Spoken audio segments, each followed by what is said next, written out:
2 means nothing to that team. Nothing. But a couple of really good games yesterday. And I think Dallas is probably going to go on and win this. Go to the final. And then the only question I really have is, can they get past Florida? I know we're only a game into these conference finals, but it's just how it feels to me. Those feel like the 2 best teams left.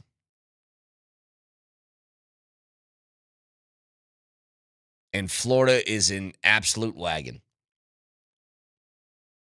But they better be up more than 2 on the Stars. That's all I know. Because that game flipped about as fast as you could possibly imagine it. It was a 3-1 game. Edmonton's up, and less than 4 minutes into the third period, it was tied. Less than 6 minutes in, they were down. So, 303-504-0925. Champ Mazda text line. 1 price, 1 person, 1 hour. So, few things I want to get to today. Josh Kroenke is going to speak, I believe, is it 1 o'clock, Jesse? 1 o'clock today. And we'll obviously carry that live right here, Altitude Sports Radio 92.5.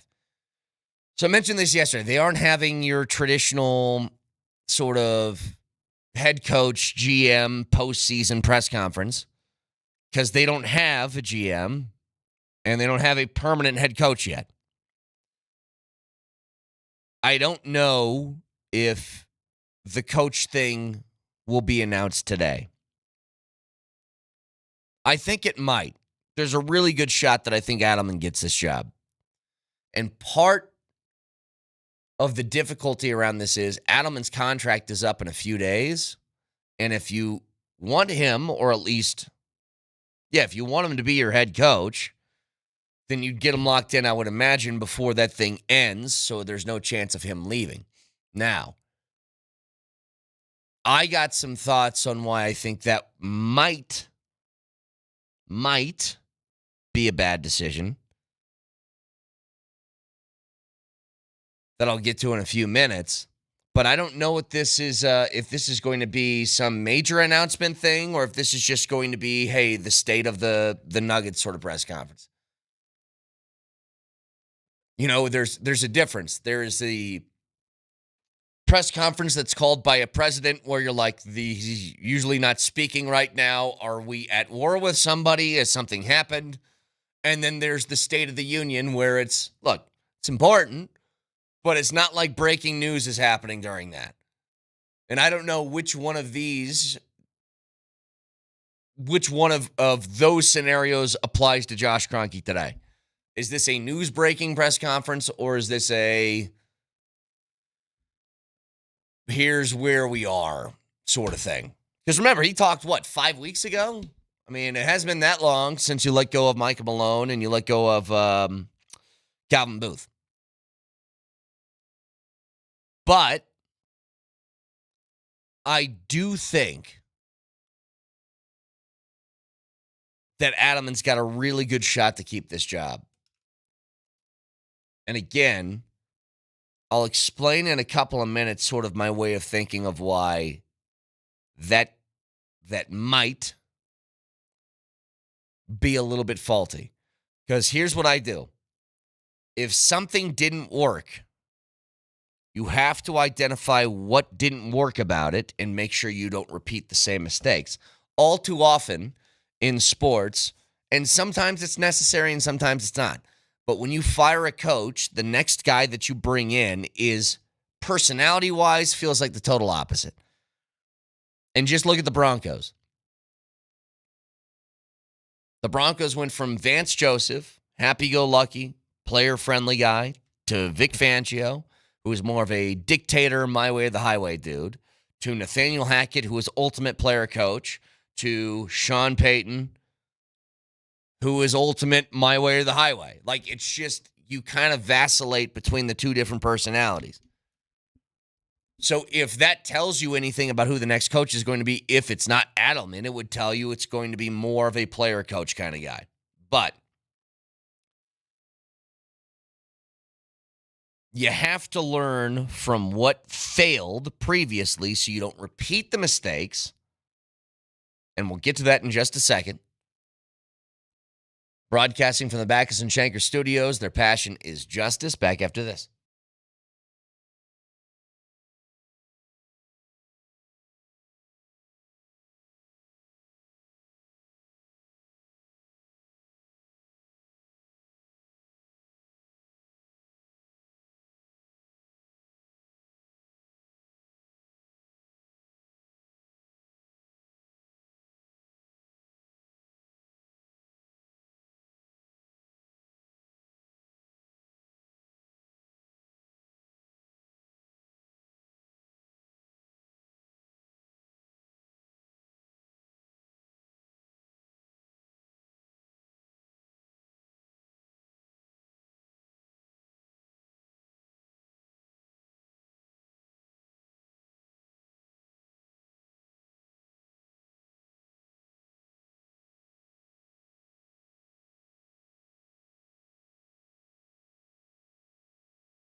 All right.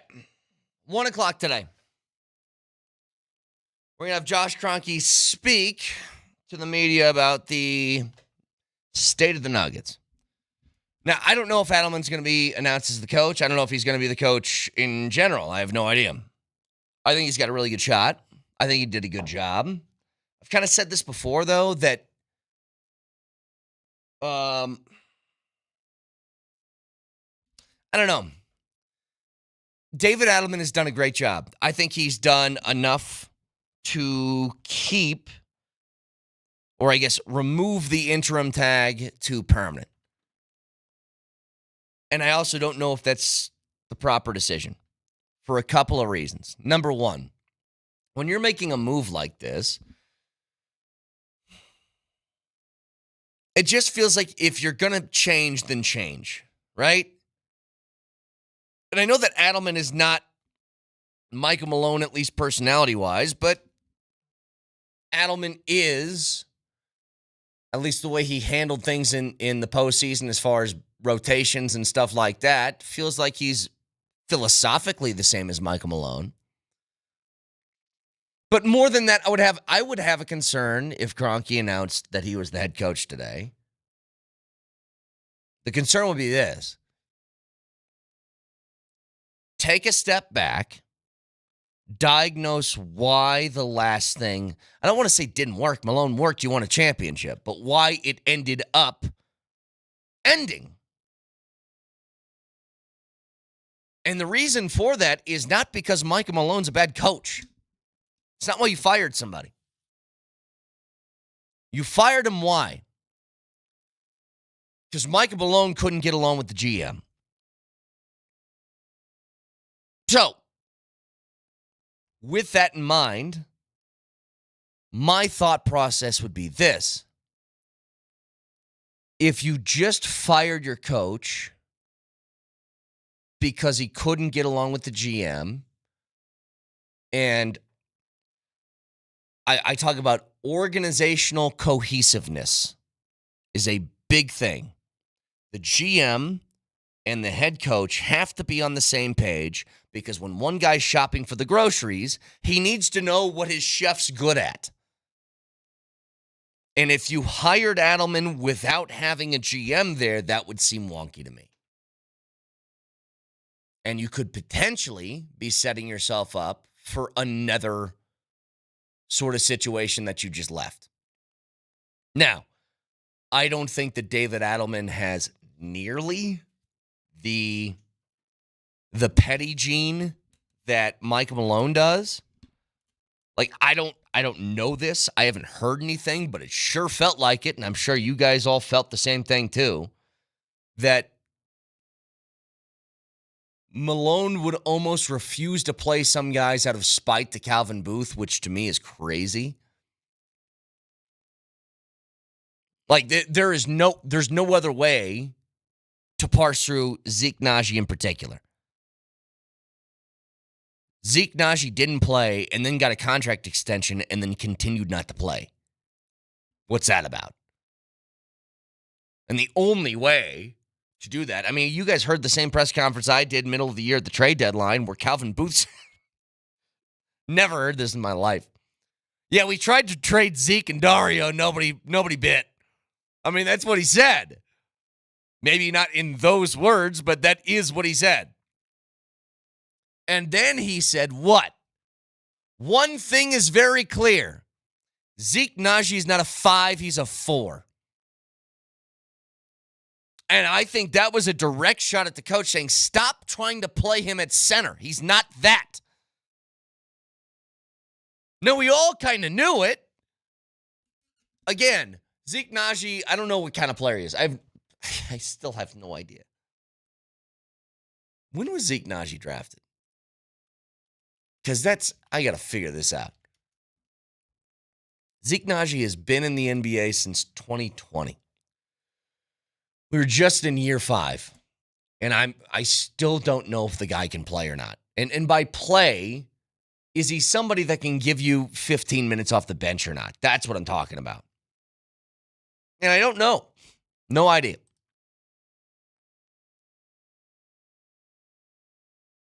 But that's a pretty wild thing. Pretty wild. Year 5 of a player, and you're still asking that question. Now, the minutes would tell you that the answer is probably no. But I'll go back to, you know what? Jesse's new here today. He hasn't heard this yet. Jesse, I got some sort of philosophy when it comes to the younger guys on this team and whether and why they don't play. And do they not play because they're bad at basketball, or do they not play because there's no trust within the coaching staff? So you get to this point. You ask whether it's Michael Malone or David Adelman in the postseason. Hey, Jalen Pickett, why doesn't he play? Because I don't trust him. Why do you not trust him? Because he doesn't play. Why does he not play? Because I don't trust him. Why do you not trust him? Because he doesn't play. And it's just that over and over and over again. Like, you should have definitive answers on guys who have been here for this long on whether they're basketball players or not. And here's what's funny. You don't sign somebody to a 4-year extension at $32 million if you don't think he can play. You know, the Dario Saric thing is different. I'm not saying it's any better, but the Saric thing is different. You didn't see him in a Nuggets uniform before, and then you signed him, and maybe you found out immediately that he couldn't do it.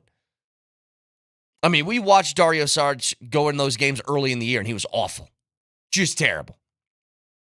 Zeke Najee's been at every practice since 2020. Every single one. Still, don't know. No idea. And in fairness to like Malone, could that have been hubris of a GM that drafted a guy that wanted to prove that he was right about him? You know, a first-round pick, 22nd overall? Maybe. But I don't know. Just a super bizarre situation. But I say all that to tell you, I think if there's an announcement today that David Adelman's your coach, I think that's maybe a mistake. And the reason why is because you need the organizational cohesiveness. You need a GM that's on the same page as the head coach, that knows exactly what each other is looking for. It doesn't mean they need to be friends before you hire them, but they need to have the same way of thinking towards team building. Like, if I give you Steve Kerr in Golden State, and I give you a GM that thinks the way to win is to have a back to the basket post up big. Well, that doesn't work because Golden State goes small ball. So you can't make those two things mesh. If you got a coach that wants a mobile quarterback, that wants a Lamar Jackson type, and the GM is very much about pockets, just stay in the pocket for my quarterback, that doesn't work because they don't see how to win the same way.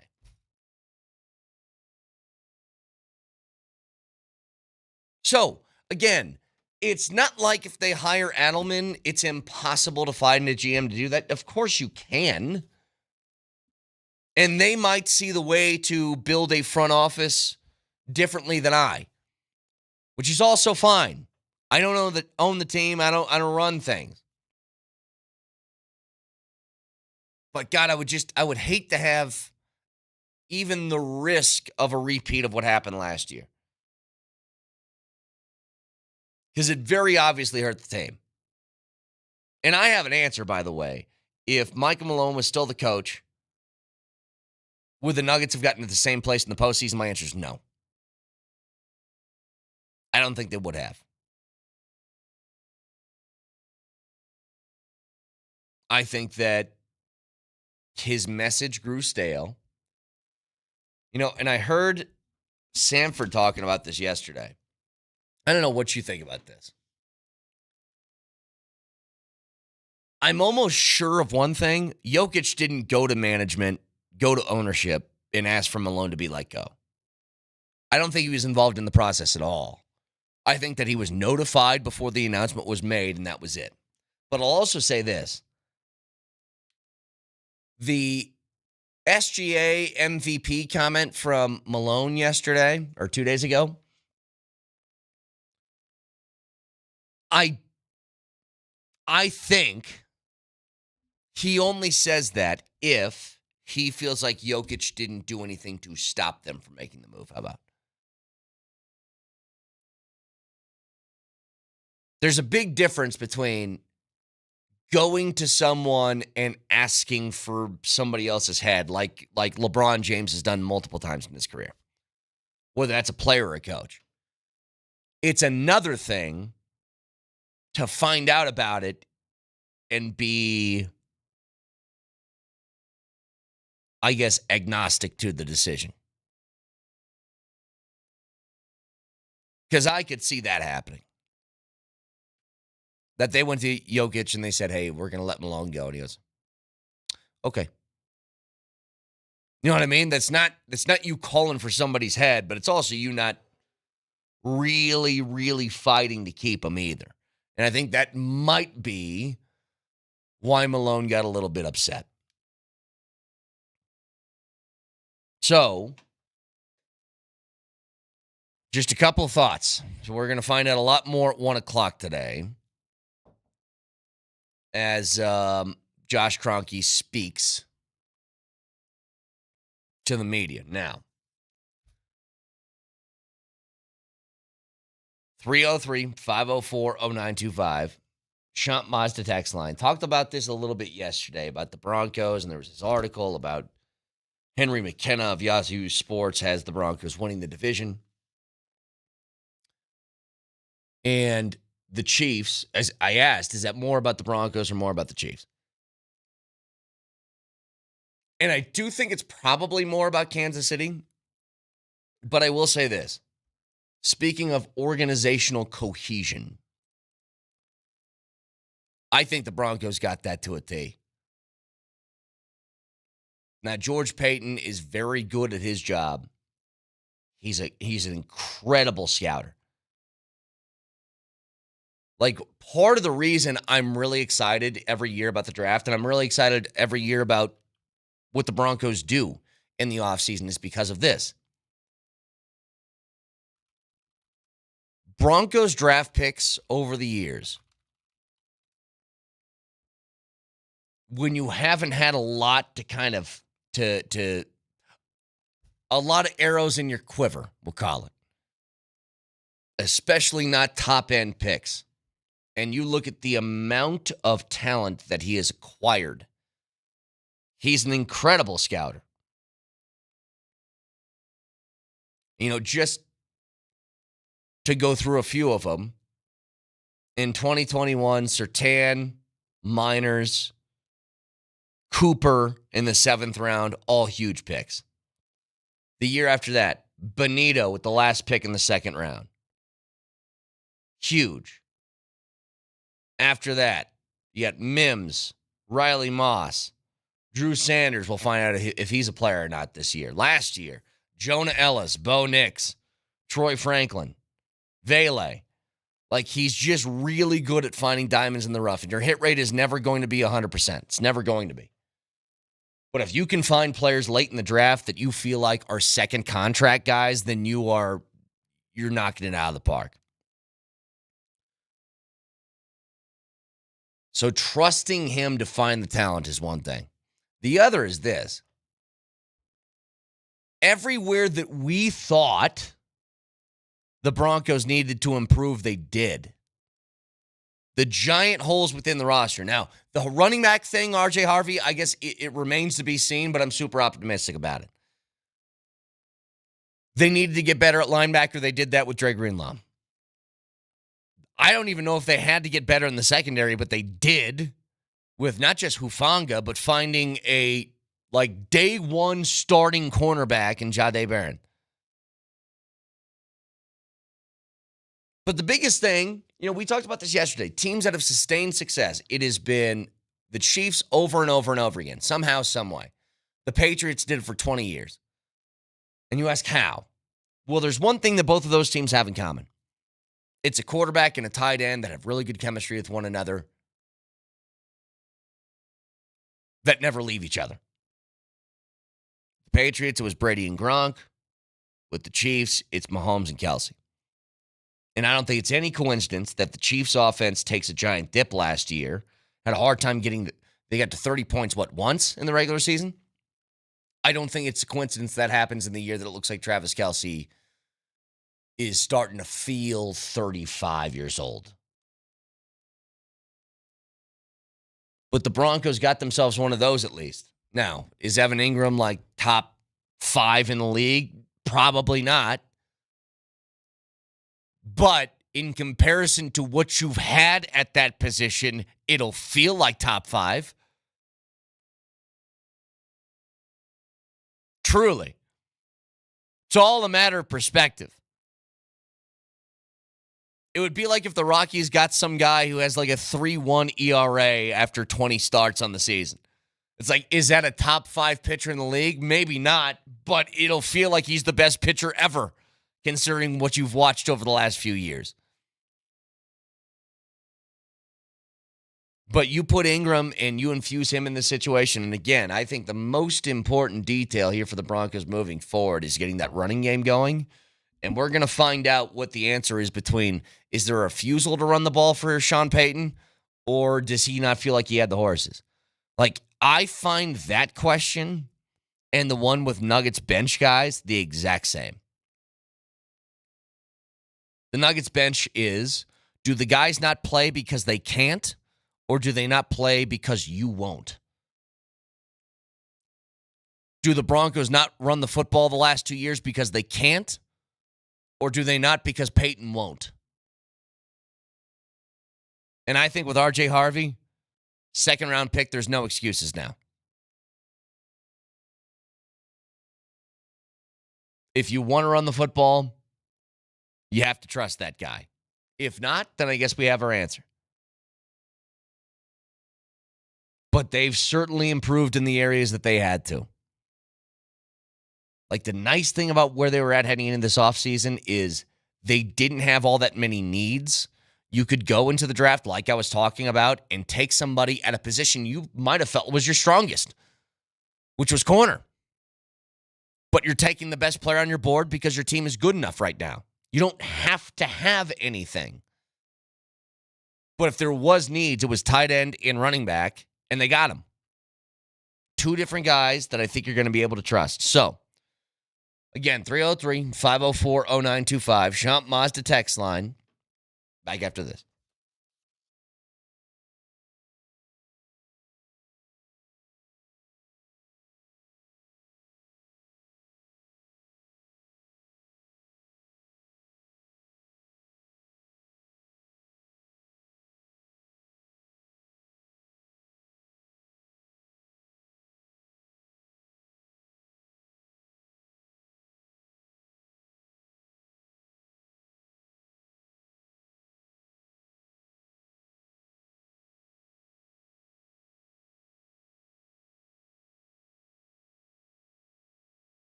I know what you're thinking. Brett, it's 45 minutes into this appetizer. You haven't mentioned that Jokic didn't win the MVP yesterday. Yeah, no kidding. Because we all know it. You know, I will say this, and it feels like I'm just like crapping on SGA over the last, few weeks. And part of it's because I find that brand of basketball distasteful, but there is one thing that is for sure. SGA is an amazing player. Like, insane mid-range game, can knock down an outside shot, does a good job of getting to the rim. He falls a lot, and that bothers me. But I don't necessarily hate SGA. I don't like that brand of basketball in the same way I didn't like it when James Harden did it. Now,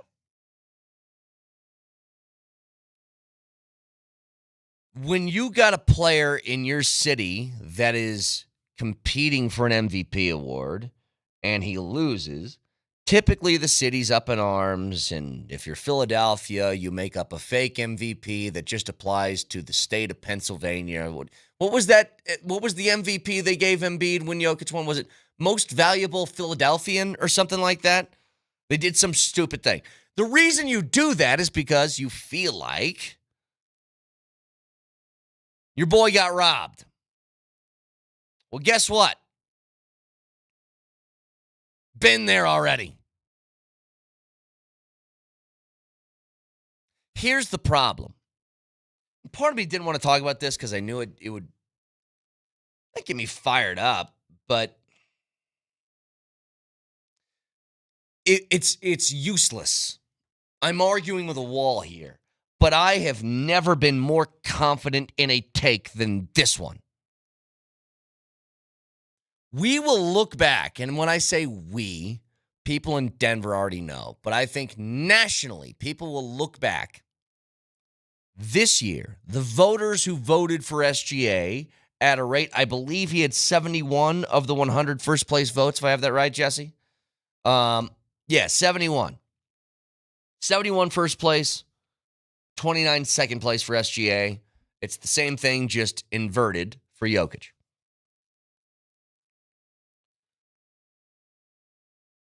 You're going to look back, these 71 voters, and I think about 69 of them.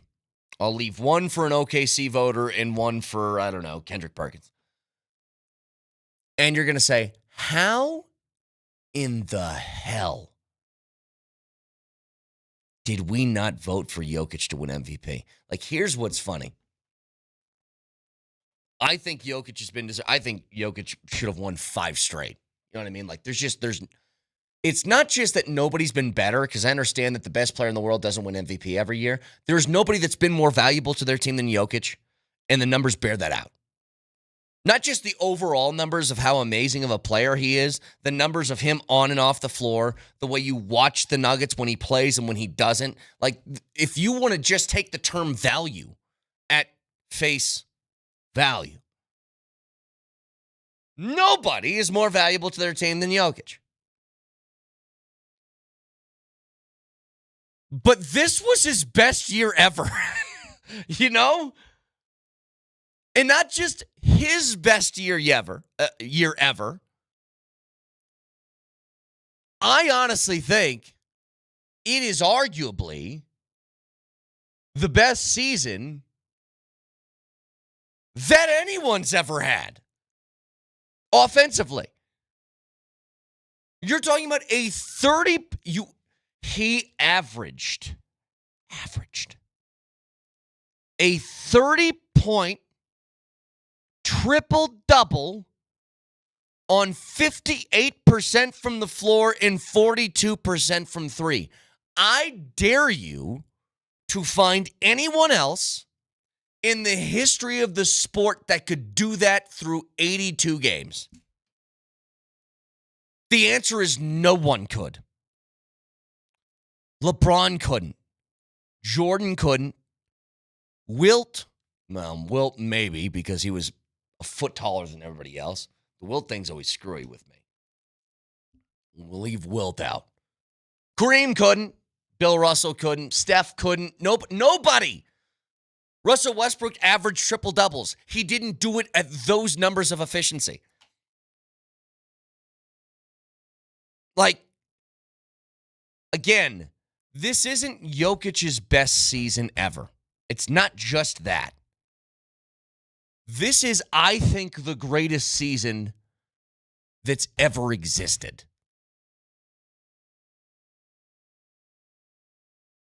And it's pointless for me to say this out loud. It doesn't matter. But I can't believe that 71 people saw it that way. That despite everything I've said, SGA's season was better. And I don't subscribe to the best player, best team thing. It's ridiculous. If that's the case, then where the hell was Donovan Mitchell? He had 1 third-place vote and 3 fourth-place votes. He's the best player on the second-best team in the league. Why wasn't he in second place? That's the stuff that just... It's why I think that anybody who points to like that winning factor or whatever, like the wins, you have like brain rot, sports brain rot.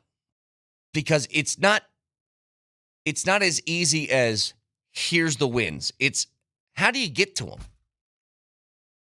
And that applies in your GOAT conversations. That applies to quarterbacks in football. That applies to a bunch of different things. Like, this happens all the time. I'm like, who's a better quarterback? Dan Marino wasn't any good because he didn't win a Super Bowl. Okay, so Trent Dilfer's better? Well, no. Okay, so what are we talking about here? Matthew Stafford was a stat-padding choker until he left and went to L.A. for a year. And now he's like a winner. Like, he's been the same guy. Now, if Jokic didn't have a championship to his name, or he can't be in top 10 discussions because he only has one, or maybe he was on teams that just weren't very good and he carried them. Maybe that's it. No, it's funny. We get mad at guys who want to jump around team to team and ring chase. And then we blame guys who don't have enough rings. Like, where do you think that stems from? Now, all of that said, that has nothing to do with SGA because SGA was traded from the Clippers to the Thunder in the Paul George trade, which, go back and look, is like one of the worst trades ever. You traded away an MVP for Paul George and like 7 first-round picks. It was crazy. But all I'm saying is to hold the Nuggets' overall performance, which, by the way, was still pretty good. They were the 4 seed in the West. But to hold that against Jokic and prop up SGA, and if I tell you, if SGA and Joker switch teams, does Oklahoma City still win 68 games? The answer is yes. And do the Nuggets still, what did they finish the season at, regular season-wise? Do the Nuggets still win 50 games? The answer is no, by the way. SGA is not carrying the Nuggets to a 50-win season. He's just not.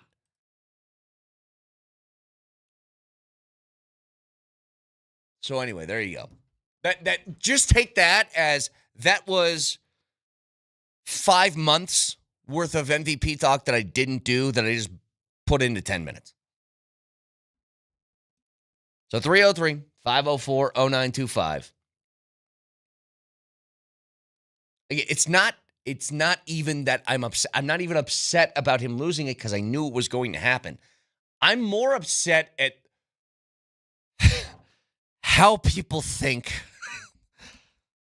I'm more upset This is how I know I'm getting old. Because I'm smart enough to know that I'm stupid. But I look at others and I go, how are you that stupid? But the difference is they have the arrogance to think they aren't. That bothers me. Like guys like Kendrick Perkins will think he's a genius. And I'm bothered by that. I'm like, I'm an idiot. And I know how to spot idiots. It's that scene from The Dark Knight where you're like, I know the squealers when I see them, man. I know how to spot idiots because I am one. All right. You can watch the show live on Twitch. Twitch.tv. Search Altitude SR in the search bar. The Altitude TV simulcast. And that is the Safeway Twitch feed. You can download Safeway's Deals and Delivery app and get exclusive grocery offers. Safeway fresh foods and local flavors. You can also watch on YouTube, where we live stream every weekday, 6 a.m. to 7 p.m. Subscribe to the Altitude Sports Radio YouTube today. Moser, Lombardi, and Kane next.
Look, we've seen our share of blown leads over the last couple of years in the postseason. The Avs had a couple in the third period this year that hurt a lot. Dallas just did it again last night.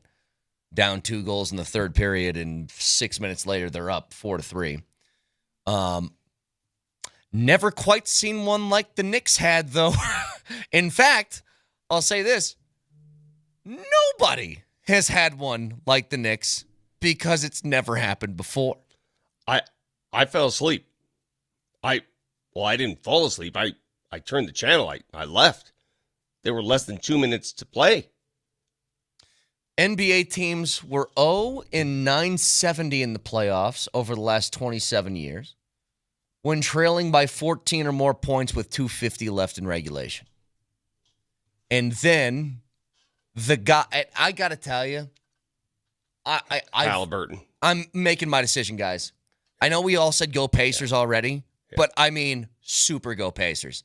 The guy who was voted... Super go Pacers, let's go. The guy who was voted overwhelmingly the most overrated player in the sport by his own peers has absolutely murdered people at the end of games. Brett, he turned down a layup to take 8 steps back, veer back to the three-point line, and said, what the hell? Screw it. I'm here. Hits the back of the rim, goes straight up in the air, and still finds a way to go in. I don't know what else to say about that dude. Between that shot and the Kawhi one when he was with the Raptors, I don't think I've seen a shot look weirder than those two with that sort of impact, right? They were pretty impactful. Kawhi's went over. I mean, it hit 4 times off the rim. But it went over the top of the backboard, didn't it?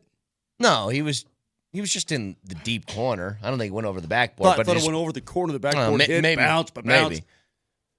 But that one, it just back of the rim straight up in the air and in. And you thought it was the winner, right? You thought the game was over, and then they go to review, and it's a little tippy toe was on the line. But then they come back and win an OT. I could not believe the finish to that game. And, was it a little maybe corny that Halliburton dropped the Reggie on him?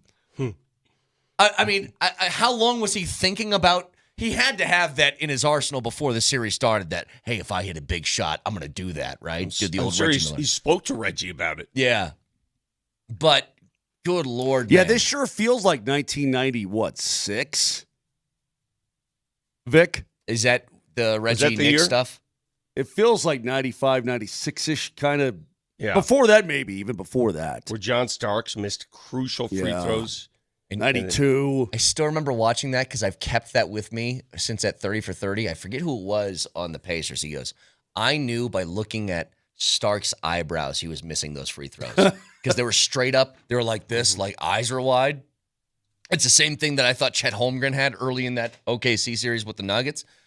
But goodness gracious, man. You talk about 2 comebacks last night. And I know we'll get to the hockey thing in a second. There's also the MVP was decided yesterday. Josh Kroenke is going to speak today to the media at 1 o'clock, which we'll carry live right here on Altitude Sports Radio 92.5. But think about this, guys. They had a 17-point lead with like 3 minutes left in the game. They were up, was it 7 with 50 seconds left? Something. The last time it was huge in my opinion. I think it was 9. It was 119-105, and then everything fell apart quickly but surely. The construction of the Indiana Pacers and the Oklahoma City Thunder, the construction of those 2 teams, is where the future is. The current, the future, everything. That's what the NBA wants today, right there. Which is depth at all levels. Which is, you can have a star player, and they do. They have star players. But then after that, it's just layer upon layer of depth. That's what they have, each of those teams. Look at how deep Indiana goes. The only team that can really compete with Oklahoma City, man for man, in depth. Dude, look at the guy. Who was making those threes late? I was just going to say, for Indiana. Aaron Naismith had, 11 points in 40 seconds? Just darts, right? And that's what they possess. That's the modern NBA. That's exactly what the CBA calls for now, is just player after player, not superstars. Like, you don't think of him as a superstar, right? He's not even an all-star. No. But I tell you what, in the playoffs, when you need somebody at peak performance, they got him. Well, you know where Indiana's really fortunate is that Tyrese Halliburton, Miles Turner, and Pascal Siakam, 3 different starters for their starting 5. I don't think anybody would consider them like league's elite players, but they're very good. They're all-stars. They're very good, and they're way more affordable than the elite of the elite. Like that's sort of the honey hole. That's the sweet spot. But when they produce in situations like this, then they're going to want to get some. That's why you say, hey, Caruso, man, $9 million per? Yeah, feels like a bargain. Well, yeah, he kicks in with $20 million next year. They're all going to get some, and that's when you reconstruct your team. Correct. And that's when you have to make changes. And that's when it's like a chameleon. You have to reinvent yourself every 2 or 3 years. You really have to. And that's what they want now. You can't keep what the Nuggets are doing, and I can't wait with Josh Kroenke speaking today, because I'm going to ask him this question. I'm going to ask him, can you keep a core 4 around in today's CBA? Can you even do that? Is it possible to survive that way? I mean, I think what happened to the Knicks is indicative of the modern game. The Knicks now, we know they only play 7 players, right? That's their rotation. Yeah. I think they ran out of gas. Well, I think I've seen that one before. Have you seen that movie before? Yeah. And also, I've seen it with the Knicks before, because that's what Thibodeau does. Yeah. I mean, I think the Pacers get better as the game goes on. Hang on, Campaign got 10 last night. Yee. What do you got there? What do you mean, what do I got there? You're ruffling some stuff there. And you had breakfast bar. It's his breakfast bar. Number 2, what'd you say about a chameleon? They change their look. They do change their look. Yeah. But I don't think your correlation worked at the time. I don't know. I think it works. It probably works right now. It probably works. They alter their look depending on where they are in the game. How's that? Oh, no, you said a chameleon reinvents itself. Well, I mean, you know what I mean by that. It changes itself. I'm looking for accuracy. I'm looking on this Thursday morning. I'm just looking for accuracy. Yeah, be accurate, Vic. Yeah. That's all. But you are right.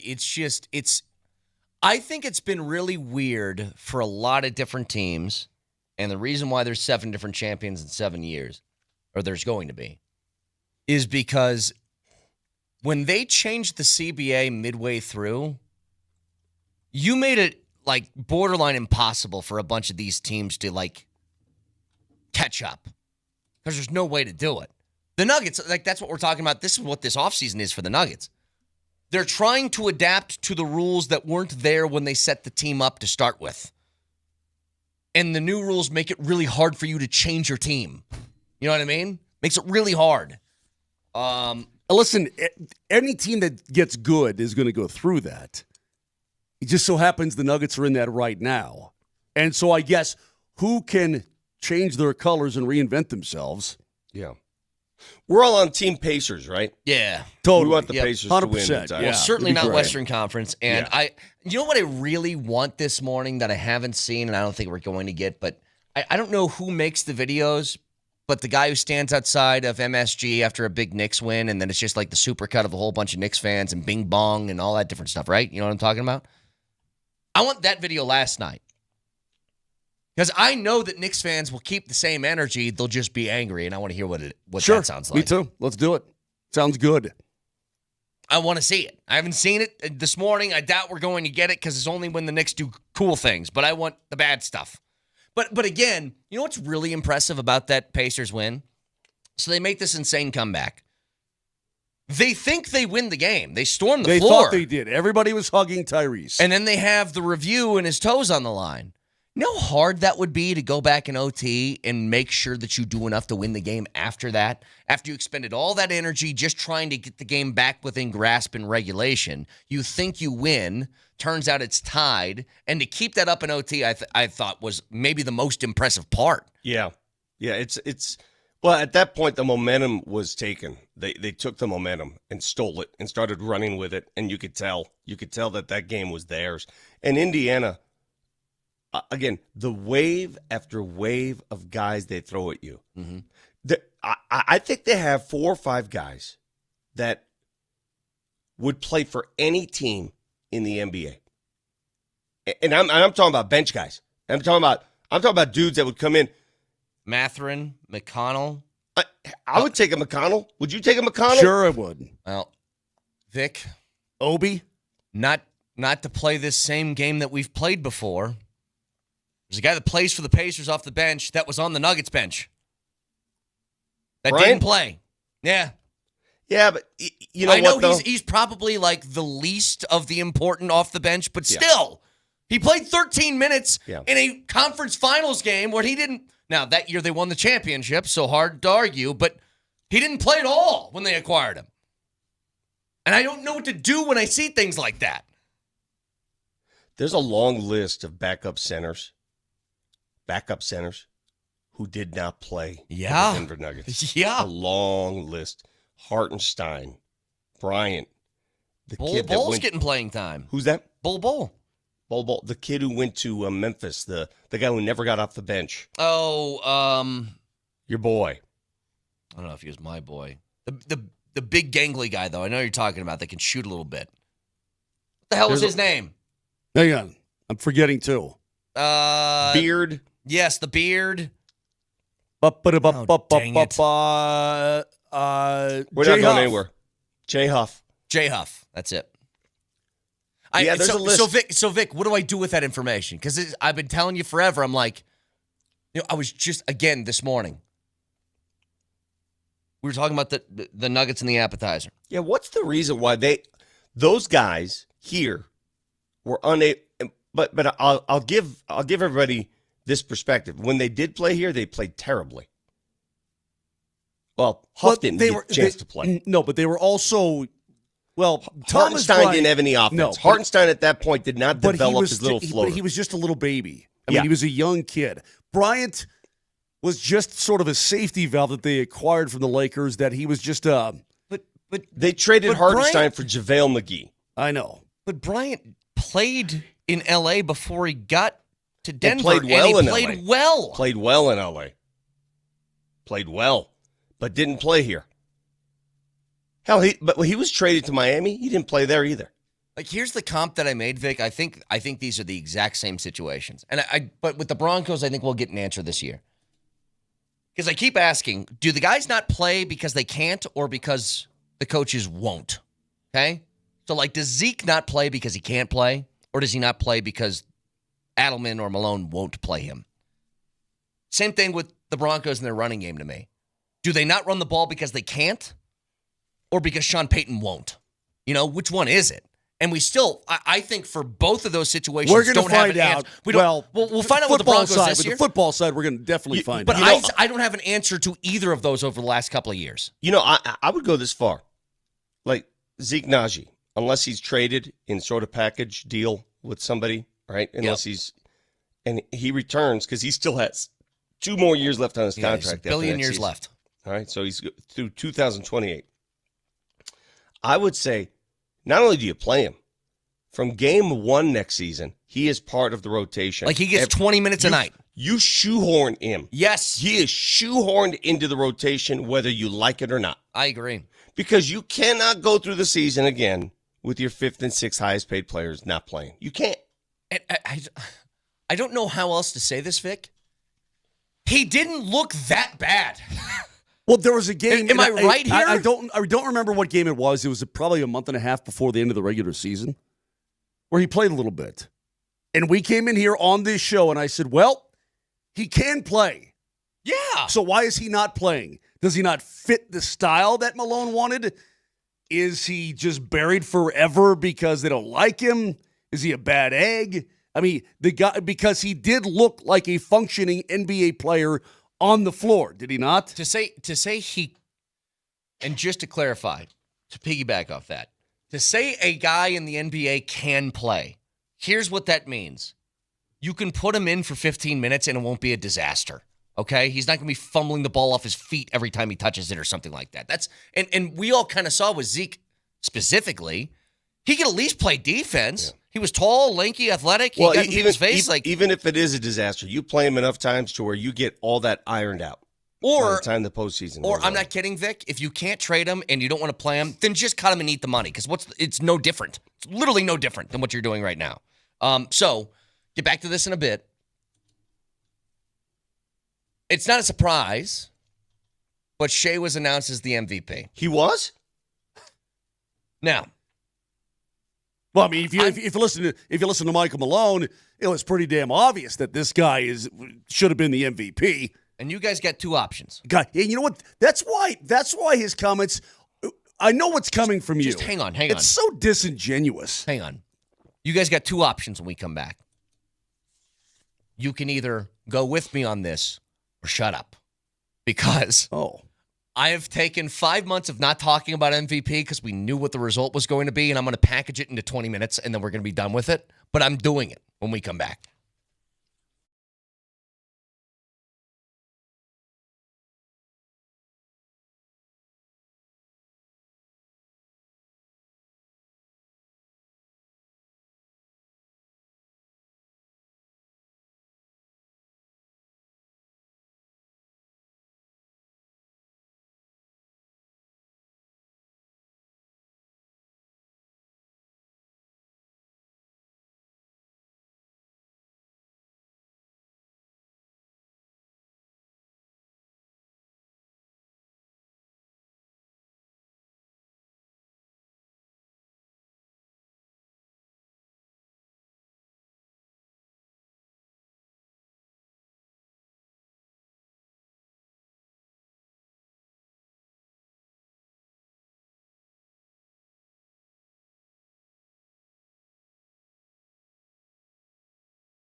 Why are you upset at this? It's a great song.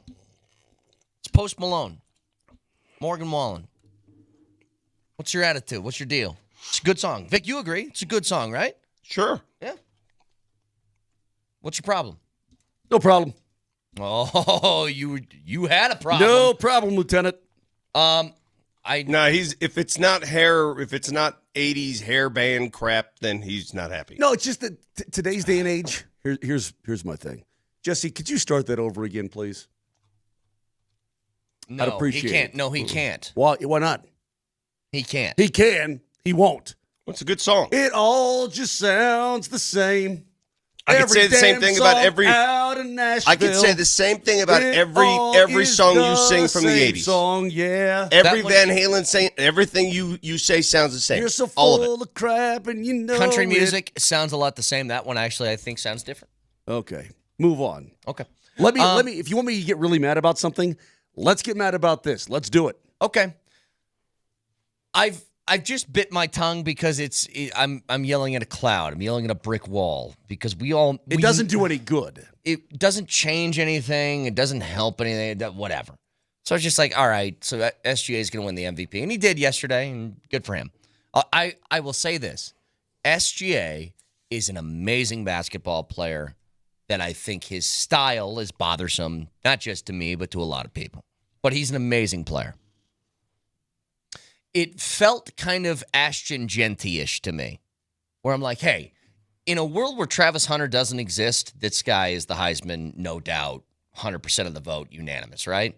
And I actually think the same thing about SGA in a universe where Jokic does not exist. But here's the problem. Jokic does. And Jokic, he's not. If I just said on the surface that a 3-time MVP had his best season of his life, that should tell you something, right? And I'll take it a step further. I challenge anyone outside of those weird Wilt Chamberlain years to find me a better season that anyone's ever had. I want somebody to find a better season than Nikola Jokic just had in 2024, 2025. Statistically? A 30-point triple-double average over the course of 82 games, in which he had I'll just round up, 30, 13, and 10, on 58% from the floor and 42% from three. You will not find better numbers in the history of this sport than that. They don't exist. They don't. Can you dig up, do we have the exact votes and voters, who they voted for? Yeah, I don't have the voters. It was 71 I know first that, place votes. but do we know who voted for whom? Usually they release that. Do they really? I didn't know that they released that. Oh, yeah, every year. Okay, I thought that maybe people released it themselves. They say this was my ballot. There's actually a chart that I've seen. That chart reveals I got the graph in front of me. I have 47 of the votes that are in this so far. Okay. So you want me to tell you Let me just guess. Kendrick Perkins voted for Shea, correct? Yes. Is he on that list? Yes. Okay. Stephen A. Smith voted for Shea. Yes. All right. Chris Broussard voted for Shea. Yes. Let me see. Who else? Who Nick else has Wright? never voted? Oh, Mike Wilbon voted for Shea. Yes. Okay. These are guys who I believe 3 of those guys have never once voted for Jokic. Ramona Shelburne voted for Shea. Chris Mannix voted for Shea. Dave McMenamin, Shea. Fred Katz, Shea. Tim Bontemps, Shea. Greg Anthony, Shea. And then, I mean, there's a bunch of other guys. I don't know if you guys would know who they are. I guess give me the ones who voted for Jokic. I'm just curious. Here's what's funny, Vic. This isn't on purpose. Yeah.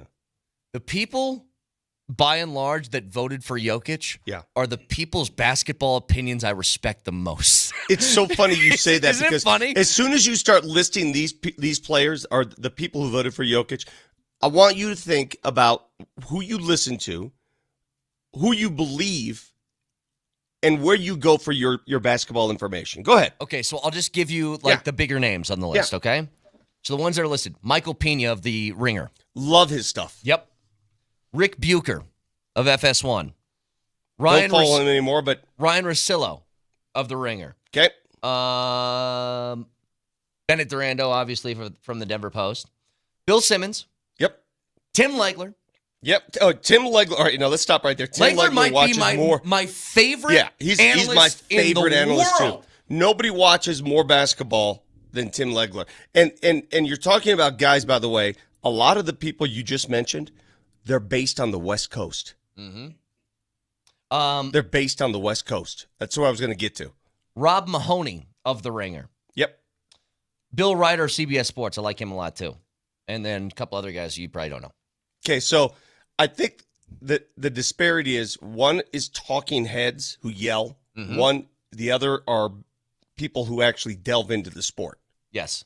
Would you agree? The one guy that I really like that voted for Shea, one of them anyway, I like Zach Harper of The Athletic. I think he's pretty good. Mm-hmm. He voted for Shea. But, I mean, by and large, the people who I really respect their basketball opinions of all voted for Jokic. And here's the reason why. The 71 people, whoever they are, when you go 15 years down the road from now and they look back at this MVP, almost all of them have to be thinking, what the hell were we doing? Well, yeah, maybe. But at the same time, Brett, how many of them are thinking from a couple of years ago, man, we really screwed up by voting for Embiid? Is anybody going to come out and that one? That one is not as egregious as this one. I'm telling you, I don't think it is. But Joker's numbers weren't nearly as eye-popping. But you have to understand that you're now 2 years removed from that. He's already won another one. Yeah. I think the fatigue factor sets in. It's 100% fatigue. Whether or not he has the greatest year in the history of the game, numbers-wise, people get fatigued. They're looking to spread the wealth and the joy around a little bit. That's exactly what they did to the leading scorer in the league on the leading team in the league. Let me tell you, if you mentioned voter fatigue. Let me tell you something I used to always tell my son when I had him cut the grass early on Saturday morning, and he said he was too tired. It's not my fault you're tired. Get to bed the night. It's not my fault. It's not my fault you're tired. Get your ass out there, cut the grass. It's not my fault you have fatigue. It's not my fault you're mow dumb. the lawn. Texture says, how many ESPN people voted for Jokic? I see on this list there's 5 Legler? ESPN people that are represented. Legler's the only one. The only one. Clearly. Yeah. The only one. How about George Karl's tweet? If you missed it, quote. I missed it. Quote, Jokic was the MVP again this season, and it wasn't even that close, but I guess I'm the only former Nuggets coach who knows that. Oh! I've always liked George. Is he climbing back up the list, Moj? He's back up the list. He's right in front of Brian Shaw. No, I'm kidding. Coach Karl was a damn fine basketball coach, so I don't want to argue about that. I mean, things happen. Here's the point, though, and this is all I wanted to say on this. This is what I've wanted to say for 5 months, and it didn't matter. When you're witnessing, to me, the greatest offensive season that's ever existed. And I leave the Wilt stuff out because the Wilt years were really weird. He was like way bigger than a lot of people, and he was, racking up 100-point games. It's odd to judge that. But there's guys who have averaged a triple-double during the regular season. One of them is Jokic's teammate this year. You know what Westbrook didn't do when he averaged a triple-double, Vic? He didn't do it on 58% of the field and 42% from three. Didn't do it like that. And for the people who talk about winning, and I think this is a big problem too, because here was the easiest response from people who knew, and they all knew, the numbers for Shea did not equal the numbers for Jokic. So I'll ask you guys, what was their response almost always when it came to why they were voting for Shea for the MVP? It's because he was the best player on the best team, on the right? best team, yeah. That's what they go to. Well, here's the thing, and this is what drives me nuts. You guys know, you've heard me say this a million times. I hate the winning stuff, the rings bro people, all of that. Because here's what's funny. The people who will argue, let's say historical context for Jokic, I can't have Jokic as a top 10 player because he's only got one title, right? The people that would say something like that would also tell you this. You know what else they hate? The people who ring chase. Gosh, can you believe Durant's going to another team? How ridiculous. This guy's so desperate. Why is he desperate? Is it maybe because if he stayed in OKC and didn't win anything, you would make fun of him for it? So how can the guy win? So let's say Jokic stays in Denver his entire career, okay? Yeah, Ray Bork. Well, wants to win a cup, he's desperate. Jokic stays in Denver his entire career. He wins one title, and they hold that against him. Man, he only got one. He can't be that good. But if Jokic were to leave and go like Durant did, let's say he joins a 72-win. Let's say he joins the Oklahoma City Thunder next year, and he racks off 3 titles in 4 years. Well, now those titles are fake, aren't they? So how do you win? How do you win the argument? You really don't win the argument. And that's the You thing. just hope that people who know the game acknowledge how great you are. I suppose. Now, I'm not even sure he really cares about that kind of thing. By any definition of MVP, let's take the word value for a second. If Jokic goes to OKC, OKC still wins 68 games this year. If Shea comes to Denver, Denver's not winning 50. No. They're not winning 50 games. They aren't. So I read you that quote from George Karl, and I just went to his Twitter page, and I had to see the responses because there's tons of responses, right? And so one of the responses is from this guy named Mitch, which I'm responding to right now. I can't. Oh, I'm sorry, Mitch. That's incorrect. Mitch with a B? Mitch writes in to George. Yeah, but you did coach Melo, though, Hall of Famer. Oh, my God. So my response to Mitch, and I have no reason to respond here. This is not my fight. You're responding to a random guy. Yeah, I have the replies of George Karl. He's just jumping in to get I have to jump in. Mitch is an idiot. Get his toes wet here, Brett. Because Mitch is. All right, you tell me what you think of that response. His responses to George's. Okay, hang on. Remind me of George's again. What so did George George's say? was about if you don't think, am I the only former Nuggets coach who thinks Nikola should be the MVP? And Mitch writes in, while you coach Melo, though, he's a Hall of Famer. Because George says, I've never coached a Jokic when he was prodded about this. Mm-hmm. So what are you going to say? My response is I watched both players closely. If you think Carmelo is on the same level as Nikola Jokic, hell, if you think he's even remotely close, you, Mitch, are a moron. Oh, please do. Please do. I can't wait to start my day off like this. Can you continue just to reply to people in George Karl's reply? I will. Please do. I will. I'll go into George Karl's Twitter feed and just reply to all these morons. I don't. People are so dumb. How close do you think? And listen, I value Melo. You guys have heard me. I've been Melo's biggest defender on this show. You actually have. For God knows what reason. Okay, I've been the biggest defender against our arguments for you to stop. I've been. This is not an attack on Carmelo. Much to your own peril and claims of idiocy from us. Yes. Okay, because we're factually correct. You're a moron for doing that. Hold that. I've been Carmelo's biggest supporter here. Even if you believe that a Hall of Famer, which Carmelo is even remotely close to Nikola Jokic as an impact player, you are the dumbest human on earth. Let me make it very easy for you. Let me make it that easy. Are you going to put that in your tweet? You are the dumbest human on earth. Dumbest human on earth. In fact, I would say that, let me think here. I would say that Cameron Payne is closer to Carmelo Anthony than Carmelo is to Nikola Jokic. Well, that's, now we're talking by just a few degrees, maybe. No. The chasm, listen, the chasm between our 15 and the former 15 is pretty damn wide. We're talking about one of the greatest to ever play the game. Correct. In every facet. Correct. Changes the game. Correct. Not just changes the way the game is played. Correct. Makes everyone around him better and makes everyone around him money. And if you believe that those two, Carmelo and Joker, are the same player, essentially, you are the dumbest human on earth. Okay, now hang on a second. How long do you think it is before Mitch jumps into the fray with you? Because I'm sure this guy's going to jump in. Care about Mitch? Well, you're going to try to stick it to him right now. So let's take a little bit of a bet. How long before Mitch notices that Vic jumped into his mention or jumped into his conversation and stuck it to him? I have no idea. I just don't like dumb comment. I just be practical at least. Just take a step back. And this is the problem with like guys like Carmelo and there's this notion that he was a lot better than he really. Carmelo was a great player who deserves to be honored, and his number is going to be retired here eventually. How, I don't know, because the number now belongs to the greatest Nugget ever. He's going to be feted here in Denver. It's going to happen. He deserves it. But let's not rewrite history here. He was a scorer. He was a scorer.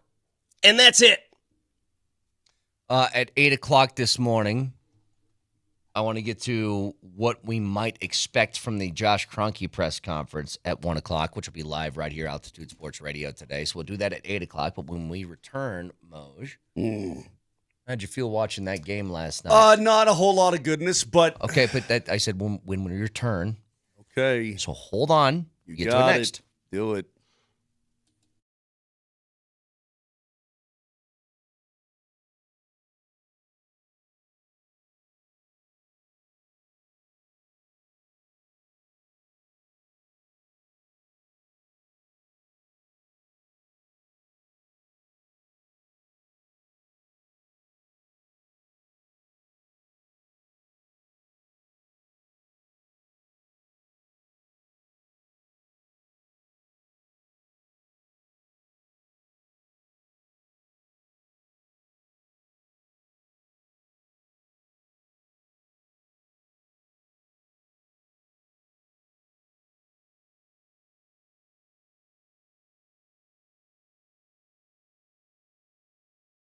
Hey guys, have you done it yet? Have you called the Rocky Mountain Men's Clinic to check things out? How are you feeling? Well, that's between you and your family and yourself, I suppose. You don't have to tell me. But be honest with yourself. Sleep patterns off? Feeling sluggish? Low energy? Want to feel better? Well, call the Rocky Mountain Men's Clinic. You may have low testosterone. Did you know that guys in their early to mid-30s start losing 2 to 3% of testosterone production every single year? It happens gradually. Before you know it, you're like, dang, I just don't feel like I used to feel. Poor sleep, feeling tired, maybe sad, depressed, decrease in libido. All these things can be symptoms of low T. Go to RockyMountainMen'sClinic.com. Take the low T quiz on the website. 10 simple questions. Super easy. It takes 2 minutes. If you have an issue, if you think you might, schedule an appointment with them and get yourself fixed. It's really, really good. It's worked for me. I've been incredibly happy. Sleeping better, no more brain fog, more productive, everything. And you know me, I do the show in the morning, games at night, so on and so forth. I'm going all day long. Rocky Mountain Men's Clinic has served the Front Range for nearly a decade, successfully treated tens of thousands of men. Most guys wait a year or longer. That is silly. Do not do that. 5 locations in Colorado, Fort Collins, all the way down to Colorado Springs. So call today, 720-440-7900. That's 720-440-7900. Or again, go to RockyMountainMen'sClinic.com.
Hey, I thought about something.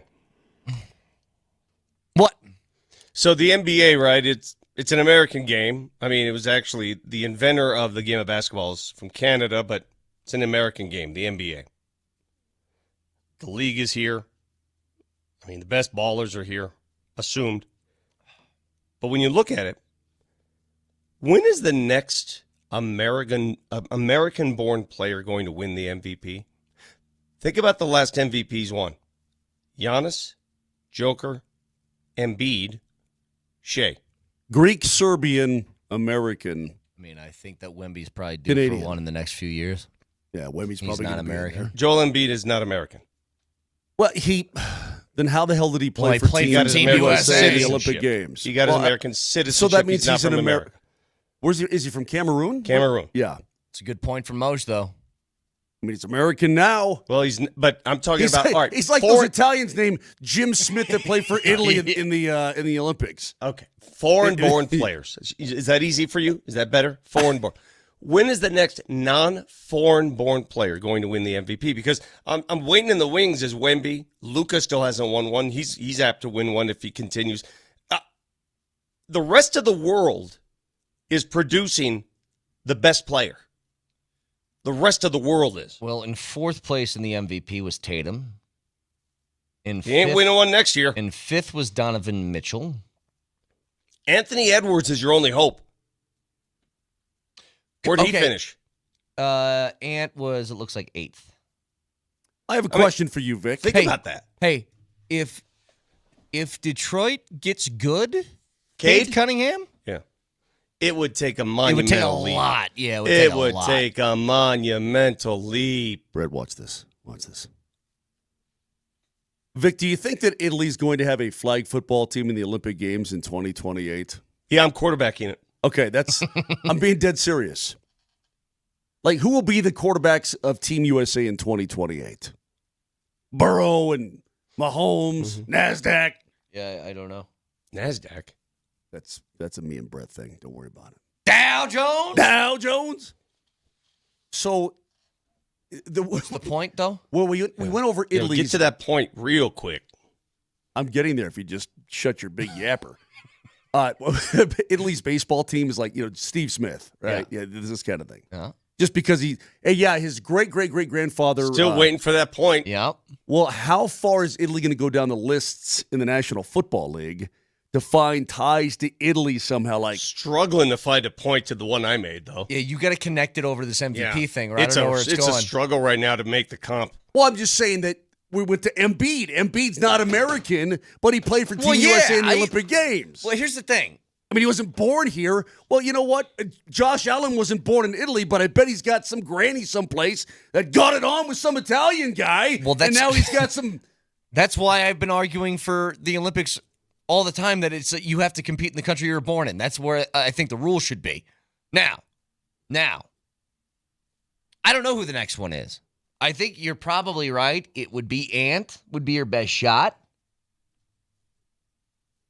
because the LeBron and Steph stuff is done. The Durant stuff is done.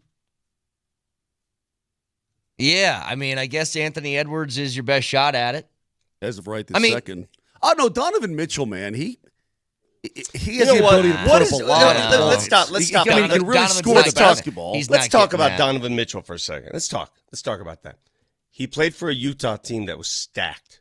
He went to a Cleveland team that got stacked. My God, what they did at the trade deadline, they were all in. And then what happened? Then what happened? I am tired of Donovan Mitchell getting. What has he done? What has he won? Yeah, but here's the thing. I don't think Donovan. I think he gets the right amount of attention. I barely hear about Donovan Mitchell. Barely. I think he gets the right amount. Sure, great player, but it's not. Who's been surrounded by? Who do you think's been surrounded by a better cast in his career? Donovan Mitchell or Nikola Jokic? Well, it's Donovan Mitchell. I think. You sure? Yeah. How many All-Stars? All right, how many All-Stars has Forget Donovan the Mitchell All-Star played for? thing. Forget the All-Star thing. Okay. I mean, Jamal put up 27 during a playoff run and won a championship. I understand that. Okay, but Donovan Mitchell's had plenty of opportunity. This year, dude, that Cleveland team this year, Do we remember what they did at the All-Star break? Yeah, they were. Do you really remember good. the trade they made?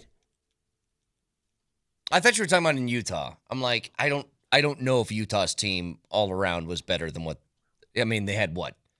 Conley, Gobert, Jordan Conley and Clarkson. Gobert are both former All-Stars. There's two. Yeah, I don't care about the All-Star. Okay, let's go over to Cleveland. All-Stars. Mobley. Jared Allen was an All-Star once. Jared Allen's good. Two of them. His fellow backcourt mate. Garland's pretty good player. Yeah, like Cleveland's better overall, for sure. Now, Moshe, I wanted to get to this, though. I wanted to ask you about the hockey last night. Boy, did it look familiar, did it not? Yes. And Did it look familiar. And listen, if I could just speak to the Edmonton Oilers today, I would love to pass on my vast knowledge to them. Which would be what? Stay out of the friggin' box in the third period. How We've is been Dallas? there. Stay out of the Been box there. in the third period, you morons. How does Dallas you do idiots. it? How does Dallas do it? Dude, here's how they did it. So, what's the his same way they face? did it against us. It's just when they're presented an opportunity to strike, they take it every time. Kulak, Every time. the defenseman takes a penalty. It's a hooking penalty at the end of period 2. Actually, it's not even. It's I don't know, like a minute to go in the second period. So Dallas gets on the power play. They don't do squat. And typically, you're like, okay, well, we only got to kill off a minute if you're Edmonton to begin the third period. We're in good shape. We got a 3-1 lead, baby. You got a 2-goal lead going to the third period. Does that sound familiar? Yep. So they come out to begin the third period, and they score about 30 seconds in Haskinen. Seen that. Bam! Now you got some momentum. Now all of a sudden that building, and Pantera's rocking, and then they got all the green lights flashing and all that crap. Literally, like 3 minutes later, Oopsie. Another penalty. they didn't even take the penalty. Yeah, Corey Perry gets busted for high sticking. Your boy Corey Perry. Why is everybody my boy? I don't this know. morning? Vic's boy. He's an Oiler guy. I'll take boys. All right, I'll that's take your boy. Okay. So your boy Corey Perry gets busted for high sticking. Literally 40 seconds into that, bam, another power play goal. Now we're tied at 3. You see where this is going? I know exactly where it's going. Can you see where this is going? Well, So you're feeling pretty good. It was over at that point. Well, it felt like it was.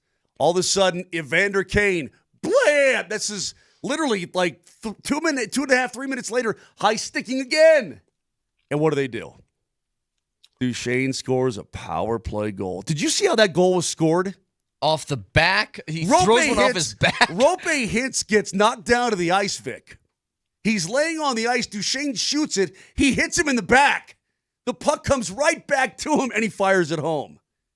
I mean, there's Dallas got a horseshoe. There's a They got a horseshoe buried somewhere in somebody's something. It's not even in the spot. It's farther up. It's like now It's embedded itself in the sternum, I think. Not even in the colon area. It's got to be way up there someplace. What if the teams, and it's very likely for this to happen. Think about it. And then Sagan scores. Sagan puts so now it's 4-3. Empty netter right after. Sagan scores to make it 5-3. They pull, and then an empty netter with like 3.5 to go or whatever it was. Right around Moshe, there. What? Shut your eyes and think about this for a second. All right. Shut them. No shot.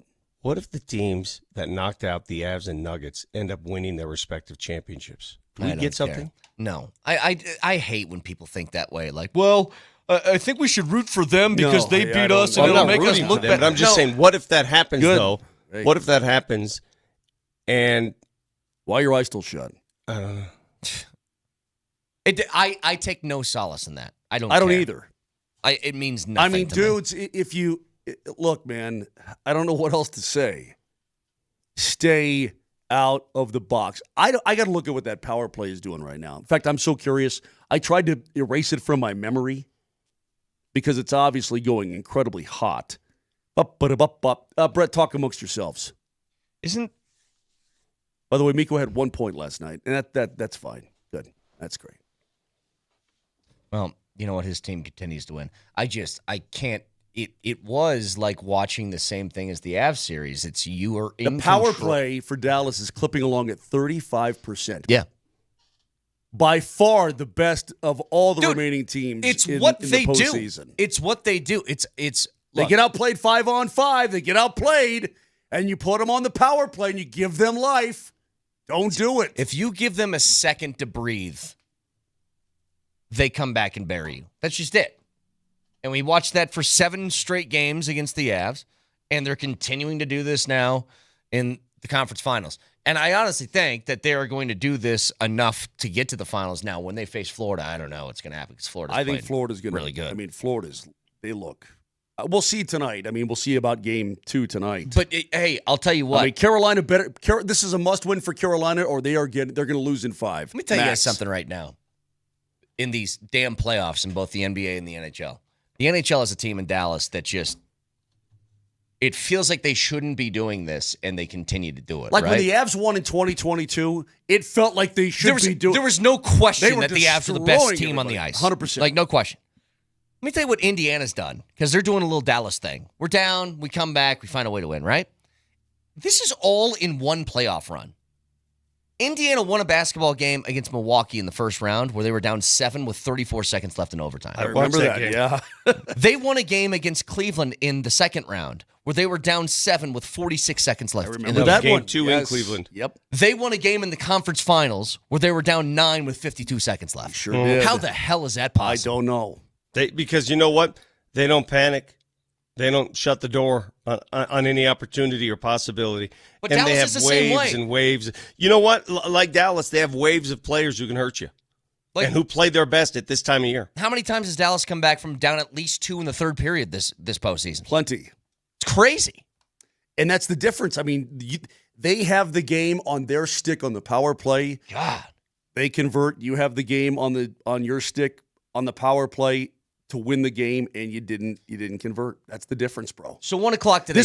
We could be talking about the Avs right now doing this. At 1 o'clock today, Josh Kroenke is going to speak because to the Avs would beat Edmonton. At 1 o'clock today, Josh Kroenke is going to speak to the media. It's trying to hit him again. You just put him. Oh, the whirlpool is hit. Yeah, see, there it is. See, it hits everybody at some point. Like, it may go away for weeks, and then all of a sudden you start thinking, you start delving into it, and it hits you. At 1 o'clock today, Josh Kroenke is going to speak to the media. Will there be an announcement that David Adelman is the head coach? Get to it next.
Texture says, hey, guys, can I get a shout-out for my daughter, Taylor? She's graduating from Eagle Crest today. Well, congratulations, Taylor, and congratulations to everybody. I know there's a lot of graduation stuff happening today.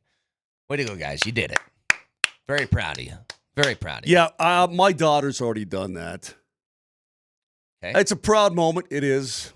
I think you're happy to have it done when it's done. Mm-hmm. Right? Then they come home from college for the summer. And do you think that they need to eat? Can she watch my dogs over the 4th of July? I don't think so. I think she's going to be watching my dogs. What? Yeah. Anyway, the point is that Vic knows this. They come home. Well, at least sometimes they come home. And they still eat. See, the kids are gone. Theoretically, right? They're in college or whatever. But they come home and they still eat, Vic. And they still consume. Oh, and they use things and do things. He eats at his mother's house every day. Who are you talking to? Well, I understand that. Good point. But you know what I mean.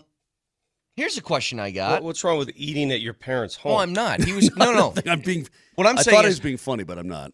Moser's trying to say, like, oh, my daughter's home from college, and all she does is she eats my food and costs me money. And I go, well, he eats at his mom's house every day, and he's a 56-year-old man. Hey, I've never understood people complaining about their kids coming home. That's a good thing. No, it is. I'm teasing.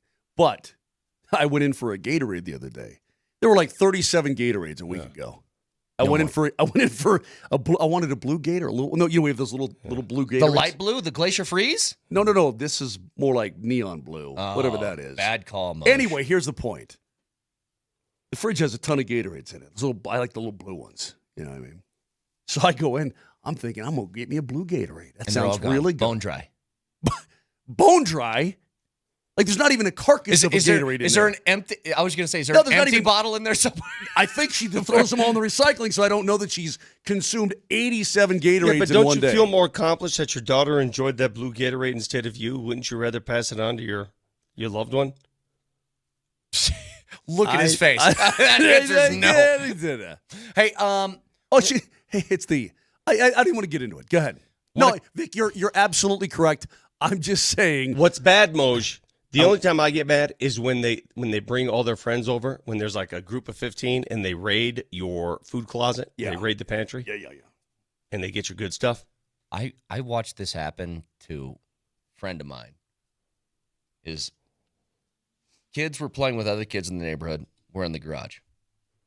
These kids just run in the garage, open up his fridge, take some stuff, close it, leave. And I'm looking at him look at those kids, and I know what's going through his head. He wouldn't have stopped any of those kids from taking the juice box or whatever it was that they got. But all he's saying is, could you ask me? Instead of just running in front of my face and grabbing whatever you want and leaving, can you just ask? I have to ask you this question. I need to know how you guys fall, where you fall on this. It's funny you say this, and I'm going to bring it up now because they're no longer dating. I'll never forget the first time my daughter brought this guy home to meet us, and they just started dating. He comes in. Wait. Is this the LA kid? No. Oh, the other. Okay. This kid comes in. He was very nice and courteous. Hello, Mr. Lombardi, Mr. Lombardi. But I was out when he opened our refrigerator without asking.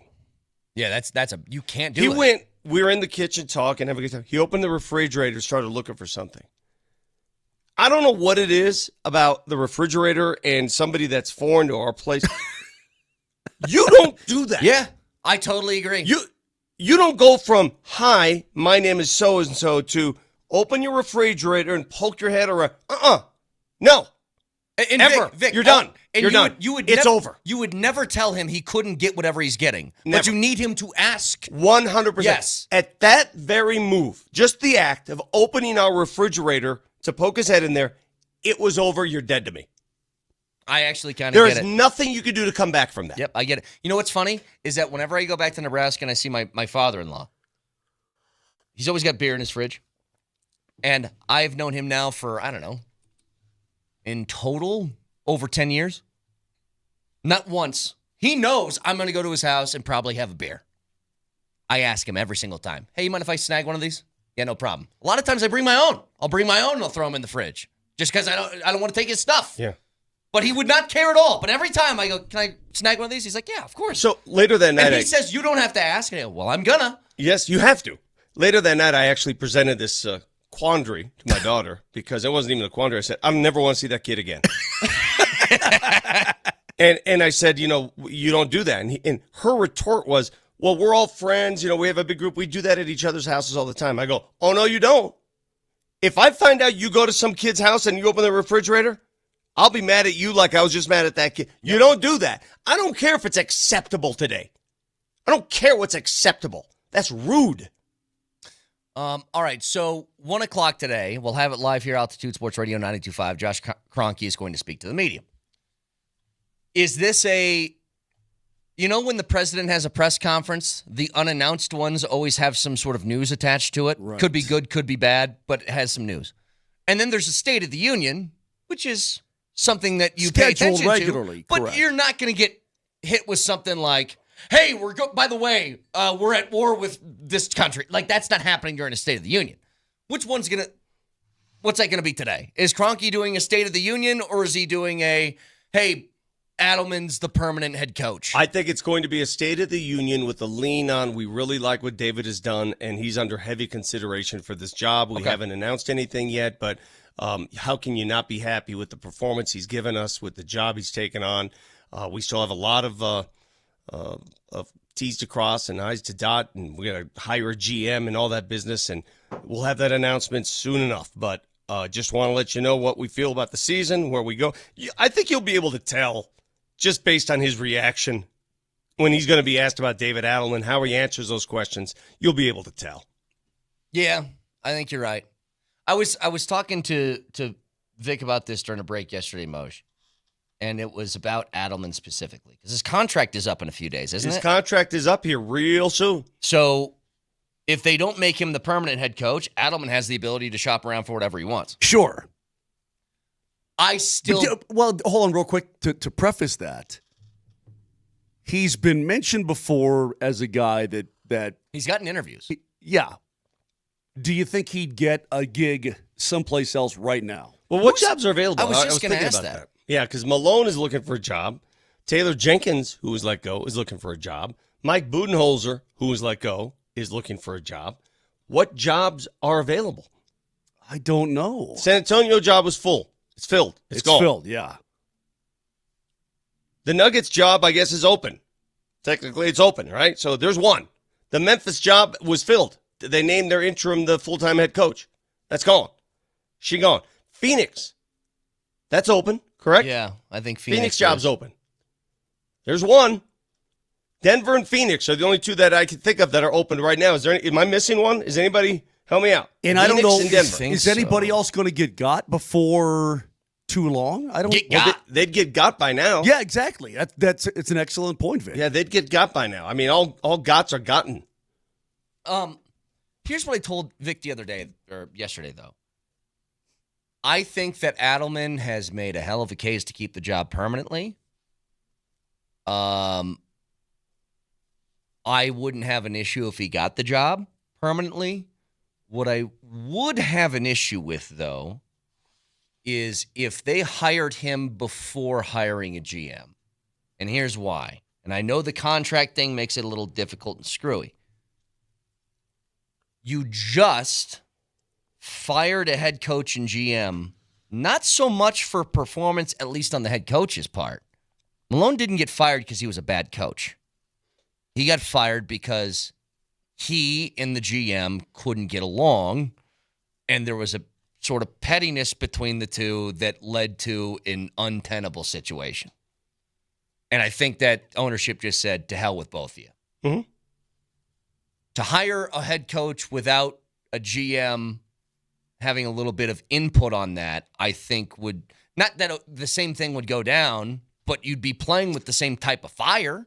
Well, let me give you my stance on that. Having known David Adelman for a bit now, he is the most likable fella you'll come across. And personality-wise is way different from Malone. He doesn't have that personality of, I'm vengeful. He doesn't have that. He gets along with everybody. He also has an understanding, and he's his own man, very much so. It's not like he's going to say yes to everybody, but he's his own man. but he's not that kind of guy. It's just, if you say to him, here's our GM, go work with him, he's going to be fine with that. I don't have. If you're the new GM, are you okay with that? Well, It's interesting. That's kind of what I'm getting at. It's here. interesting though. The Denver Broncos. You have George Payton as your GM. He had absolutely zero hand in the hiring of Sean Payton. Did he not? Well, you bring up a great point Because I mean, and now they work together very well. And they work great. The rhythm is awesome. Everybody assumed that when Sean Payton came in, that George Payton was just walking dead, right? That he was going to be gone. Well, not only did he stick around, they work great together. Yeah, they really do. They do. I'm not saying it's impossible. Here's all I'm getting at. And it's not so much the internal friction part that I'd be concerned about, because Vic is right on this. Adelman is not a guy who's hard to work with, okay? Like, he's very easy. It's about your vision on how to build successful teams and making sure that that's aligned. That's all that I think is important in this. Because I'll bring up this example just to make it easy.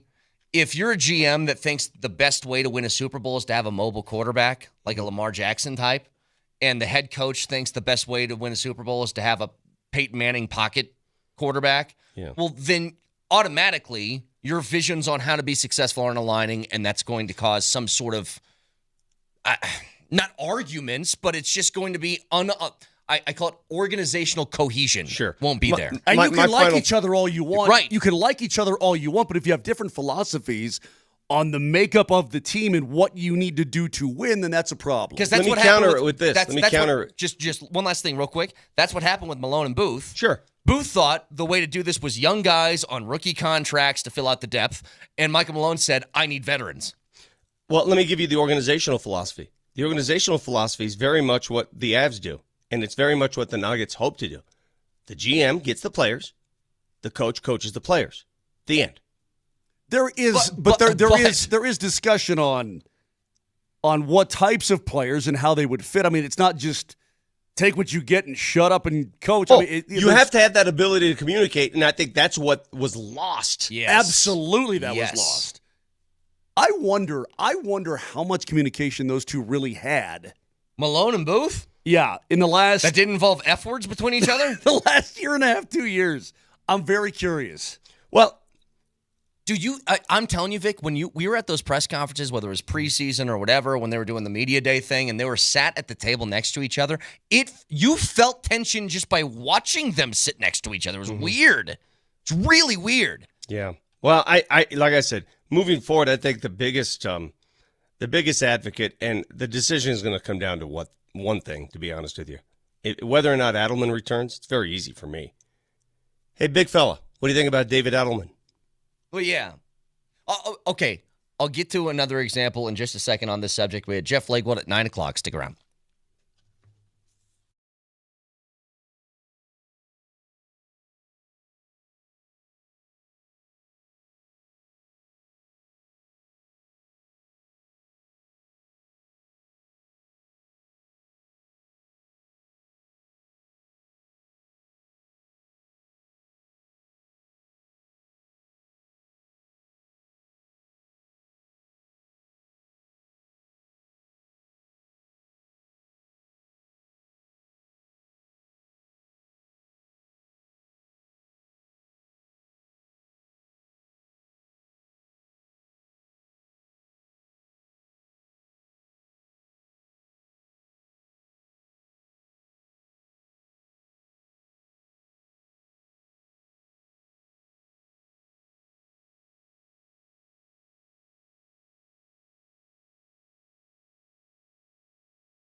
Okay, so here's just one last question on this real quick.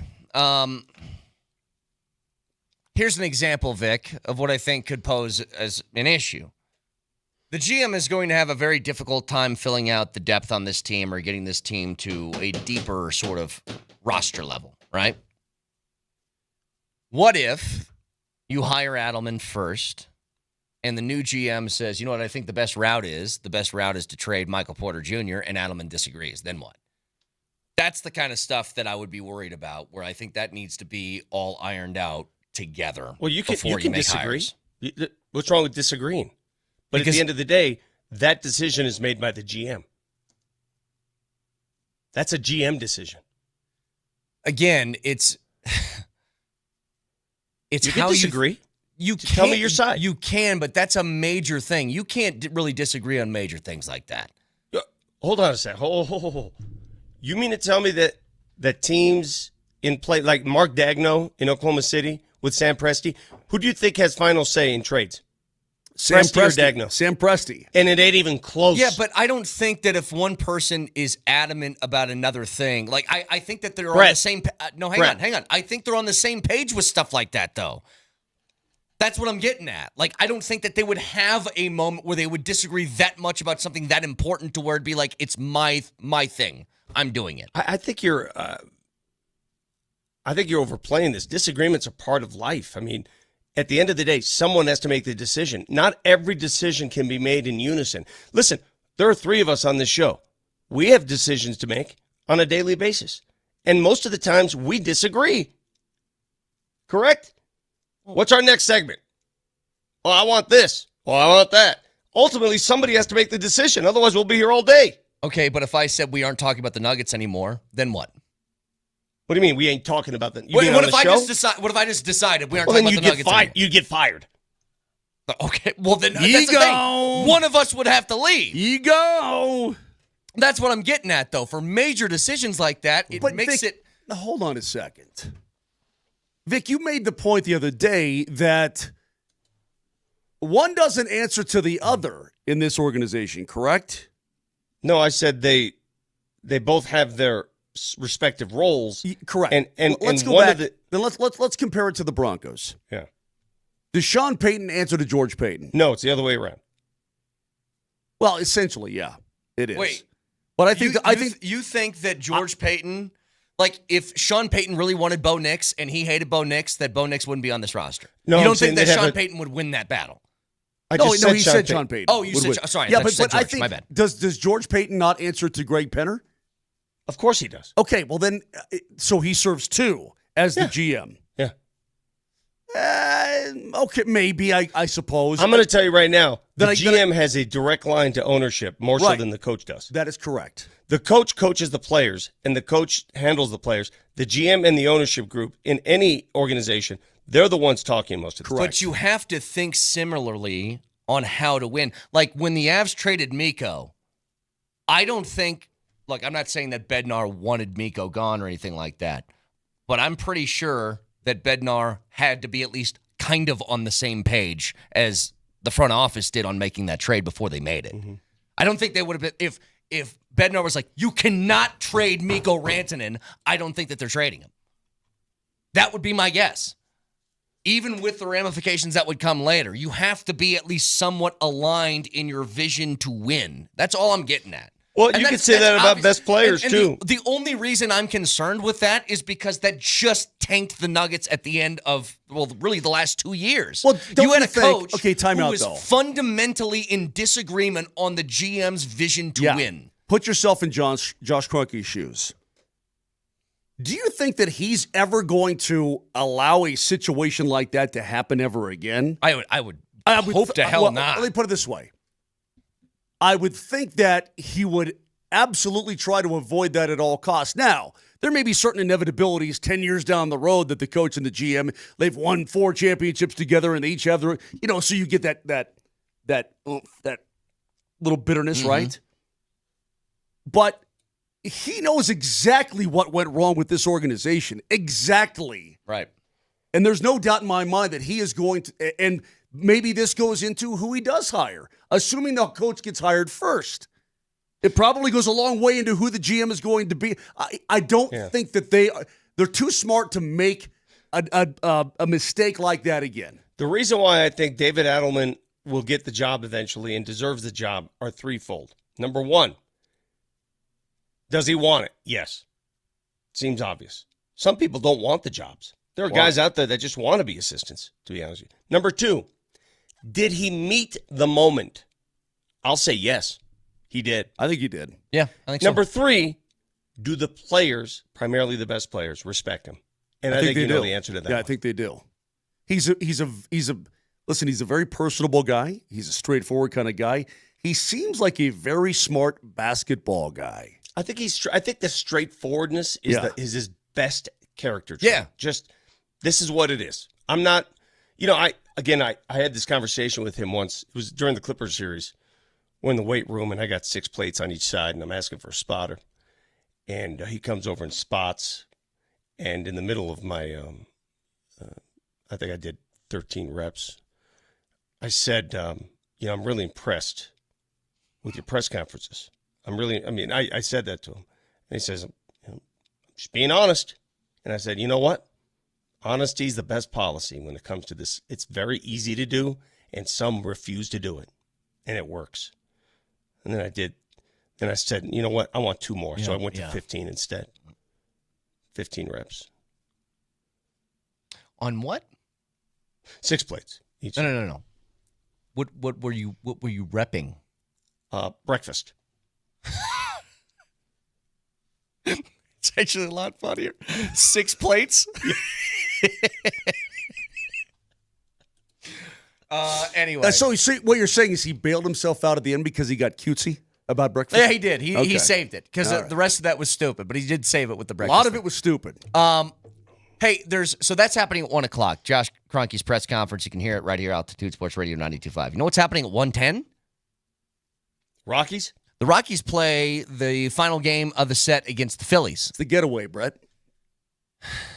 If the Rockies lose, they will have 8 wins in the first 50 games of the season.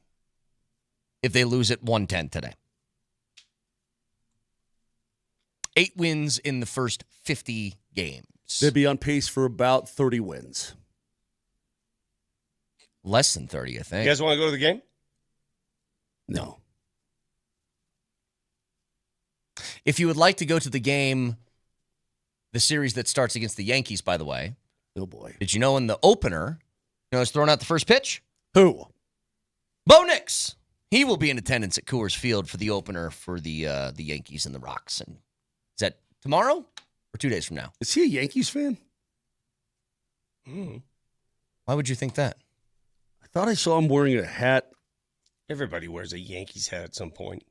It's not Justin Bieber.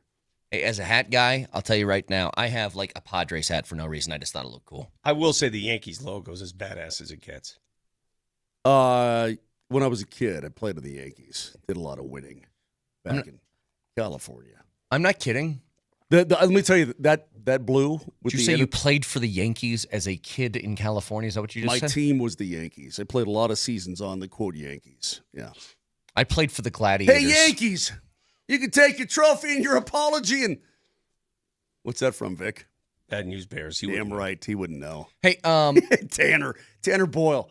Hey, Yankees, you can take your apology and your trophy and shove them. Okay. So good. You want to know what's funny about that Yankees logo? It's almost embarrassing to admit this. The logo was so iconic, and like I would see it in just when I was a kid. I would just know that's the Yankees.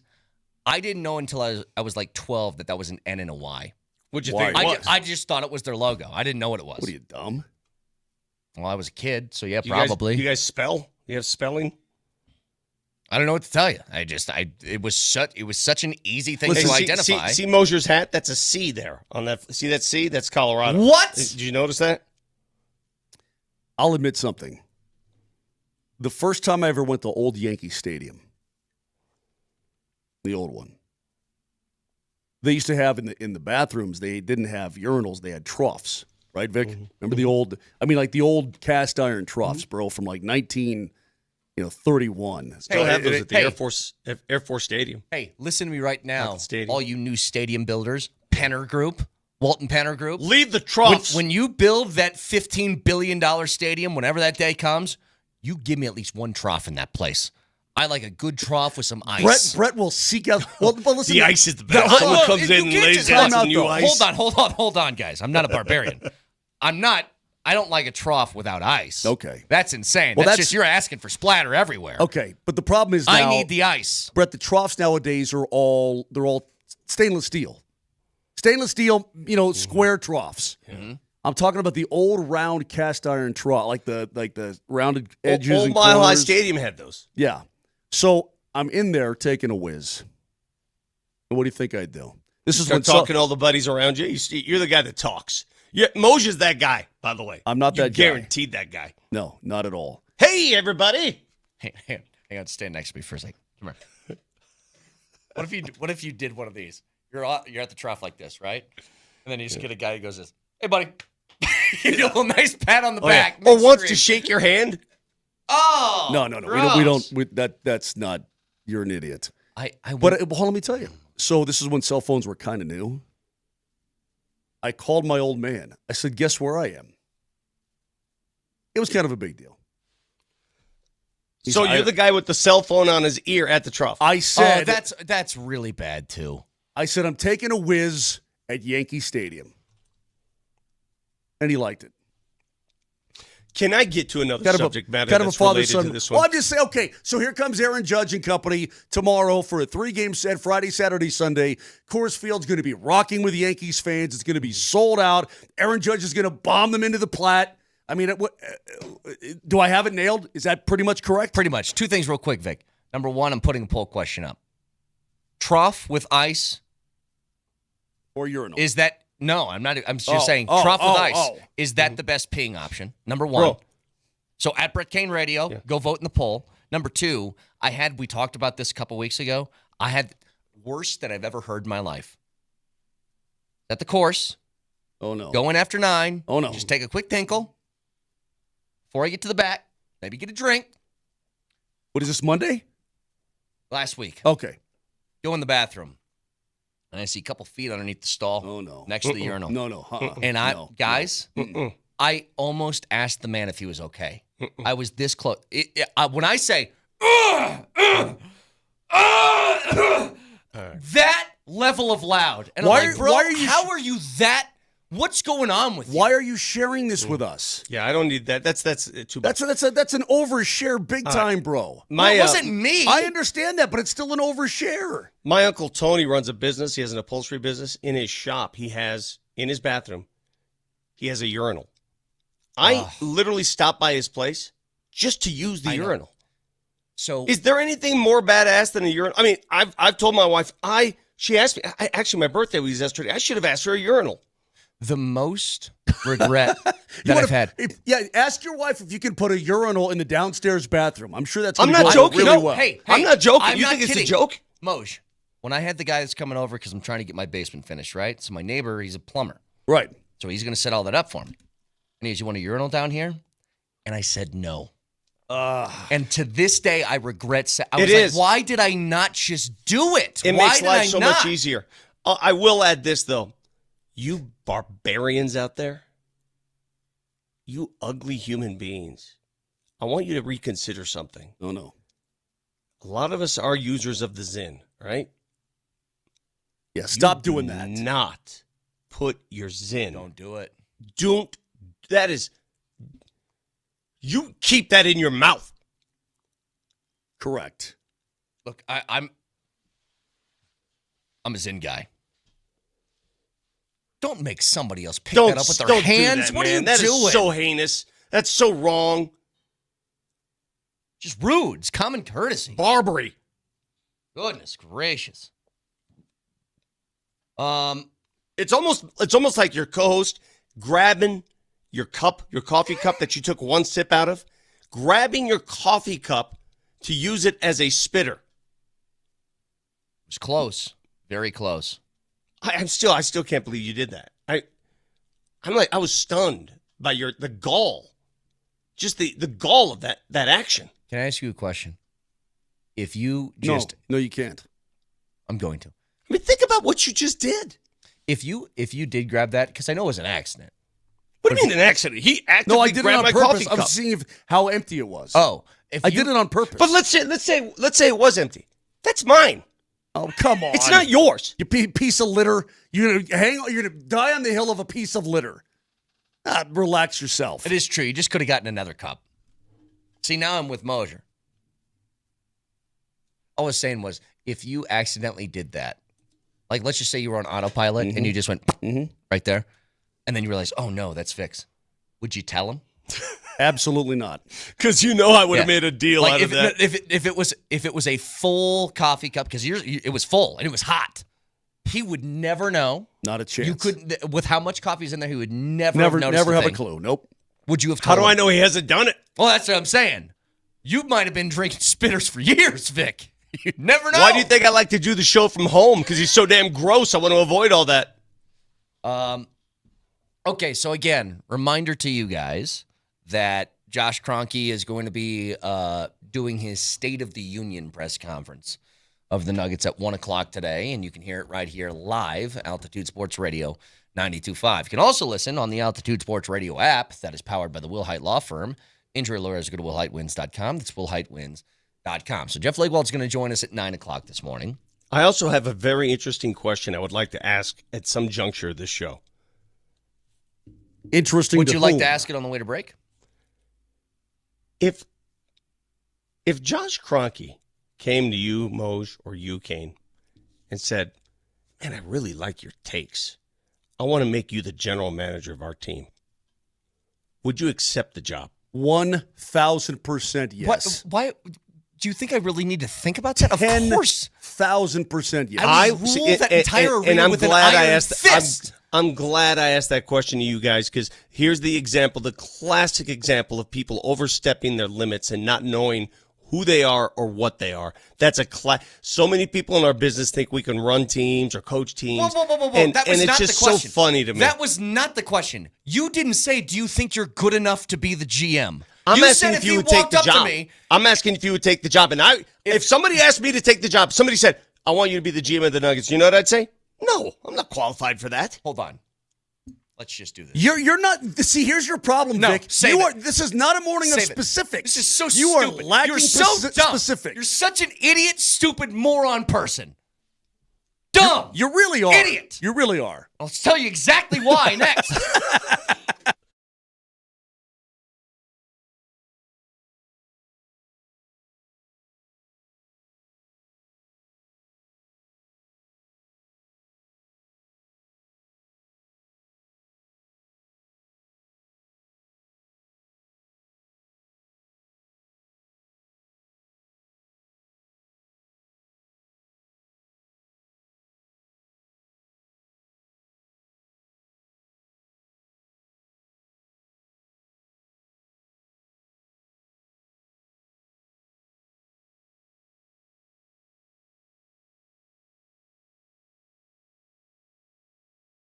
Hey, guys, have you done it yet? Have you called the Rocky Mountain Men's Clinic to check things out? How are you feeling? Well, that's between you and your family and yourself, I suppose. You don't have to tell me. But be honest with yourself. Sleep patterns off? Feeling sluggish? Low energy? Want to feel better? Well, call the Rocky Mountain Men's Clinic. You may have low testosterone. Did you know that guys in their early to mid-30s start losing 2 to 3% of testosterone production every single year? It happens gradually. Before you know it, you're like, dang, I just don't feel like I used to feel.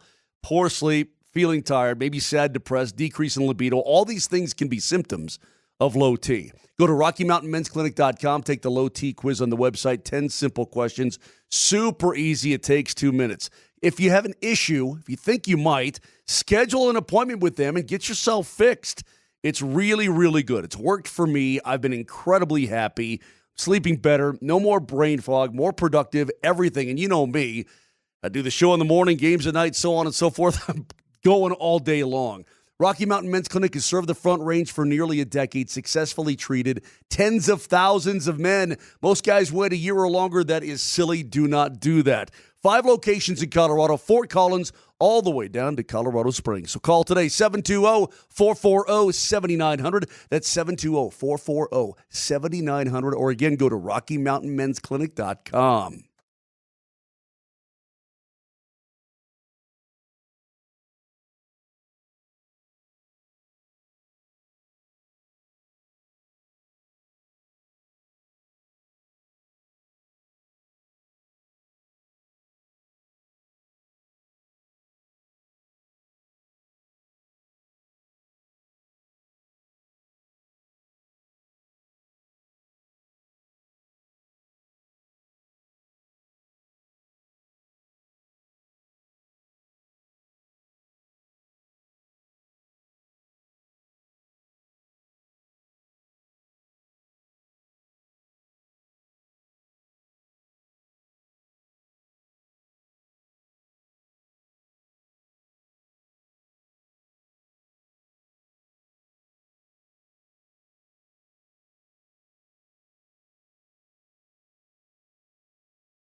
Let me tell you why you're stupid.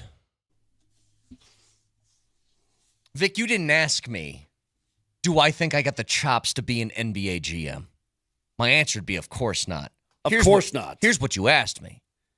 If Josh Kroenke walked up to me and said, how's $2 million a year sound?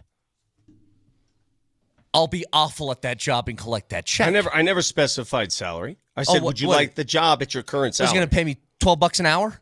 I'm a GM in the league. I'm making millions, yeah, okay? Vic, well, first of all, Brett is correct. Second of all, you're also just in a money grab. Yeah. This is a timeout. Timeout is. Do we love? Do you think I sit here? I'm like, I know exactly how to scout this. European 17-year-old. No, it's not the point. Do we love the Denver Nuggets? Mm-hmm. Do you, Vic? Yeah. Do you love the Colorado Avalanche? Do we love the Colorado Avalanche? Absolutely. Brett, do you love the Denver Nuggets? Yes. Okay. So then as Brett Kane and Mark Moser and Vic Lombardi, there is a certain responsibility that we feel toward the organization that, look, I may not be the best at evaluating NBA, but here's what I'm going to do. Mm-hmm. I'm going to try my very best, and I'm going to surround myself with people who I know are competent sons of guns. Now, I can make decisions, and I can make tough decisions, and sometimes that's what it takes. But it doesn't. I couldn't do any of that stuff. I will tell you this. Well, the average GM in the league doesn't understand the friggin' CBA. You guys anyway. are missing my point. Here's where You're missing my point. Here's where I would win. No, I'm thinking about me as a GM now. You don't get to talk, Vic. I'm daydreaming now. This is my daydream. Yeah, you asked the question. You know what I'm crushing right now? I'll tell you one area of the job that I would crush. I've trained my whole life for it. Yo, man, that press conference, I would charm the pants off those media members. Oh, I'd 100%. Be so good at that. Absolutely. That's the only thing I'd be good at, but I would be good at that. You'd walk away and be like, he knows nothing about sports, but I like him. He's a good guy. He talks a good game, doesn't he? He talks a real good game. My point is pretty simple, and it's this. What's stunning to me is how many people in our specific business, we talk sports for a living. Do you know, can you guys confirm for me? They honestly think there that are they can people do the in job. our Yes. business, Yes. in this town, Yes. who honestly believe they would be good GMs. Yes. Or even coaches. Absolutely. And I always snicker and laugh. So I do laugh. I laugh. If you're listening to the show and you're one of those people, I'm laughing at you. Texture asked the question, who at altitude would make the best, let's just say NBA. That's what we're on right now. Nobody. NBA GM. No, who would, you have to pick one. Who would be the best? Scott Hastings, because he's got the most experience. Of course. That's what I'd figure. That's yes. it. Somebody That's said it. Kreckman, because he's going to dive into all these different numbers. Nobody. Can I tell you this, though? The late, great Peter McNabb.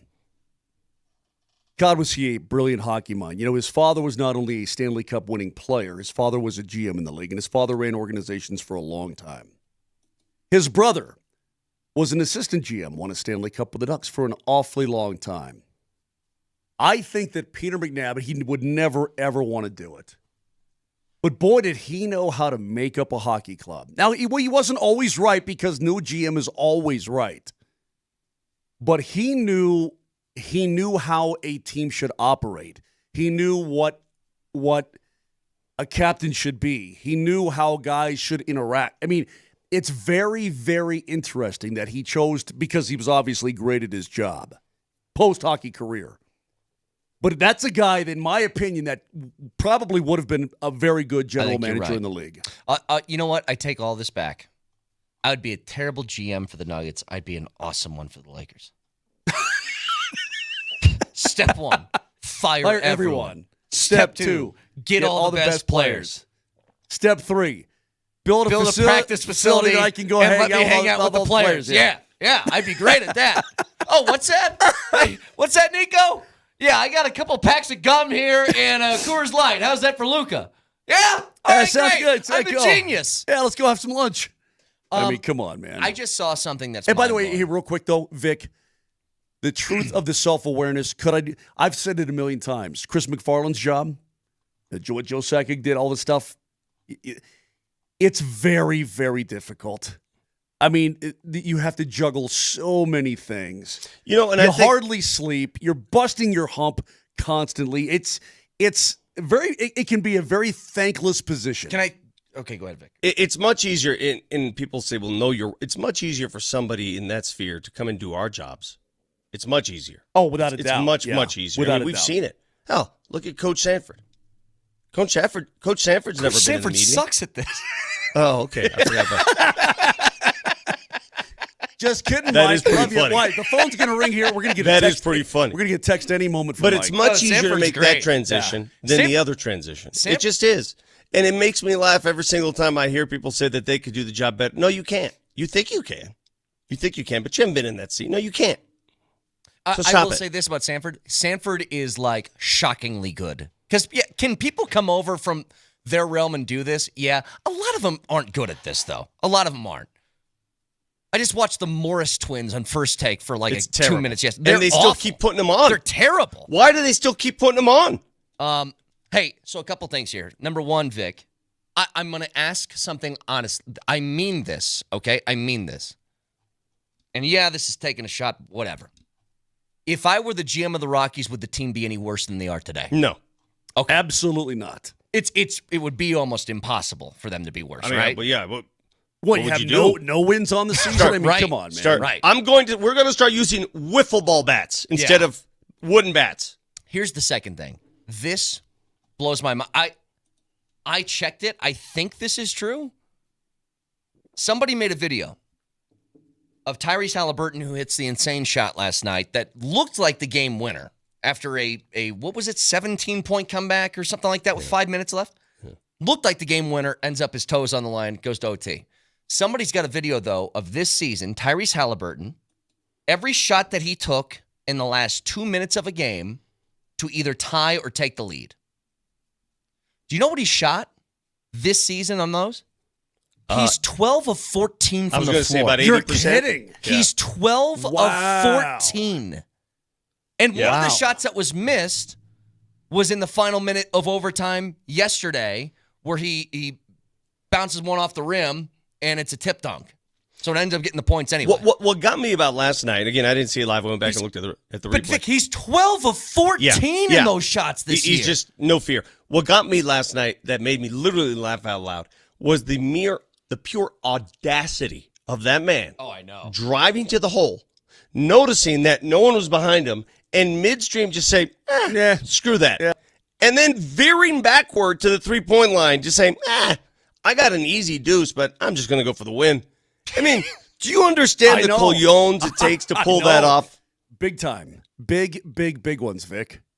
I mean, because honestly, I'm going to use a word I don't use very often, Moshe. He sauntered back to the three-point line. He did. If he had missed, though, let's say he was a Denver Nugget and he had missed, we would be skewering. But you know what, though? Today. That tells you that tells you the size of his colognes because he's ready for that. Well, yeah, he's been there. Care. He's been there, done that. Feels great. Yeah. The fact that you can spit in the face of criticism that's going to come your way, right? You could spit in the face of it and say, I don't care what Moser thinks about me. I'm going to wheel back here and hit this three. It almost felt like he decided this in the span of like half a second. So when he first started driving to the lane, it's like he's like, we're down 2. We're on the road for game 1. We lose this game, whatever. Why not just go for the dub? And he's just like, And by the way, how many times have you seen a shot go in quite like that? Not many. Straight up in the air and straight back down? Yeah, not many. I still the Kawhi shot in Toronto is as close as it gets. Yep. And that was a game winner. 12 of 14 on those shots this year. 12 of 14. Yeah, that's nuts. That's got to be historic, right? It feels like it would be. I mean, that's just ice water in the veins. I mean, what is even an equivalent to that? Wait, there was some Mahomes stat like that in the playoffs in the fourth quarter or something, wasn't there? That if in gotta have it drives at the end of a game, he was like 100% or something. He's brilliant, yeah. You know what's crazy about that? You're trailing in the fourth quarter with like 10 5 minutes left to go. Yeah, something. His drives are always effective. If you compared that, like Steph Curry is the greatest shooter of our generation, probably of all time, correct? Steph Curry. Yes. His late game stats, his clutch shooting stats, not even close. No. They're not that great. I said this. Everybody talks about this with Kobe. Kobe shot like 25% on those shots. Now, he took a lot of them, so he has a lot of highlights of it, but efficiency-wise, it wasn't great. Like, you know who I bet has a really good percentage on those shots? Is Jamal. I bet Jamal's got a great number on that. Jamal, in the middle of horrible games, will hit those big shots at the end. How many times? He did that twice against the Lakers alone last year. Yeah. 12 of 14. Crazy. Jeff Legwold is going to join us here in just a couple of minutes. Again, press conference 1 o'clock today of Josh Kroenke talking about the Nuggets heading into the offseason. We will carry that live on Altitude Sports Radio 92.5. We didn't even talk at all today yet about the passing of Jim Irsay. Yeah. That was, 65 years old. Is that not just completely unexpected? Well, my understanding is he's fought some demons before, right? Understood. Some addiction problems. And, yeah. It's awful. I don't think that anybody disliked Irsay. Irsay seemed like a good guy, right? I think he was somewhat of a troubled individual. I mean, he took over the team when he was 37. Yeah, that's wild. Can you imagine being an NFL owner at the age of 37 years old? Like pretty soon. You're 35. I know. Somebody wants to give me some keys. I'll give it my best shot. You know, it's interesting, too, because I saw people from even outside the world of sports paying their respects. He had a lot of friends in a lot of different areas. Yeah. One of my all-time favorite guitar players, a guy named Kenny Wayne Shepherd. Apparently, he and Irsay were really good buds. Just weird. So when we come back, we'll have Jeff Legwald, ESPN.com, breaking down some Nuggets, some NFL. We'll get to it next.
Jeff Legwold, the ESPN.com, joining us as he does every Thursday at 9 o'clock on the Ramos Law Hotline. Car accident need Ramos Law, medical doctor and attorney.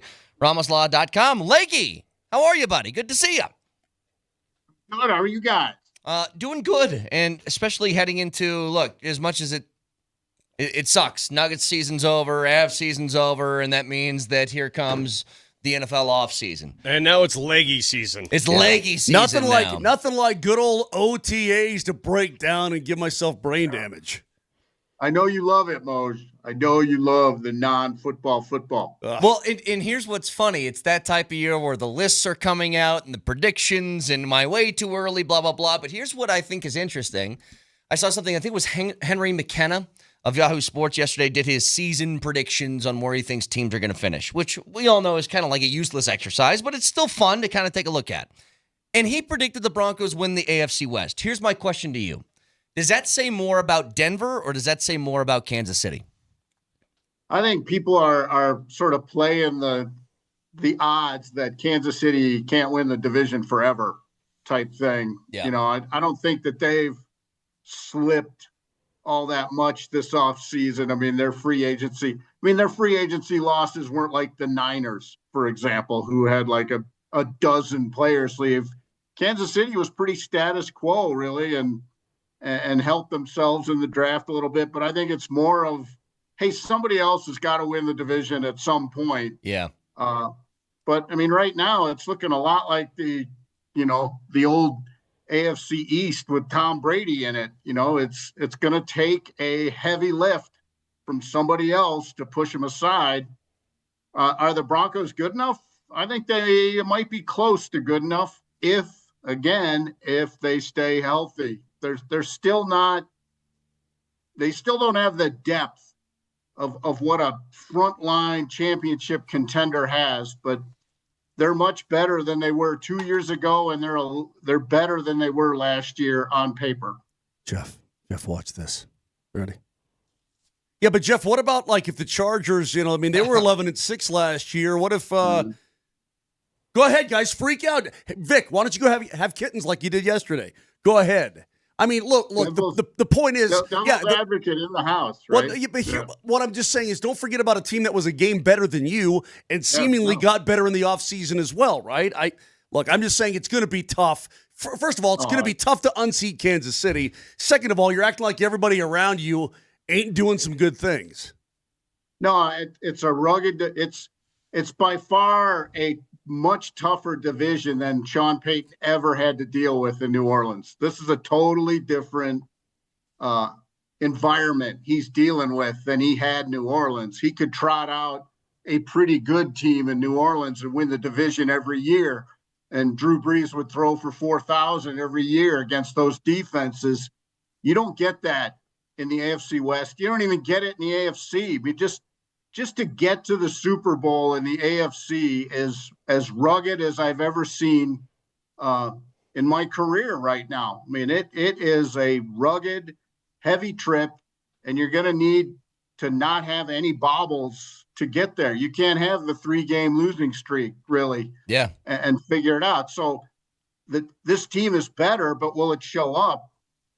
We don't know. I think the schedule's pretty tough, too. I mean, no bye after London. And the first 6 games, I mean, I think that's a pretty tough stretch to open the season. And Sean Payton's teams have not traditionally opened the season all that well. So there's a lot of things that got to converge for sure. I have a specific question about a specific Broncos player, a player who sat on the injured reserve for most of the season, showed his face in the playoffs and made a couple big plays, and there's a lot of potential there. What do they do with Drew Sanders? I think he's been a big part of their plans for 2 years now, Vic. I think they really, really hope he can be a part of the defense, an important part of the defense. You know, they need somebody at that inside linebacker spot with some athleticism, some sideline to sideline athleticism. Alex Singleton is, great instincts, great player. A really good player at the point of attack, but they need that sideline to sideline presence at linebacker when they're in the nickel, especially, and you're in the nickel all the time. So he's that guy. He's a unique athlete, and he could even line up at edge if they need him. I've told people, I've looked at draft prospects for a while. You don't often see 100 tackle guy in the SEC with double-digit sacks. That doesn't come along very often. Drew Sanders was one of those prospects. So again, if healthy, he and Greenlaw, that gives them so much more athleticism at linebacker than they've had in quite a while. And he's a really tall guy, too. I mean, he's kind of I don't know. I think people forget how really tall and big Bill Romanowski was. Does he have an opportunity to be, I don't know, Jeff, a cover guy as well? You tell me. Yeah, no, he's got the athleticism for sure. That's what I mean. His athleticism is unique. And they'd really like it in the defense for sure. And in a 3-4, a player like that, you can move around a lot more than you could in a traditional 4-3. So they have a lot more options with him in the scheme they run. So, like, you made a comparison earlier, and I know you follow the teams around town that aren't just the Broncos. So I'm sure you watched Nuggets games, came to the same conclusion as many, that they don't have depth. And the question that I always ask is, can the guys on the bench, can they just not play, or do you not play them? Which one is it? And I feel like it's the same question I have with Sean Payton and his running game. Because now with R.J. Harvey, it's going to be, I think we're going to get an answer between, did he not trust the guys in the backfield last year or the last couple of years because they weren't good enough? Or did he just refuse to run the football because Sean Payton refused to run the football? And I think we'll get the answer now that they've invested in R.J. Harvey, right? Well, you hope. I mean, I think it's one of those things where two things can be true at the same time. Gotcha. I think he often didn't trust it or simply didn't get to it in the game plan. I think he gets very focused on beating defenses, throwing the ball. I think that's in his DNA. I think that's how he likes to do it. I think he feels better about doing it that way. So some of it is just him as the play caller, but I think some of it is, he isn't really patient all the time. If first down doesn't go great, they often leave the run game, when it's 2nd and 8, and that's the kind of stuff that gets to him, I think, as a play caller, my opinion. Mm-hmm. I think if it was 2nd and 5 or 2nd and 6, we might see a little different approach. Yeah. And maybe being better on first, and he has mentioned being better on first down. I think that's exactly what he's talking about. Was there a moment or moments last year where Sean Payton and Vance Joseph were on shaky ground, and how has that been mended? I hear this a lot, Vic. I'm asked this a lot. I don't personally believe there was. I think what exists is, I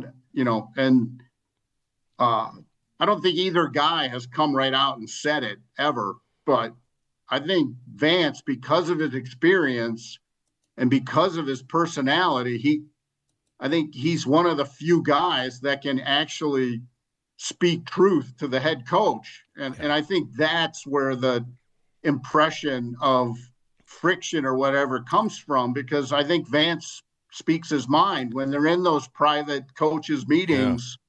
Yeah. And I don't think a lot of guys do, frankly. Now, and I think deep down, Sean probably likes it and appreciates it. He does. He does. And everybody I know that's close to Sean Payton says he respects people willing to go in there. Now, he doesn't always treat them great. He doesn't always respond to it great. I mean, he's going to bark at the defensive coordinator no matter who it is. It just happens to be Vance Joseph right now.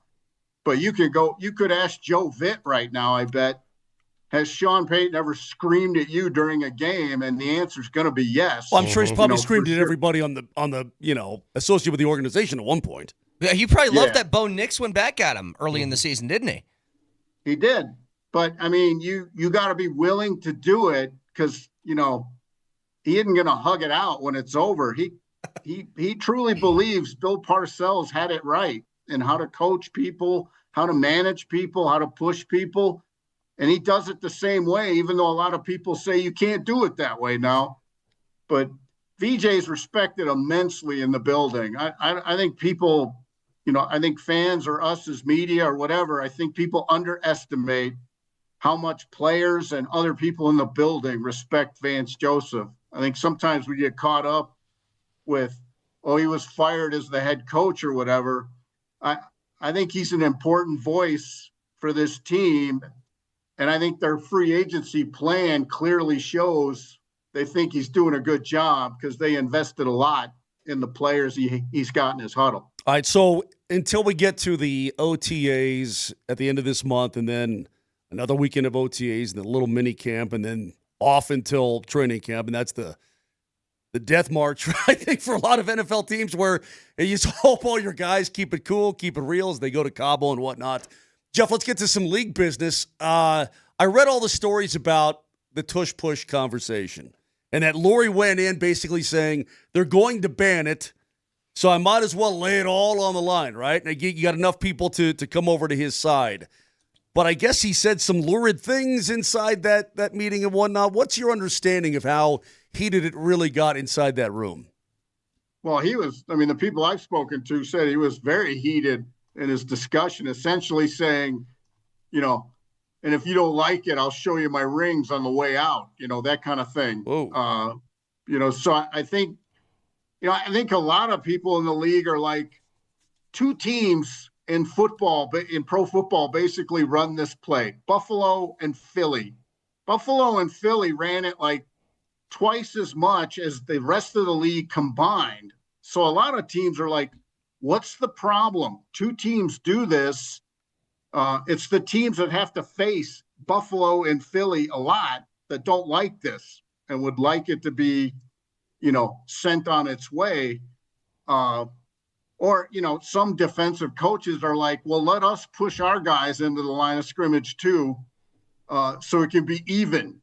But I'm not shocked that a play that favors offense is still around, because the rule book has always, the last 30 years, has always favored offense. So you're going to have a hard time banning things that help offense. Wouldn't the best argument along the way? The best argument to be made against it, not to sound soft, but isn't that like sort of just spitting in the face of all of the injury things that they've been concerned about for the last 20 years? Like, people are ducking their heads down, not looking at their target, and going top of their head into another human being, which is a neck problem, you would think. Isn't that the easiest argument to make, that this goes against all of our safety protocols? To me, it's really the only argument to make. I mean, the fact that it works shouldn't bother you. Do something that works on defense the down before it, or whatever. Yeah. But I think if you're going to ban blocks below the waist all over the field and suddenly decide in there guys can chop down at knees and ankles and dive head first, I think that's, if you're against the play, that's the argument you keep pounding the table with. And they've gotten more votes against it. It was split almost 50-50 at the spring meetings, I was told. And it did, it was a little better this time. They got a little closer. So I bet they try again, the folks that want to get it banned. And the competition committee, if there's enough support, they'll keep sending it out for a vote. The only reason I don't like it is it looks stupid. It looks like a rugby play. It looks like something out of Braveheart. It's just dumb. Our show's argument, Leggy, was it's boring. That's why I want it gone. I mean, you're watching a football game, and all of a sudden a rugby match breaks out. It's dumb. Some of it is boring because it works every time. I mean, well, sure. If you're not going to allow the defense to have the same, rugby, it's even. Both sides get to do the same thing. Right. This isn't even. The defense cannot push their guys into the pile. And that's some of the argument too. Fine if you want to have it, but let us defend it. And they don't really let you defend it. The offense can push the ball carrier with multiple players, and defense cannot dive in. I mean, they threatened to, in the super, in the playoffs, they threatened to find, tell the Washington that, okay, the play's we're over. just going to let them score. Yeah, it's just dumb.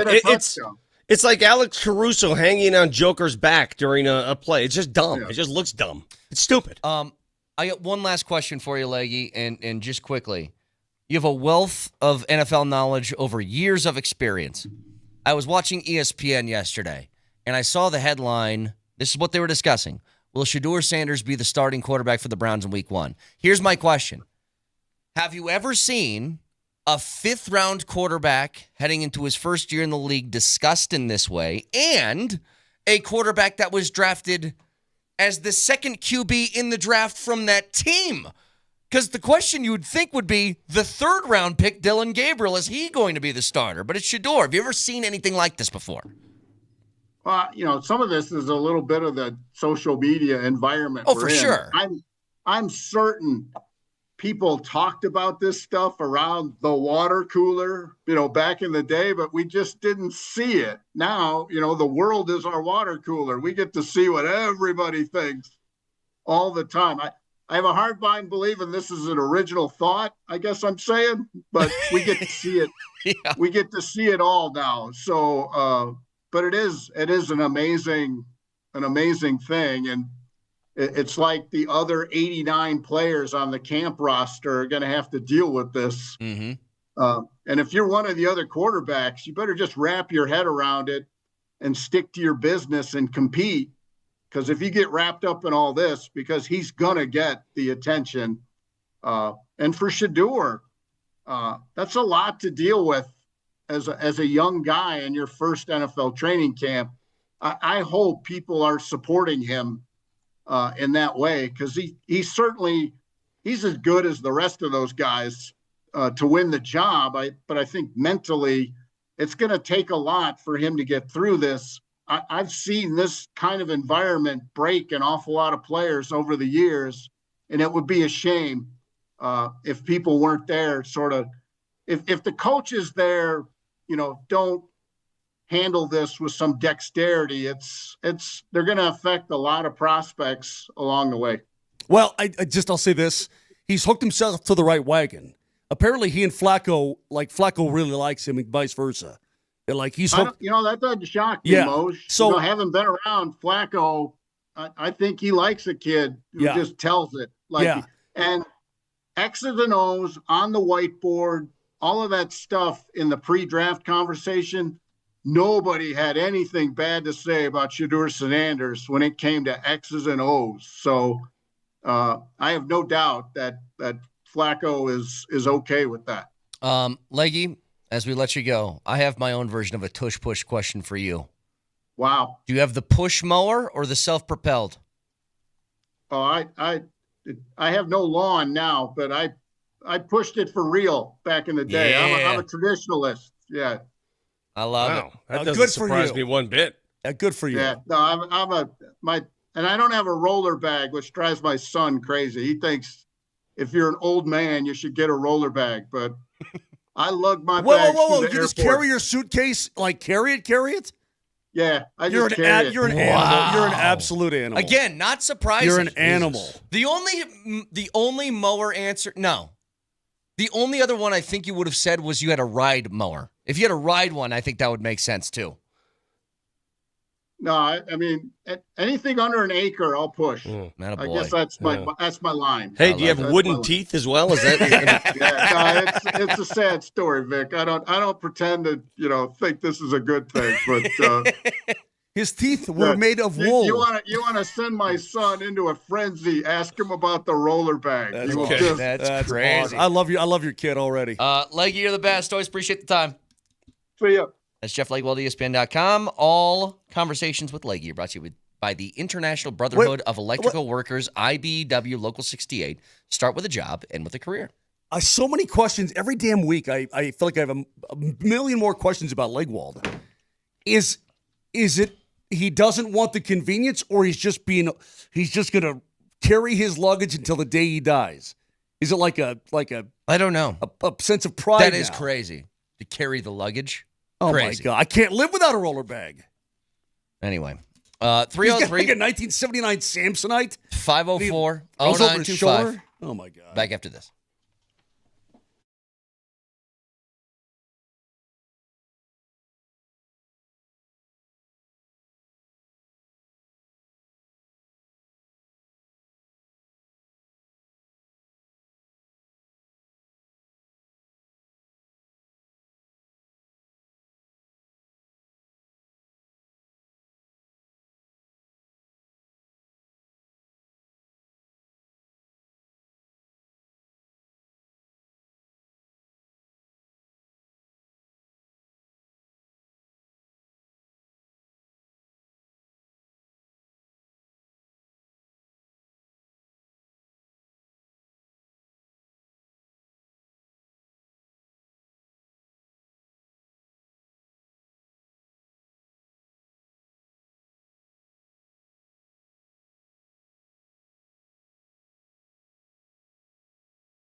Hey, Go ahead, Vic. Sing it. You know the words.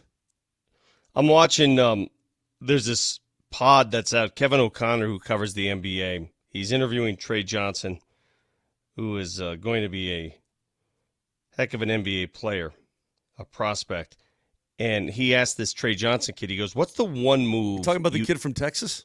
Yeah, he says, what's the one move you'd love to adopt in the NBA?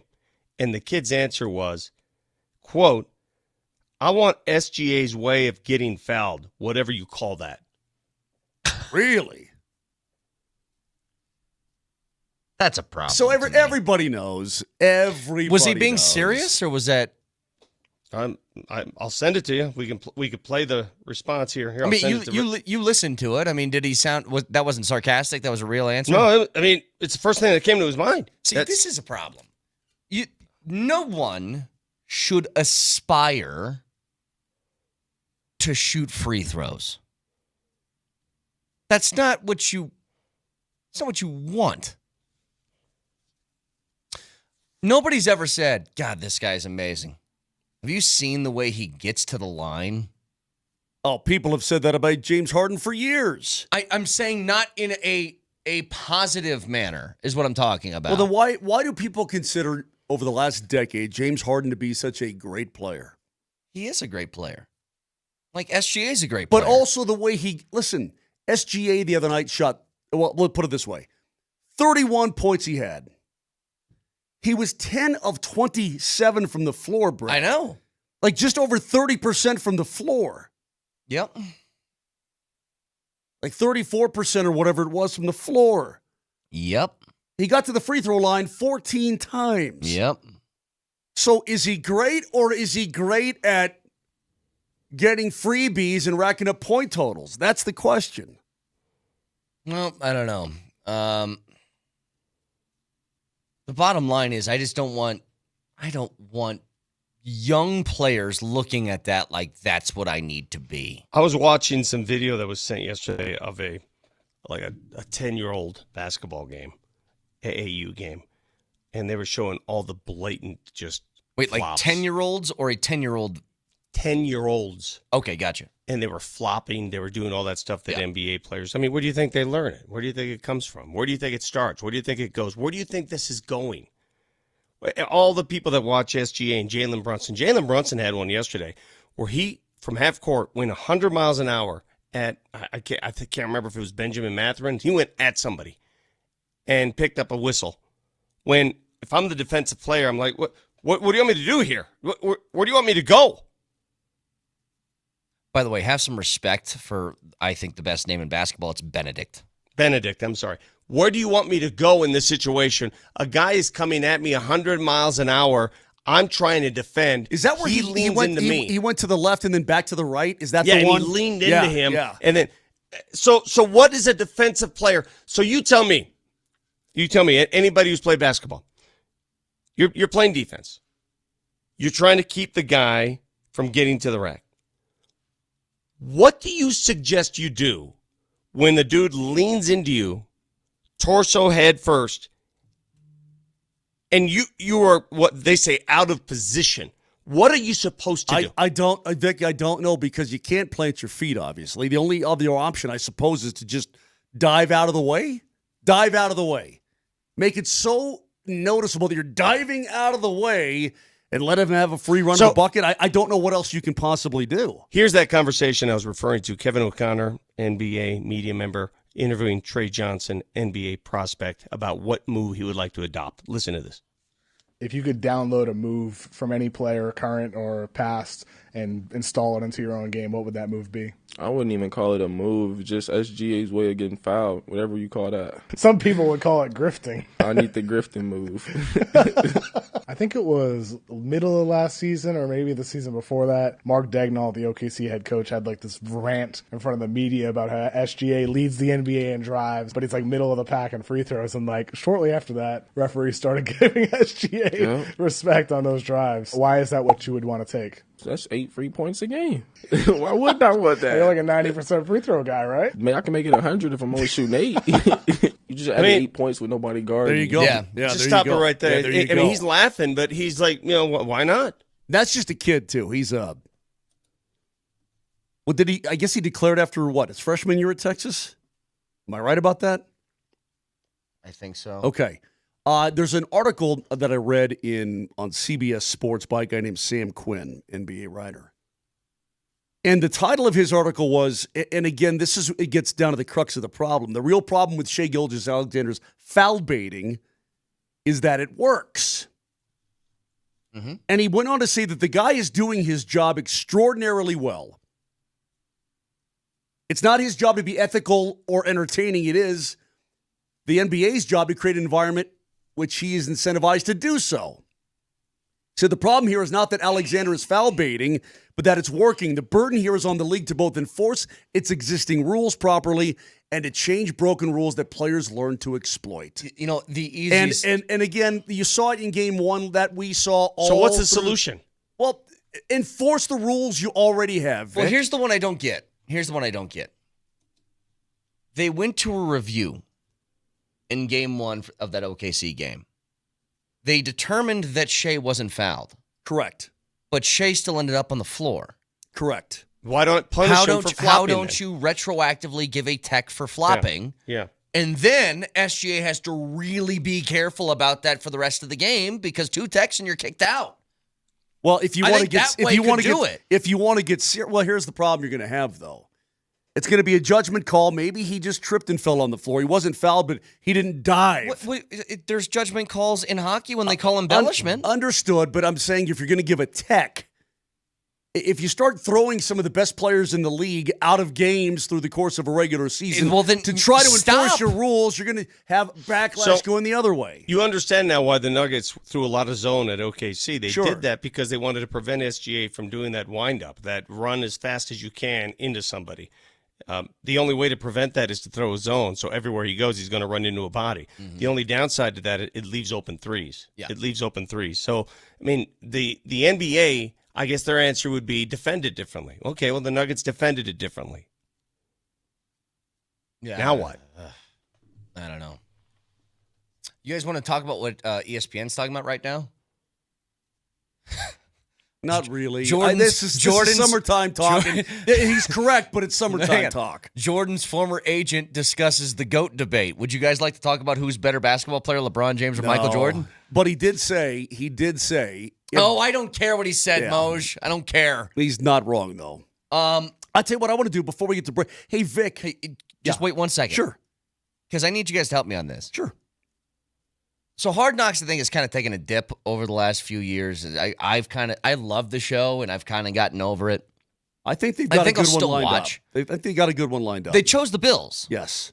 I thought the rule on Hard Knocks is that if you made the playoffs, you were out. Did they change that? They must have, but it's going to be the Buffalo Bills on Hard Knocks. I do think having a good football team will bring it some extra juice rather than the team that went 2-15 the year beforehand, and it's like, all right, I guess we'll watch them. But I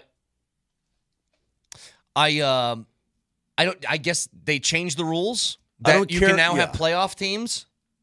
I don't care if you shot 79. Shut that crap off. I guess you can have playoff teams now. I don't know. To me, if you're talking about a team that seems compelling, a team that can win the Super Bowl seems more compelling than a crap team. Sure. Anyway, go ahead, Mosh. What do you got? Vic, this whole Jim Irsay thing, I'm not talking about his passing.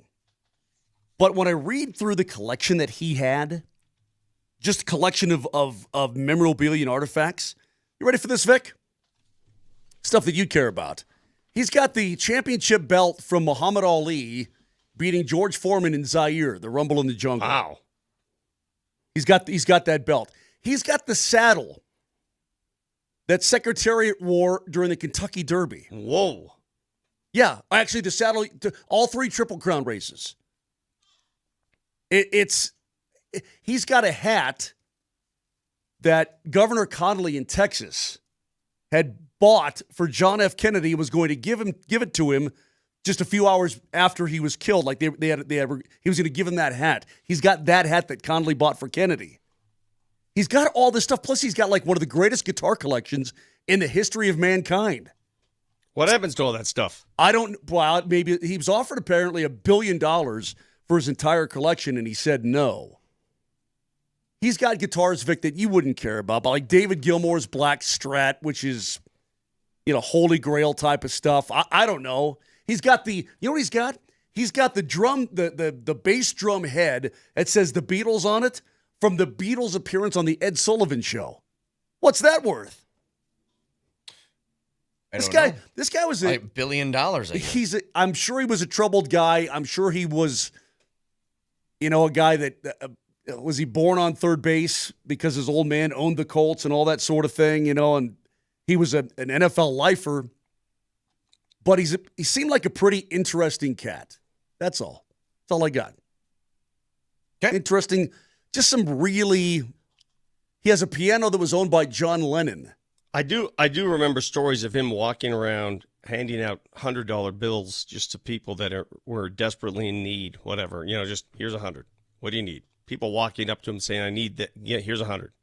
Like Dumb and Dumber when everybody's walking in from the ski resort. Pretty much. There you go. Pretty much. He owns an original copy of the Declaration of Independence. Okay, so hang on a second. I mean, this guy, he kind of touched a little bit of everything. I'm not a memorabilia dude. Mm-hmm. Like, I don't. It just doesn't mean a lot to me. So if somebody said, "Hey, Brett, here's an original copy of the Declaration of Independence." Yeah, I'd take it, but I would never think to seek it out, even if I was a billionaire. Like there's those stories of Nick Cage where he's got like a full-grown dinosaur restructured with the bones or whatever, the fossils. He's got like one of those, and I'm like, what do you do with it? Just I there. know you put it in your house, I guess. I don't know. He's got the 69 Fender that Kurt Cobain used to record Smells Like Teen Spirit. That's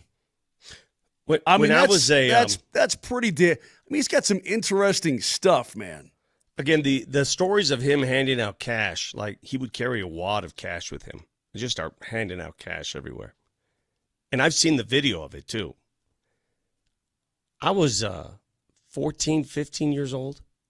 No, I was older than that. I was 18 years old. And we had to raise money for this basketball team to travel to go play in Hong Kong. And I was just completed my ball boy duties at the Denver Nuggets. And Sidney Schlenker, who was the owner of the Nuggets at the time, walks into the arena. I'm walking out. And I said, "Oh, what the hell? I'll never see this guy again." And I gave him my spiel that we needed to raise money. He reached into his pocket and gave me $650 cash. Jeez. You're kidding. Yeah.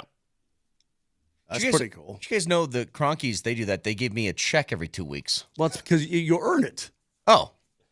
Well, I thought you were an intern. Oh. I had no idea. Last thing, he had the opportunity to buy the Wilson volleyball from Castaway, the volleyball Wilson, for 18 G's, and he passed it up. That sounds ridiculous to me. Do you want this volleyball from Castaway? I'd be like, all right, sure. How much? 18 grand. Go to hell. I don't need that thing in my house. Yeah, okay. Hey, but if I don't understand. Yeah. I'm not that the whole collectibles thing. That's I don't know.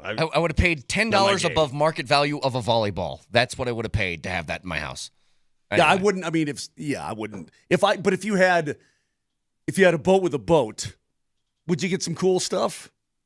I don't think so. No? I think I would just, yeah. I think I'd still be cheap, honestly. You probably would be. Hey. Which is fine, which is good. Press conference is at 1 o'clock today from Josh Kroenke. If you had to ask, and Vic will ask, but if you had to ask one question, what would you ask him? We'll get to it next.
What are you giggling at? I'm watching this thing online. Have you guys seen this trend of dudes calling their friends and wishing them good night? Yeah. Oh my God. My tears are coming out of my eyes. Something guys never do. Like call other guys and say, hey man, just calling to wish you good night. Yeah. I'm just heading to bed. Want to say good night. All of them are like, what are you doing? Why? Like, just go to bed. Oh, it's so funny. Hey, Moj. The Chicago Blackhawks have made a move. They have hired Jeff Blashill as their new head coach. Okay, been around. Can I ask you, maybe this is hard for you to answer. How many times He was with Tampa as an assistant. He was head coach of the Wings. Yeah. But here's my thing. Been around. What percentage of hires would you say in the NHL for a head coach have no previous head coaching experience? It feels like every time somebody's hiring somebody, it's a guy who's coached already. Marty St. Louis in Montreal, former player, got the head coach job. Patrick Waugh coached juniors before he got the Avs job. Now he's the Islanders coach. I mean, period, no coaching at all? I don't think No. I'm just saying no previous NHL head coaching. It just feels like guys are recycled Jared Bednar had zero NHL head coaching experience. David Carl, when he gets hired by an NHL team, whenever he decides he wants to leave DU. He just signed a big extension. What? Let me say this. Why wouldn't he be signing a big extension? Well, yeah. Because he does a great job with the Pioneers. It's won national titles. Yep. He loves Denver. Right? He was going to play for the Pios, obviously. So, I mean, this guy, he's got a pretty damn good thing going, and you want to leave that to go to the NHL where it could be brain damage, potential brain damage all the time. Sure. Not fun. Yeah, I mean, but I'm sure eventually the thought of expanding his career will come that way, and he will go into the league having not coached. It's a good example. I don't think Footer just got hired. Yeah, absolutely. Okay, so going to the press conference again. That's 1:00 today, and it'll be By live. the way, Footer was an assistant in the NHL. I know, but I'm saying previous head coaching experience in the NHL was the question. Well, I mean, at one point, every coach had not coached as a head coach in the NHL. I don't think you understand what I'm saying. I guess I don't. 1:00 today, we'll run the press conference from Josh Kroenke live here on Altitude Sports Radio 92.5. I asked, if you were to ask Josh Kroenke one question, what would it be? Vic, you already said this earlier in the show, so go ahead. I'll ask another question. How do you become less top-heavy in today's current CBA? The Nuggets are very top-heavy. The Nuggets are that guy at the gym, big neck, huge. What do you call these muscles right with these traps? Right here? Huge traps, big old biceps, big old freaking lats. The lats stick out like bat wings. Yeah. And then my legs, right? That's what the Nuggets are. Big old top-heavy dudes. They need to how much you bench from Saturday Night Live. Remember that? How much you bench? They need to filter all that out a little bit more. How do you do that given your stringent, restricted contract payroll status right now? How do you? I mean, it's very hard to do. How do you do it? I doubt he's going to sit there and give us the plan, but that would be my question. Look, mine would be an offshoot of that, and it wouldn't be one that you would get an answer to at this press conference, but in a world where I can hit him with true serum. Does he believe that the starting five is going to be the same next year? Yeah, that's pretty much, that's a simpler way of asking the question. Probably the easiest way to ask. And the other question I'd ask is, do you mind if Brett Kane takes a shot at GM duties? I think that you should at least bring it up. I hope he's listening. It just gives you the business, Vic. I hope he does.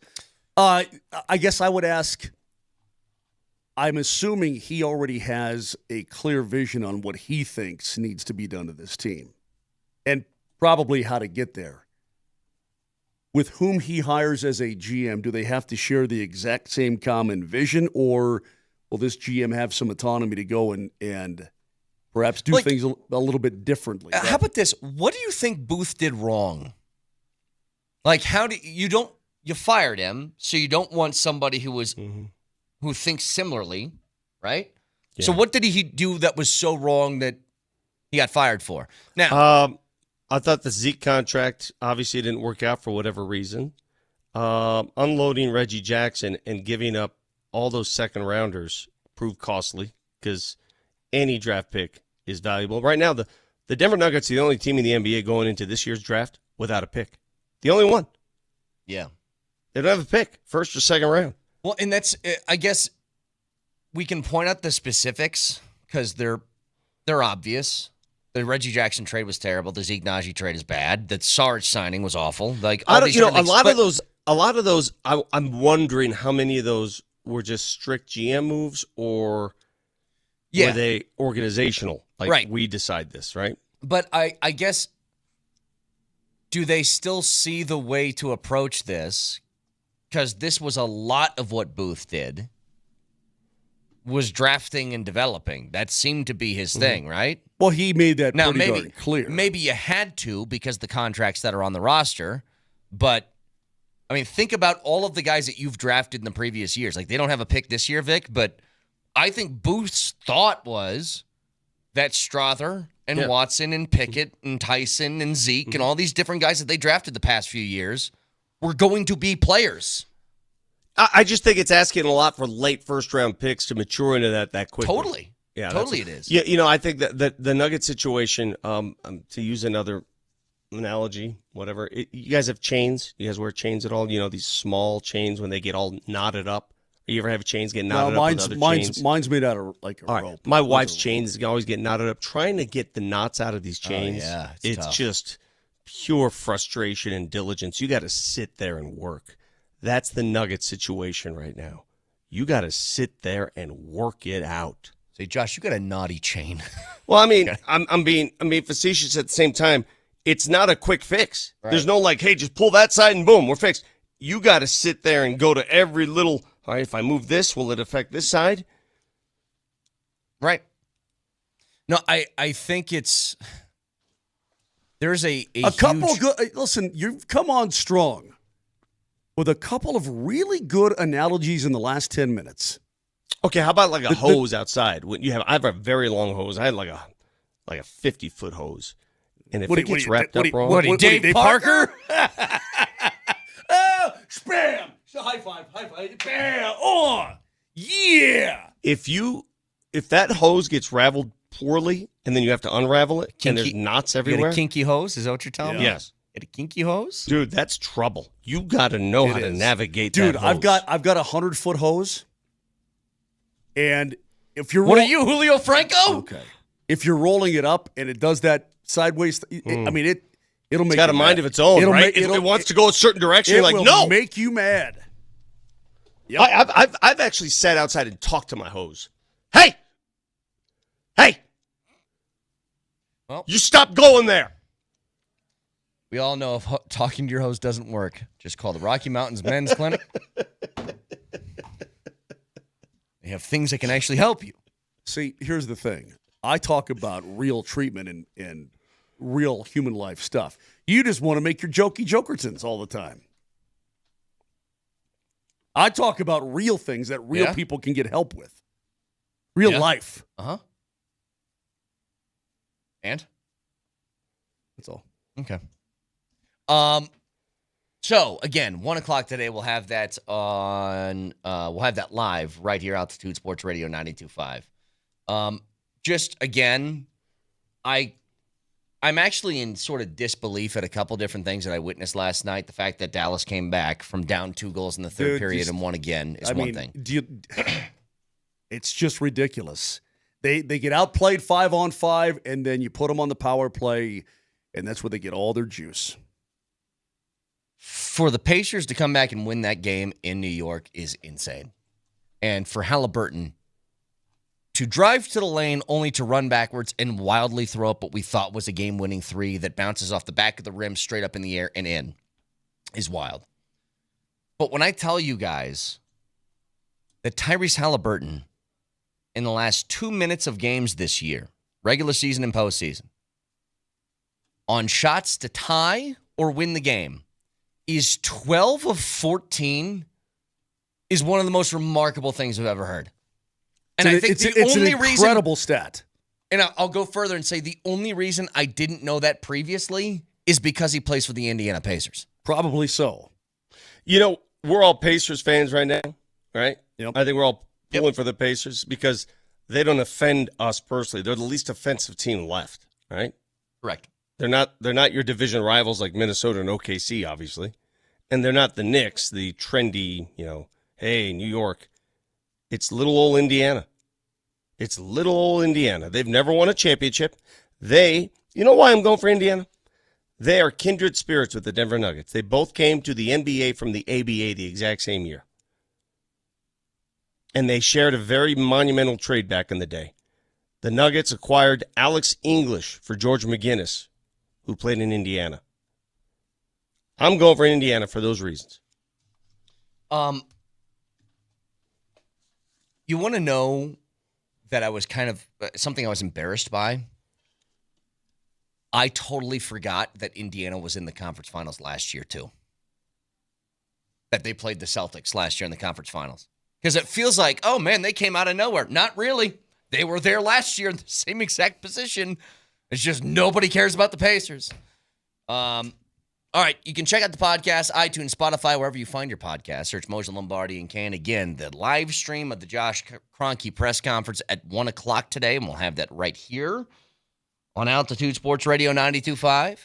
You all have a wonderful Thursday. We'll talk to you tomorrow. Jesse, do we have drug takes tomorrow? Yes, okay. He said. All right.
I would like to start this whole, speech with just thanking my teammates.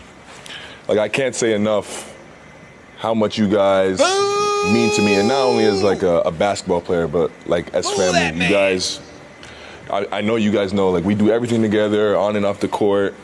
We go shopping, we eat. You guys are really like my brothers, and I really mean that. And without you guys, none of this would be possible. And I want you guys to know, this award is your award too. So thank you guys so much. Boo!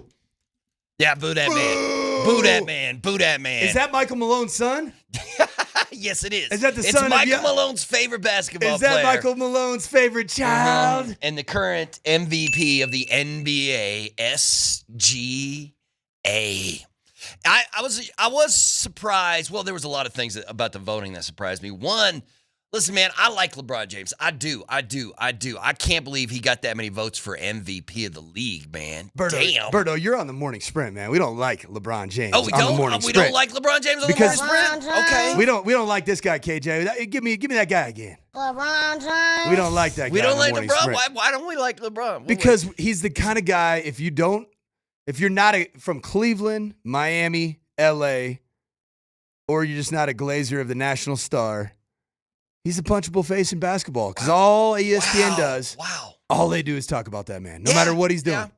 That's true. I mean, I'm sure they're going to have a conversation about the LA Lakers today, even on ESPN, even though they're nowhere near the playoffs or any of the kind of decisions like that. Breaking news out of Los Angeles. The Lakers have hired third assistant bench coach for their G League team in Fort Wayne, Indiana. It's crazy. Mark Berkeley. Nailed by the king. Yo, man, I could coach the Lakers to a first round playoff exit.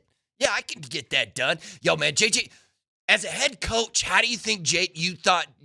I don't know if you care about NBA coaches. No, because we're doing the thing right now. How do you think JJ Are we doing the Redick thing? Are we handled the letting thing? the Lakers? Are we letting the Lakers? Are they hijacking our yeah, show you're in right. Denver, You're Colorado? right. I just did. We got Rockies baseball to talk about, Berto. Yeah, it's true. That's true because they lost again tonight or yesterday, and they're going to lose this afternoon, right, to the Phils. The Phillies in town. Then the Yankees are going to give them all of that business. That interview that Bill Schmidt did with the media, and we got it from 9 News. KJ sent it from 9 News.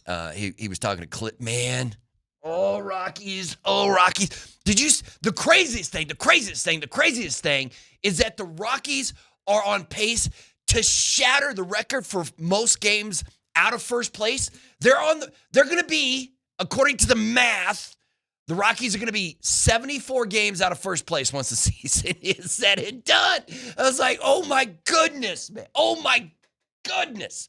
And I feel like poor Bill Schmidt, man. Well, I mean, nobody feels sorry for Bill Schmidt because he's making a lot of money just to watch baseball. But at the same time, man, when his career is said and done, which I'm assuming is here in a couple of years, because you can't keep catching, he's going to be known as the worst GM in the history of this city, right? Like he became GM in 2021, and they lost 100 games, then they lost 100 games, and now they're going to be the worst team in the history of baseball. Well, if you're talking to our very own Darren McKee, he would say, hold my beer, John Elway was the worst GM in the history of the See, here's the crazy thing, and I don't know if you agree with me. I don't know if anybody agrees with me, but the downfall of the reason the Denver Broncos were bad for 8 seasons and almost a decade wasn't John Elway, it was Joe Ellis, man. I blame Joe Ellis for that stuff, man. I blame Joe Ellis for, breaking the trust of Pat Bowlen, of Mr. B. You know what I mean? Like Joe Ellis was his friend, and he went to his friend and said, I'm not long for this world. I need you to shepherd my team, lead my team until my kids are ready to take over. And instead, he took the team, ruined the team, sold the team, and now the kids are out completely. I feel a way about that. You know what I mean? I feel a way about it. There's nothing. He didn't do anything illegal. I'm sure he was trying to make the best of a bad situation, all that kind of stuff. But at the same time, man, I'm like, yo, man, that was your friend. That was your friend. That was your best friend in the world. And he asked you to do something, and you didn't. And you didn't. And so but I get DMac's anger at John. It's so crazy, man. Where I mean, what he's angry because John never found a quarterback?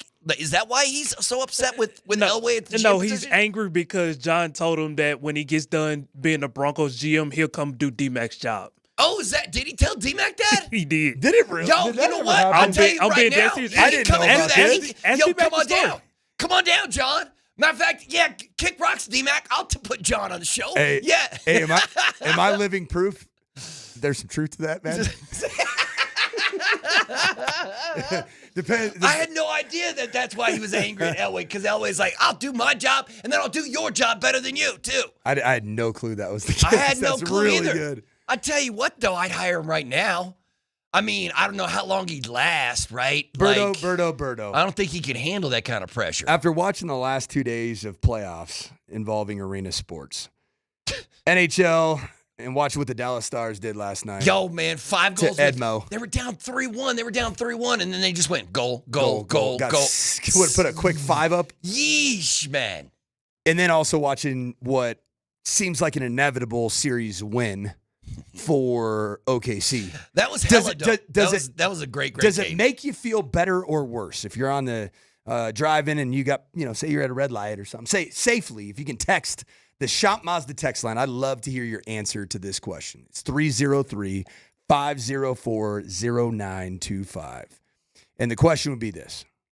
After watching the first 2 games of the Western Conference in both the NHL and in the NBA, do you feel worse or do you feel better about how things ended for the Avs against the team that clearly appears to be headed for the Stanley Cup playoffs or Stanley Cup finals? And I would say the Stars right now look like I think they're the favorite to win. Well, just like the And then- Oilers and last night, OKC. the Avs had a 2-goal lead in the third OKC, on Dallas. OKC might win these next 2 series in 5 or 6 games.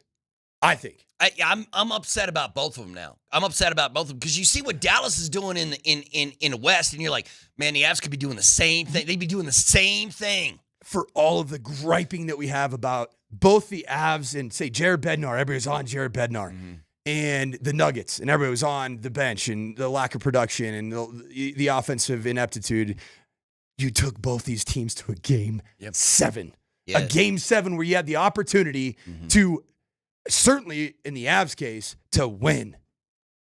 The Nuggets really didn't appear to have much of a chance to win, at least in that contest. Not in game 7 they looked. But you took them both they to didn't the have to the wire. And I don't know that either of these teams will see another game 7 on their way to trophies. And so does it make you feel worse or does it make you feel better No, worse. about the state Worse. of the Nuggets and the Avalanche with what appears to be inevitable champions that you were eliminated by in the game 7s? No, it makes me feel worse. Makes me feel worse because I would love to see because obviously Thunder and Timberwolves play game 2 tonight. It would be great because that game would have been here.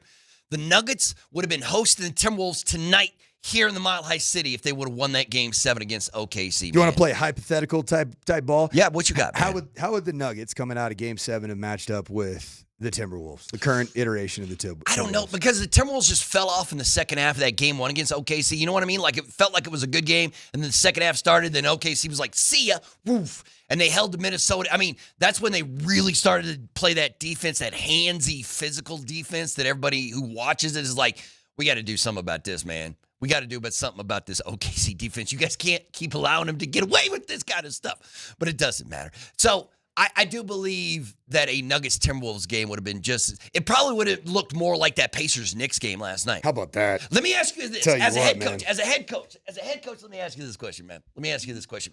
How do you feel about a dude on your team talking mad trash constantly, like will not shut up, will always tell the opposing team what's going on? And not only that, that guy is also the best player on your team.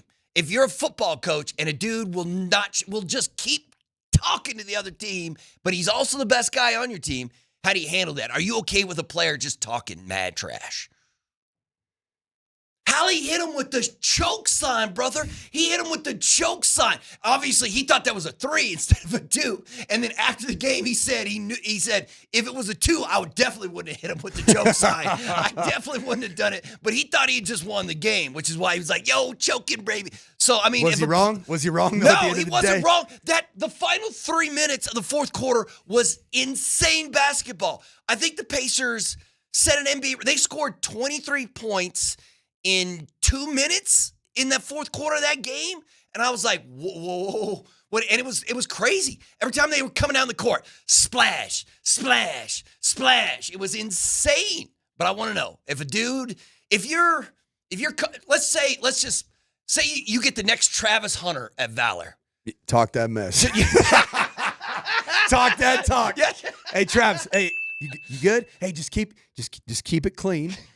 But you can talk that talk. Keep talking all the talk you want to talk, Just man. let's steer clear of certain words that maybe aren't in alignment with the mission of the school that we're at. Because right now. Halliburton, he's talking to players, he's talking to opposing coaches, he's talking to fans on the sidelines, he's talking to everybody. But what's amazing is that it seems like he plays better once he gets in that I want to talk trash kind of groove. You know what I mean? Like he doesn't seem like like Kawhi Leonard. Kawhi does talk every once in a while, but talk he's trash pretty every once in a while. stoic though. But he's like, He's you know what I mean? stoic. Like he's not going to yell at the officials. He's not going to yell at his teammate. He's just going to be like, I'm handling my business.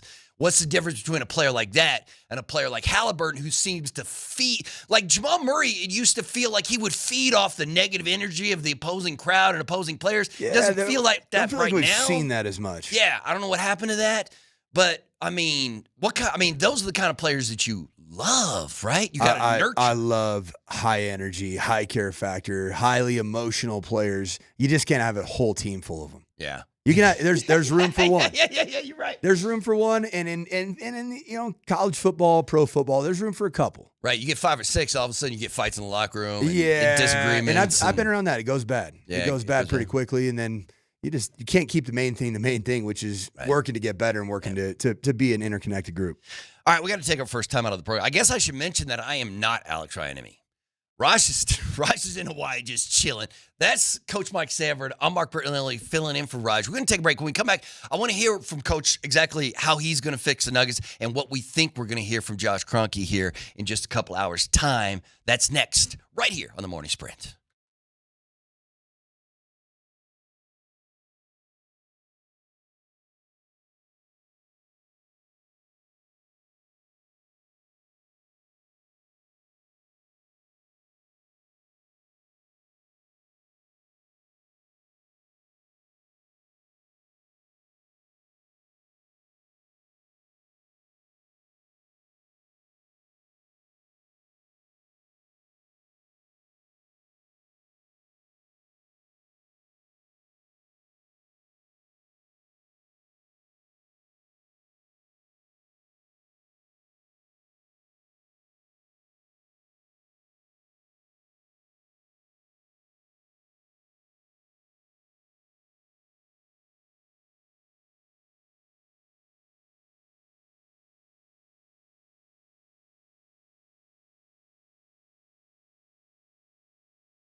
Welcome back to the Morning Sprint. Fans of the Morning Sprint are called sprinters? Is that what we call them? They're sprinters. They're sprinters? Yeah. They're sprinters. Head coach, or he's no longer a head coach, but Michael Malone right now on with Pat McAfee talking now that he is an ESPN analyst. Do you think Coach Malone stays an ESPN analyst or takes a coaching job before next season begins, Coach? Well, what do you think? There were some, I would say, comments that came out of the Nuggets franchise after he was terminated that in the Ramona Shelburne article that said that he was the, quote, narrator of all things Nuggets. The narrator. Loved to set the narrative. Narrative. Yeah. So I think he's actually going to want to be a narrator like I am right now. Yeah. It's a lot of fun, man. I'll let you know, Coach Malone. I kind of want to know what he's saying right now. Right. Do you think he's being asked at all about the two comments? McAfee's just asked about Halliburton in the game last night. They're not getting into anything, yes. But I bet you McAfee here a little bit later in the interview asked about SGA and the MVP. That might be interesting to see what Coach Malone has to say about that. McAfee's I don't know if upstanding is the right term to talk about Pat McAfee, but upbeat, positive would be a good word. Yeah. He probably won't bring up the... Yeah, do you really think that OKC has the best fan base? That would be actually, I'd ask him. I want to know about the firing. Like what was said to him, and what did he say to the front office? How did it end? And did he see it coming? Did he feel it? Did he know it? Did he know that his bullheadedness and Calvin's stubbornness would collide to create this like perfect storm of suck that ended up with both of them getting got? What do you think we're going to hear from Josh Kroenke here today? We'll be able to. Josh Kroenke is going to address the media, president of the Denver Nuggets, here at 1 p.m. Mountain Time, and we'll have it live here on the station for everybody to hear. But what do you think? What do you think he's going to say? Well, if I were a man that likes to bet, and if there was an actual Vegas line on some of the things that might come up, I'll tell you what I wouldn't bet on. I wouldn't bet on David Adelman having interim tag removed. Right. Yeah, I wouldn't bet on general manager being named.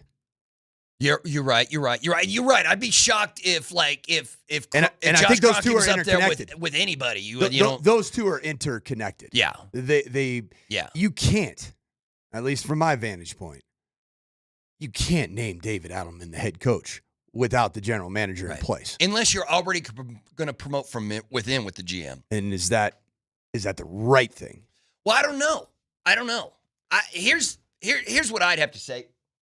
And KJ sent us KJ was Sam Amick, who had the report that you sent us about where the rumor is that the Denver Nuggets are nervous about trading the core of this team or moving on from the core of this team. And that's the core four.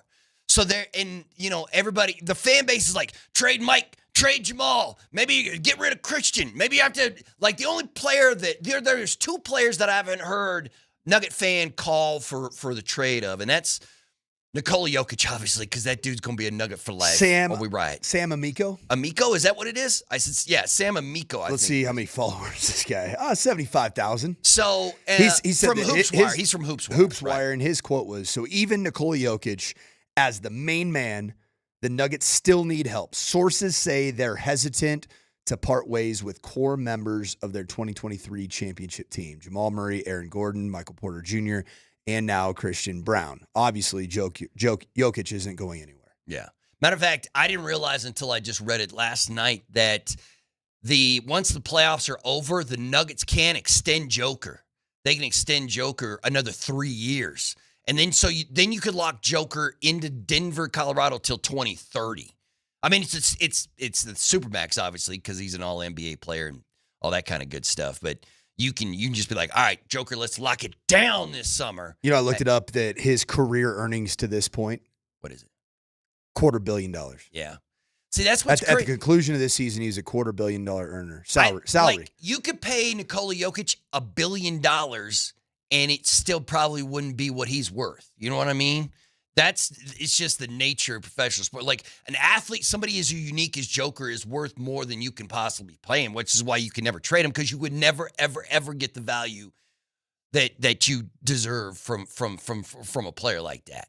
So yeah, you just extend him, lock him down. But What would you ask Josh Kroenke today if you were there at 1 and you have one question you want answered? Because I'm assuming he's going to be asked about that report and whether or not they want to move on from the core 4 or move on or change or whatever the game plan is, or if they had a game plan before they moved on from Malone and Booth, or if they got one now, or if they got one and they don't want to tell us, or whatever it is. I'm going to go with the Darren McKee school of questioning at a presser, where it's got to be 5 seconds or less. Okay. Don't get up there and tell Josh Kroenke how much you know. Yeah, they're all those dudes who just start talking. They don't have a question. So here's mine. Okay, go for it. 2 years removed from the championship, do you feel like you have the help around Nikola Jokic to proceed forward towards another championship? No. Right? No is the answer to that. But do you think he says no? Yeah. Can he say no? Yeah. Well, I mean, Joker said it when he was asked after Game 7. Like, do you think you have enough to win a championship? And he said, we didn't win one, so obviously not. No, so like that's the answer. But basically he's like, I don't deal with those kind of hypotheticals, but also, no, of course not, because we didn't win it. If we had enough to win it, we would have won it. Instead, we got bounced in the second round. Because that's the question, really, is keeping the core together. If it's that you're keeping the core together because you still believe in it because it brought the first title. Or keeping the core together because you have no other option. That's the reality, I feel. If that's the reality, what do you even do? How do you bring these guys back together? Because if you really don't want to break up the core 4, I think you got a problem because it didn't work out this year. And two years in a row. Right. And my whole idea was like, listen, the year before that, I know you were banged up and you were tired and Jamal got injured, but you lose in the second round in Minnesota.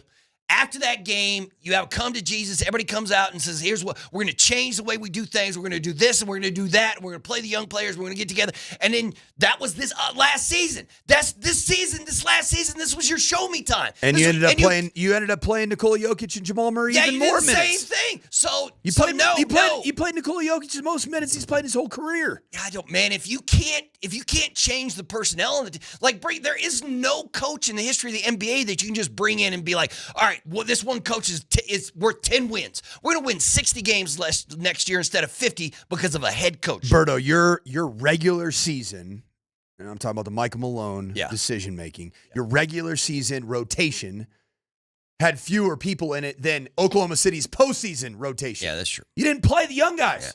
Yeah. We didn't. I'm not saying that Dario Saric was anywhere near a solution. He's not a young player. I'm not saying that Zeke Naji was anywhere near a solution. I'm not saying Jalen Pickett is a solution, but you never really saw what you had. Right, you don't know. I think that's even Julian Strother wasn't given that opportunity. And would you have gone back if you went back in time? I know Julian Strother was a little bit banged up, had a hamstring here and there, a little bit of nicks and bruises. But would you have had a better product with Julian Strother in the postseason if you had said, "Hey, that dude needs to get 15 minutes a night"? Mm-hmm. Mm-hmm. And Malone wouldn't play him because he kept relying on Russ in those late game moments. What does Russ give you for the build? What does he give you for the long game? I get you. I love Russ, but then he wasn't there for Game 7. You know what you are, Berto? Yeah. You are the Russell Westbrook of radio. I do. Yeah. You never know what you're going to get, man. It's going to be high energy. It's going to be chaos. Hey, you might go 7 minutes past the break, but you know what? We're going to have fun. We're going to have energy. That's exactly what's going to happen. So have you ever been called the Russell Westbrook of radio? I have not. That might be the drop of the year. I have to ask Russ about it, man. No wonder you love this man so much, man. I do, man. Russell Westbrook is great. I love him. My favorite thing is when you've filled in on the morning sprint on this chair, and I asked Raj, how was the show? You know, of course, I'm insecure. All of us are. Hey, did you like Berto better than me? So I always ask him, how was the show? He always goes, no. He goes, I love seeing what the heck is going to come out of that creature's mouth next. I don't even know what he is, and something crazy's coming. Yeah, man. Yeah, listen. Russell Westbrook, man. Russell Westbrook. I love Russ. He's probably not going to be on the team next year. I hope not. Matter of fact, Vegas has him. KG, did you?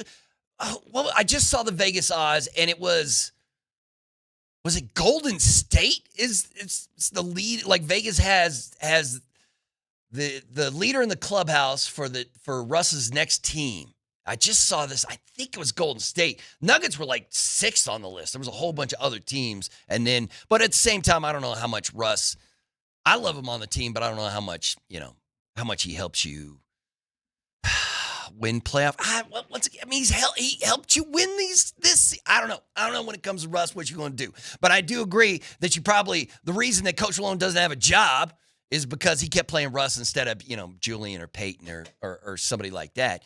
But if you can't make any moves with the roster, what are you going to do? If you can't make any moves with the roster, you bring in a new head coach and a new GM, and then you just tell the team, hey, guys, play better than you did last year. Is that the solution? How about this wild text? How about Russell Westbrook as a coach? Yo, man, that would be wild. Love his attitude, but his play is just too crazy.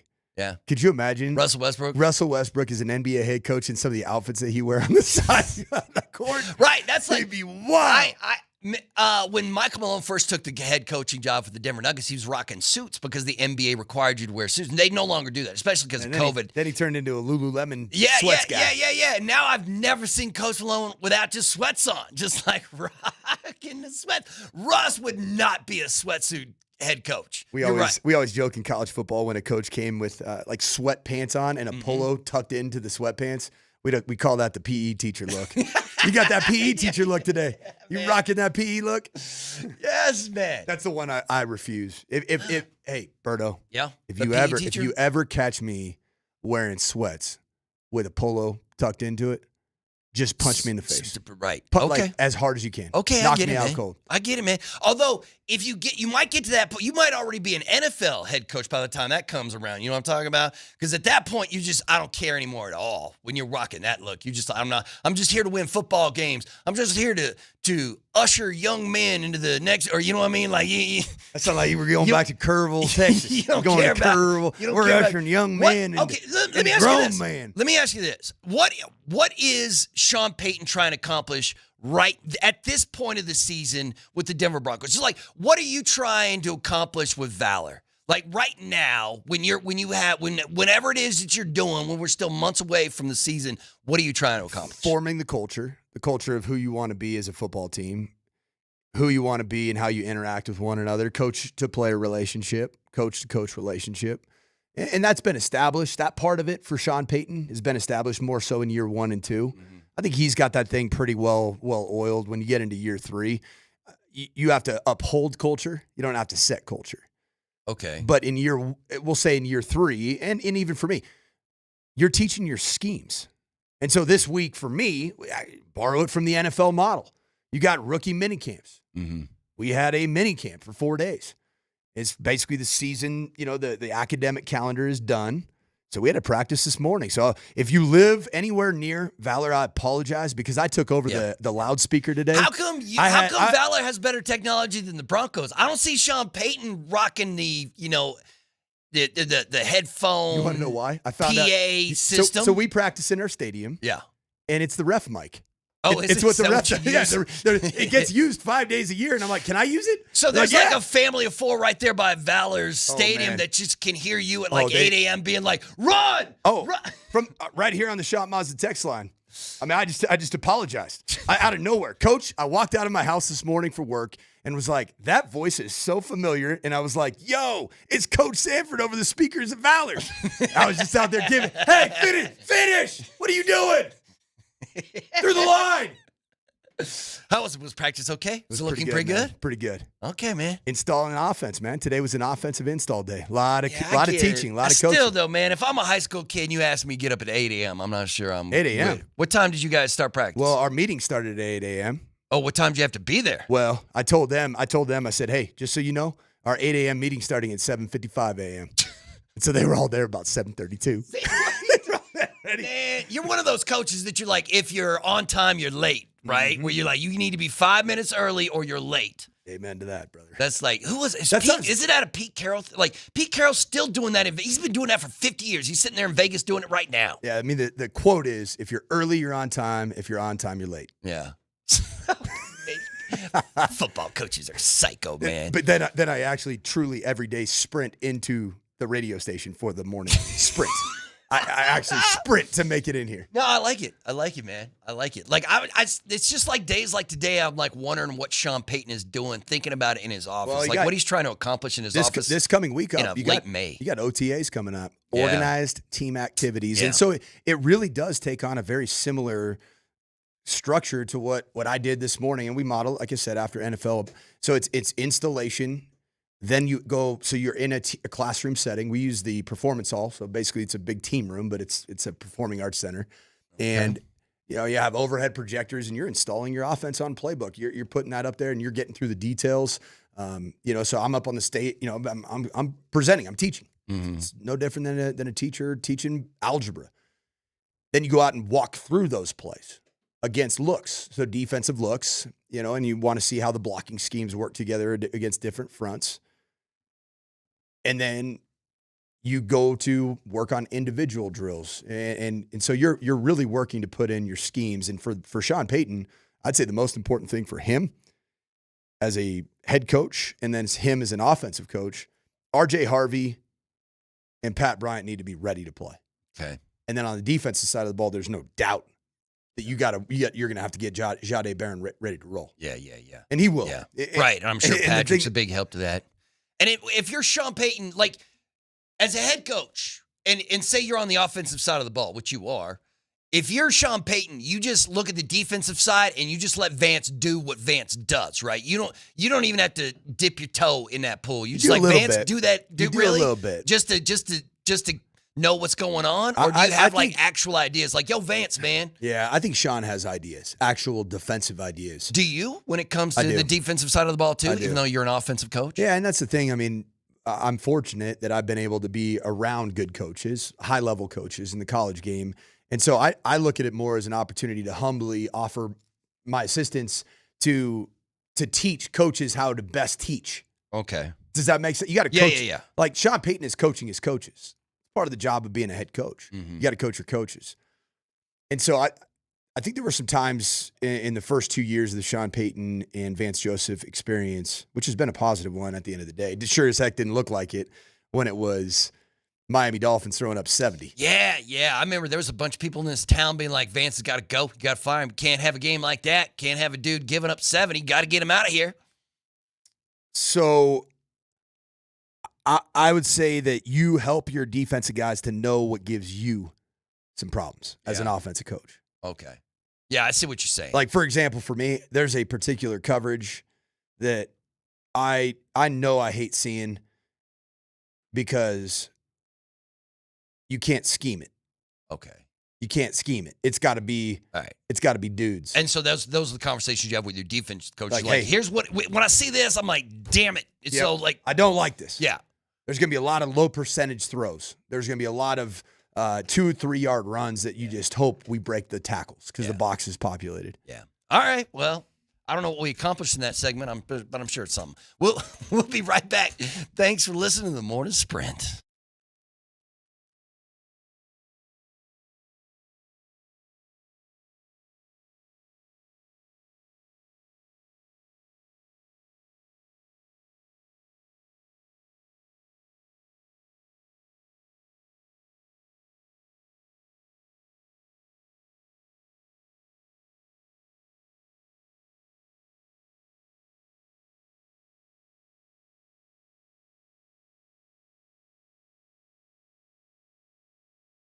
Hey, Colorado, Coach Mike Sanford here, and I have been a buyer in this market here in Colorado. And when I was a buyer, it was 3 years ago to buy a home, and I was recommended multiple times. Everybody kept telling me about Barry Remington and the Remington team at WK Real Estate. And right now, it is a buyer's market. So don't underestimate what a seller will do to get a deal done. We've got more inventory with Barry Remington at WK Real Estate than we've had in 10 plus years, which is huge for our buyers. Sellers can even help buy down the buyer's interest rate to make the monthly payment more affordable. This is a great opportunity for you buyers, but you need someone who knows how to take advantage of it without losing the home that you want. So at the end of the day, it's all about finding the right home for you, the buyer, and getting the best deal possible. Barry Remington this weekend, he's got a great listing on Kolk Creek Golf Course in Louisville, Colorado, with views to die for. Check it out at barryremington.com. It's 567 Manorwood Lane, Louisville. Get to barryremington.com. We sell in Boulder, Denver, and beyond.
As a defender, whether you're the primary defender on the ball or a help defender, you've got to know that the referees are going to be looking for that.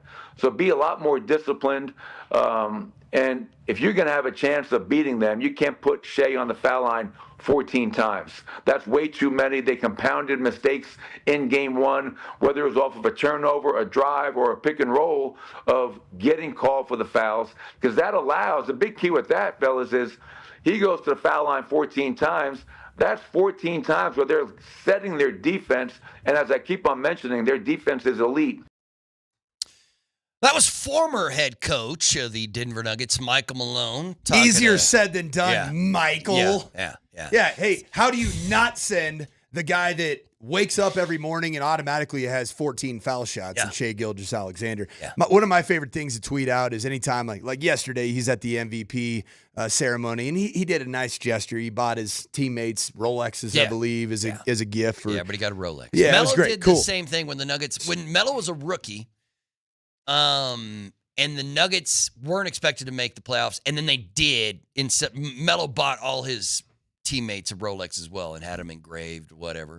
Would you take a Rolex and wear it, Berto, or would you sell it? No, I ain't a jewelry dude. I would never wear wear a Rolex. Yeah, I wouldn't I would wear it sell either. that thing. But you're right. That's good money, man. Like Rolex, I don't understand watch dude in general. You know what I mean? You know what's pretty funny, Berto? Yeah.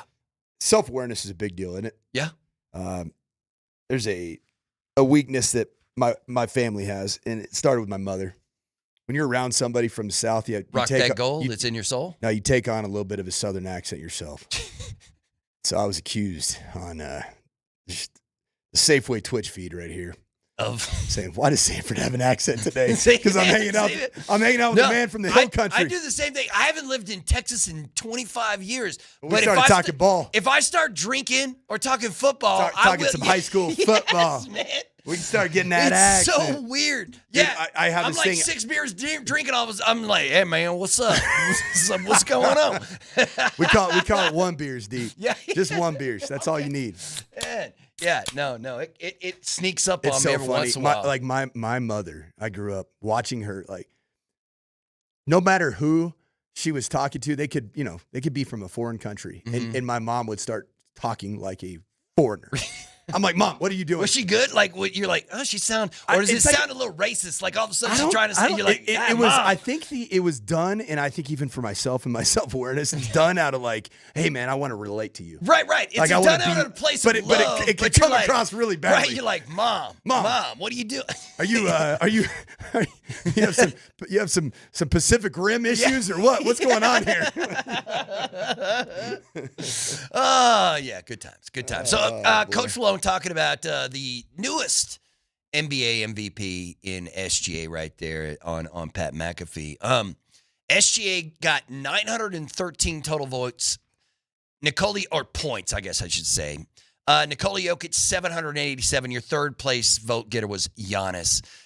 So Joker was, 150 points behind SGA. Then it goes fourth place with just 31 points is Jason Tatum. Donovan Mitchell is there. LeBron James, Cade Cunningham, and Anthony Edwards. SGA got 71 surprising. first LeBron place. James got more votes than Ann Edwards. Yeah, he got more than Anthony Edwards and Cade Cunningham. I know Ann Edwards had a little bit of an off regular season, but still. Yeah. Ant didn't have the best of regular season, but Cade had a great regular season. You can't. Well, I guess you could argue that Cade Cunningham, because Detroit had an absolutely terrible record last year, and they set the record for longest losing streak in the history of the NBA. And then this year, they finished like 6th in the East, right? I mean, they got bounced in the first round, but they're a young team. But yeah, I could. It's not stupid, crazy drunk to vote for Cade Cunningham.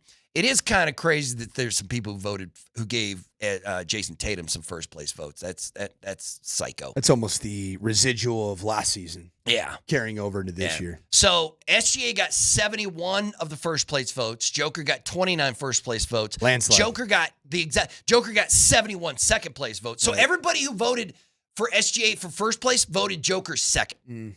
And which is a little bit Who weird. else got any? Did anybody else get a first place vote? Giannis did. How many? Giannis did. I don't. Actually, no. Giannis didn't get a first So place it's vote. just It the looks two of like them. the only first place votes went to Joker and SJ. I'm surprised that like Yeah. Windhorse Yeah, or some psycho didn't just go. Kendrick Perkins didn't vote. Yeah, just go. It's Alex Caruso, man. It's obviously Alex Caruso. Yeah. Somebody like that. Just, Kendrick Perkins like I could have D'd these guys up in my day. yeah, but it's Easy still. there, KP. I mean, I do not usually care about the MVP, but this season should have been Joker's 4th MVP. Because a 30-point triple-double is absolute. He averaged a 30-point triple-double. I went back and looked at these numbers because I heard Brett Kane this morning say the same thing. 30-point triple-double. You're like, no, that's not true. It's not. There's no way. So I for some reason, I had thought that Nikola Jokic had averaged 28 point something. Yeah. He averaged 29.6. Yeah. And where I'm from, we round up. That's 30, brother. That's 30 banger. Yeah.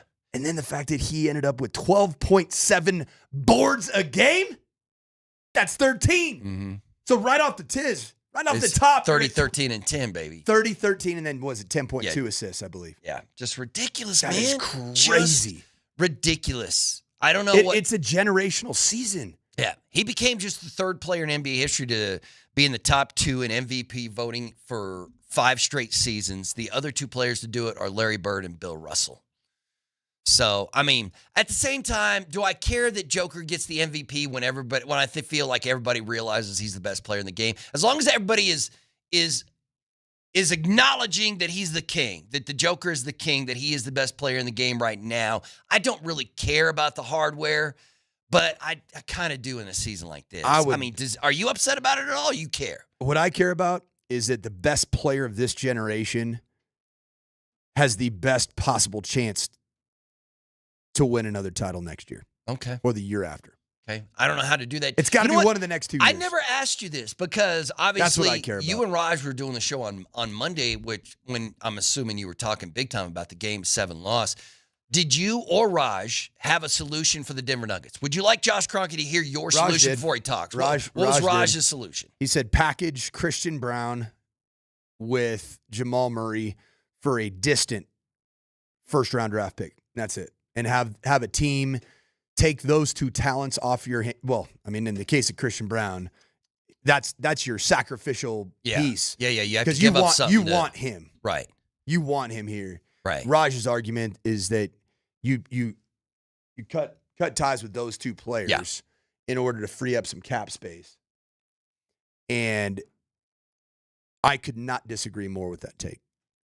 Really? In Who what way? in the world is going to make up a third of your scoring? Who's that going to be? You're losing 1/3 of your scoring production as a basketball team with Christian Brown and Jamal Murray leaving the building. Yeah. And you're everybody, basically getting rid of your entire backcourt. You're just saying, see a backcourt if you do that. Okay, so who's going to play? And who's out there in the market? Who are you going to get? Who are you hoping for to step up? You can't afford anybody. And everybody wants to disparage Jamal Murray, and there's some reasons to disparage Jamal Murray. Was he in tip-top optimal shape when he showed up? No. Might have been the injury, though. Might have been the injury. Well, so why in the world play in the freaking Olympics when you just stumble by You're around? Right. I forgot how he looked. He looked really shady in the Olympics. The Jamal Murray Olympic decision is the decision that I hate the most. You're right. It could very well have cost us that Game 7, which is insane to say. So I go back to this. While Jamal Murray has a bad contract right now, it's not a good contract. He is going to be the 7th highest paid NBA player in the 25-26 season. Woo! 7th highest. And he was barely a top 30 scoring leader in the NBA. Right. Those two if you're things gonna do not add up. Right. Normally, I don't make as much money in the world. I mean, if they can pay you $17 trillion a season, so make it. But did you realize But in a cap league, it means something. But on the flip side of this, we can all disparage Jamal Murray all we want, and he wasn't what we wanted nor expected in the postseason. You realize he had the best statistical regular season of his career this year? Did he really? The best statistical career of his season of his career. I did not realize that. I mean, once again, I don't need Jamal Murray to look like Michael Jordan in the regular season. I don't need Jamal Murray to be an all-star or an all-NBA player as long as the blue arrow shows up in the playoffs. As long as he's playoff Jamal, that's all I really need. And I'll give you all the money in the world if you're playoff Jamal. But the problem is he hasn't been for 2 seasons in a row. No, he wasn't. He wasn't. He had one game. So I don't know what the answer to that The- is. the Other sample than, once size- again, is the Nuggets strategy going to have to be hope? Just like, well, I hope Jamal's better next season. I hope Mike's better next tell you season. what I think hope it is, Aaron's man. healthy next season. I think for Jamal Murray, it's all about how a player responds to this. It's hardcore conversations of accountability. You don't show up in shape, this is it. yeah. And we're gonna cut just be ties. like, I'd be more than happy to start Julian and Christian together if you're not going to come in ready to rock and roll. No, and I think you let him play out the season in 25-26.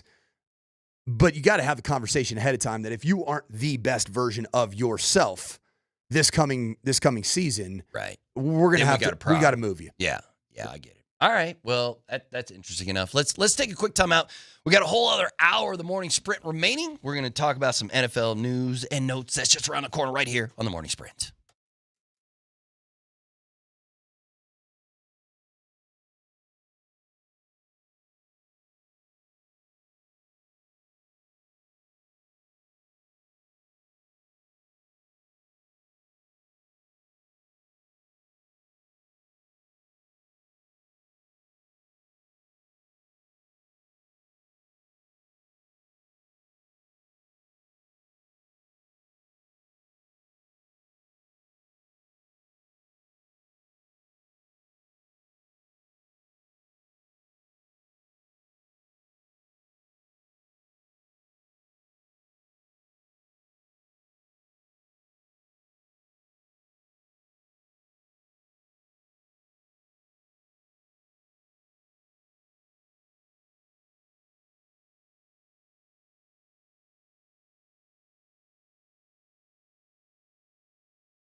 half of the morning sprint ain't sprinting nowhere. They're laying back, relaxing in a Y right now. The one putting in actual work is the coach, Mike Sanford. Shout out to Valor. I'm Mark Bertinelli filling in for Raj until he gets back. When is Raj going to have his kid, man? I need to buy that kid something, right? Do you buy the mom something or the kid something for a brand new kid? I don't know. I mean, it's a brand new kid. It can't use anything, right? Well, you can't just buy him like some Beats headphones or something. You're like the AirPod Pros. Hey, stop it. Hey, little Billy. Hey, just put these in your ear. You go, what do you know about Wu-Tang, brother? Let's crank it up. Hey, I got some Bone Thugs for you, little Billy. Yeah. It's the first of the month. So catch your chicks and get it. Yeah, the one person that you don't buy a gift for is the baby? Is Alex Radnemi. Oh, that's true. Do not buy a gift for Raj. Right, Raj has got more than enough. No, and He's you know fine. what? He kind of has grown up in that generation where you would see a male get a gift at the birth of a child. Yeah. I was just talking to Josh Grismer in the hallway here, and he was saying the same thing. He was like, you know what, man? You know what makes me mad about Raj? And I was like, ooh, yeah, tell me what makes you mad about Grizz. Raj. Give it to me. He's like, Raj got a flat tire in his car, and so he just went and bought a new car. And I was like, nah, he didn't. He was like, yes, he did. He's like, I ain't fixing that flat tire. I'm going to go buy a new Audi. And I was like, I don't know. That's kind of baller. You know what I mean? That's just like, I ain't even going to fix the tire. Tell you what, man, it's good to know where all the money's being invested on the morning sprint. Because I can't even afford to get the tire fixed. Yeah, that was Josh's story. I was like, all right, brother. All right. All right, we're going to get to KJ's NFL news and notes here in 20 minutes' time. But I do have a question. Matter of fact, I do believe it's KJ's question, but I want you to answer it. The text line can answer it as well. Why are you confident that the Broncos will be better than they were last year? You added strength to strength defensively. It's a really good defense. It got deeper. It got more ballistic. It got more playmaker-ish. Mm-hmm. You got dudes down the middle of that defense that are turnover creators. Dre Greenlaw. He hits. He runs. He makes things happen. He gets his hands on footballs and he turns them into offensive possessions. Mm-hmm. Talanoa Hufanga does the same. Yeah. And if those two are healthy, and you add now Jahdae Barron, your first-round draft pick, is a guy that was pretty much ranked in everybody's top 10, just in terms of best player available when the draft started. You add that to a secondary that already includes Pat Surtain, the best defensive player in the National Football League, Riley Moss, who I think had a really good season until he got a little banged up and wheels fell off a little bit late. So now you have depth. Jaquan McMillan, who gives you the flexibility to not just play nickel, but now you can play dime with him and Jahdae Barron in the field at the same time, with Riley Moss, with Pat Surtain II, with Talanoa Hufanga, and with Brandon Jones. I didn't even talk about the defensive front. Yeah. Nick Bonito, who right now, statistically on paper, is a top 5 pass rusher in the National Football League. He's going to get paid like it, right? He should, and I think he's going to have a better year this year. And you're going to have guys coming off the other edge, Jonah Ellis, Jonathan Cooper, Zach Allen in the inside, and you re-signed E.J. Jones. That's a really good defense. Alex Singleton was out all year last year. Yeah, and he'll be back. He'll be back. He'll be back. He's smart. He's a tackle machine. He diagnoses plays really well. And you pair him up with a guy that's a really, really good loose athlete in Dre Greenlaw. It's a great recipe for defensive success. So I think we can agree that the Broncos are going to have the best defense in the AFC West. But can you handle Chargers? Man, the Chargers are going to have something to say about that. They were really good statistically last year. Do you think, like offensively, you can hang with any of those teams right now? Don't you think? Like the Chiefs, Chargers, Raiders, you're okay in that respect. You're saying that the offense for like your defense is good enough to at least neutralize the offenses in the AFC. Right, West. like you're not going to catch another 70 points from someone in the division. Those days are long gone. Yeah, you're in a different place as a team. You know what I think about the decision to draft Jahdae Barron in the first round as opposed to getting a running back? Yeah. Marion Hampton was out there for the taking. Yeah. Was he not? Was he? Yeah, I think he still was, right? When did Hampton go? I think it was right after. Just 21 or 22 or something like that? 22. He went 22? Yep, 22. Right, because I was thinking, what was I was thinking, oh man, that's going to be, he might run all over you for the next 10 years. You're going to have to deal with that turkey for 10 years. But the reason I think you took Jahdae Barron there instead of an offensive need, which all of us wanted, an offensive player. We wanted a tight end, a running back, or a receiver. I want, man. That's what we wanted. I got no time for defense anymore. We wanted some more tools for Bo. Yeah. We wanted some weapons for Bo. I you know what we didn't get it? You know what I find interesting is that the addition of Jahdae Barron, the Joker, if you will, the Sean Payton named Joker, jack of all trades, on the defensive side of the ball is Jahdae Barron. And what it does is a lot of times you get some tendencies built up on a defense. So when you have this particular personnel grouping in, or you give this particular look, say Jaquan McMillan's in the slot covering as a nickel, there is a high tendency that you're going to run this coverage or this pressure or this blitz. Mm-hmm. When you add another element like you did with Jahdae Barron that gives you the chance to even play maybe now with 6 DBs on the field at once, that is a tendency breaker for Vance Joseph. And now the defense can actually take the next step forward schematically and be less predictable. Right. Because I would say that while the defense was really good and it won you plenty of football games, and it really choked out some bad offenses, right? It did a good job of just stomping a bad offense. When it faced really dynamic offenses like Cincinnati, it didn't fare quite as well. And you played against teams with winning records, playoff teams. It didn't fare quite as well. It didn't look great against Buffalo. Mm-hmm. Would we agree, especially stopping the run? Yeah. Part of that, I think, was because the book is out on you. You have too much data out on how you want to defend people, how you want to stop this. And the best way to, I guess, combat that type of highly built-up tendencies is go out and change your personnel a little bit. That's what they did. Yeah. Yeah, and they're looking good. How about this question? So the Broncos, they find their quarterback. You get Bo. City is stoked. Everybody loves Bo. And now you're like, let's put these pieces around, but we found our quarterback. Let's get some pieces and put them around. Like, hey, RJ Harvey, what's up? Welcome to Denver, Colorado, baby. You be hauling the rock all season long. So that's the way the Broncos did it. How about the way the Raiders are doing it right now, where it feels like, so the Raiders draft Brock Bowers, and I like him so much that I'm like, I think that's a Hall of Fame. That's a Hall of, Brock Bowers is a Hall of Fame tight end, and he's played one season. And I'm still okay going out on a ledge saying, you know what, Brock Bowers is going to make the Hall of Fame. That's how good I think he's going to be. He's so good. And then should the Broncos have drafted him over Bo Nix last year? Oh man, don't get me to that conversation because I'm leaning yes. No, but that's just me being a psycho. I said yes then. That's just. Oh, did you yes, really? I said yes. I said that the Broncos should have drafted Bo Nix. Because he's a Hall of Fame tight end. Because I watched Bo Nix at the Combine. And I watched Bo Nix at the Senior Bowl. I've actually talked to Bo Nix, and he said I didn't do well at those two events, but he was the ultimate sandbagger. Yeah, the ultimate sandbagger, man. He was saving it for the swim back. He was saving it for the real football. So the Raiders draft a Hall of Fame tight end. And then they go get Ashton Genty. And I'm not going to call Genty a Hall of Fame running back, but he was the baddest man in this draft probably. So you've got Bowers and you got Genty, but you still don't have a quarterback. You know, they got Geno just sitting there and whoever, Aiden O'Connor, whatever. So you've got Hall of Famer, possible Hall of Fame. Like you got talent, but you don't have a quarterback. Do you feel like what's the easier way to go about it? The way the Broncos are doing it or the way the Raiders are doing it? Because it's got to be the hardest thing to do in the NFL is to find a quarterback, right? Yeah, you asked DMac, and it's a very strong argument and a strong take that is you can back it up most of the time, that you always choose quarterback. Yeah. If you don't have quarterback, you draft quarterback every year until you get it right. Problem with that is you end up like the Cleveland Browns. Mm-hmm. You end up like the Tennessee Titans. Yeah. You end up like the Carolina Panthers. You end up like the Denver Broncos, right? For a long time. For a while there. Now, you didn't invest the top 10 draft pick.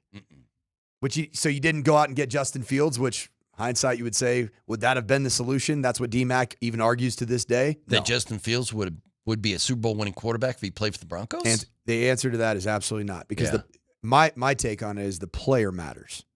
It's not just the position. Right. It's about the evaluation process of the player. And in the case of Justin Fields, he was not a top 10 National Football League quarterback starter. Mm-hmm. He's not.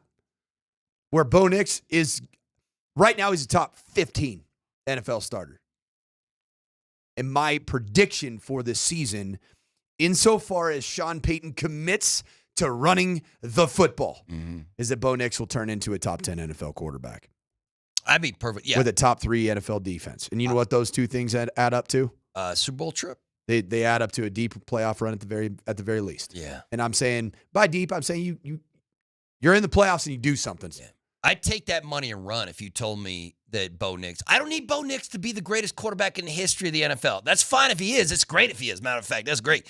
But I don't need him to be. But if he is a top 10 quarterback and you can keep the defense where it is, I think you'd have a good in your opinion, is he a top 10 quarterback today? No. Is he a top 15 to you? Is he right there?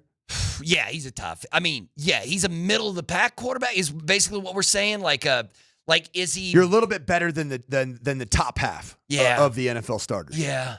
I don't know. I think if we had a couple of experts just be like, all right, give me your top 15 quarterbacks in the NFL right now. I don't know how many of them would name Bo. I'd say but I don't that know he how, would be like, on how probably many people would 20%. name Jaden. Like, would Jaden Daniels' name come up despite his rookie year in the top 10? Jaden Daniels right now is a top 10 NFL. Yeah, I think he is too. But if you Without ask like question. some chucklehead, would they put I don't like Aaron Rodgers in there instead of no? Because if anybody puts the current Aaron Rodgers, because you have to go off what you just did. Yeah. It doesn't matter what you did 7 years ago and you were throwing the ball to Jordy Nelson. Nobody cares about that. It's about what you just did. And Jaden Daniels, without question, is a top 10 quarterback. And I'd argue that he might be broaching top 5 status. No, you might not be wrong. He had a great year. He's had a great year. Once again, I don't see him having a sophomore slump, and I don't see either. Bo having a sophomore slump. But then there's nobody predicts a sophomore slump for any The good of these thing about guys, Jaden right? Daniels, to avoid the sophomore slump, he's got a mother that babysits him. She is in his grill. On his double dates, sitting there watching his every move. Yeah. What do you think JJ McCarthy's going to look like? Baller. Yeah. Baller. Yeah. You think it's going to be a good year for him? I think it's a generational quarterback class. I do too. And I would have called you drunk if you would have told me that right after the draft ended, because I was like, these people are crazy. Look at these quarterbacks are going left to right. And man, they're all like, Penix might be good, bro. McCarthy might be great. Penix is going to have a year. If he can stay healthy, I mean, that's the thing on Michael Penix Jr. He's had his injury history is his big knock. But arm talent-wise, making the throws, holy smokes. I can't believe I'm spending this much time talking about the Raiders. But if you're running the Raiders, if you're Tom Brady, you're not hanging out here with me. But if you're Tom Brady, are you suggesting to Vegas that you go get a veteran quarterback, or for this young team next year you try to draft an Arch Manning or something like it? So you match your young quarterback with your young core. Don't you think that the perfect draft pick at quarterback in the 3rd or 4th round for the Raiders would have been Shedeur Sanders? Yeah, probably. With Geno Smith. Like, Geno, you're the starter. Yeah. We know this guy has a lot of ability. He's won games with the game on the line in the 4th quarter, and he's done it multiple times. It's repeatable. I do not understand why the Raiders didn't make that move. I don't know. I know I saw Tom Brady was asked about it. Tom Brady asked about it. He just like he was like, I'm not answering that question. He tap danced around it basically. Did they draft a quarterback? No, I don't think Vegas took one even late, did they? Well, let me check their depth chart. They got Geno, they got Aiden O'Connell, Cam Miller. Did they draft Carter Bradley? So Cam Miller's Cam Miller's a good player. He got drafted in the 6th round. And I think he's North Dakota State. He was the quarterback at North Dakota State, but he's playing wide receiver. Oh, wait. For the Raiders. They've already made the move. So they drafted him. He was a quarterback. He was in the draft as a quarterback there, but they're like, yo, bro, highly athletic. 212, you're a new. He's kind of their new Renfro. Wow. I did not know that. I'm not saying that solely because he's Caucasian. Right. Right. No, good call. Oh, okay. I had no idea. I just thought they picked him up as like, yo, that's another arm for camp or something. I had no idea they were playing him at wide receiver. That's crazy. But I don't know. And then they have Carter Bradley, son of recently fired defensive coordinator from the Indianapolis Colts, Gus Bradley. Oh, I did not know that either. Interesting. South Alabama, but either way. All right, we're going to take a timeout. We're going to come back with KJ. It's the sensation sweeping the nation. It's KJ's NFL Notes. So stay tuned right here on the Morning Sprint.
Radio 92.5 presents KJ's NFL Notes. Why are you smiling? Because I love football. Football's fun. Fun, sir. Fun, sir. It's fun. Brought to you by Mountain High Appliance. Locally owned and operated since 1993. Colorado's most complete appliance store. All right, listen up.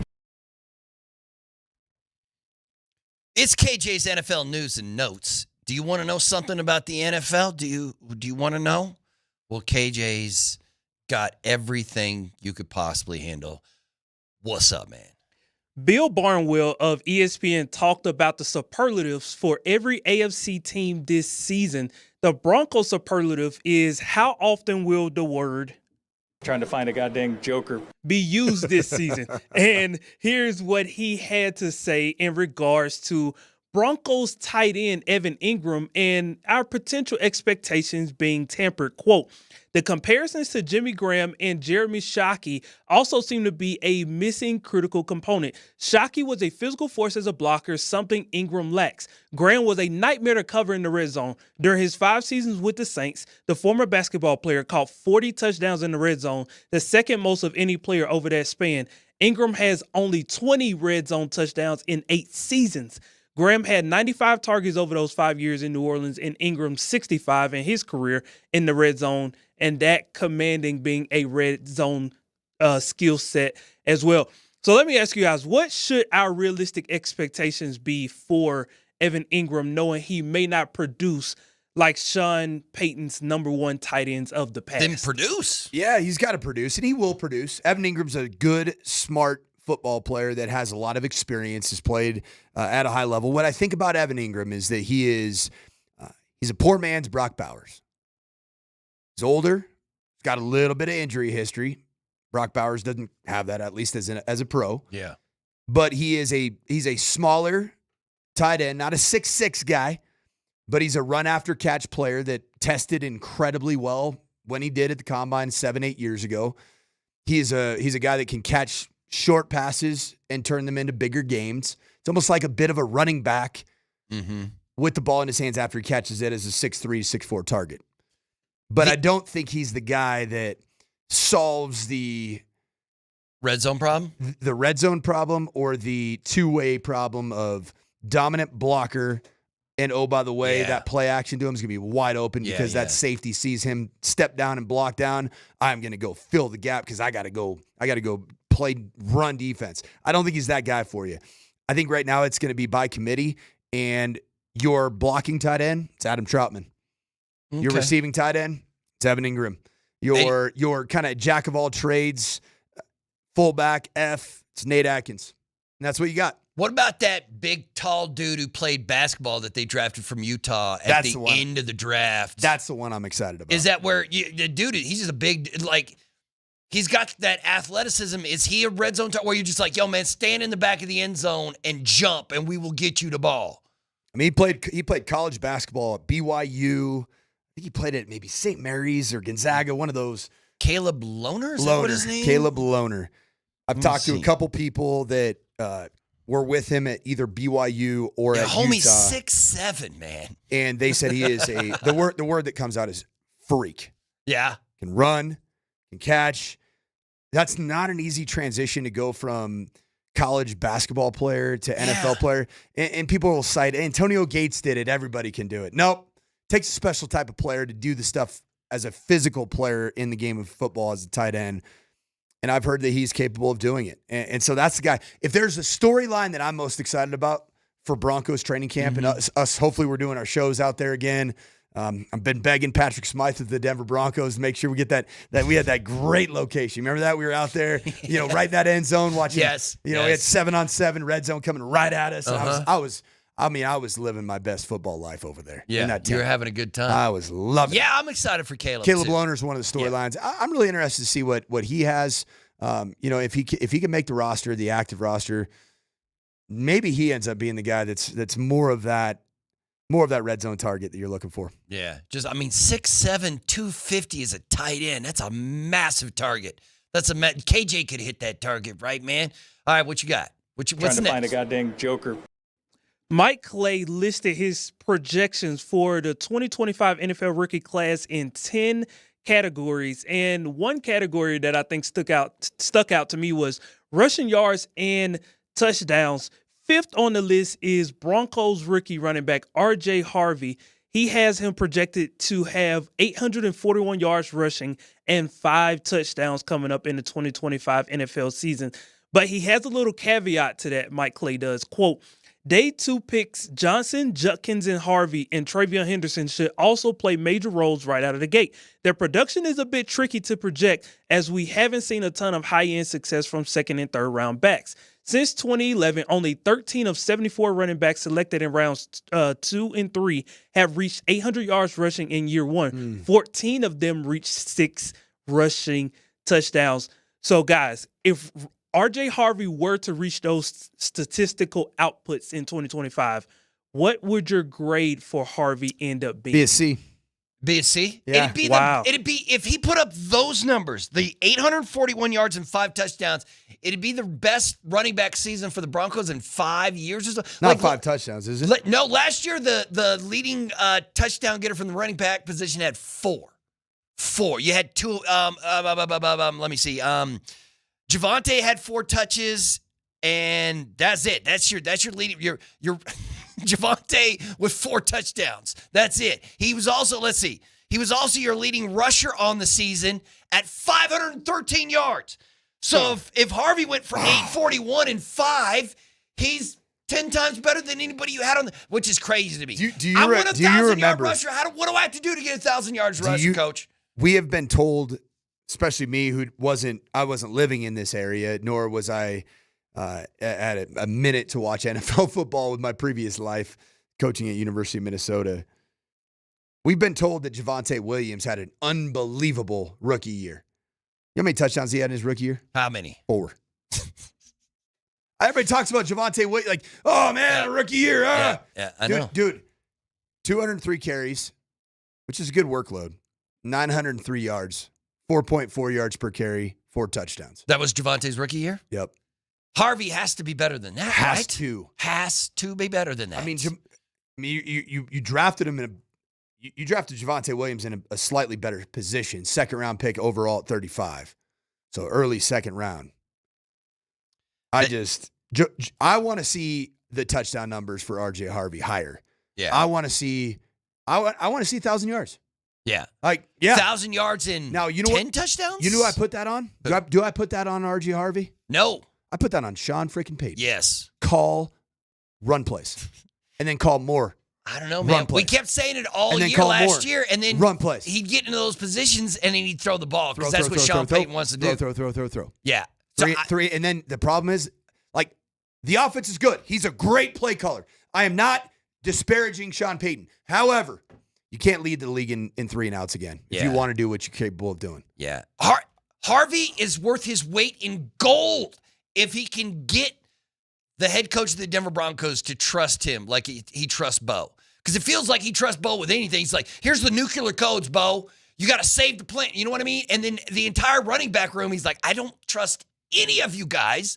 And maybe Harvey is... Y'all stinking. I hate you. yeah, that's exactly what it felt like a year ago. It felt like we walked into that room. What's your point? My point is that they predict that Ashton Jeanty is the only running back who's going to be a rookie to go over 1,000. Although they got Hampton really close to the Chargers. Well, they have Hampton actually with more touchdowns, which does make sense. This is a good projection. If Hampton gets 1,000 yards and 9 touches for the Chargers this season, I will be a tad bit upset that they didn't draft him. But it depends on what Barron does and what Harvey does, obviously. Well, the one thing we know Jim Harbaugh and Greg Roman, the offensive coordinator for the Chargers, will do is hand the ball off. They're going to hand that ball. They're going to put that thing in the belly of Amari and Hampton. Yeah, I think the Chargers are going to be a lot better this year than they were last year, and they weren't that bad. So, well, you got beat twice by them. They make me know. I mean, the Raiders got better, and the Chargers got better, and the Broncos got better. And the question is, did the Chiefs get better? But they were sitting on 15 wins last year, so you can't be too negative about Kansas City. All right, KJ, what you got, man? Trying to find a goddamn joker. The Tush push controversy has another layer added to it. Philadelphia Eagles owner Jeffrey Lurie. This story is crazy, KJ. It's crazy. Dude, went on an impassioned speech. An hour long. If some 80-year-old billionaire tried to yell at me for an hour, I'd lose my mind. He talked for an hour, bro. He sat there and yelled at people for an hour. For an hour. And then right after that, Vice President of Football Operations for the NFL, Troy Vincent, chastised the Eagles owner for his wet dream comment, specifically for saying it in front of a woman who was in the meeting. Now, excuse me, KJ, what'd you say? Are we allowed to say that here on these parts? You know me. Specifically on the Morning Sprint, we better be careful. No doubt. Hey, KJ, in that story, there was an owner. Well, this is also turning into a family program because all the schools are letting out. That's true. What are we doing? Everybody's graduating today, man. It's time to get riggedy Rick, son. But anyway, here's the crazy thing. You tell me, KJ. Because I was looking at the article. So Laurie thought that the Tush Push was going to get banned. So he goes into this meeting already pissed off. And he stands up and he starts giving this impassioned speech. And it goes on for an hour. And finally, one of the other owners, was the other owner named in the article was like, yo, man, sit the hell down. What are you doing? And then it turned into this whole other argument. Do you know who that owner was who was like, yo, man, are you going to keep talking this trash? Or are we going to move on with this meeting? Because finally somebody was like, yo, Laurie, shut the hell up. Who was that? Well, based off the Athletic article, there were several other owners and GMs who were going back and forth with Jeffrey Lurie. I could guarantee one of them. Who? Get your damn act together. Yeah, Jerry was like, man, what the hell? Just get your damn act together. Get your damn act together. Settle down just a little bit. Yeah, I want to know who it was. One of those owners was just like, hopefully somebody leaks it out one day, who exactly it was. Did you imagine between Laurie's wet dream and Jared Jones's glory holes? I mean, what are we doing, man? Those owner meetings. I don't want to be in an owner meeting like that. They were talking about how Kelsey was in there, and Kelsey was like, he was trying to tell the owners like what's up, and half the owners were like, we don't want to listen to this dude, and the other half was like, this is great, keep on talking. It sounds like that there was almost a full-on brawl in the middle of this thing for the damn Tush Push. Right, and so Jeff Legwald, our insider, was on Moser, Lombardi, and Kane this morning, and he detailed some things that he was hearing from the meeting, and he also had one little interesting tidbit about some contrast into why the actual Tush Push is having some trouble being banned at the moment. Well, the people I've spoken to said he was very heated in his discussion, essentially saying, and if you don't like it, I'll show you my rings on the way out, that kind of thing. So I think, I think a lot of people in the league are like, two teams in football, in pro football, basically run this play: Buffalo and Philly. Buffalo and Philly ran it like twice as much as the rest of the league combined. So a lot of teams are like, what's the problem? Two teams do this. It's the teams that have to face Buffalo and Philly a lot that don't like this. Or, some defensive coaches are like, well, let us push our guys into the line of scrimmage too, so it can be even.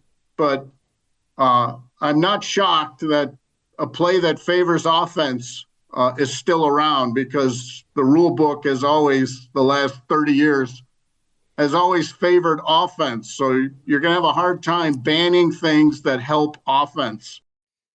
I love you, Leggy, and you're my guy. You're the best. But we're acting like this is a completely new invention of a play, when indeed this is a football play that predates the forward pass. Yeah. It's a rugby play, which is the genesis of the game of football. I'd be down if they allowed the defenses to push too, because then somebody would get hurt, and you'd have to ban the whole thing to begin with, and that boring play would be gone. But I would like it where if you want to listen, man, if you want one side to play rugby, let's have the other side play rugby too. Let's just line everybody up and get the big dudes behind some of those guys and just push them into each other and see what happens. It is odd to me that it turned into like a 2-hour meeting because there was so much disagreement between ownership about this one singular play, just the one singular play. I mean, How much winning does Philadelphia and Buffalo do because of this play, you think? I think it's a part of it. But you know what? They also drafted really strong, really big, really athletic quarterbacks that are good at the play themselves. So, you know what? Sometimes you draft somebody that does something better than other people, and guess what? The other people in the league have to accept that reality. Right. When Randall Cunningham or Mike Vick was running all over the place, nobody was like, let's ban the quarterback from running the football. Let's just make him throw or whatever. No. If somebody's great at I don't know. I do like the drama. Shut up and defend it. Shut up and defend the play. Laurie was like, here's my Super Bowl rings. I'm out. Or whatever it was. Like, man, getting spicy in that room. Do I love the play? When I was watching the Super Bowl this year, do I sit there and go, oh, this is just a really fun play to watch? Yeah, I don't like all the gamesmanship with the hard count and the no count. There's all kinds of cadence changing that happens with it. It's just do you remember they just took the personal?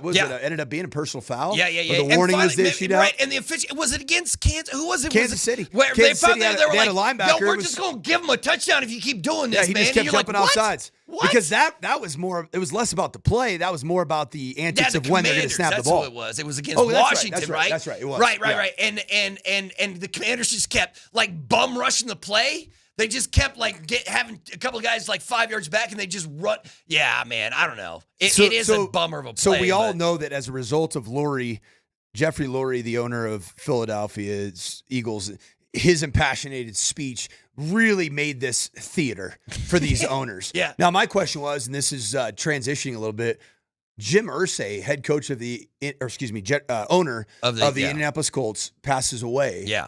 Was he okay. No, he wasn't at the meetings. Matter of fact, they were saying 65 years old. Yeah, I know he's been battling a lot of stuff. Yeah, he's been going through some stuff, but he was only 65 when he passed. Yeah, and that's and it sounds like when he was suspended by the NFL for that whatever that incident was with all the drugs in the suitcase or the pillowcase, right? That doesn't sound great. It was drugs in the pillowcase, right? His eldest daughter took over, and I think that's where they're leaning right now, is that she's going to take over as owner there in Indianapolis. But yeah, you know what? I mean, Jim Irsay was a bigger than life kind of figure when it comes to the NFL, right? Like he didn't mind getting a camera and a microphone in his face and having something to say about it. He was a big personality. Yeah. Strong views, strong opinions. And, it is an interesting owner. Yeah, passed way too soon. All right, too soon. KJ, that's KJ's NFL news and notes. And segment is sponsored by Mountain High Appliance. So just wanted to make sure I get that in, man. No doubt. Good looking out. We'll roll on with the morning sprint after a quick timeout right here on Altitude Sports Radio.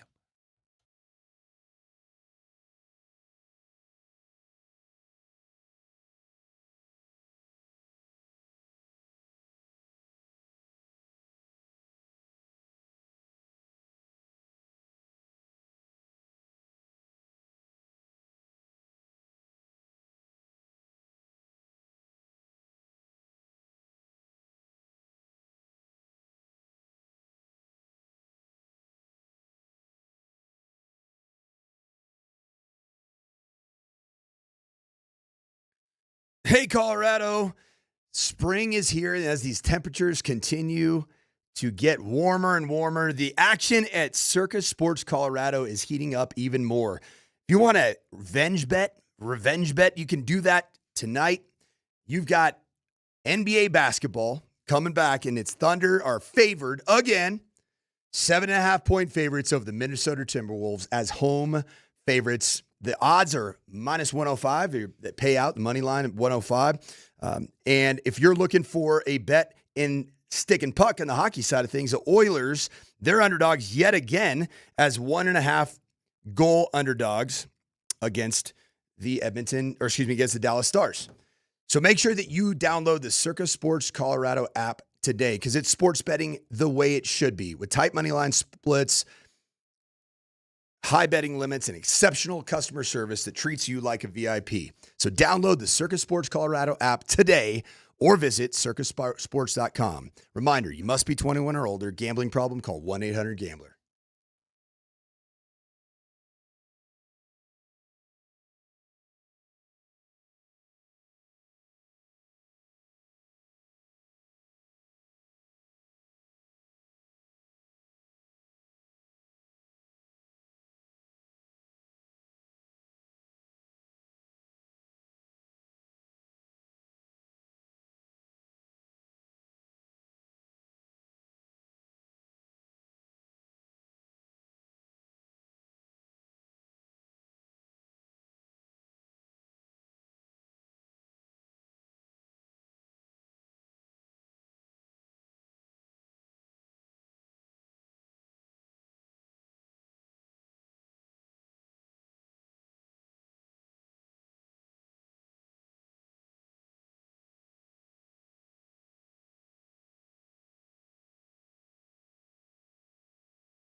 what does Russ give you for the build? What does he give you for the long game? I get you. I love Russ, but of then course he wasn't there for game you, 7. You know what you are, Berto? Yeah. You are the Russell Westbrook of radio. I do. Yeah. You never know what you're going to get, man. I do like chaos, it's going to be high energy. It's going to be chaos. Hey, you might go 7 minutes past the break, but you know what? We're going to have fun. We're going to have energy. That's exactly what's going to happen. That's exactly. Yes.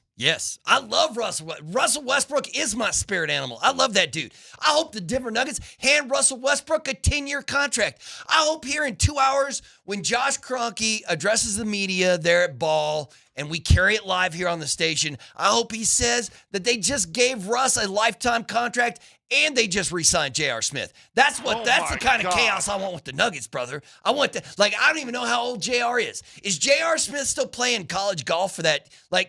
No, that's it. He's done. He done what he done. Oh, my gosh. Good old Smitty. Welcome back to the final segment of the morning sprint. Raj is in Hawaii, chilling the hell out. Might have to rename this iteration of the morning sprint called the Morning Russ. The Morning Russ. Listen, man, Russ is great. I don't know how many more years he's going to play ball for, but I love Russ. I'll tell you this about Russell Westbrook. Him not playing ball will have nothing to do with him being in shape or being ready to go the distance. Right. I mean, it's not a physical problem. No. I mean, that guy can go. Yeah. He's still running and jumping. Who do you have that block shot on? Was that Chet Holmgren in game 6 or 7? Was it Chet that I think My it was? word, that was it. He came up from behind. No, yeah. I love Russ. Russell Westbrook can play for my team anytime he wants. So what's the deal, man? Oklahoma City, OKC, they can foul the living crap out of you. Yeah. But then you breathe within a 10-foot space of the bubble that protects Shai Gilgeous-Alexander, and it's a foul, and he's on the foul line. They've been spending years. That's just the rules of engagement. Is that what we're doing here? The NBA does need to figure out a way, because I do think they lose fans with players like James Harden or SGA. Let me ask you this honest question. Yeah. What's so hard about officiating this? Oh, man, I think it's the toughest sport to officiate. But I disagree. It's hard, man. Everybody knows the antics of Shai Gilgeous-Alexander. Yeah, but if these refs watch film. But when you're watching it from the crowd or from your TV, it's different than when it's 2 feet away from you and you don't I would love it if the NBA could figure out a way to get these foul merchants out of the game. But the problem is, it's winning basketball. Like when James Harden did it, when SGA did it, you know what I mean? It's winning. So that's the problem I hate the SGA game, but if he's on my team. Like they're playing And tonight, Nikola right? Jokic does it a lot. Let's call it like it is. Nikola Jokic does hunt fouls. Am I right in saying that? I think Joker adjusts immediately to Joker's so smart, he adjusts immediately to what's going on in the game. And if you want to play rough and tumble, he's there for it. If you want to play touch foul, he's there for it. The only thing he dislikes is when what's happening right now, it feels like in the Western Conference Finals between Minnesota and the Oklahoma City Thunder, where they're getting officiated differently. You know what I mean? Where the officials are letting OKC get away with stuff because they are a great defensive team, and Minnesota's not getting the same benefit on the other end of the court. You know what I mean? But the Thunder they've been building up this reputation for a couple of seasons now. I don't know what the answer is. I don't know what the answer is to get rid of all these. Like there are changes to the NBA game that I would like to see that I think would help, but it's the fouling and I love the flow of the NBA basketball is amazing. Like it's the best part of the game is when it's up and down, when it's two teams going back and forth, which is why I want to take away those stoppages. If you get fouled in the NBA and you go to the free throw line, instead of shooting 2, I want you to shoot 1. If you get fouled, you know what I'm talking about? You get 1 free throw for 2 points. If you get fouled beyond the 3-point line, you get 1 free throw for 3 points. You know what I mean? I just want 1 free throw. None of this 2 free throws, 3 free throws nonsense. I want to speed the game up because when it's in its regular flow, it's a beautiful sport. It's a beautiful, beautiful sport. But in the NBA, when it just becomes foul, free throws, foul, free throws, foul, free, it turns into unwatchable. I don't know can you give me an answer What's your to that? interest level right now in watching the remainder of the OKC Minnesota series? I'm watching it. I'm not super stoked about it, especially watching the Thunder after what they did to the Nuggets. And, I'm not the biggest fan of the Timberwolves. Right now for me, it is it is pretty far from being must-watch. Like, did you basketball watch for any me. of the Pacers-Knicks game last night? That turned out to be pretty dope. It's an that overtime That was game. pretty sweet. So, like, yeah. Either one of those teams is going to get mollywopped by You the think OKC so? Yeah, Thunder. you're probably right. You're probably right. It's going to be the title's going to be in the West again. I think it's going to be on both sides. In hockey, I think Dallas is going to do what they do. Yeah, I can't believe it is so insane to me that Mikko Rantanen is going to have a season where he's upset about his contract. He gets traded. He's upset at where he got traded to. They trade him to another team, and now he's going to win the damn Stanley Cup. And he got paid. And he got $13 million a year. The Moose wins. Man, yeah, the Moose is winning big right now. The Moose just kept on moosing. It's going to be, I mean, whatever. Like, I guess I'm happy for Matt Duchene winning his first cup, even though it's only the conference finals. We still have to go to the actual Stanley Cup finals. But, I mean, it's whatever. I guess I can get over that. Kinda. I don't hate Duchene. Berto, I just saw this earlier today. You big George Karl guy? Yeah, I like George Karl. I mean, he was here for 10 years, right? Karl was here for 10 years and Malone's here for 10 years. Do we think the next coach that they're going to hire is going to be here for 10 years? George Karl just tweeted out, Jokic was the MVP again this season, and it wasn't that close. But I guess I'm the only former Nuggets coach who knows that. Oh! Shade! Oh! Shade! Oh, well, see, I didn't know how many people outside of us talking Hey, about you know it what? yesterday was You like, wanna- yo, Malone hey, is... George Karl, you are the people's coach, man. You are the people's coach here in the state of Colorado. We feel you, we hear you, and yes. Yeah. You Shout out can do George whatever, Karl. you I can hope do whatever you you get the want. Seattle job whenever they announce it. You can be their first coach, and again, from the history of that franchise when they get another team. But I don't I thought it was just us reading maybe too much into it about Malone maybe taking shots.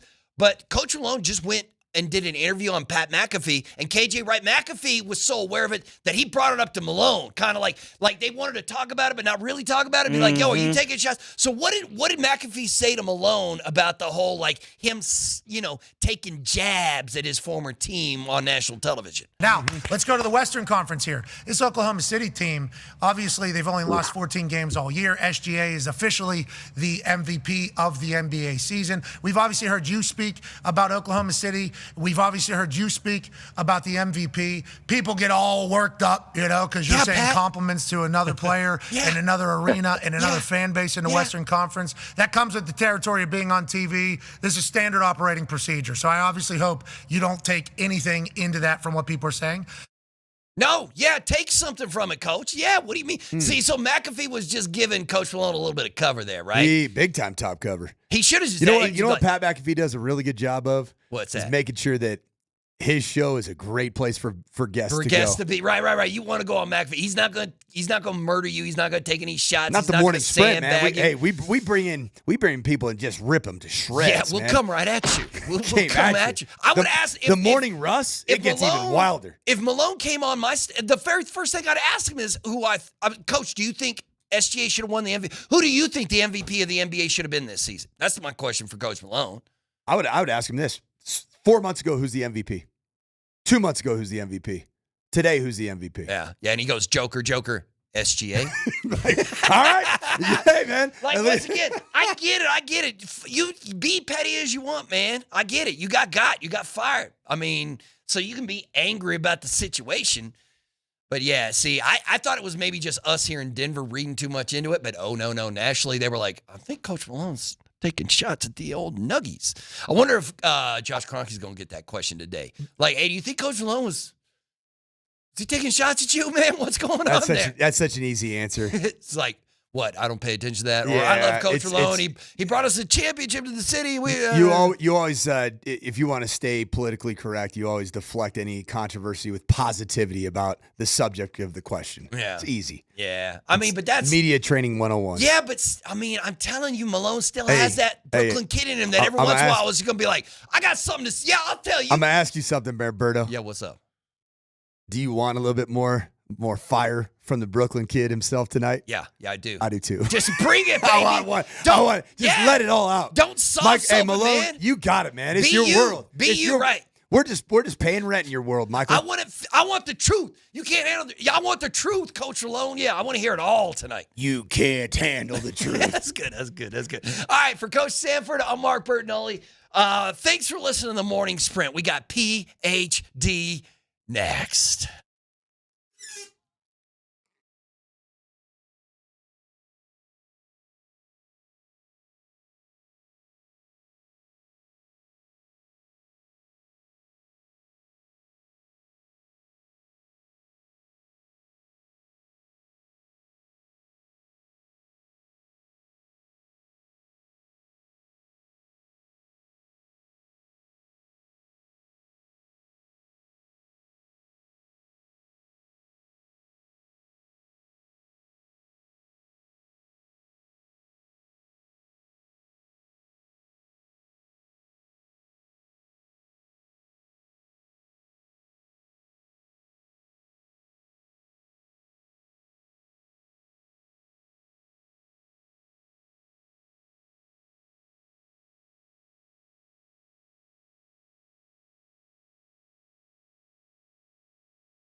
We'll have Josh Kroenke exclusively here on PhD 92.5 in about 59 minutes.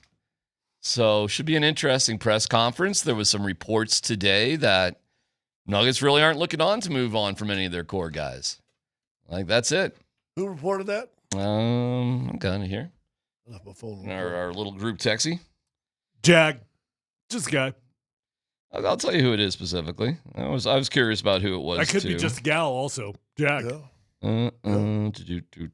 Okay, it was a guy named Sam Amico. Jag.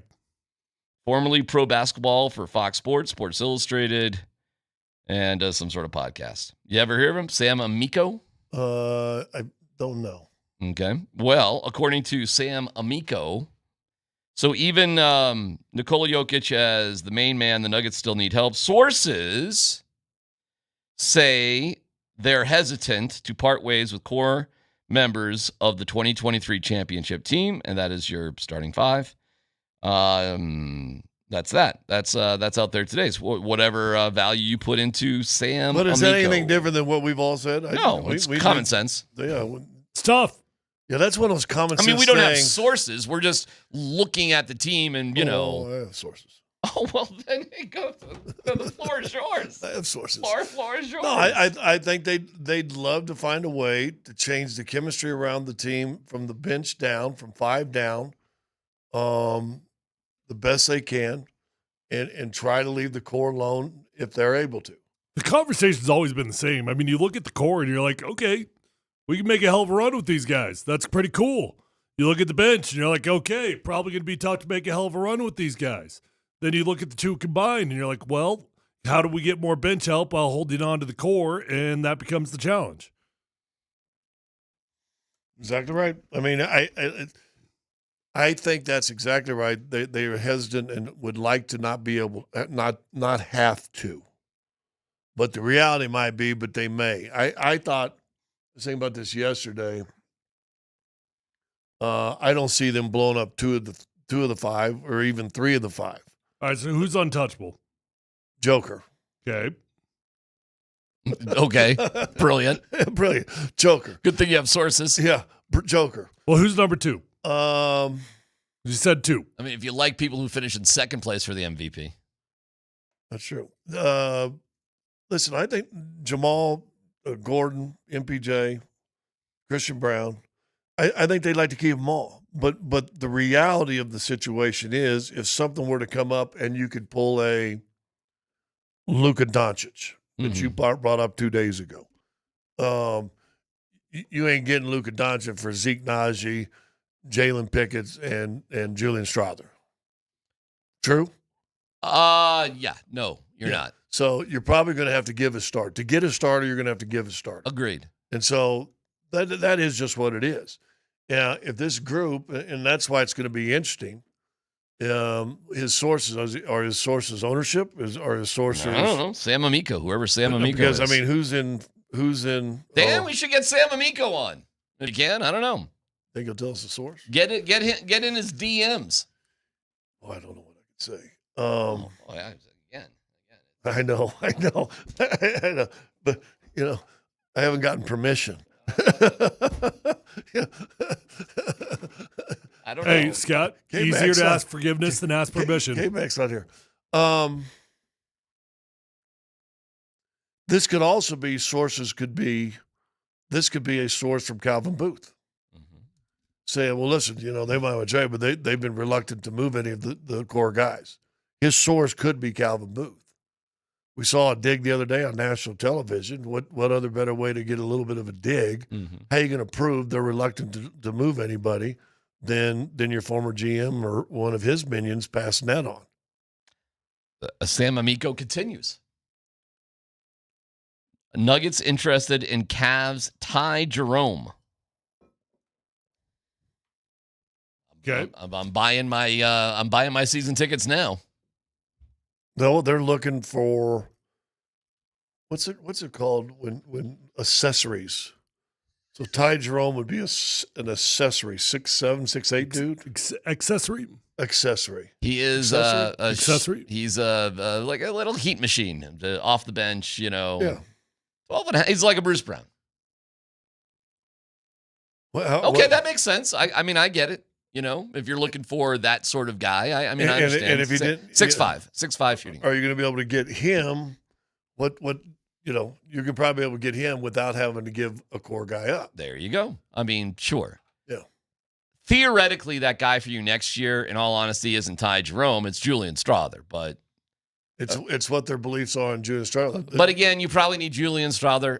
A guy like Ty Jerome, I don't know if you need Russell Westbrook or not. Who knows?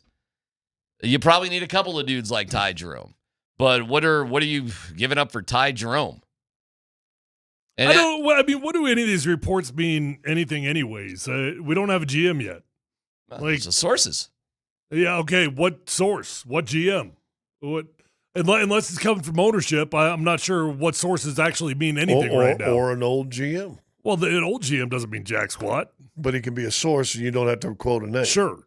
By the way, it's just coming out, and I don't mean to dig too deep into it, but it is a little bit of breaking news. Chase Dolander is now on the 15-day IL. He has been the best pitcher for the Rockies. He's on the IL. So you're saying there's a chance. Oh, my God. Hey, let's be honest. Before we made your walk of shame bet, are you as confident today as you were? Wasn't it just a week ago? I cannot believe how they are losing games right now. And I do not want to suck up air right now because I'm more interested with this stuff. We can get to it later. Much later. But that's all my question. So the answer to my question is you're not as confident today as you were a week ago. God, no. And some of the numbers are ridiculous. Again, later. Let's talk about crazy numbers because Josh Kroenke's coming up at 1 o'clock. Any significant questions you guys would write, like top 2 or 3 questions? I think you start with, is David Adelman the coach of the Denver Nuggets? That's a good one. That makes a lot of sense. I think if they're bringing back the core 5 guys, why not? I mean, the dude knows the team as good as anybody. If that guy was right, Amco was right. Amco. Double A. MCO. If that was cute. MCO is right, then you're absolutely right. Then why not? Why not have comfortability? And then I just synergy. Keep Trent Reznor the GM. Yep. And Josh would probably have to be a little bit more hands-on unless you name a president of basketball.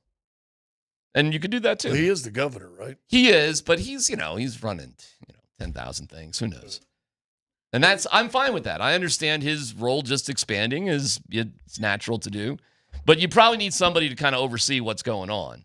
So you needed Greg Penner to just make sure everything was going on fine with the Paytons. It's not like Greg Penner has to step in and make huge decisions left and right, but somebody's got to be there to break the tie. But he's in the building enough all that the time, when he knows if there's a bad juju, energy going on, he can snuff it out right away. Correct. We know from the last time that Josh Kroenke spoke, he said, one thing he regrets was being a little bit too hands-off, and he does feel like he needs to be more hands-on with the next group, with the next pairing, and I don't know what that's going to look like. I don't expect it to be overbearing.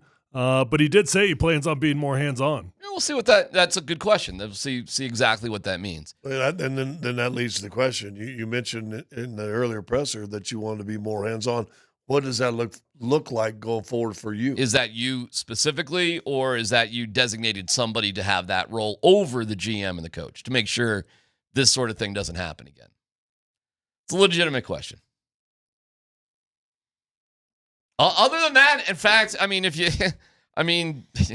do that and you address like the core 5 guys, and then we get it. You need to get better depth, but that takes time. Does it feel like with what you just said about guy looking over the guy, does that feel like Kevin Demoff's responsibilities expanded again? I mean, if you wanted to put Kevin in that role of just president of basketball, he would be a great fit for that. You don't have to be a basketball expert. You have to be a management expert to make sure that works. He is that. Yeah. So, you have to know what the right questions are, and you have to know, at the end of the day what's right for the organization. And two guys talking who are the coach and the GM who just like can't stand each other, that's obviously not the right thing for the organization. Dude, when and this is just me, maybe I'm wrong, but and GMs in my day, especially when you flew commercial, weren't flying with you all the time.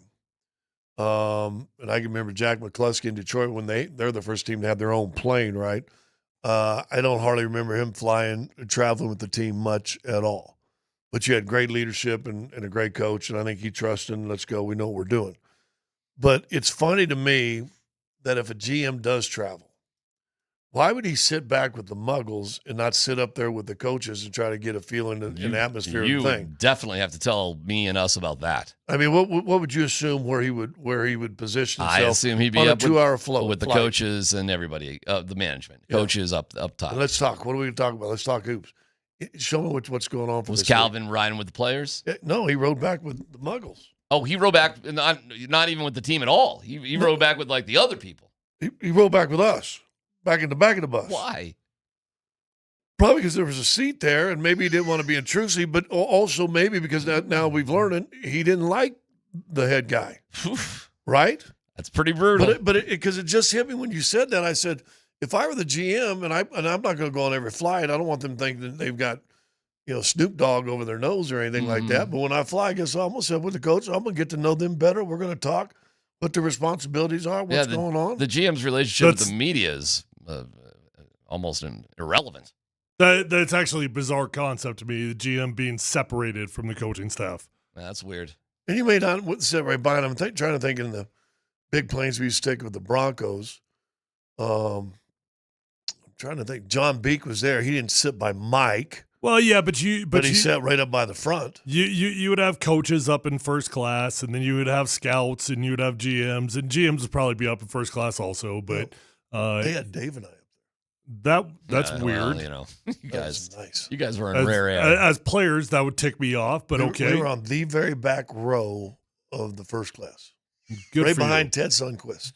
Congratulations. Which was great for me because I could ask Ted all sorts of questions while the flight was going on and stuff. But Ted was a good old boy. Patton, the owner, would sit on the front row up in first class too. Yeah. Because he always traveled too. Yeah. I don't remember very many owners traveling on that plane unless I didn't see them. By the time you came back, Pat was in the decline. Yeah. I'm just saying my other teams I played on, they usually took their private planes out. I don't know. Would Trent Reznor sit with David Adelman? I'm getting the guy's name wrong. What's his real name? He said. I don't mean to be disrespectful. What's the? I'm not telling you. Well, okay. Ben Tenzer. Ben Tenzer. Because the habit was started. Ben would sit back by, and he traveled a lot too, but he would always sit back with the Muggles too. All right, well, whatever needs to be rearranged needs to be rearranged. But that seems like a relatively easy fix. And I would be shocked if David Adelman has some sort of huge beef with Ben.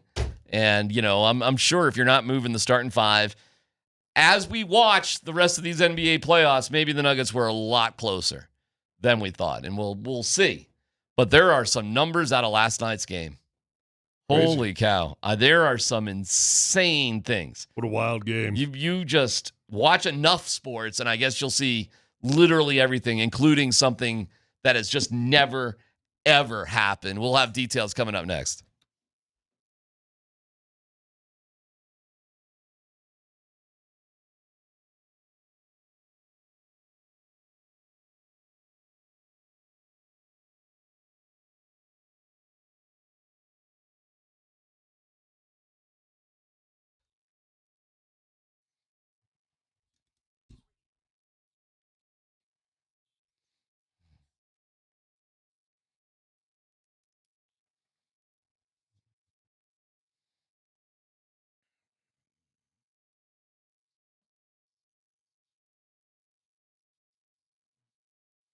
Hey, what's going on? It's DMac for the Rocky Mount Men's Clinic. If you failed to perform in the bedroom, you probably just laughed it off. But if you're realizing your sex life and your life itself just doesn't have the same quality that it used to, and you're dealing with the issue of erectile dysfunction, I've got good news for you. It's the Rocky Mountain Men's Clinic. Their treatments work when the pills or herbals fail. With success rates well over 90%, some treatments can have you last an hour or more. It's the Rocky Mountain Men's Clinic, serving the Front Range of Colorado for nearly a decade, treating tens of thousands of men. So you could be next. You can be helped. Schedule a consult today. That visit's $99. You get a consult, a T and a PSA test. If advised, a test dose. If it doesn't work in the office, your visit is free. They've got an expert staff. Like a lot of men, you could be having sex the day after the appointment. So there's 5 locations up and down I-25. Fort Collins, North Denver, Central Denver, Castle Rock, and Colorado Springs. 720-440-7900. RockyMountainMen'sClinic.com.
Okay.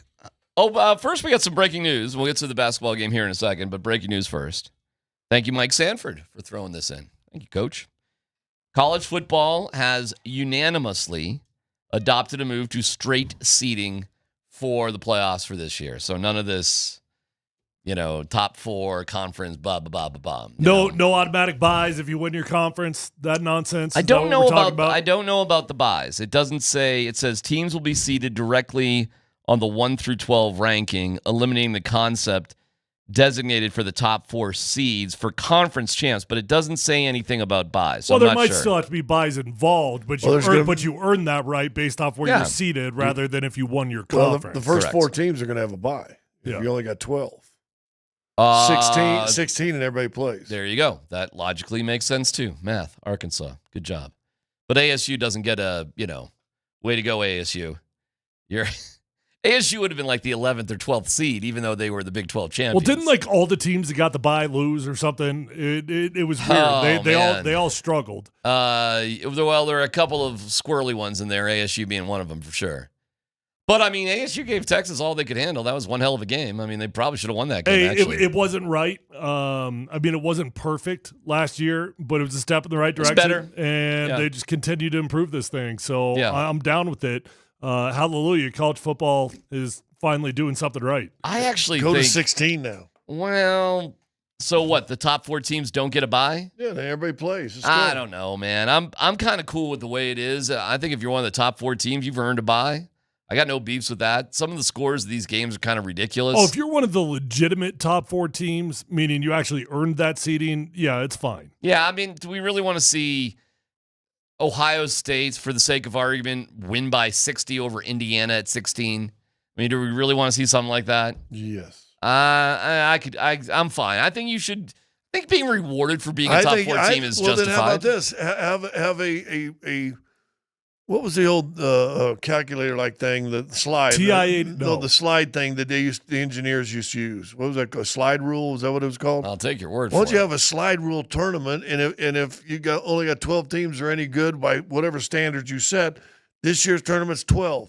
The next final year, you've got 16. Go 16. You're making it way too complicated. Dude, I don't think but so are you. The top so 12 are you teams, anticipating a blowout? Because that's what happens. Well, so what? You know what? That 16th team's going to go to a bowl game. I think 12 is. If you ain't one of the top 12 teams in the country for football, you didn't deserve to be in there. What was ASU last year? They finished in the top 12 or something. What was their seeding last year? Well, they got a bye. They're one of the top 4 teams. They earned a bye. I don't know necessarily what the answer to this is, but did you guys feel like the college football playoffs started with a bang and ended with a whimper last year? A little bit. Like you started out, time. like you were engaged, you were dialed in, and then all of a sudden it's like, oh my gosh, it feels like 6 weeks have gone by. Took way too much time. Yeah, I agree on that. All right. Anyways, that's good. That's cool. That's, again, better. So keep getting better. That's fine. 138-135, Pacers over the Knicks. It's so funny because we just had this conversation recently, like, hey, man, like, late in games, it just, comebacks really just don't happen. Not really. You like to think they happen, but they don't. That was crazy what happened last night. How crazy? Before last night, since 1998, when down by 9+ in the final minute of the fourth quarter, teams were 0 in 1,414. Jeez. That's one number there. How about this? Since 96-97, teams that have trailed by 7+ in the final 50 seconds are 4 in 1,702. 3 of those are by the Pacers this year. That's a fun one. And one more. It shows you they're never out of it then, doesn't it? That's for sure. NBA teams were 0 in 970 in the playoffs over the last 27 years when trailing by 14+ points with under 250 left in regulation. Now it's 1 in 970. There you go. The funny thing about that score at the 3-minute mark was that at the 10:50 mark, it's a 1-point game. And then all of a sudden you go from 11 to 3, and Pacers couldn't do anything. And they just rolled up on them. And then all of a sudden the prevent offense of the Knicks came into view, and we'll just slog it out for 3 minutes and win the game. And all of a sudden, which normally does work, though. But which normally does work. Another stat, and I don't know what the number is, but the Naismith kid hit 6 threes in the last 2 minutes of the game. They didn't. If you want to do something remarkable like this, which really just doesn't happen, you cannot have an empty possession, and you got to hit threes, and that's exactly what they did. It's really crazy. dangerous to let your foot off the gas in any sport. Yep. It doesn't matter what sport you're playing. You let your foot off the gas, and dangerous things happen. We saw that with Denver this year a number of times. I'll say this, too. Of the 1,400 times that it happened, because they're going the history of the NBA, this shows you the danger of the three-point line. Where's the demarcation line of pre-3-point line? You know what I'm saying? Fair question, but I'd say that's a good thing. But still, but 0 for 1,414. But if you got a 2-point line, 3 points changes the whole game. I guess, but that 0 for 1,414 is from the 98 season on. The dude had 20 points in the fourth quarter, and I think 18 or they all might have come in the last 4 minutes. If the Knicks got a single stop across that stretch, they win that basketball game. If Cat makes both his free throws, they win that game. And instead, the Pacers go 6 of 6 during that final minute, whatever, and 5 of those were 3-pointers. Well, and the one that wasn't was trying to be a 3-pointer. Right, toe on the line. That was the weirdest thing I've ever seen. That looks like the hardest shot ever. Like dribbling into the lane, backing out, shooting. That looks so challenging to me. You know what it is? It's the hardest shot ever. But it's the young players' hero ball where there is no pressure on them because guess what you're not supposed to do? Make the shot. The luck of that ball hit in the back rim, going up 10, 15 feet. Look like it. And dropping right in. The probability of that is so absurd. You could sit out on a court like Vic did, the whole throwing it in from 3/4 court. I bet you anything you could not replicate that. I bet you could throw thousands of shots at the rim to try to get it to bounce up 10 feet at least and drop in, and you would dude perfect. Get at it. No dumb question. Good luck. Does that count as a swish? No. What are you talking about? You touched the rim. Yeah, but it went 10 more feet up in the air, and then when it came down, it didn't touch nothing. Hell no. It didn't touch nothing. It was you got to come up with its own term. It does deserve its own term. A rim swish or something. It can't be it's got to have its own thing. It can't be a swish, though, because it did hit the rim, and it was one continuous shot. But when it went in. You could call it a rim swish. A rim pound swish, I guess. A rimbo-ish. Rimbo-ish. I don't know what you call it. A miracle. But it was fun. And then Halliburton hits him with the Reggie Miller choke in the Garden. And it just tied. Oh, my God. I'm like, dude. Everybody thought it was a 3. Everybody thought the game was over. But how about them collecting their composure and still winning in overtime? How about doing this? How about get your own thing? I like it. Oh, Reggie was standing right there. He was paying tribute to Reggie. Reggie saw it, and he points at him, and then he realized the camera was on him, and he's like, "Oh, I can't be pointing right now." Yeah, I was trying to look for what's the name that Reggie did it to. John Starks? No, he did it to the guy. The Spike Lee. Spike Lee. I thought he was looking for Spike Lee to do it. I'm sure Spike was there. Yeah, so I was thinking he was trying to get this. Because listen, Reggie did it 25 years ago, and it's still played all the time. Dude, that is some presence of mind by Halliburton to throw out the Reggie Miller choke thing on that moment. That is some wild honoring of Indiana Pacers basketball right there. And then they went in overtime, and I'm all about it. That's a fun team, the Pacers team. Tyrese Halliburton's just a fun dude to watch. He's a quirky dude, man. He's a good dude. Oh, real quick. He does seem like a good dude, doesn't he? He seems like a really good dude. And he got sat on the bench for the Olympic basketball thing along with Jason Tatum. His dad is out of control. Do you think his dad should be allowed to come to these games? Probably.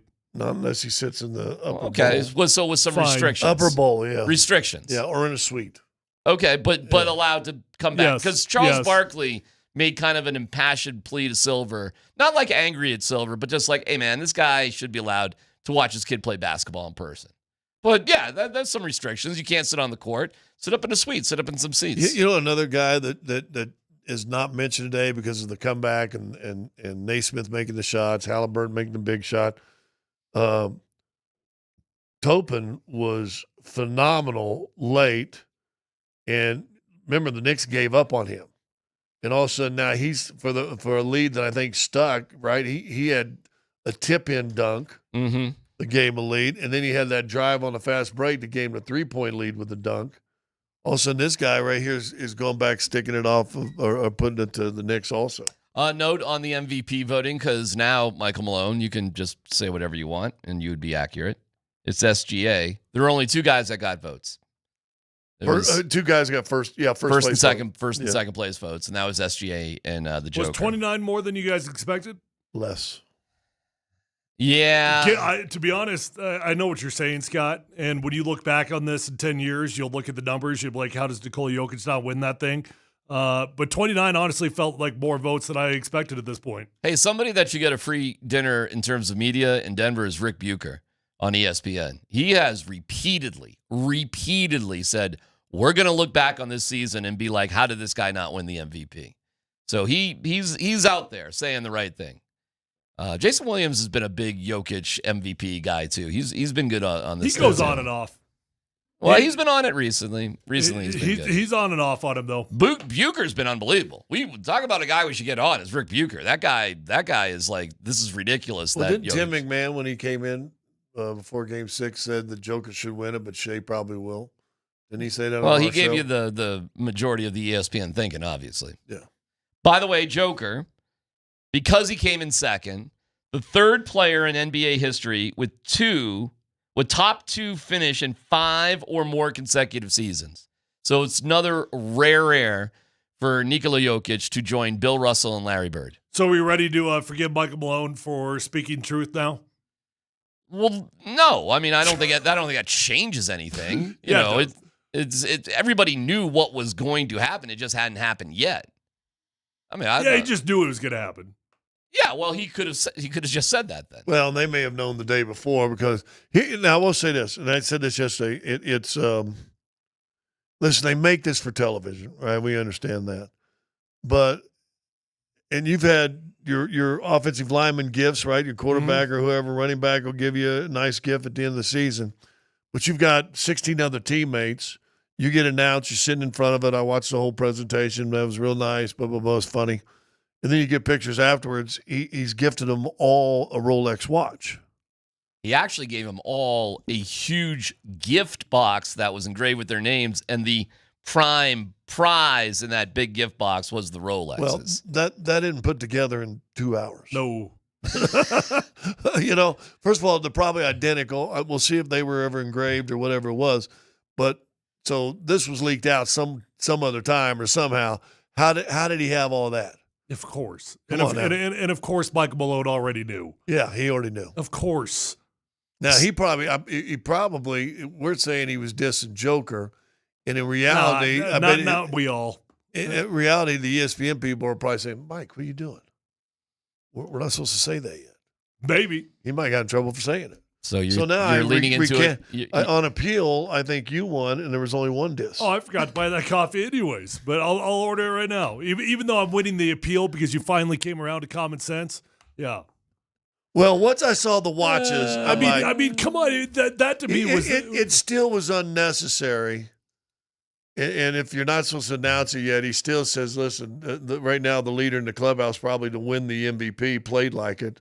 Then it softens the blow. It'd been much easy. It'd be very easy to say the likely MVP. Yeah, he didn't need to say that. Okay, so Mike, our feelings. There was nothing likely about it. It was an absolute fact. It was a take it to the bank fact. Say I expect the slam dunk voted MVP. He didn't need to say expect because it was wasted words. Well, you can just say anything you want that's not true, I suppose. And it was true. Okay. I mean, we're getting some weird semantics now, here. What do you mean weird semantics? It was true. He knew beforehand. He already knew the facts, and he stated a fact. Okay, all right. The another stat you had stats a while ago: 7 straight years of foreign-born players winning the MVP for the NBA. How about that? Everybody's celebrating Canada. 7 straight years though. So we're gonna go. Let's see if we can do Giannis 2. it. Giannis 2, Embiid, Joker 2, 3, Embiid, Joker 3, and then SGA. Yeah. So who was the last non-foreign-born MVP? Whoever won it before. Who was it? Whoever won it before Giannis. Who? Who was that? Oof. Good little trivia question there. What was the last American-born NBA MVP? You win absolutely nothing. 303-504-0925. That's a good one. Text us we'll see. We got delay, and texters are smarter than us. Scott, you want a coffee? Yeah, I'd like a cinnamon dolce. Okay. Venti cinnamon dolce. Even though I hated the judge yesterday, I'm going to go ahead and get that for you. Well, because in appeal, he'll the bring you a coffee. The judge was biased and dumb, but I'm gonna get that dumb judge with coffee anyways. That's why they never advance past their status. What size would you like? Venti.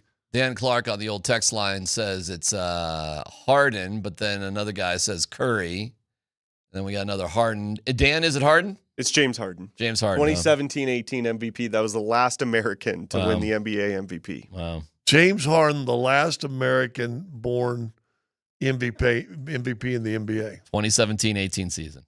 That's pretty amazing. You're going to win some bar bets with that one right there. Right? That's a good one.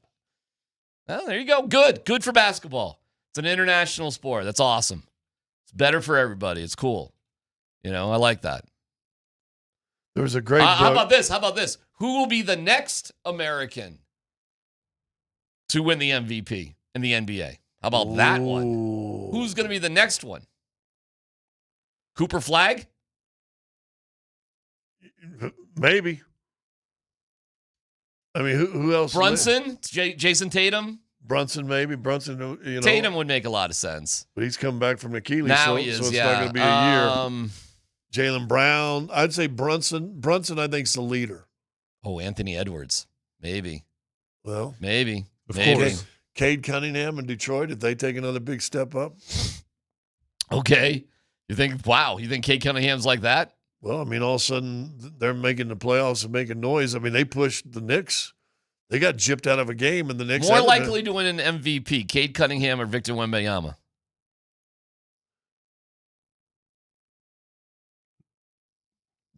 More likely? Tough to win one if you're never playing again. If Victor's healthy, Victor. Yeah.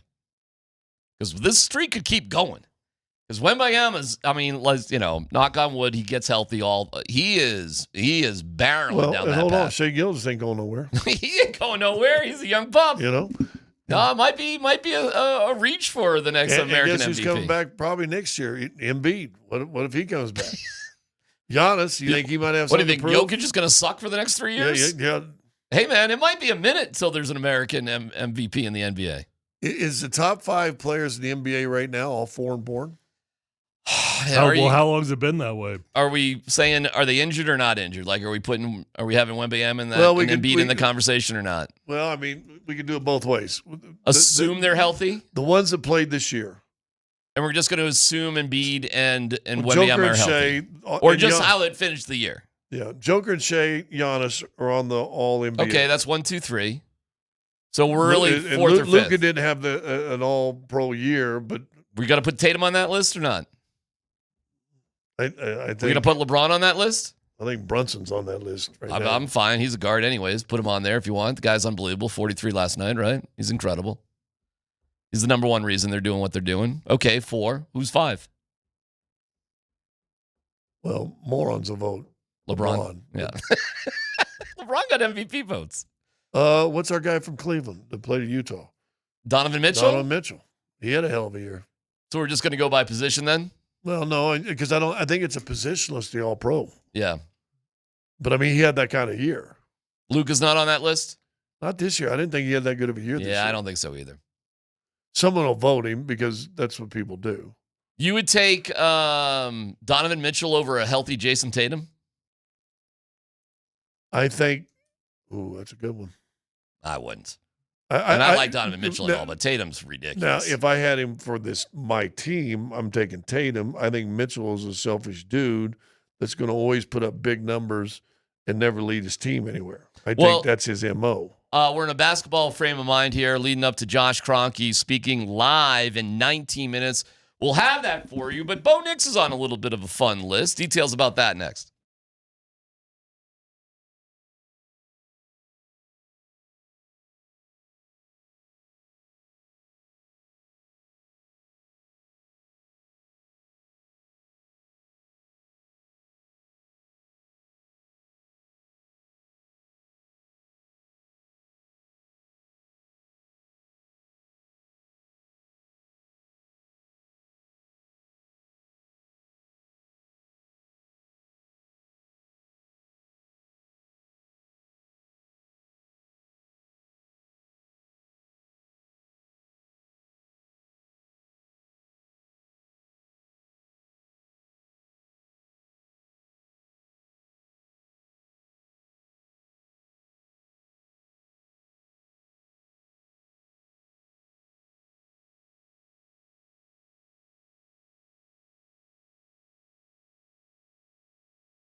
Josh Kroenke will speak live, the end of season press conference. And this is an interesting one for sure. So we'll have that for you coming up here in 13 minutes. We do have a list of love lists. Preseason ranking of quarterbacks. You're not going to like this list. I saw it. I'm all right with it. I know what's happening with Bo Nix. I mean, I understand. I get what's going on. You know, Dan's making an appearance. Oh, okay. All right. Dan's getting things together here. I do have to say. What if he was choosing not to be on video, Dan? I do have to say, Scott, it's another year of relevance for you. Another year of relevance. Oh, come on now. And anytime. I'm confused. Oh, you don't know what it is? I guess not. Can you take a guess? Year of relevance. Scott's definitely still relevant. Scott is relevant. Yeah. 2 years in a row?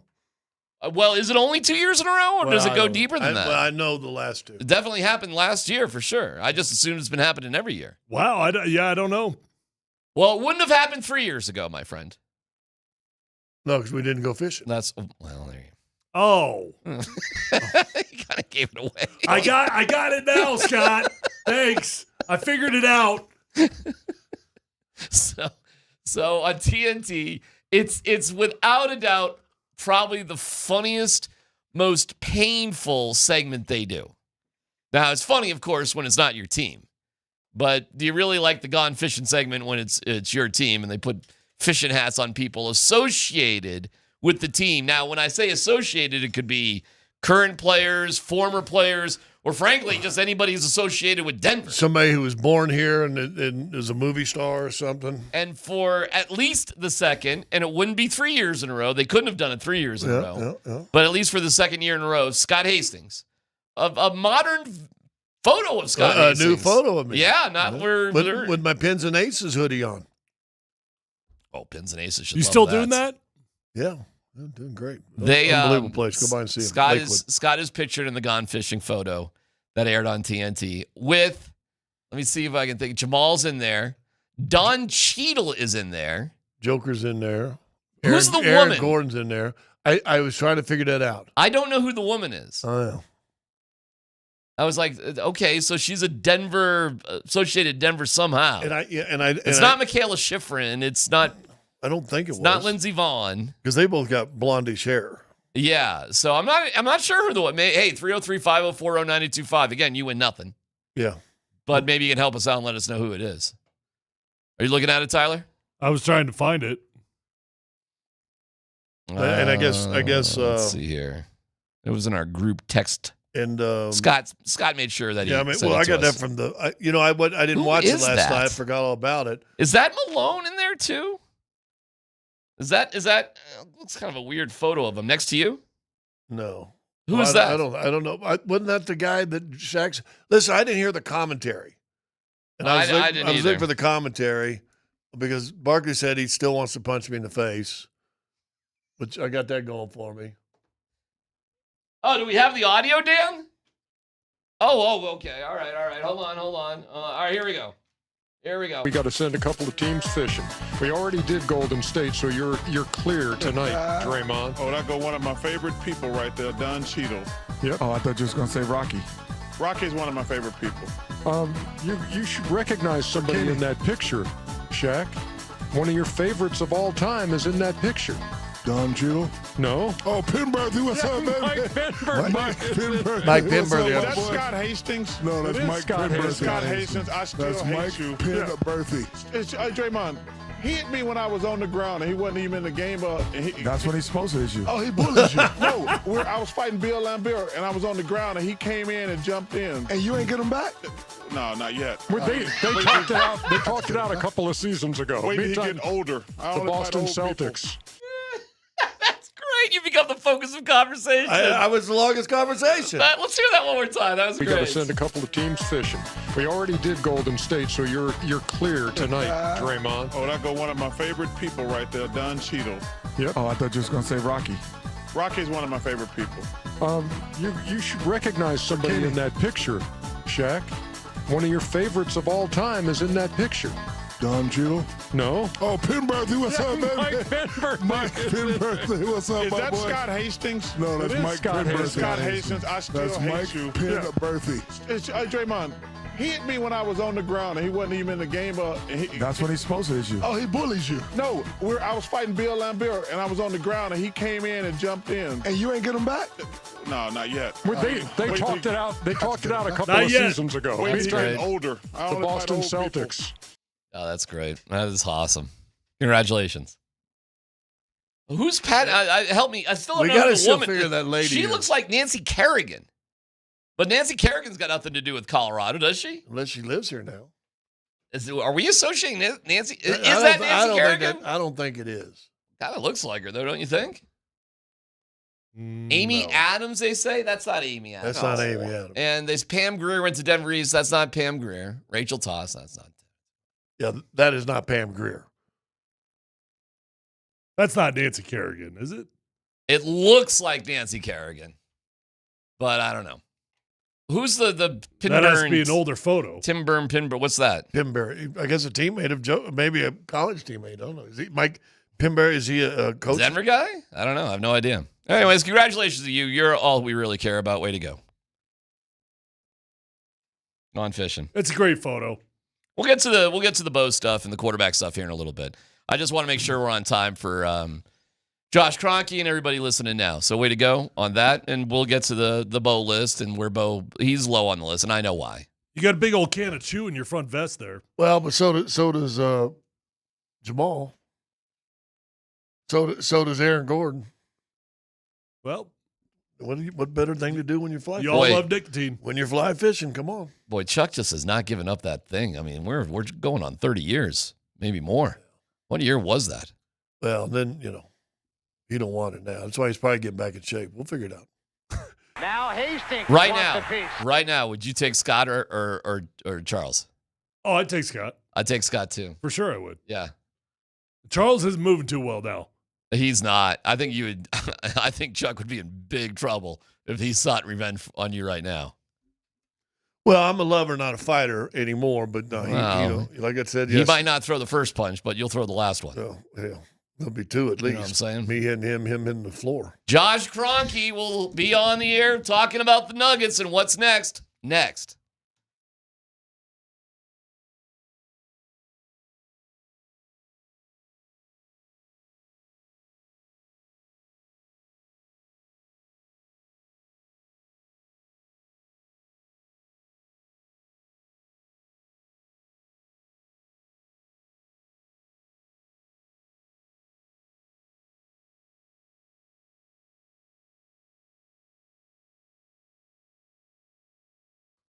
Hey guys, if you're in the market for a new vehicle, don't waste your time. There's the best car dealership in Colorado. It's my friends over at Phil Long Ford. They've got the best prices, they've got the best inventory, and you're going to become a customer for life because relationships matter, and you are going to value your experience at Phil Long Ford. They've got over 1,000 cars, trucks, vans, SUVs, electric vehicles, even commercial fleet vehicles on their lot right this minute. With over 1,000 vehicles, you are going to find the vehicle of your dreams. Whether you're looking for new, whether you're looking for pre-owned, it's already on the lot at Phil Long Ford, and you're going to get the best price. Guys, they lock those vehicles in at incredible rates so that you, the customer, get to save big-time money in comparison to other car dealerships. Guys, I bought my first car at Phil Long Ford my rookie year in the NFL, and I keep going back because they respect my time. They get me in, they get me out, they give me the best price. Same thing's going to happen to you. You'll become a customer for life. They've got an award-winning service department, so once you buy that new vehicle, keep it serviced over at Phil Long Ford. You're going to have a beautiful ride for a very long time. Let them know that Tyler sent you on over, and feel free to shop at phillongford.com.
All right, well, we're going to kill a little time here until we get to Josh Kroenke addressing the media.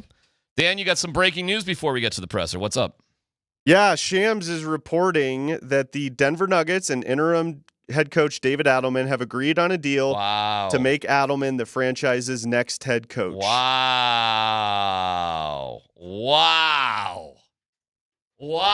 Reaction. Well, I said if they hire him, they'll hire him before the final start. Yeah, that didn't take any time. My God. Not surprised. I'm not. I did think they were going to open this thing up. Let's hear from Josh. I'm sorry to interrupt. Josh Kroenke speaking right now, so let's hear what he has to say. It's been an eventful, I guess, 6-7 weeks since I was last up here. I think that the first thing I want to do is, commend the Oklahoma City Thunder in the series that we played against them with some very high-level basketball. And I think that they've put together a heck of a squad. Clay, Sam, Mark run a heck of an organization. So they're going to be a force to be reckoned with both now and in the future for sure. Since I was last up here, like I said, a lot has transpired. Very proud of the group and the way they came together over the last 6 weeks or so. I think that there was perhaps some confusion and some doubt around the decision making, and especially the timing of it, which I completely understand. But I am very proud of the way the group came together in some very difficult circumstances. And I am proud to say I thought we squeezed a little more out of the season than the direction that we were headed 6 weeks ago. But when you have the roster that we have, anything outside of a championship is, not acceptable.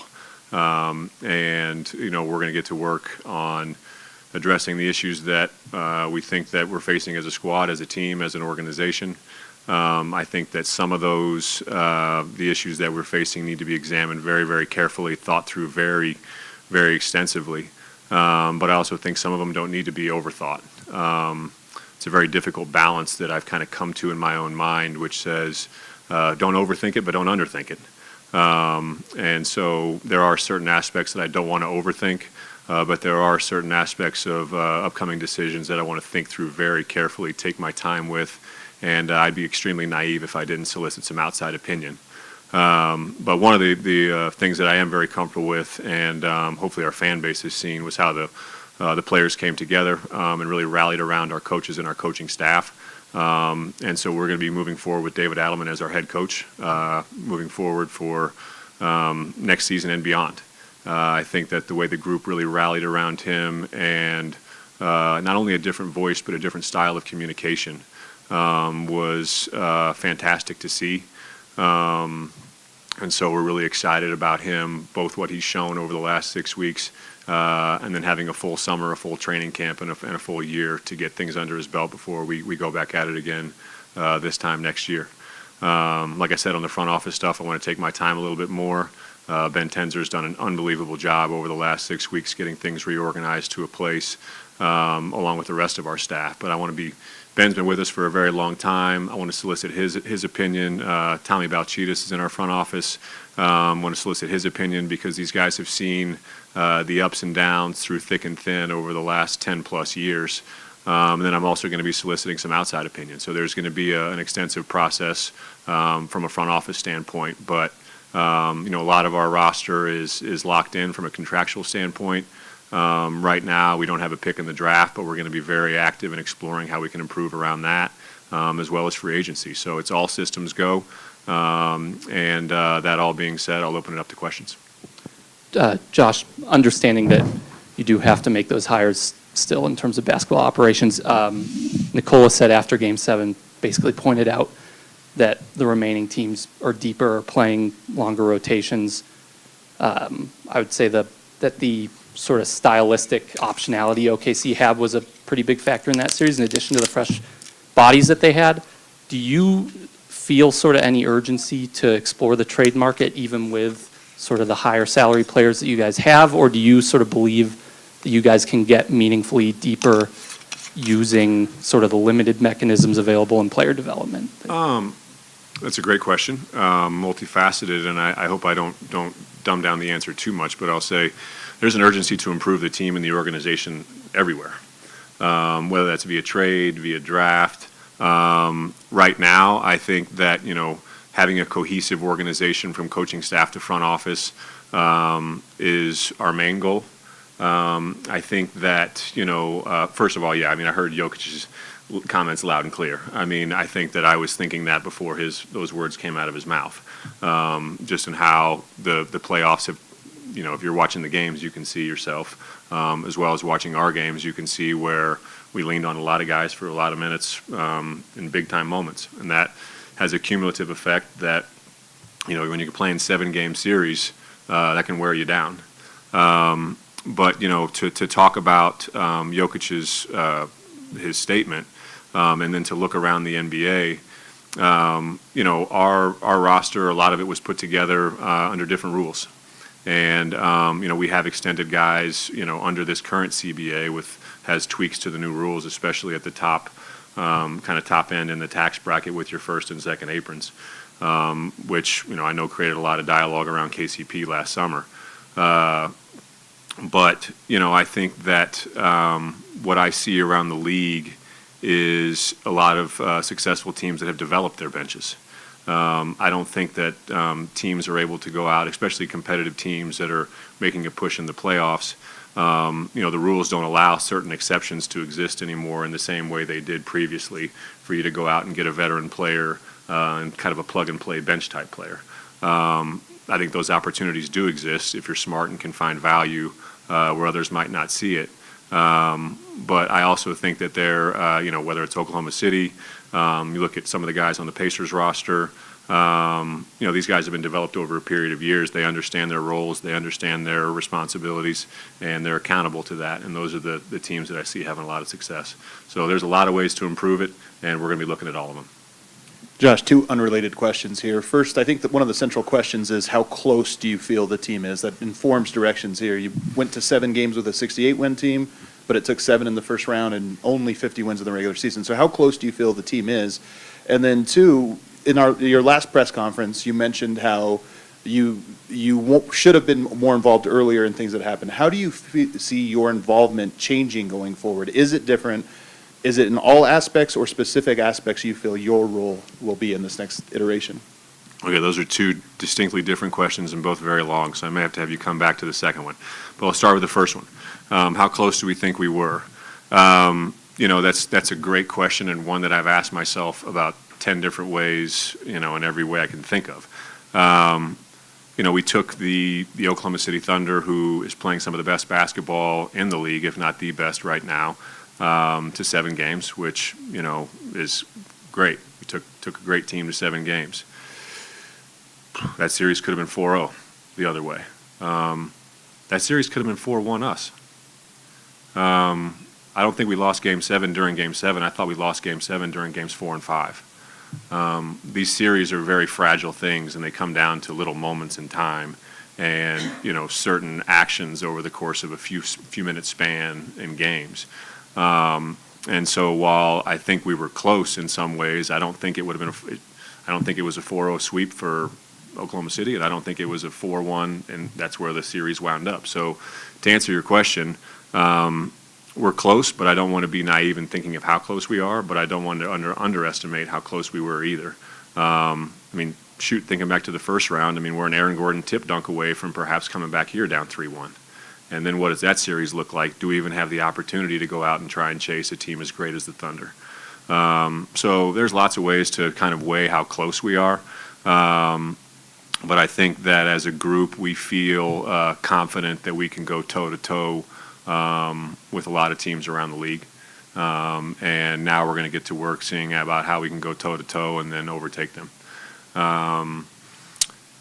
What was your second question? Your role. My role.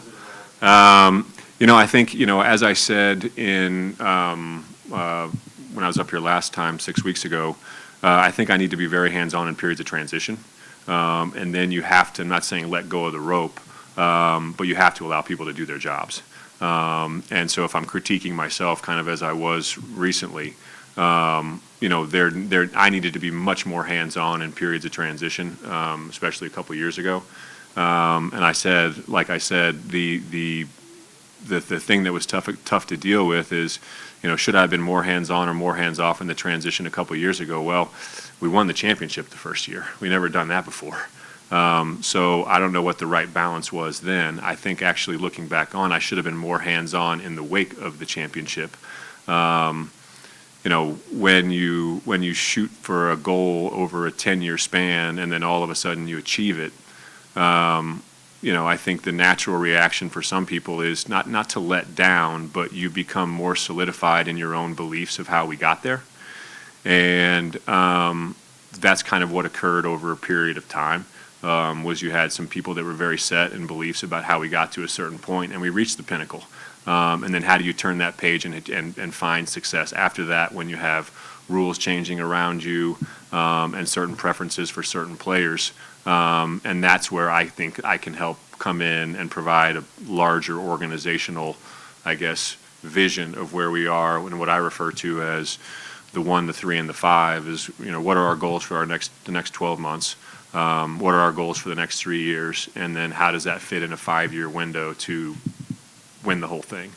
The Nuggets 1, 3, and the 5 has been thrown out the window for quite some time because we've been in a 1 year, like we're going for it. The first time we started to talk about that around these walls, I think you kind of get smiles and we're real champion. Are they really going to go for it? But I think our championship window really opened in 2021. And unfortunately, 10 games after we traded for Aaron Gordon and really saw what a championship contender might look like, that was when Jamal got hurt. And so you deal with things, and I deal with the reality that does require a different perspective than, Coach Adelman trying to win the next game or our GM trying to win the next game but balance winning the next game with having a competitive roster over the next 12 months to 2 years. And so, I'm not sure if that's an exact answer, Adam, but I need to be more hands-on in the moments of transition while also recognizing when I need to take a step back and allow people to do their jobs. It's a delicate balance, one that actually requires the art of just reading people. And I think that was, I'm not saying it got away from me under our previous, management and coaching staff, but I should have recognized certain human elements that were going on that could affect the group, later on. Josh, over here on your right. I have kind of two parts of the same question. Joker said last week, or after the last game, that the head coach decision was above his pay grade. But I'm curious, did you even need to ask him, or did you get him to weigh in his thoughts? And when did you know that David was going to be your choice? When did you come to that conclusion as you went through the search in your mind, I guess, over the last 7 weeks? Considering what Yoke makes, it's not above his pay grade, I'll tell you that much.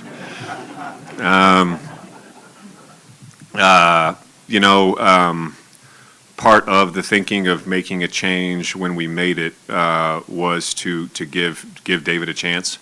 I've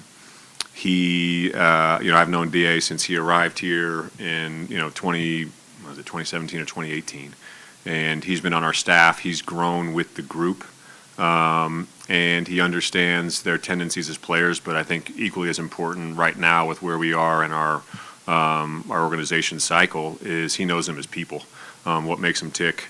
And I think, bringing in somebody from the outside, while I was very open-minded to it initially, I saw the cohesiveness of the relationships on the human side. And I think that's a big factor in where we're heading with this group now and getting the most out of them. When did I know he was the guy for the job? I'm not sure there was a sharp moment in time, but, DA has I'm not sure what his exact, maybe he was our associate head coach. I'm not 100% certain, but he's been our lead assistant for a number of years. He's been on the radar for the rest of the league for a number of years as a potential head coach. And, as he stepped into that role, I knew that he was probably more ready than people probably thought. But to say, David went above and beyond where I thought that he would be.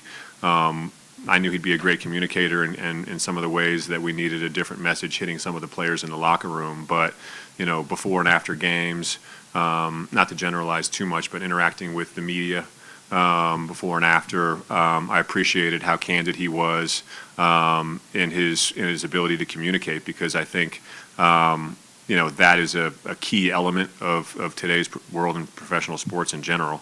And I thought that he's able to thread the needle between challenging people with direct communication while also encouraging them almost at the same time. And accountability was a key message of our last 6 weeks, and for sure I think that was a key thing that he kept at the front of his mind as he was trying to battle some of the best coaching staffs and teams in the league, was just holding guys accountable. And that seems like a simple principle, but stepping into that on the fly was very difficult, and I thought that he did that admirably. Josh, because of the standard you've created and you won a championship, anytime this team now doesn't win a championship, it's considered that another prime year of Jokic has been wasted. How does that land with you as you're trying to weigh the urgency of winning year to year in that vision? Absolutely. And you talked about the bench maybe not being able to get a veteran. How does Coach Adelman figure into that, the draft and development piece, if that's going to be a big part of creating depth that's clearly necessary? Yeah, I mean, I think that, we're going to get into some of those conversations. The first thing I wanted to do in the wake of losing on Sunday was just give everybody a couple days off and kind of refresh their minds and their bodies a little bit. But yeah, I mean, I think that, organizationally, DA is going to have a lot of thought in those type of moments, conversations, decisions, and how it plays out. Because, what I say and what I learned from some very smart men a long time ago around professional sports is like, the head coach's job is to win the next game.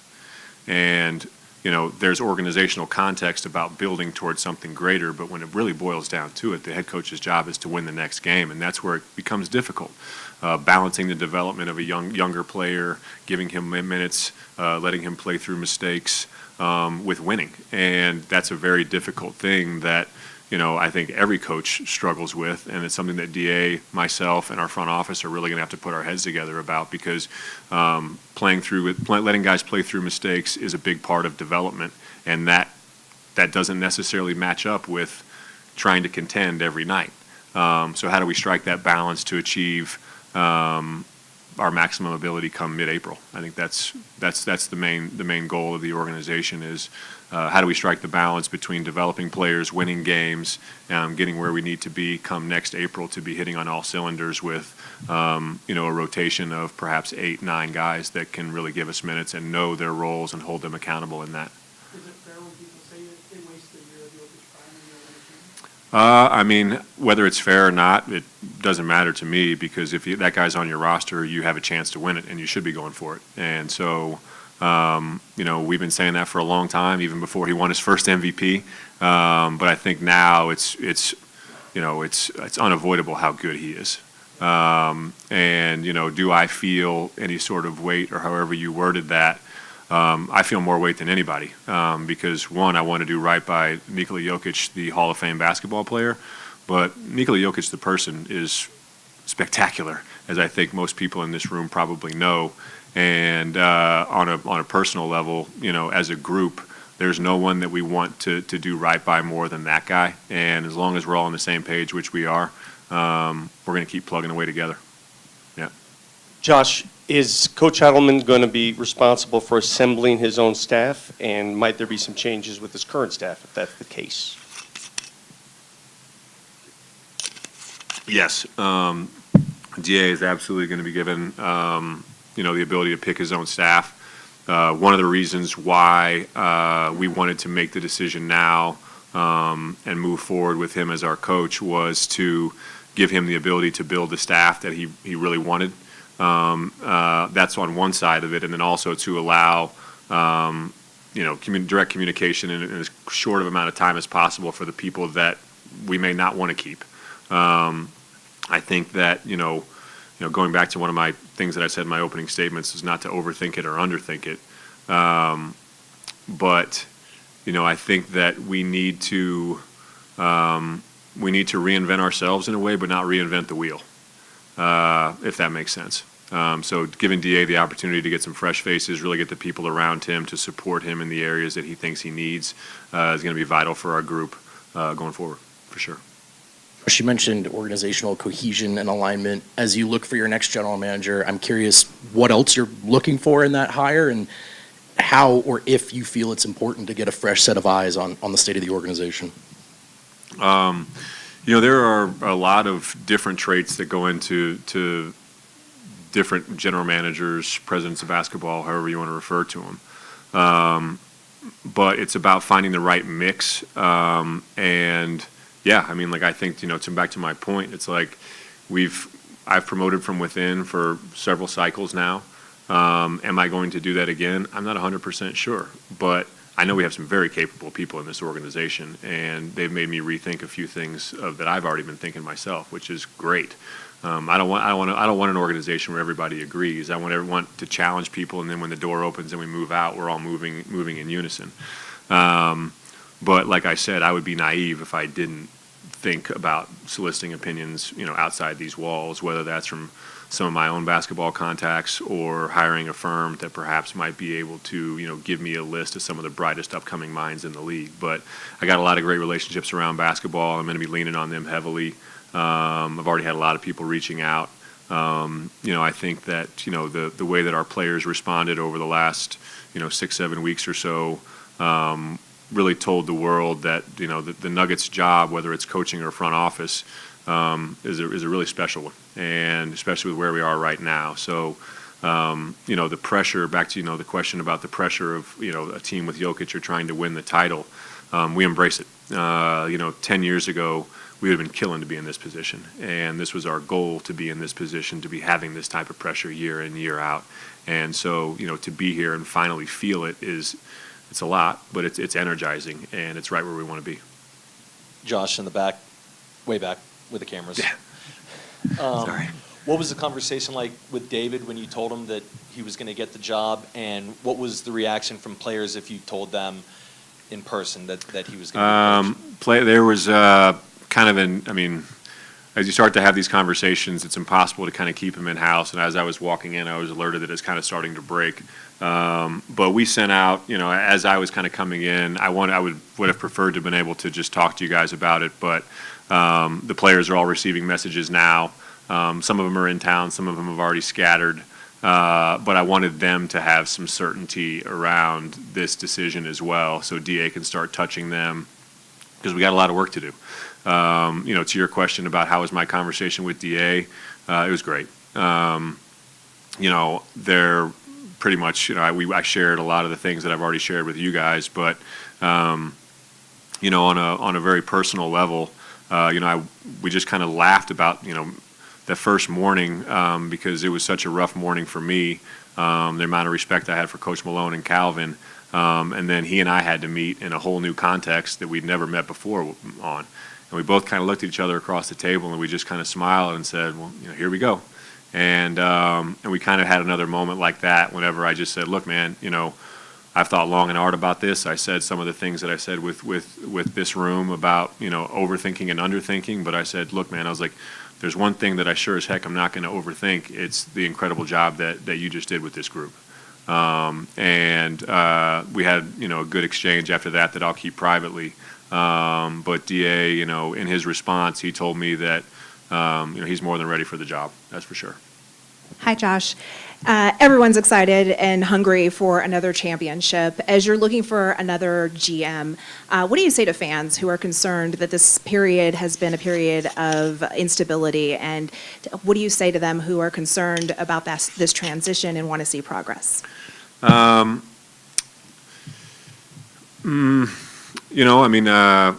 just stick with us. Hopefully these are the same fans that have been with us for the last, lot longer than just the last few years. So they've been on a lot wilder of a ride than just, bouncing out in the second round. But, from an instability standpoint, that's why I made the decision that I did before the playoffs. I think the real instability would be if I just hid behind the curtain and allowed the plane to continue to go where it was heading, and probably I think that plane would have landed in the play-in and probably gone right out then. So I made that decision because I thought there was more in that group, and so from a stability standpoint, I feel way more stable right now than I did 6 weeks ago. Josh, just wanted to get your thoughts. Russell Westbrook had a great year. You've had a bunch of other guys, including Bruce Brown, who's come in for 1 year and had a great year. been this kind of divide, I guess, between some guys that will be able to come in and play with Nikola and play for the Nuggets organization and then go on and have success, have great years. Why do you think it has taken some guys in the league a little bit longer to embrace that? And do you think you guys can recruit some more free agents during this offseason with limited resources? No, I mean, I think it's definitely a big part of our pitch, and it has been for a few years. It's not like we broadcast that out, but yeah, I mean, in a nutshell, if you're a certain type of player with a certain type of skill set, I think, if you come play next to Yoke, you're going to look pretty good. And that pretty good might result in you getting paid pretty high. And so there have been a few of those. And it's part of our pitch. And it's also going to be part of our pitch to some of our young guys with certain roles as they're growing and developing. Playing next to that guy is a privilege, but we also have wonderful players throughout our roster. And I'm going to be challenging them, as a whole and individually this summer, because we have, from what I saw, over the last couple of weeks, those guys should be hungrier than ever, because they should see it right in front of their face how close we can come if we're all moving in unison and playing our game. Yeah, I mean, I'm not sure if that actually answers your question at all. And if not, please follow up. But yeah, I mean, I think that, we're looking at everything right now, and it's exciting for me, for sure. Yeah. Thank you, Josh. Go ahead. All right, quite a newsworthy press conference there as Josh Kroenke announces the hiring of David Adelman as the new permanent head coach. Let me just go over some things in order, and we can react to it. Really emphasize you don't want to overthink things. Some things you want to spend time on. So the GM they're going to spend time on, including maybe hiring a firm to do a deep dive into prospective candidates. But for Adelman, because he saw consistency, improvement, he thought, Kroenke, they would be a play-in team and lose in the play-in if they hadn't made the change. Which we talked about a couple days ago. So right? he would, whatever conversations we think, that's what the Nuggets organization thought was about to happen. So compared to that, this is an unbelievable improvement. And something to not think about, let's start there, is David Adelman. Like, it's kind of a no-brainer. Well, I think Tyler said it earlier in today's show that all the guys know him. If there's not going to be a lot of movement in the starting five, why not, right? Yeah, I thought that was kind of the message of the presser, to be honest. He, when asked, he said something along the lines of, anytime you've got the roster that we have and you don't win a championship, that's a failure, okay? Well, he's referring to the current roster. That's what he's referring to right there. So it sure feels to me like there's going to be a whole lot of run it back going on here. First off, congratulations to David. I mean, he's a great dude. From Scott, you obviously know him. I don't. But he just seems like a phenomenal dude with great energy. The guys like being around. I do think this is going to be 50-50 with the fan base. I think it's gonna go one of two directions. You're gonna look at it and you'll be like, "Yep, I believe that we've got what we need to win a championship." And if you're on that side, you're gonna be like, "Okay, cool, let's go with David Adelman." If you feel like this organization needed a major shakeup, I think you're gonna look at it like, "Ooh, did they take the easiest possible solution that was right in front of them?" Well, he did say stick with us in terms of a message to the fans, and he emphasized, "Hey, man, we were gonna lose in the play-in." That's where we were headed. I don't know. That seems a little bit extreme to me. Losing the play-in. I know that that's what he believes. I'm not discounting what you're saying. I just not saying I necessarily agree. Well, that's where they thought it was going with Booth and Malone, according to Josh, according to his own words. Other things, but I'm agreeing with you about the core things. Why? Value where others don't see it, and he used the Pacers as an example. That to me screams the core five guys are still going to be around, and we got to make other moves. And their biggest selling point to free agents, and we really should take a hard, long look at upcoming role player free agents, because that's more likely than anything where the Nuggets are going to go, I would say, after this particular move. And he's using the Pacers as an example. Well, there's been MVPs, and throughout the leagues, when Steve Nash won 2 in a row and he had Stoudemire and the Matrix there beside him, and they're like killing it, got gypped out of going to the NBA Finals one year, but they're playing great. And then those two guys either get traded or pick free agents and go to New York and I think somewhere else. Their numbers dwindled compared to what they were doing in Phoenix. That'll happen here. You point out KCP. KCP averaged over 11 points a game here. He averaged 9 there. Mm-hmm. Big values to what Orlando brought him, but Will Barton was, the sixth man when he was here, averaging 14, 15. He goes to Washington 1 year, and he's out of the league in 2 years. Yeah. So there's what's our little guard Bones Highland. When he played, he looked pretty good for a while, and all of a sudden he goes somewhere else. I see him more in street clothes than I see him in a basketball uniform. Yeah, these he's days. getting moved all over the place. So Yeah. Joker makes people better. And if you're a free agent, it probably means you're not going to get a Cade Cunningham type, first-round pick early guy, but you might get a 5th or 6th year dude, that's a veteran that can really play. That I would think be interested to play here. Josh Kroenke was asked about his role, what he would do. Couple of takeaways from that. He said there's a 1-3-5 sort of concept. You win in 1, 3, or 5 years. And once you win, you tend to want to just do the same things that you've been doing. And that actually looks like it was a point of friction. So it was difficult to sort of say, well, do things radically different when it has been working. But he did say there needed to be more of a hands-on role. And he did say, quote, there were rules for certain players. So that tells me there was some sort of issue going on behind the scenes where some guys were allowed to do some things and other guys weren't allowed. There was... That caused a little friction. Well, he said it. Again, rules for certain players where somebody needs to step in as whoever's in charge and say, no, this is the way it's going to be. And if Michael Malone is saying one thing and Calvin Booth is saying another, and there's no arbiter to say, no, this is how it's all going to go for everybody or whatever, then you can see where that's going to be a point of friction. I'm going to guess it was. It's almost a point of friction on every team in any sport when there's unique rules for certain players. How did it go with Russell Wilson? Not great. Yeah, I went through with RG3, which was RG3. an extreme example, which I highly doubt there was anything like that going on. And I don't know who he's referring to, if it's Russell Westbrook, if it's Jamal Murray. We know Russ spent a lot of time back in LA. Did that have anything to do with missing? I don't know. But it certainly does create friction. The more I think about the overall situation of that building right now, this is pretty damn unique. I don't know if the casual fan understands how unusual it is to fire a GM and a head coach and say, we like our roster. We like where we're at for the most part.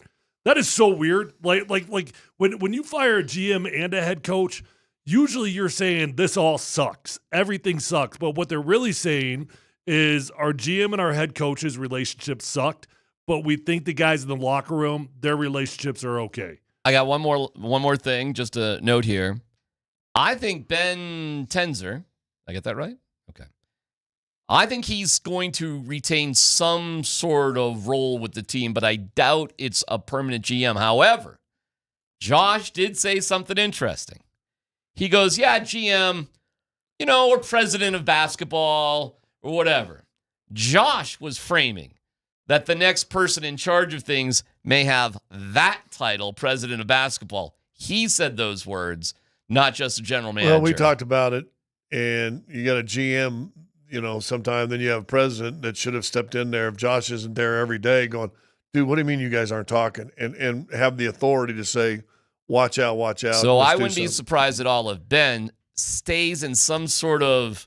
Well, he's been the lawyer. He's been the team lawyer for the last 6, 7, 8 years. So he will at the very least be in that role. Sure. There's no reason to move on from that. Yeah. He does contracts. And my guess is it won't be just a specific GM.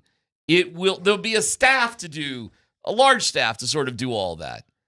I'm going to guess, it's a guess on my part, that whoever gets that role, the title president of basketball, will come with it. And it'll be more of a direct link to Josh and somebody that everybody kind of has to, here's what we're doing. Yeah. So that could be anybody. That we'll see what they do. They're going to take some time on that role. Yeah, and it also by putting a bigger title like that, you know, I'm sure there's rules in place. I don't know them, but the NFL, right? You can't go from a level playing field, right? You've got to have a step up in titles. That might be something in the NBA too. Let me just say this. Go back to your conversation 1 through 5, and it hit me last night when I was when Andy and I were doing our little podcast thing. Sitting where we are today, sitting where, or even go back to where we were 3 games ago in the regular season, dudes getting fired, boom, boom, boom. Mm-hmm. Should a harbinger of what things were to have come, should we have not paid closer attention to Calvin Booth the summer after winning the championship, saying it's not about winning back-to-back championships, it's being competitive to win maybe a couple over the next 4 or 5 years. Mm-hmm. That right there should have been the first shot across the bow of the coaching staff that, boys, we don't care if we win this thing back-to-back. And Josh addressed that too when he said during the regular season, we have to be careful about when development doesn't match up with winning games every night. Right. And that's obviously where things went askew. We'll talk to Vic Lombardi, who was down at the press conference, coming up next.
I am proud to say I thought we squeezed a little more out of the season than the direction that we were headed 6 weeks ago.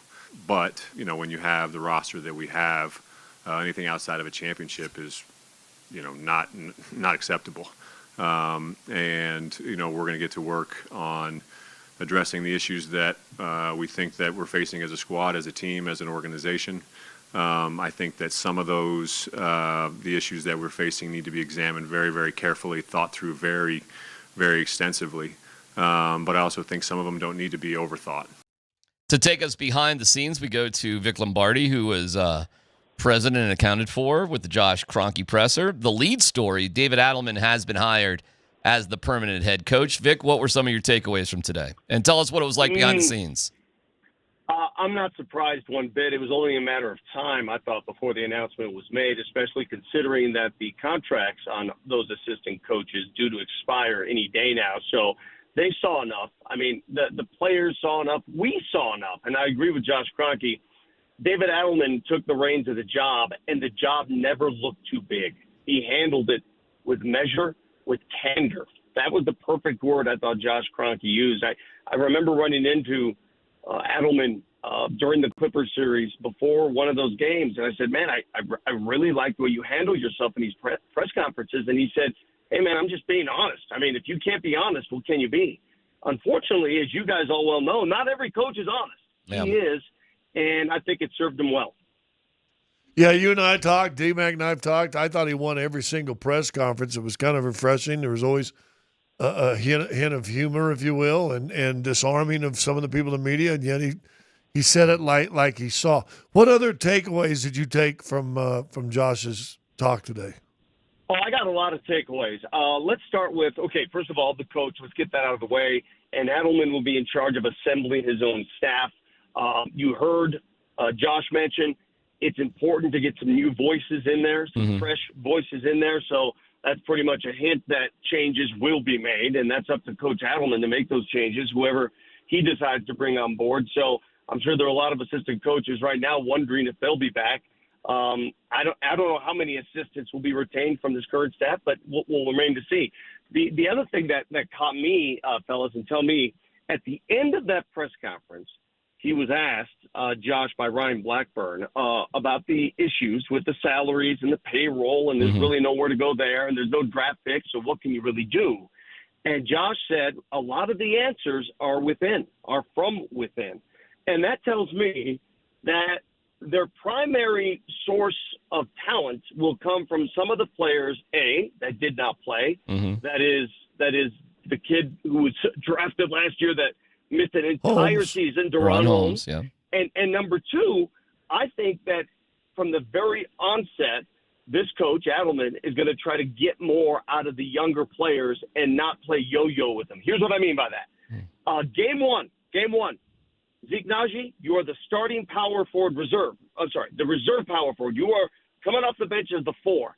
You will remain the reserve 4 no matter what. If you play bad, next game, you're coming in the rotation. You're going to be in the rotation for as long as we can tell whether or not you can play in this league. That's what I mean by that. They're going to try and stick with guys to see if they can contribute. Because I will give those guys the benefit of this.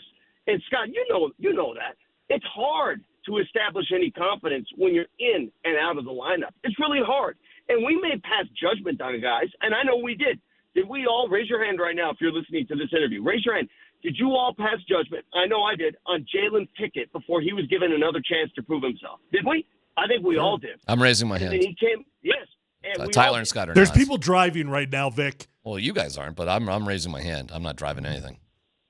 Listen, I'll raise my hand, but he ain't sold me that he's an NBA major time player. That's where I was going to go. Well, of course he hasn't sold you, but how much time do you need to be sold is what I'm saying. Did he sell you? Let me ask you this, Scott. Did he sell you in the Sacramento game? Sacramento game was fantastic. I think these conversations are so easy to say right now. Like, hey, Zeke, you're playing. You're just going. You're going until we know if you can play or not. Well, at some point, coaches do make decisions quicker than other people, and they're like, yeah, you're not good. And I'm not talking about Zeke, whoever. Pick whatever name you want to pick.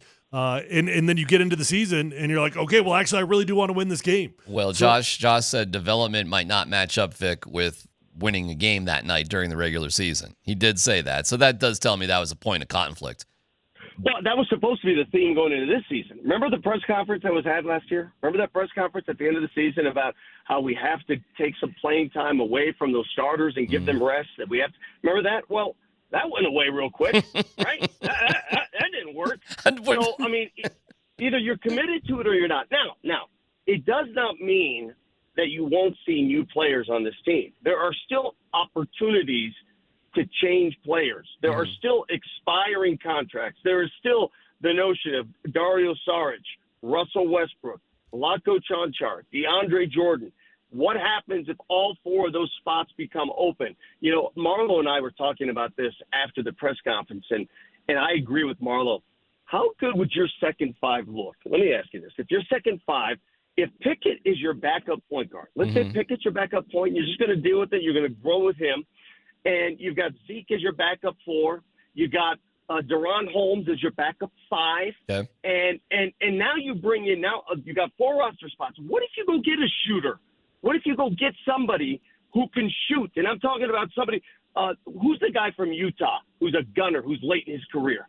Who's the dreadlocks? Yeah, it starts with a C.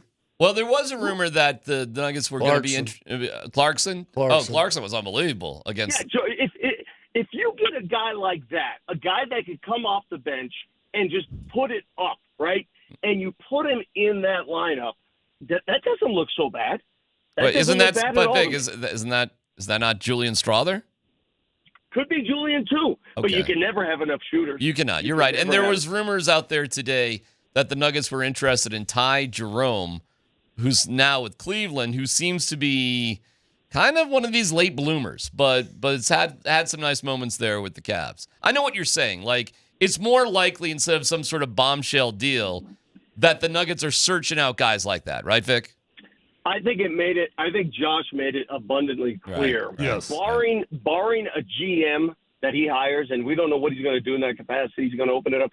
It would take somebody to come in and talk him into a major trade for one of his core four. Yeah. I don't see him doing that. I don't see agree. that happening. I just don't. I think any changes are going to be made on the periphery. All right, hold on. You said make any changes to their core four. Who's the fifth guy then? Well, Jokic. That's a great idea. That's a great question. When I say core four, I guess I didn't include Christian Brown, but he's not going anywhere. Well, hold on a Brown's second. be on this roster. I'm a little confused then. I thought Jokic was in his own category, and your core four was just the rest of the guys. Well, you can look at it that way too. Let's just call it the starting five then. Let's just call it the starting five. Okay.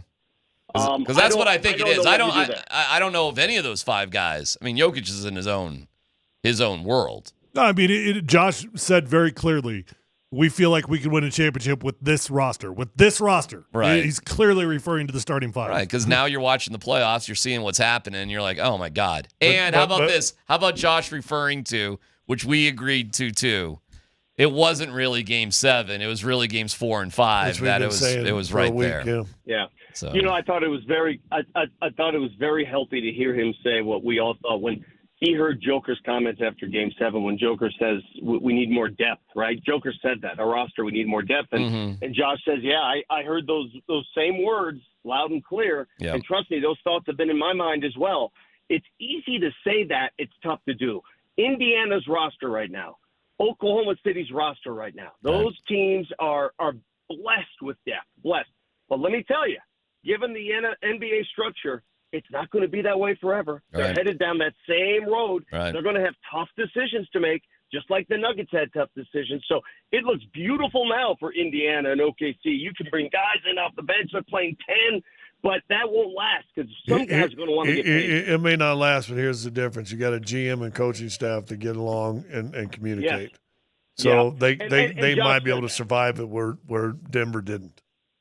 Josh said his biggest takeaway, his biggest deficiency running this whole program is he did not step in and fix the personal issues that seemed to make things bad. There was some personal strife in the organization that he should have tended to that would have fixed a lot of this. And now we know exactly what it was. It's Calvin and Michael Malone were getting along. Yeah, Bottom line. It's very clear. All right, great job, Vic. We'll listen to you more tomorrow morning with the fellas. We'll have Chris Marlowe joining us in just a little bit. The big story of the day, David Adelman named the new permanent head coach of the Denver Nuggets, PhD on 92.5.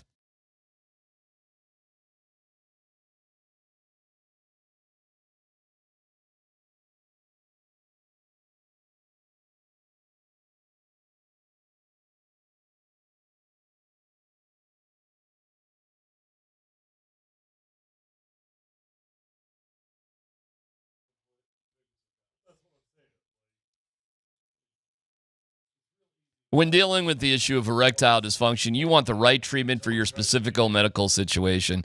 It's DMac for the Rocky Mountain Men's Clinic.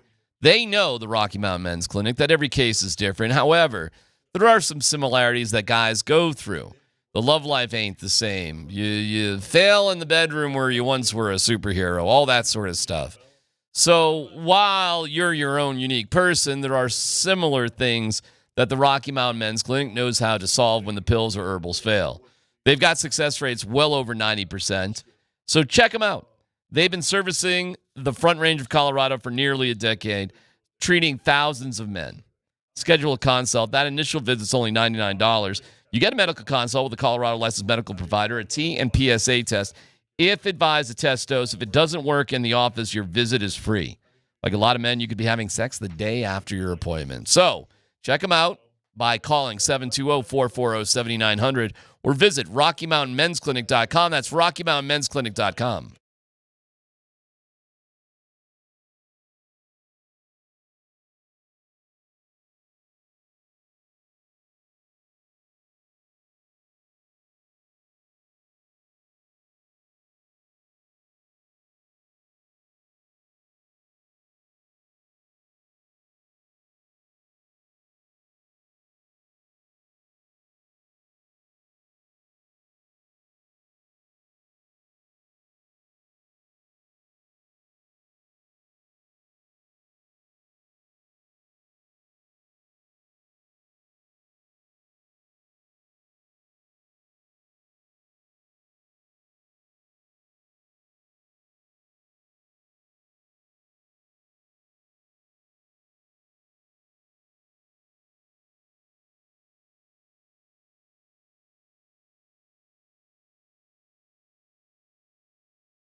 Big question of the day is, what do you think of the news that David Adelman has been hired as the new head coach of the Denver Nuggets? And we'll get to other elements, and Chris Marlowe will join us, who was down at the press conference as well. But why don't we just start there?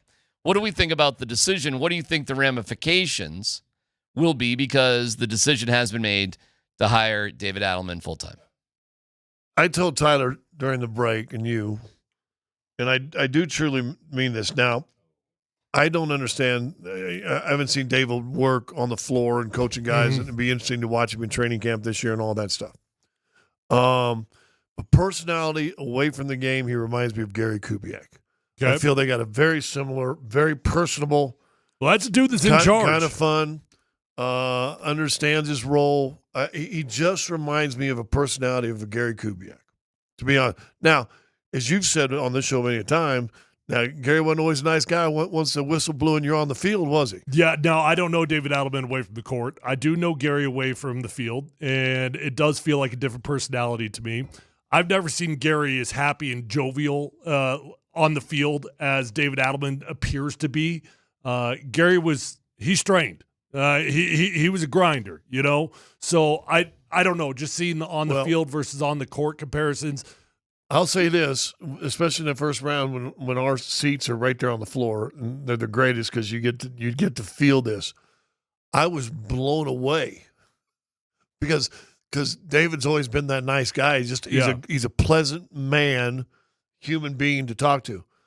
I was blown away watching him on the sideline and how intense it got. I was like, ooh, I ain't never seen that. That's guy. good. That's good. That's so good. I'm going to stick with my comparison. I think he's like Gary Kubiak. So first off, congrats to David Adelman. It really cool for him.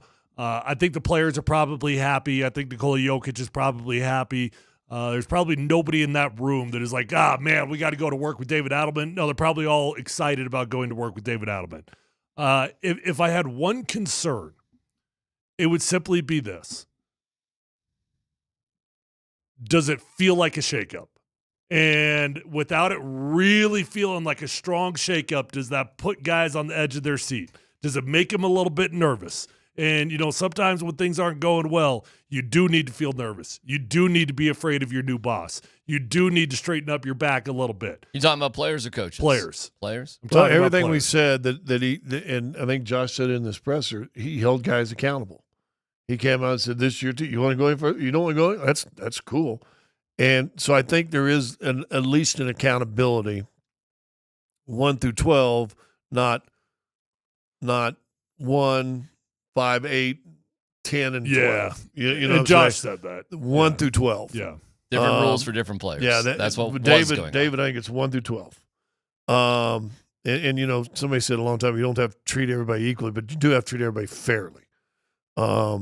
Here's another side that I'm excited. One, I like David. I'm biased, so I'm going to tell you I'm biased. If I didn't think he could coach, I'd tell you I don't think he can coach. But I think he can coach. I've had enough conversations with him. I know he's got a great basketball mind. Here's the good thing. After this presser, you talked about a while ago, it's going to be done within. Vic talked about it. Maybe the guys in a group. I didn't like the names he mentioned, but who would know better what the guys, if you're going to have to do a lot of stuff internally, who would know better to what these guys need to become those guys than David Adelman? Well, nobody if you're not going to make any major changes.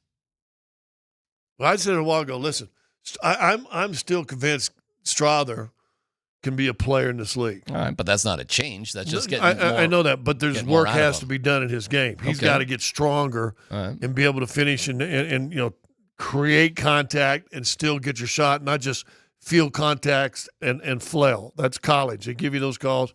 Unless your name's Shea, they don't give it to you in the NBA. Peyton Watson is an intriguing player. Defensively has been phenomenal. Led the team in block shots 2 years in a row in his limited minutes. He can't finish under pressure at the rim. He's got to get way stronger. He's got to get bigger, stronger, quicker if he could. He's got to get better. Zeke Naji has an NBA body and maybe the worst hands of anybody I've seen in modern-day basketball. Horrible hands. You can work on that. You can make your hands better. Are you ever going to be Jerry Rice? Maybe not. but you can be Jerry Jeudy. Well, maybe that's a bad example. Yeah, I don't know. But how about he would know what the inner workings of the guy. Okay, you want Jalen Pickett? All right, Here's Pickett. what he needs. Here's what you need. Okay. And this might make sense why, and I'm looking more, I wasn't all that familiar with Ty Jerome, but looks like he's the guy who can heat it up off the bench for Cleveland. He's 27, 6'5". He's one of these guys. And you probably don't need just one guy like Ty Jerome. Probably not like 3 or 4 of them is what you're kind of looking for. And then if Strother ain't feeling it, well, here we go. And we have 3 or 4 of these guys. And they really don't have those guys right now. Now, I want to put this in front of you guys because we did talk about this before. You have named your head coach. The GM, if there is a GM, is not going to have the right to hire his guy. So how does that impact the GM? Or are we going to have a basketball department that's overseen by a president of basketball? Because the GM ain't hiring the coach. No, but you bring a GM and say, listen, here's what David is. And you get there. I'll let you go. You're not concerned about that? No. Okay, why? Because is Penner concerned about, was Sean Payton, was that George Payton's guy? Or was that Greg Penner's guy? Greg Penner's guy by a mile. Yeah, why didn't the GM throw a tizzy? Yeah, here's the thing. David Adelman's not Sean Payton. So, meaning I don't think you have to worry all too much about working relationships. Will David Adelman default to the GM? Will he do it? Will there be intertwined vision there? David Adelman's a first-timer, right? And with first-timer comes a lot of agreement and comes a lot of conversation. So I don't think it's a huge deal that you hired the head coach before the GM. If you would have gotten a big name, now it's like, okay, well, we assume you're going to be the de facto. You're going to be in charge of the roster, even though you're not the GM, you're the head coach. So you don't think it's going to have a big impact? I don't, but I do agree that it feels a little bit backwards. Mm-hmm. Yeah, just a little bit. Listen, I'm with you, by the way. You're hiring Calvin Booth. Michael Malone won a NBA championship. I mean, with Calvin Booth. Right. But there's a little like, who's really in charge here? Well, and Tyler just said this, he's not Sean Payton. Who out there available would be a comparable as a head coach that would be available? Who out there? I don't know. Pat Riley or Eric Spoelstra, 78. Whatever. I don't know. It'd be guys like that. Jeff Van Gundy if he came back to coach, or I don't know, dude. Well, Stan's on the Clippers bench. I thought he would have been it, but he never won a championship. I mean, I'd have to just rack my brain for guys like that. Ty Lue's bounced around to a couple teams. Doc Rivers has bounced around to teams. It'd be guys. I don't know off the top of my head. You'd have to tell me. Because there's not many. Okay. So the guys you mentioned off the top of your head, anyone you want the heads and tails over David? What am I doing with my roster? And if I'm reshaping my entire roster, yes, maybe. But if I am not reshaping my roster, if I'm going with my starters again, the answer is no. But if I'm blowing the whole thing up, I'm going to want a different culture, period. And they're not doing that. It's clear they're not doing that. Let me ask you this. Nothing wrong with ownership having a vision. Nothing wrong with that. Probably a good thing. But is the next GM just going to be hired to do what Josh Kroenke is saying, meaning we're running this thing back? So, like, how empowered is the next GM would be my question. I think he's going to be way empowered. We'll see. Because it feels like the decision's already been made in terms of the big picture. Right now, it's a 1-3-5, and 1 is pretty clear. Right now, I don't know if that GM is going to be empowered all that much, aside from bench free agents. Right. Bench free agents, I think the new GM, they'll have a lot to say. But that is a major problem. So that's probably their number one thing to focus on. So 1 year venture is your core stays together.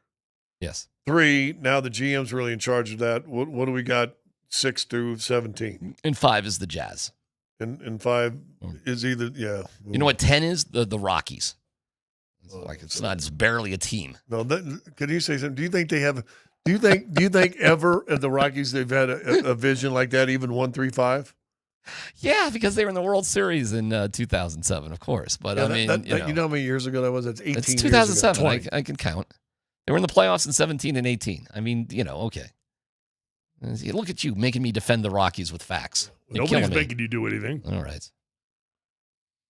Positive today, medium today, negative today, overall. And the last time the Rockies got in the playoffs? 18. The two best players in that playoff series against Milwaukee, I believe it was. Yeah, well. Weren't on the team the next year. Okay. Just saying. Okay. You're killing me with truth. I think David's going to be fine. I'm not worried about him as a coach at all as a coach. You're right now. I am more concerned, what Vic said, to be honest with you, because I'm not sold on many guys on that bench to help you. But he did say this.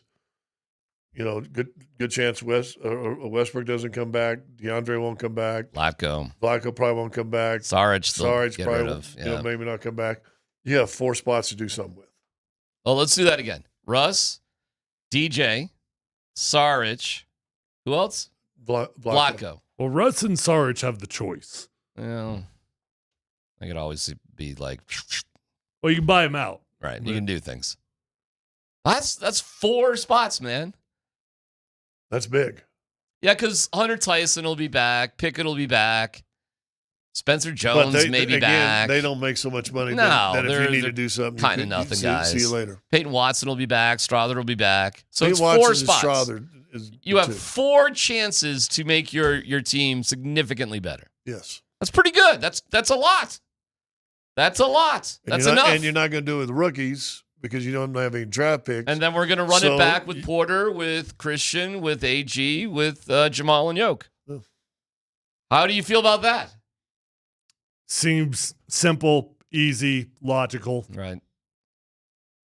Not necessarily exciting, I guess I would say. Right. But it feels simple, easy, and logical. Next year, it's hard to imagine a better solution considering all the constraints that you have contractually and just everything. Like, it's fun to hey, how would it go if, everybody would be excited by some big shakeup. Everybody would. Yeah. But hard to do. And I agree with you 100% on that. But saying that, we all, I think in this room, think the core 5 healthy is pretty good. You know what we should, in my opinion, what we should root for? Oklahoma City to win 7 games in a row from this point on, because it's a great indicator of what we really had. If Oklahoma City all of a sudden has some stumbles and fails and failures, perhaps we're further away. But if they win 7 in a row, everybody should be rooting for Oklahoma City to win 7 in a row from this point, because it shows the Nuggets were not that far away. It's PhD on 92.5.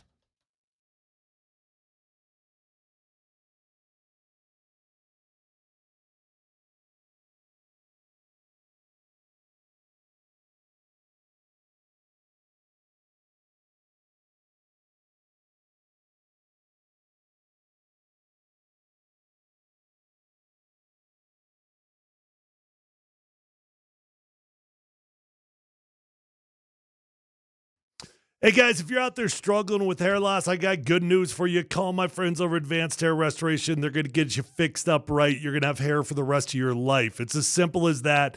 Just make the commitment to call Advanced Hair Restoration, and you're going to get your hair back. Nobody can offer anything like the Advanced FUE found at Advanced Hair. They've already changed tens of thousands of lives. You deserve to be the next one. So pick up the phone, call 720-459-HAIR. When you go to Advanced Hair Restoration, you're going to be in a calm, relaxed environment, and you're going to have the best of the best working on you. You're going to love Dr. Tanya Pauls. You're going to love the entire staff at Advanced Hair Restoration. They're fantastic at what they do. Advanced Hair believes in what they do so much, they're going to guarantee your hair is going to grow for life. Lifetime guarantee. Your own natural hair starts to regrow the very next day. So don't waste any time. Pick up the phone, call 720-459-HAIR. You're going to get 250 free hair grafts and $250 off, or check out those before and after photos at advancedhair.com.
Not yet. What year was that? 1990. Not yet. Well, yeah, he'd been running for 35 years. Hey, you're still there though. You still get mentioned. You still get talked about. Come on now. Hey. I know what you're doing in the gym. What's Chuck doing It's in like the gym? it's like the year-long slap bet. You never know when it's going to come. At some point, he's got you. It lives in his head though. Ain't no doubt about it. Come on now. By the way, I'm sorry, Dan. Are you seeing where they're putting the TNT guys? Oh, way at the top. Are you kidding me? That's the best spot you can find from them in Madison Square Garden? They're in the rafters, like on the ceiling. Dude, you think they're going to give them a booth and apparently not. Take $100,000 a night thing I've away? never seen a worse location for them to do their show from. It's borderline disrespectful. Well, maybe if they had another couple years on their contracts. Thank you to Mountain High Appliance. They're the best. You find them at mountainhighappliance.com. Dan Buds, Quint's Tanner. Let's football go. By the way, Scott, excellent line there. He's been running for 35 years. Just tremendous stuff. By the way, do you hate Charles Barkley? No, because he said he hates you. He doesn't. It's sports. It's sports hate. It's not even sports hate. It's like love hate. It's a great. It's running, like I love you hate. It's a great running bit. Hate. Yes, for 35 years, it's been great. Well, I think he hated me now for the first 3 or 4. Well, so did Bird and Magic, but they became best friends after that. I need to take a picture with Charles. There you go. All right, guys, let's get into this Pro Football Focus list. They ranked every starting quarterback in the NFL. I want to just go through a couple of the tiers here, and then we'll get to where Bo Nix landed. Tier 1 is the elites in the NFL: Mahomes, Burrow, Jackson, Josh Allen. No surprise there. The Tier 2 is the high-end starters. They list Jaden Daniels, Matt Stafford, Justin Herbert, and Jalen Hurts.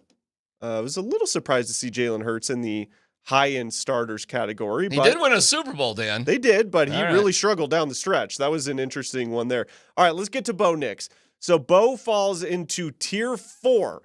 Now, Tier 4, fellas, is young players. Hold on. I want to hear the guys in front of Tier 4 because I think that's relative.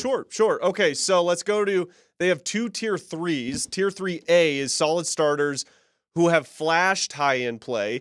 Jared Goff, Geno Smith, Brock Purdy.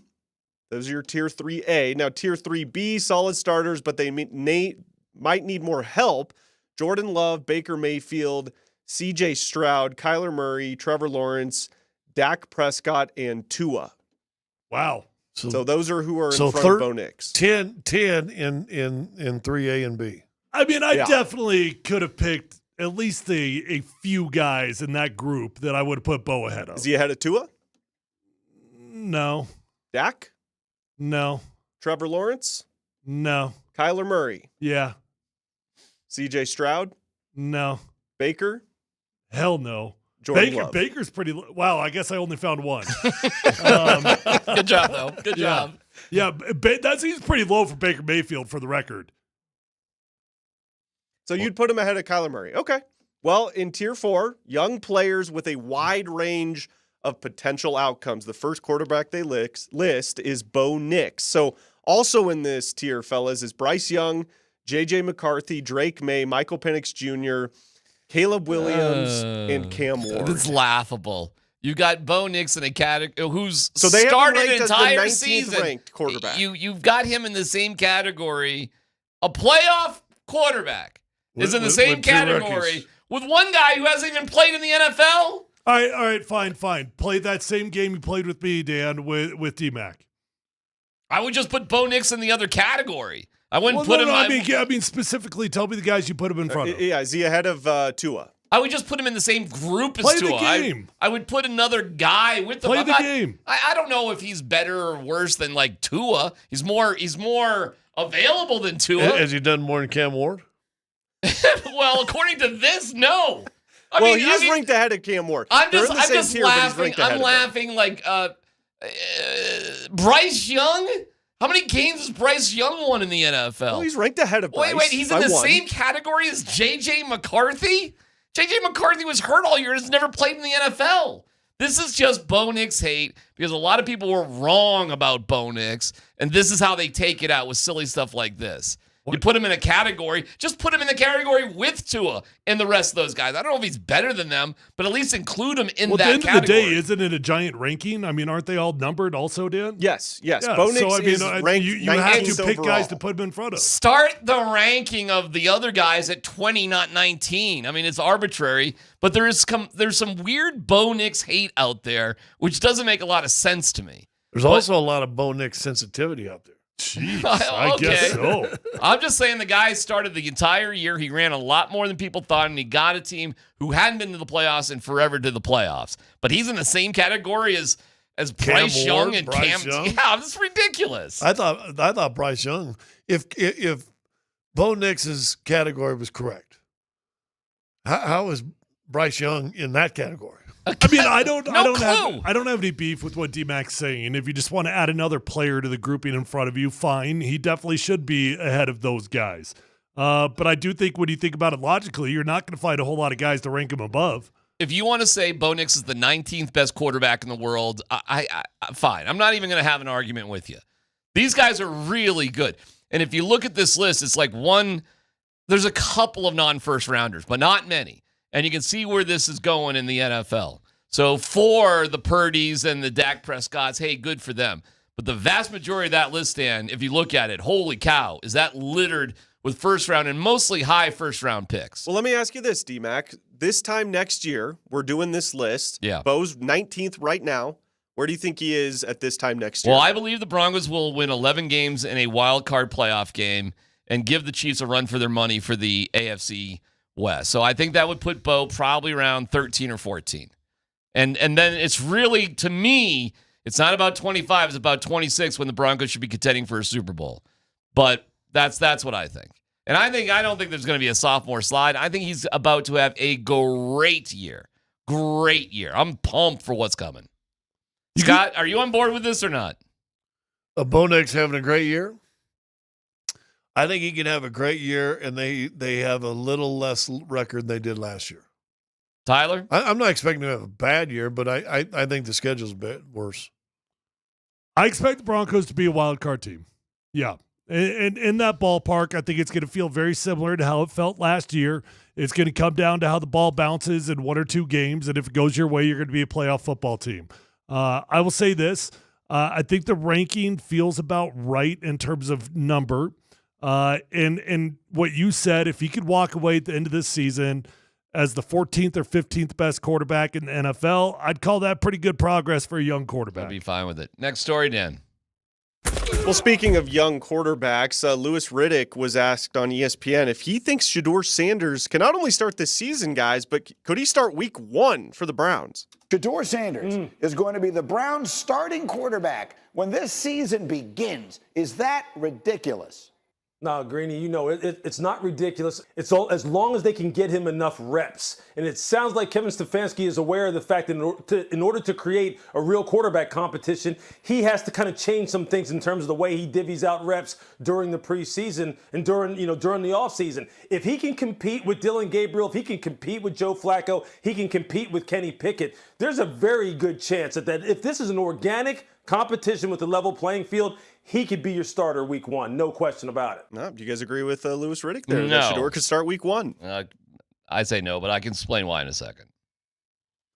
I think of any quarterback that has fallen as far as he fell, that has as good a chance as a fifth rounder to start the season, it is Shedeur Sanders in Cleveland. Because okay. I think everybody in front of him is trash. And here's one thing you really need to know to truly answer the question. What is Kevin Stefanski's job security?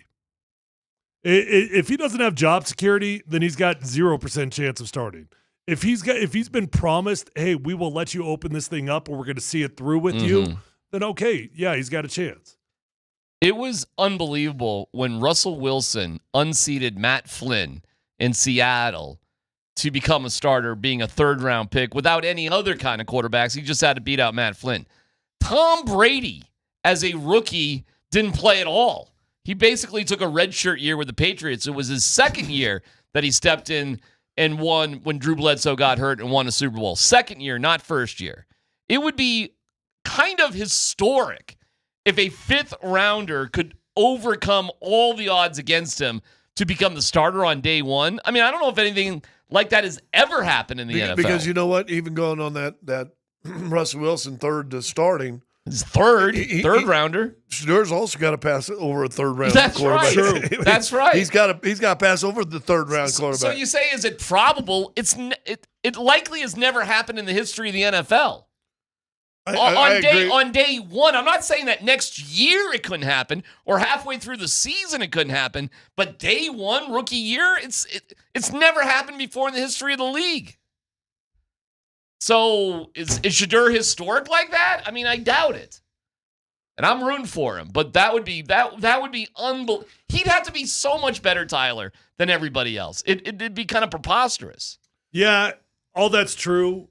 And yet it's a pretty damn unique circumstance out there in Cleveland. All right. Hey, let him get to preseason and have one of those rookie blow-up good preseason games. But that's not how preseason is anymore. There's not exactly a no-brainer vet on the roster at the moment. No.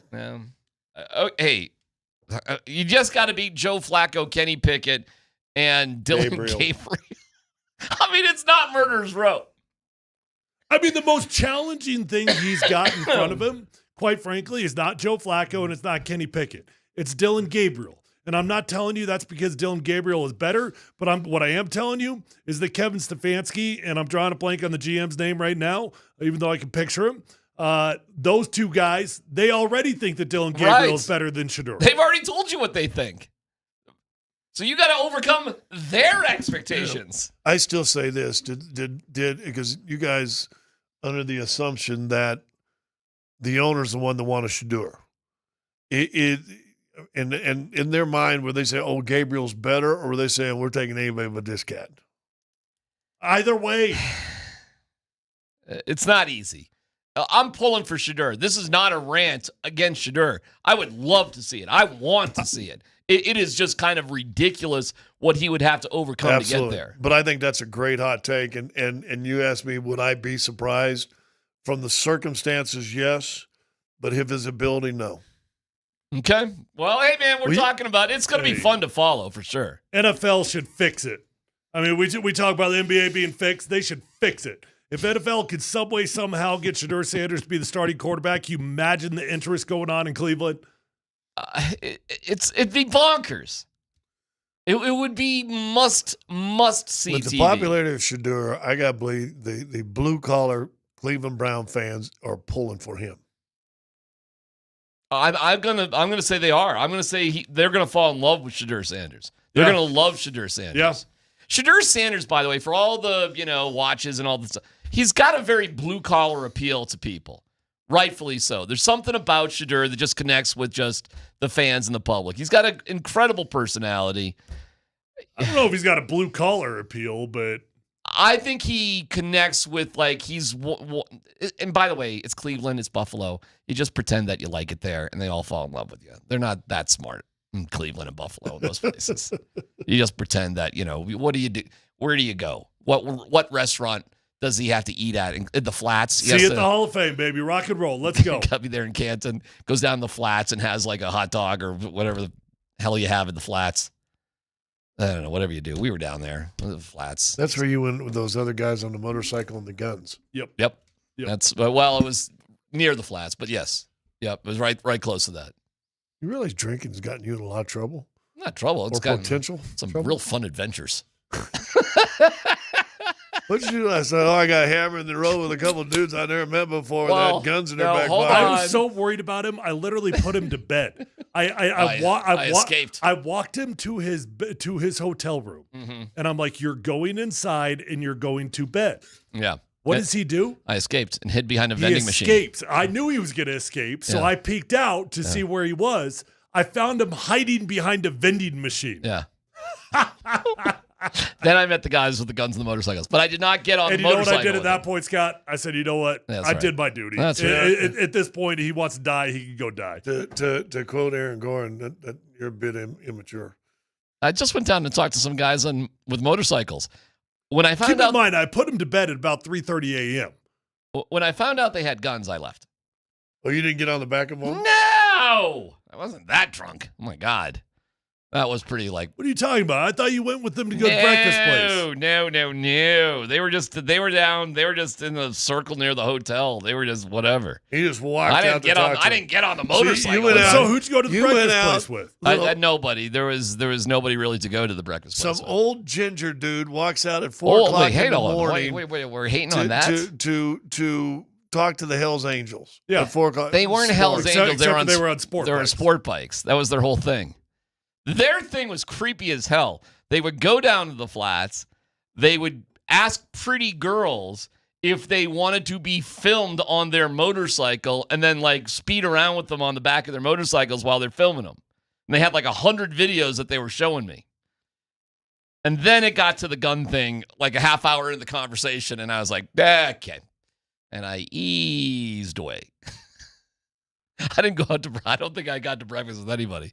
I don't really remember a lot the rest after that. No, you went up to the room and had pizza with them. That's what you did. I did not have pizza with them. Now Tyler's just making stuff up. There was something about it. There was a pizza anywhere. or something. I did not have pizza with the motorcycle gun guys, and I didn't get on their motorcycles. You have taken this story to another level. I don't know. I mean, I should just roll with what Tyler said. How the hell do you remember? Oh my God, I totally. You don't think I would remember? The guy is drunk. Having pizza with the motorcycle gun guys and riling on the back of their Yamaha. We also got invited to a after hours bar that was illegal that DMac jumped into the car of a random stranger with. I did do that. It was a fun night. We had a good time. We had a good time in Cleveland. You know whose fault it was? I'll tell you whose fault it was there, Mr. Prickly Pear. It was this guy's fault right here. I didn't even want to go out. But we rolled up, if we're going to talk stories, to a blackjack table. This was pre-Tyler quitting drinking. Tyler started winning in blackjack. I was ready to just hang it up. I was like, let's go. So you went to the casino. Tyler started rolling. And like Tyler was like, no, we're not going anywhere. And Tyler kept on winning. And it was funny. After that, I started winning. We both were winning at that point. Aren't you glad I made you stay? Well, then the rest of the night happened from there. But I was done. I was over. I had lost a little bit. Tyler was rolling. I was like, I'll have to go to the ATM if I'm going to keep playing. He's like, we're not going anywhere. Like, go to the ATM. But I did go to the ATM, and I started winning, for me, pretty big. You know, I'm winning $500-600. For me, that's all right. And that's paying for the rest of the night, too, by the way. And Tyler was up. You were up a bunch. You were doing all right. Tyler was not doing well. And he wanted me to walk away. Well, because I was kind of, but then DMac came out. Then it was over. Then we had like a few. No. DMac is lying so hard right now. I am not I'm going to tell you how this night started. I'm going to tell you how the entire night started. We were waiting for a cab or an Uber. It took too long. DMac's like, let's go inside. Let's take one shot. I'm like, cool, no problem. Let's go take one shot. We walk inside. We take three shots before we walk out of the dang building because DMac wasn't satisfied with one shot to start the night off. That's how we got to the casino. It was just one shot. We might have just gone back upstairs to the room. But after the third shot, we're like, let's go to the casino. And then we went from there. We almost didn't go out at all. Like, it was really, the whole thing was like, because what are we doing here in Cleveland? But Cleveland's got that big casino right downtown. It's nice. It's nice enough. And then we actually ran into a bunch of people. We actually had a really fun time, to be honest with you. It was a good night. We ran into just a bunch of friendly people. I think there was a Guardians game that had just finished. All that stuff is in downtown Cleveland. We had fun in Cleveland. We did. And what were you there for? The freaking Hall of Fame. And we were like an hour away up in Cleveland, which was, it was Peyton Manning's Hall of Fame, wasn't it? No, Steve Atwater. We were there for Atwater? We were there? Was Peyton the same year? No. Well, I was there 2 years in a row. It was Steve Atwater because I know I went to Steve's party. That was Steve's party. And you didn't get invited. I did not get invited. But our guy BK didn't get invited. He just walked in. Can you imagine doing that? Well, that's BK. Yeah, it was not DMac. And I did not get invited, which was still a little hurtful. Because I knew Steve and he was okay. I don't even know how you got home because Steve's party was in the middle of the woods somewhere. How is Tyler? Didn't they have those big tents right there by Canton? No, well, they did, but that's not where his party was. His party was in a beautiful home, but it was I don't remember how I got home either. Because we're an hour away. Yeah, I had to get all the way back to Cleveland. How did I get back to How Cleveland? did you get I don't know. That might be the more interesting story. Yeah, I don't know. All right, we got Nate and Andy coming up. It's PhD here on 92.5.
One of the things that I am very comfortable with, and hopefully our fan base has seen, was how the players came together and really rallied around our coaches and our coaching staff.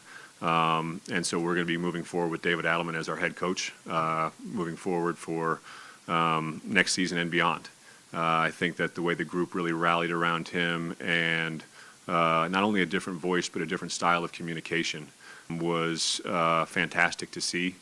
And so we're really excited about him, both what he's shown over the last 6 weeks and then having a full summer, a full training camp, and a full year to get things under his belt before we go back at it again this time next year. David Adelman, head coach, moving forward. So the Nuggets do make the decision to hire a head coach before hiring a GM. Probably means the starting lineup most likely will be back. I mean, they're all under contract, so I would anticipate no big moves there. I will anticipate they're like Scott, you pointed out, pretty obvious 4 open roster spots. Vlatko, DeAndre, Westbrook, and who? Sarge, yeah. So and then you got 3. How many of your two-way players will be back? Or will those be new bodies? With Spencer Jones of the world, I don't know. I know they like Spencer Jones. Well, I get it. I guess I'm kind of asking you to air dirty laundry here. I'm not trying to put you on the spot, but I am curious, Scott. Who's Josh Kroenke referring to as special rules? Well, I don't know. Russell Westbrook, has that option. Uh-huh. That's he's answering your questions. I got it. I'm shaking my head. I'm just saying he has a player's option. I don't know. I know Malone loved Westbrook, man. I know he loved him. Well, to the point of, and we've talked about this too, to the point of when you listen to Josh talk and he's talking about developing players and the equal balance and everything else, I'm sure he took tons of minutes from either Strother or Pickett. Now, I will say this with Strother. The best thing to help Strother is quit getting hurt. I mean, that's an easy thing to say, but he's missed 6 weeks of the season, both his rookie year and last year. And that just because he was in the rotation in both years. Are you saying he's not in the right shape? Which a lot of young guys aren't. A lot of young guys aren't. It was a knee thing, but still, it's like he's in the rotation 2 years in a row, and then he's out 6 weeks. What do you do? Yeah. A lot of not being in shape leads to other injuries. Yeah, I wouldn't say that. I don't think it's that. I think he's got to get stronger. Oh, well, I think that would help him. All right, we're saying kind of the same thing there. Listen, I think it's a good move. I think it's pretty clear that there's one open microphone and it's over there. Okay? Andy's stalking. Every day I can feel his heat. I can feel him breathing on my neck. Well, Andy's here a little bit early, frankly. It's not that we don't love you. You can be here anytime you damn please. But you got time to be over there. I'm tired of this. Tired of the crosstalk? No, there's going to be a set-in time and a set-out time. No, no, there's All not. right, yeah, No, he gets wild. I don't know where to go when I talk here. He doesn't come in. I mean, what are we doing? All right. Well, you got to talk to him about that. If you want to tell me I'm the first out the building every day, holler at your boy. Holler at your boy. Look, we can do a little nod, little secret handshake that gets it all over with. What do you think of the press conference? I was a little. We had a good podcast last night on. You did. Subscribe to the YouTube channel. You did. Hey, look, people seem to like us for now. We'll see if next week they still like us. Who knows? It's YouTube. You and I talked about it last night. I don't think either one of us expected the announcement of Adelman today, but hey, all right. But the selection doesn't surprise us. No, it doesn't. I don't know. Didn't we all kind of – I guess I thought I got a little bit of the vibe that he might do a search and talk to a few people, but Josh said don't overthink it. So probably best advice for all. All right, hold on. Did like anybody with crosstalk? Don't overthink it. That's for damn Just sure. move out of the chair. Don't overthink it. I want my mic. You are welcome to this microphone. Is anybody? It won't stay up though. I'm just warning you. Is anybody surprised that a GM wasn't hired first to hire the coach? Yeah, I think it's fair. I'm with you. But look, there's a lot of young coaches out there. Because let's think about this. Sacramento stayed with Christie, right? San Antonio kept Stay their with guy. their kid, yeah. Yeah, he did. Wasn't there What'd another? Memphis do? Yeah, Memphis kept their guy. They did keep So their I guy. feel like all the open Yeah, jobs all that the had interim- interims. all the That's interim kept pretty interims. interesting. Yeah, all the interim guys, which rarely ever happens. No. All 4 of them kept their guys. And it's a younger, like the NBA to me is really trending younger coaches for the first time in a while. The NFL went through that when McVay got hired and McDermott and guys like that, LaFleur. And now, it's still wild because I'm used to seeing the Popoviches and the Malones and the old school old guard. But look, in a modern league, here's the one thing I'll say for me. And I learned this coaching. Maybe you have too, okay? I grew up with Malone-type coaches. I grew up where you did good if you didn't get yelled at, right? Yep, That's just the era we came from. Great I day. knew the guys loved me. It didn't hurt my feelings, but Yeah. you did not expect feel-goods from your coach. Right. So I always understood the way Malone coached. I remember when I started coaching at Vista, when you and I were doing the show, the kids literally came to me one day and said, Coach, you have to yell at us about everything. We can work out some stuff and we'll do what you need us to do, but don't yell at us. And so I think You know what's that's weird about the that, though, generation Andy? that are pros now. And I think that's why Adelman works. You're right, but I wouldn't necessarily think of this Nuggets team as like they're not super young. They're not necessarily like I would think they're still kind of the older generation that can still handle the Malones of the world. Yeah, but here I'll do to you what always gets Nate. I talk about my childhood because whatever, it's my childhood. I had a grumpy set of parents at times, and you don't want to be around the grumpiness every night when you come home. Of course, I got the it vibe. wears on you. I got the vibe. That's what the locker. He was grumpy. He was. It's not that he quit being a good coach, but dude, you could see it. How many times did he beg for something in a press conference that then would not happen the next game? Up to this point, if he called him out for something in a presser, we usually saw better defense, more hustle, whatever it would be the next game. That quit happening. It goes It to fell what forced. George Karl told us 15 years ago, that a head coach has about 5 bullets he can use every year. Yes. In an 82-game season. And what you're saying is maybe Malone had used 5 in the first 20 games. You can only start it. You can pull to start it over so many times. I think there was a lot of probably eye rolling going on with Malone and the whole thing. A lot of okay. I think some of it got caught on TV, if you want me to be honest. Yeah. I saw a few games where they caught the bench, and I was like, listen, ooh, Josh that didn't Kroenke, hit right. Josh Kroenke told us very specifically where they thought it was going. Play-in elimination. That's what management really thought. That's kind of what I thought. They thought with Malone, that's where we're headed, and we can do better. And they were right. The real question is, do you guys agree with that? Was it going to be play-in elimination? I thought so. I don't. I don't think so. I think this same group, they get as fired up to get to playoff time with Michael Malone as the head coach as they did with David Adelman. Now, I'm not saying the results are the exact same, but I do think that group's pretty damn good when they're motivated. I think it's play-in, depending whether they are 7 or 8. I think they can win to get into the tournament, but then your first game is either if it's Oklahoma City, it might have been then Houston. it's probably the same No. thing. If it's Houston, I think you could have beat Houston. I think Houston was way over their skis this year. Well, Memphis Fair got enough. got obliterated essentially by Oklahoma City, so they were the 8. God, if you're the 7, you probably do beat Houston. Though. Yeah, that was Then you Golden- have to play Golden Minnesota. State. Then you're playing Minnesota in the second round. Right. By the way, but, yeah, You might have a shot against Minnesota. if things were better. Again, that same voice is still there. Does it change? The biggest question, and it's too knows? late. It's Who all knows? guess Who and knows? speculation. Of But course, right. did the attitude change after Malone was let go? In all honesty, whatever our hypotheticals, they don't matter. That's what ownership thought, and that's all that matters. yeah. That that's at the end of the day, hey, true that. that's like a scene out of Moneyball. We can say whatever we want. This guy here is the general manager. He makes the decision, boys. Well, and listen, so it doesn't matter what we say. There's somebody that does have to make that decision, and they did. And Josh admitted that he needs to be more involved, and he will be, and he probably should have been earlier, and I think he would own that too, and I think he kind of did in the presser. And don't let it slip that he said he didn't just say GM. He said president of basketball, whatever that title might be. But I go back to what we've talked about with Greg Penner, and again, I think Penner laid the law down. He's running this thing.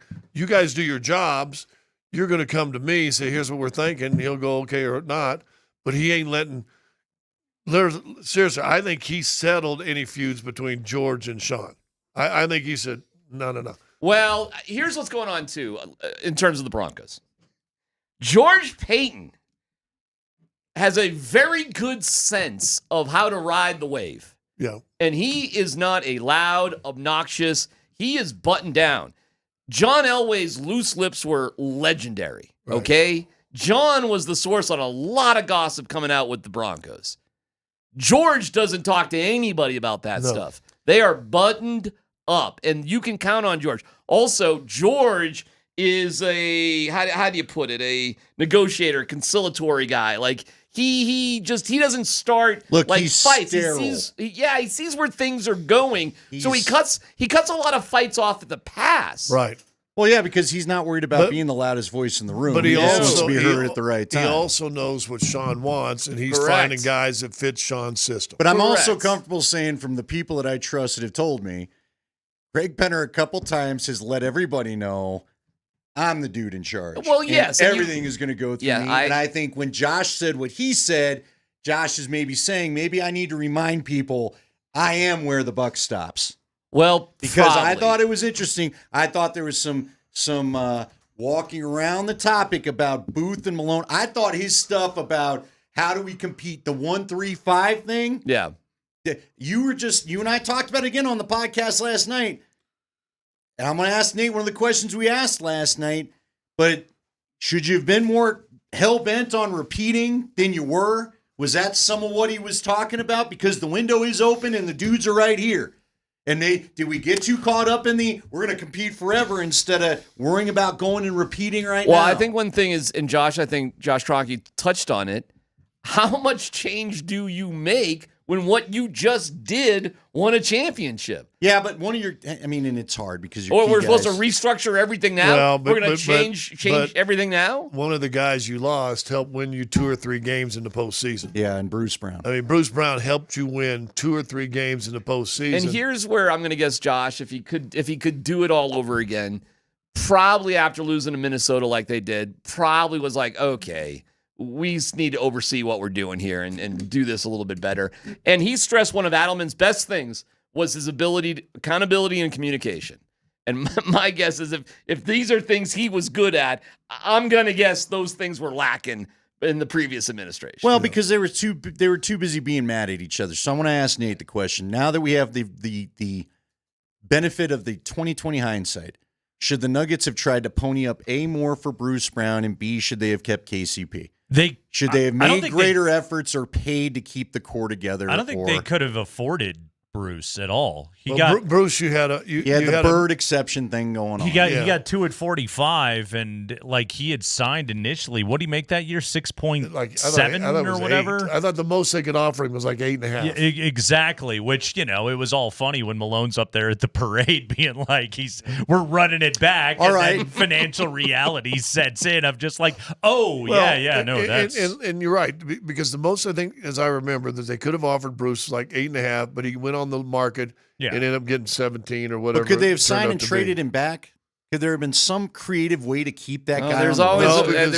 there's always NBA a way. rules There's drive me nuts, always man. I a don't way. know what's allowed and what There's always a way but what to about something. KCP? Should they have just paid the luxury tax to keep KCP? I would say the results of this season would suggest yes, they should have. But that's also we're sitting in a vacuum if you're talking about that.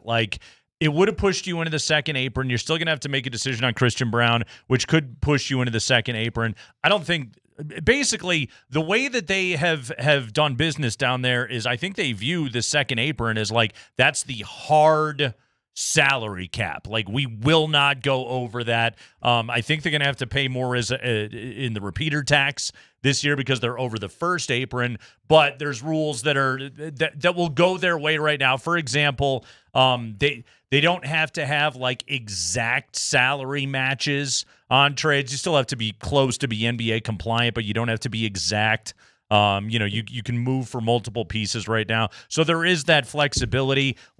Okay, looking at the 24-25 season, if the question is, should they have had Kentavious Caldwell-Pope? Well, I would say, yeah, because it's another year in Nikola Jokic's prime where you didn't win an NBA championship. And I know Christian Braun did a great job in the starting lineup, but two things. Number one, you could have had them both. And number two, Christian Braun, by having moved into the starting lineup and being a 15-point-a-game player, guess what? His price tag just went up. Yeah, 30 mil. Yeah. Are you guys resigned to the fact they're not going to make major moves with their starting five? Not yet. You think they still might? I'm curious. Let's not say that till we see who the GM is. I agree Okay. with that right there. Okay. I think the only guy they'd look to move would be Porter. I would see that being the only guy they'd really seriously look to move and maybe have a chance of being able to move. I think Jamal Murray would be really tough to move because his extension is just kicking in now. Like Josh said in the presser, like it's about value. Yeah. What value? We're not gonna make a move. Not giving anybody away. Right. By the way, you know how much a good apron would you costs? trade Murray to LA for Doncic? Yes, I would. Yeah. Salaries match up. See, But here's what's- Doncic would have to force that trade. But I love this because in the last couple of days talking to Scotty, like when you've been like, hey, Devin Booker, I'm like, well, yes, I would do that. Yes. Luka Doncic, you've tickled my buying bone, I have to say. Well, the money matches up. Like The money matches it up. does match up. I'm interested. I'm Hey, very Murray's interested. hit a few shots against the Lakers. He Maybe has. Maybe they bite. Maybe that's what LeBron wants to do in his age You know, 49 a crazy season. guy. Michael Porter Jr.'s had unbelievable games against the Lakers in LA too. Can I get you into a Peyton Watson? I mean, the upside of this guy. He's from LA. He went to UCLA. right down the road. He went to UCLA for We'll 5 throw minutes. in a Westbrook. Average a good 3 points You a game. talk me into it. We'll throw in a Westbrook too. Real quick, and Scotty, you can Do answer you want this. a Hunter Tyson? He likes Chick-fil-A. Dario Saric. If the Nuggets go to Dario, who can opt in and make whatever 5 $5 point million, something 5-4, million. something like that. If the Nuggets go to him and go, look, guy, you're never gonna play. I want you to call him Guy too. Hey, Guy.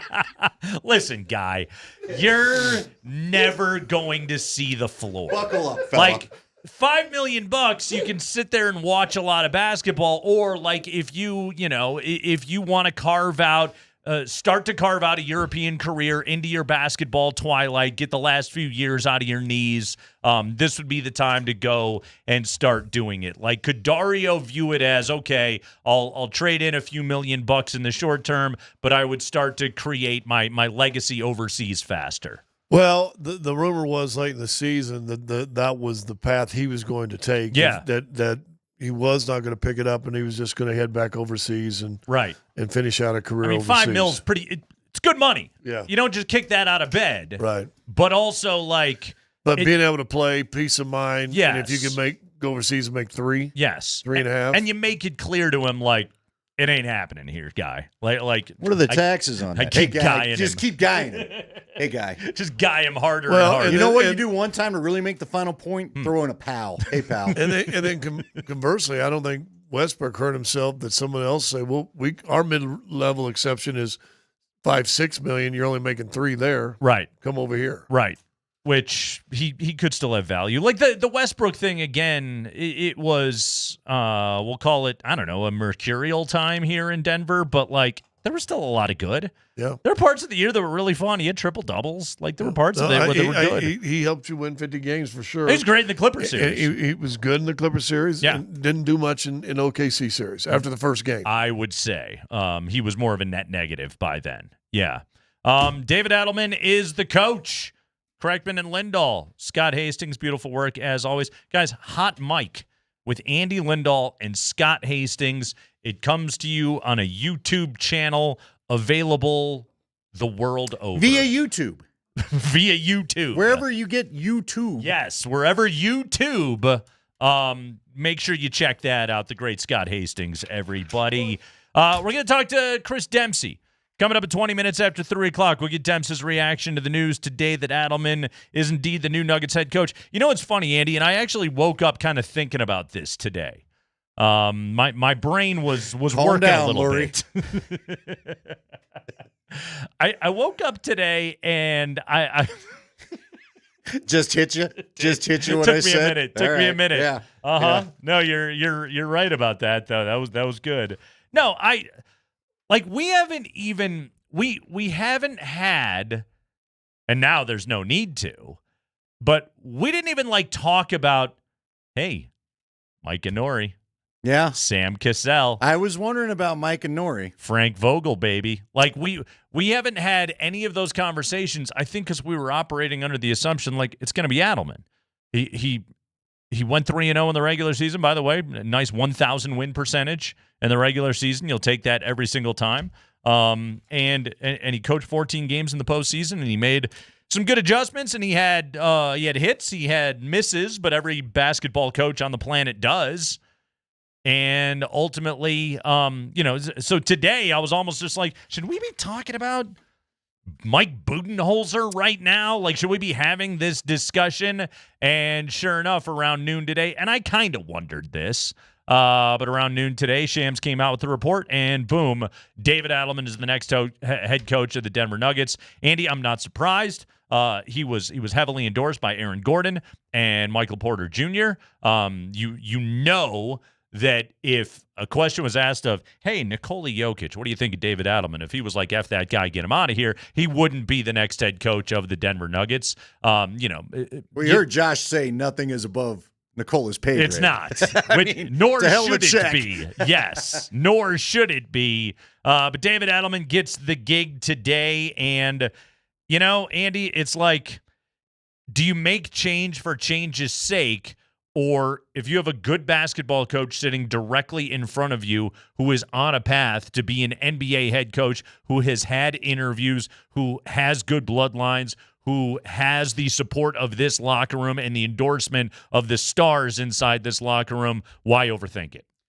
Well, and that was the theme of Josh's presser, right? Why overthink it? He said just as much to Adelman, I'm not going to overthink this, so let's just do this. I agree. Now, look, I'll admit, I thought maybe he'd at least do a coaching search just to see. Right. Just to shop the goods. But at the end of the day, if you started getting, I don't know, even though I guess the Phoenix job is still open, right?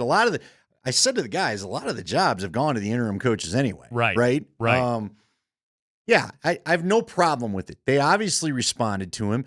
I thought he made some good adjustments. You had talked about the story about him the night before the game 6 where he goes and heads out with a couple high school buddies, right? And they talk about zone defense and how can I utilize this? And look, the zone was the Oklahoma City stopper there for a minute till it wasn't. Do you know he brought his sister in to watch practice? Yeah, how about that? She's a legendary high school girls basketball coach in the state of Oregon.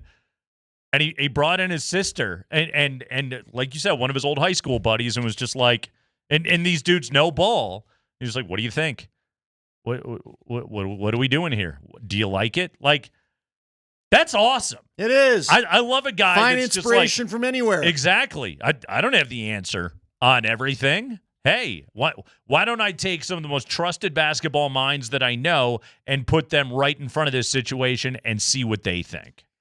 Listen, I would think there'd be a bigger outcry about this. If they hadn't performed the way they did. Again, they took the team that's likely going to the NBA Finals to 7 games. Dude, if they potentially are the champion. If they puke against the Clippers and lose in 5 and look like they did at the end of the regular season, it would just be okay, this all is bad. Well, and also David Adelman legitimately has been thought of by many as a potential head coaching candidate in a number of other jobs. Yeah. So he's had interviews. It's not like this was just the guy. This wasn't, I wish I could think of whatever coach that it feels like only your team is interested in. Mm-hmm. There are a lot of teams, especially with his bloodlines and his Hall of Fame, right, coach? Hall father? of Fame dad. So Rick Adelman. I don't have any problem with you giving this a go. Now, we've already got some people in the text line. I certainly understand it, saying you're really going to hire coach before GM, but I don't, Okay, we're going to spend a lot of time on that. My number one condition is they go into interviews now for front office staff. My number one condition is David Adelman's in that room. There you go. No, that's a great point. David Adelman is sitting there asking these guys these questions about this roster, about what he thinks, about what's going on right now, how to get the best out of, one of Josh Kroenke's themes was development. To quote you to you, we'll see. We'll see. We'll see on the development thing. You might need some new. Might need to bake a new recipe to develop. Like saying that Jalen Pickett and Zeke Najee are just penciled into the rotation for next year. That sounds good to say on May 22nd. Okay? Yeah. Well, I might like to say some on October 2nd. Exactly. How's that going to feel on December 22nd? Yeah. When you're just like, oh, Jokic's on-off net rating is plus 38. Yeah. We should probably figure something else out. It would be good to get a season-long break from the non-Jokic minutes discussion. I'd buy into that. I would as well. I would say it will be a focus. That's not a guarantee it's going to be a negative, but it's going to be a focus of, can you play this, can these guys be playable and not just automatically kill your basketball team? That's what we got to find out. And Chris Dempsey's going to answer some of those questions coming up here in a few minutes. David Adelman is the next head coach of the Denver Nuggets. It was made official today. Coming up at 4:45. We were supposed to do this last week. And then, stuff.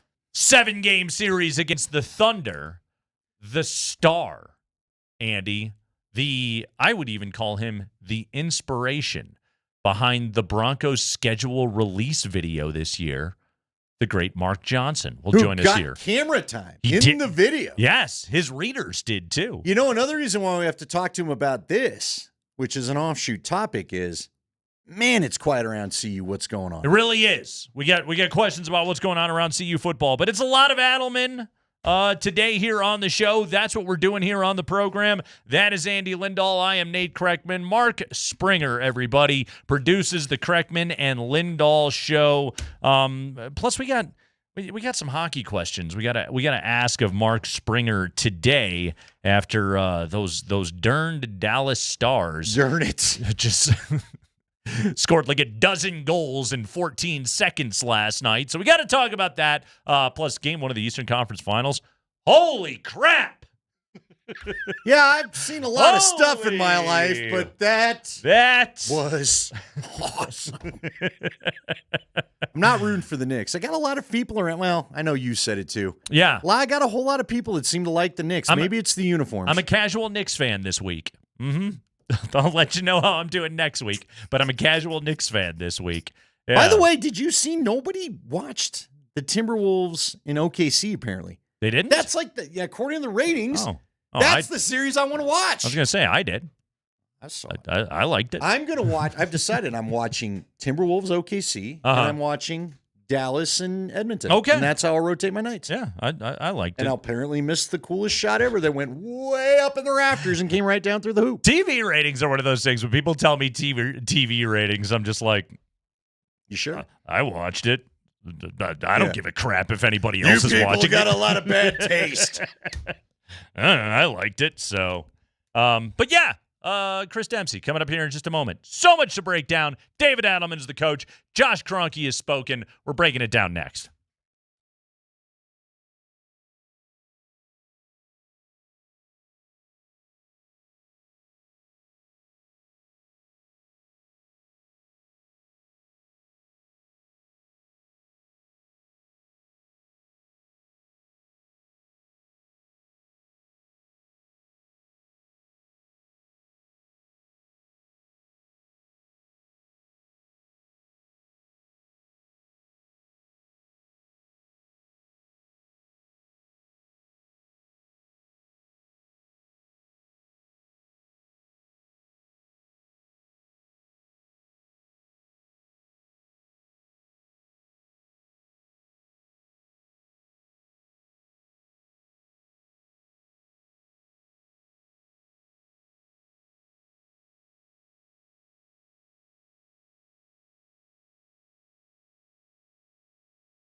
But one of the things that I am very comfortable with, and hopefully our fan base has seen, was how the players came together and really rallied around our coaches and our coaching staff.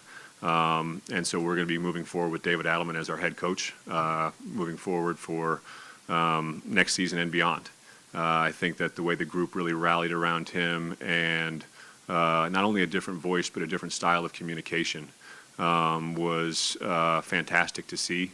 And so we're really excited about him, both what he's shown over the last 6 weeks, and then having a full summer, a full training camp, and a full year to get things under his belt before we go back at it again this time next year. David Adelman gets the full-time gig. Not surprising. Chris Dempsey, he's already got a full-time gig. You watch him on Altitude Television. He joins us right now here on a Thursday afternoon. Dempsey thought you were done with us for a while, but boom, there we go. Josh Kroenke removes the interim tag off the office door for David Adelman. Demps, big picture. Why did he do it? You know, I think it begins with the foundation of you look at an individual and you see head coaching potential in them in the first place. And so I think that's where Josh Kroenke kind of entered into this conversation with David Adelman. And so when you fire Michael Malone and you install David Adelman as the interim head coach, you're doing that because at some point along the way, you thought that you saw head coaching potential in him, and then okay, so now it's his chance to now show you that he can actually do the job. And not only did David Adelman do that, he did that in a very difficult circumstance. Obviously, 3 games to the end of a regular season.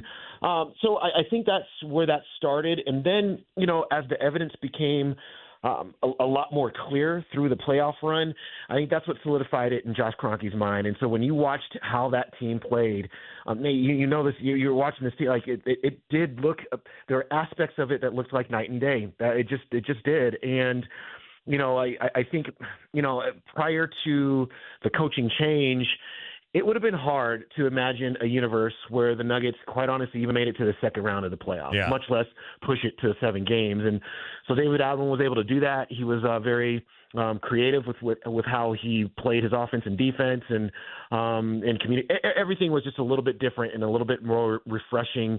And I just think that Josh wants to continue that, down that path. All right, I am curious. A little of the behind-the-scenes workings. How much do you think the players' feelings about all of this led to this, and in particular, Big Honey? Well, I think the players voted with their play. There weren't specific conversations that were had, but I think if you are ownership and management and everybody else, you just look at how that team played under David Adelman, and that was the biggest vote that they could give to him in this whole process. And so, that basketball team played much better. There's some players that were used in a little bit different ways, and I think that's going to continue into next season. I'm actually super looking forward to what David Adelman's complete X's and O's philosophy is going to be next season.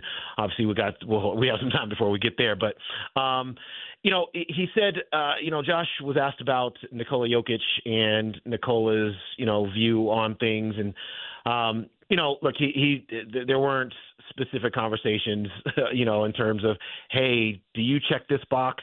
I think Nikola also checked that box with how he played for David Adelman, and he's an individual that's been around for many years. It's not, they didn't just pick him out of the clear blue sky and now you got to get used to him.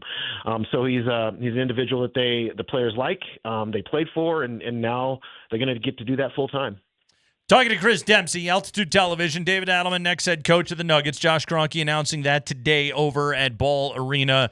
Okay, so Demps, the contrarian here, the devil's advocate, would say, well, you should have opened it up to a full search. You should have welcomed more ideas, all of those things. And I think there's merit to that point, but also, and I just made this point to a friend of ours via text, is yes, you probably should do that, but also coaching pro basketball, and this is something that I have really observed going back to the Jeff Bzdelik days here in Denver, the George Karl days here in Denver, and certainly, when it was good for Malone and when it was bad for Malone. It's a personality business, very much so. Your stars are they're stars, okay? They're like Nikola Jokic is one of the most famous people on the planet. And so you need to know that the personalities will mesh. And with David Adelman, you have an 8-year sample size of we know this guy works here versus you go pluck a Vogel or a Van Gundy off the street and put them in there. Like, yes, their basketball acumen, but will the personalities mesh? Will it work inside the locker room? Like when you go with Adelman, you do so with the knowledge of I don't have to worry about anything being abrasive or weird inside the room. Yeah, exactly right. And you look if you're a coach today, if you're a hard driving coach, right? And that's if we're being that's what Michael Malone was, hard driving coach. There can be a wear down effect over time. And then when, times get rough, your ability to get the most out of the players pretty much ends. And, I just think if you're a coach today, you have to be able to wear all of those hats. And actually, I'm going to use an example of a coach just retired, which was Greg Popovich. Yeah. Early on in his career, I mean, the scenes of him hard coaching and yelling Tim Duncan, Tony Parker, these guys, I mean, that's how he coached. And then toward the end of his coaching tenure, you didn't see those outbursts. He was, if he did that stuff, it was obviously behind closed doors, not in front of everybody's face the way that was, earlier in his career. And so he just understood how he had to change his personality, how he had to handle the new athlete, and he was able to continue to coach, for many, many years. And I think David Adelman is going to be a similar circumstance. Well, he's coming on already on the other end of the spectrum, which is he's not a yeller, screamer, hard, not in that respect, not quite like that. And I think for this basketball team, they are veteran enough now that you don't need the overbearing, yeller in the room. You just need somebody who's going to hold them accountable, of course, and then treat him with respect, and then show his knowledge, because these are very smart basketball players. They know when you don't know what you're talking about, and when you do. And so I think David Adelman at this point in time, with this iteration of the Nuggets team, checks those boxes. We'll see. I don't want to call him a player's coach. I don't know what kind of coach he's going to end up being, but we shall see. All right, but here'd be my only thing that I would throw in there. And look, I agree with you, okay? And I would put out there, I know we've seen obviously some texts wanting maybe a bigger name coach, this, that, the other. But a lot of those bigger name coaches burn like Michael Malone do, and we know they want to change directions. So that's why I think this makes sense. I do hope, Demps, that Adelman will maybe help Nikola. Like, if there's one thing I would take from watching the playoff run, and I said this to Nate a couple days ago, I hope Adelman gets to a place where he can get Nikola to quit worrying about the refs and let that be his job. You know what I mean? But ultimately, look, I think Nikola is the reason why this should work. Is that making it too easy? No. You got the best player in the world. You're starting in a place that's very advantageous. So no, it's not. But I think organizationally, they're going to have to get it sorted out in terms of what's around Nikola. And Josh spoke to that a little bit as well. I mean, there's obviously, look, we know the financial situation, but he basically just said kind of toward the end of the press conference that it's going to be an internal situation in terms of how they how they feel that they are best able to address the issue of depth on the team. So they're just going to double down on young players and player development and those sorts of things as they go forward. But you know what, though, Andy, I don't think there was a wrong answer to the question of this search. David Adelman quite clearly showed you he can coach a team. He can coach him to Game 7 against a team that won 68 games. But if you wanted to do something different as well, you could definitely do that. Now, the issue with some of the retread names is that they're really kind of all flaming out. Vogels, no. Budenholzer, no. Like these guys who have been around for a while and have been very smart. And in fact, each one of those two have won a title, just not successful anymore. And I just think that in this day and age, with the way this sport is growing, with the tactics being different, and with analytics and everything else, you just need that person who really meshes well with how this sport is evolving right now. And I think David Adelman is in a perfect position to be able to do that. I think he's, there's pressure on him. Look, on one side, it's great to have Nikola Jokic. On the other side, the pressure's on you to make that work. Don't waste Nikola Jokic. Exactly right. Exactly right. So he's got that issue, but it's a good issue to have. If you're taking something over, might as well take it over when you have the biggest boxes already checked, and now what you have to do is supplement and add to the equation. All right, before we get you out of here, because I got to ask you, you like the rest of us, saw, I'm sure, Michael Malone get his TV debut. As you can imagine, Chris, hot and heavy on the airwaves yesterday. What was your reaction to everything said? What was your reaction to the SGA MVP comment, or the best fans in the NBA? You spent more time around Malone than anybody in this room. What was your reaction to all that? Do you think he was taking a couple shots, or was this just a guy trying to do his first day of television? Well, yeah, I think it was his first day of television. You know, guys, I didn't. I knew when it came out of his mouth, I was like, some people are not going to love that. but I, it was also kind of like a dude who just picked up a microphone and they were like, talk, and so words came out, and maybe not the exact right ones for him. But you know what? He doesn't work for the Nuggets anymore. He works for ESPN. I think, to be honest with you, the fact that he's doing this, so when when Josh had the press conference a few weeks ago to explain exactly why he made that move, one of the things he really leaned into was, there was just so many storm clouds behind the scenes. There was so much, toxic stuff happening. And when you get that kind of attached to you as a head coach and you are wanting to get to another job, you got to get that off of you somehow. And the fact that he's even doing TV to me is very, very interesting, because I think that he doesn't want to do TV. But I think what he does want to do is make sure that everybody knows that he is a personable guy, a nice guy, he's not going to come in and ruin the chemistry of your franchise. And that's why he's doing TV right now.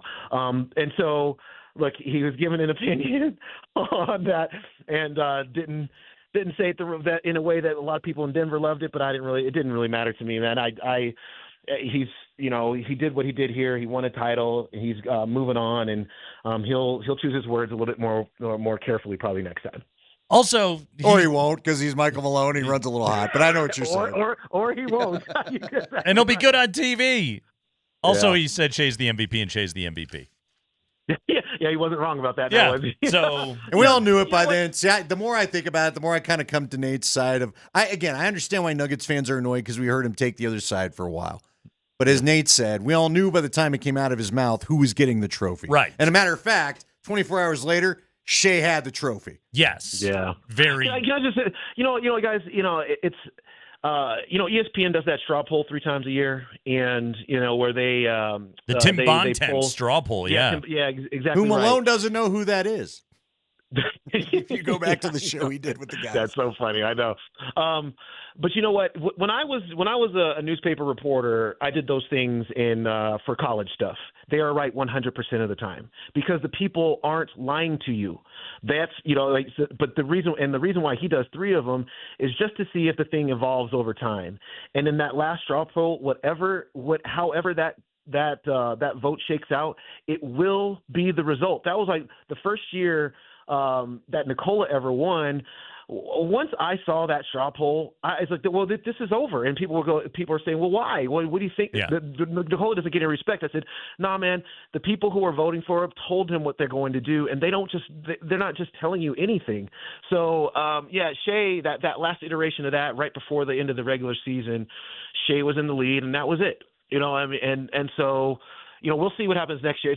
The thing that's too bad, and I was saying this to a friend of mine, is that let's just say Nikola Jokic is now retired, and then like 15 years after he's retired, you have a center who has a season exactly like the one he has right now. He's going to get it. And yeah, correct. And then so that year they'll just say, well, he should get the MVP, and they'll say, well, there was only one other player that had a season like this, so he must have won the MVP, right? No, he didn't win the MVP. That is that's the travesty of it all. But he just got caught up in the whirlwind of, now that you've won so many times, these voters vote for somebody else. And Shea was like, you know what the NBA needs is the Offensive Player of the Year.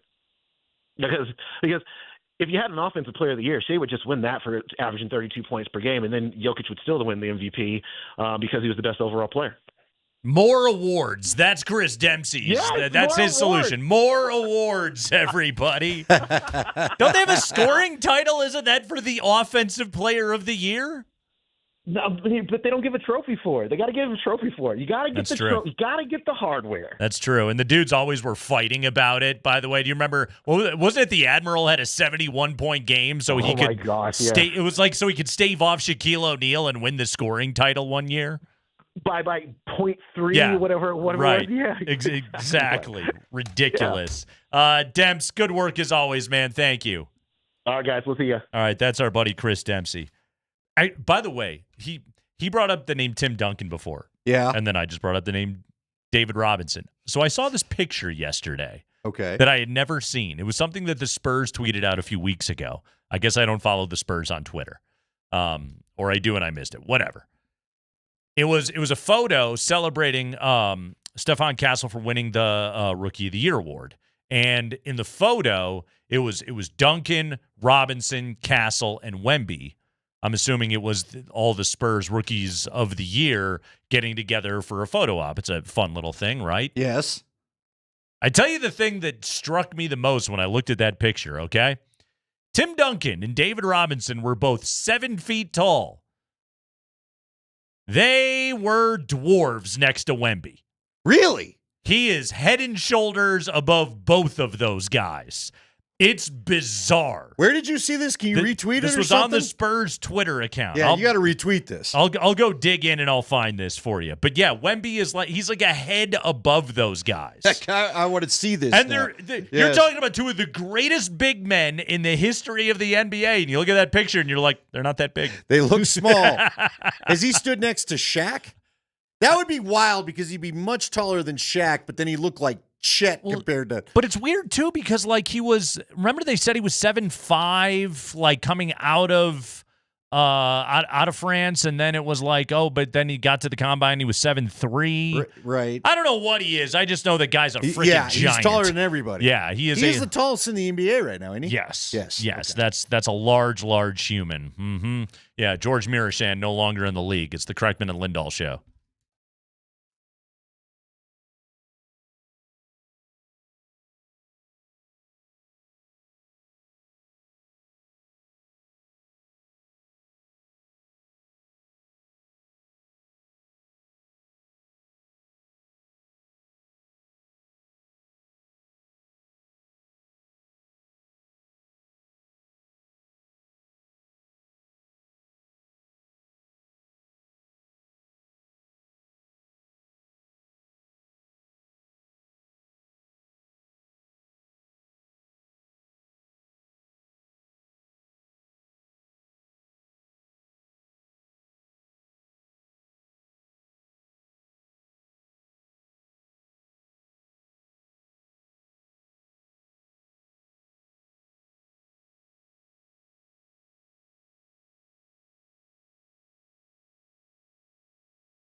Like I said, on the front office stuff, I want to take my time a little bit more.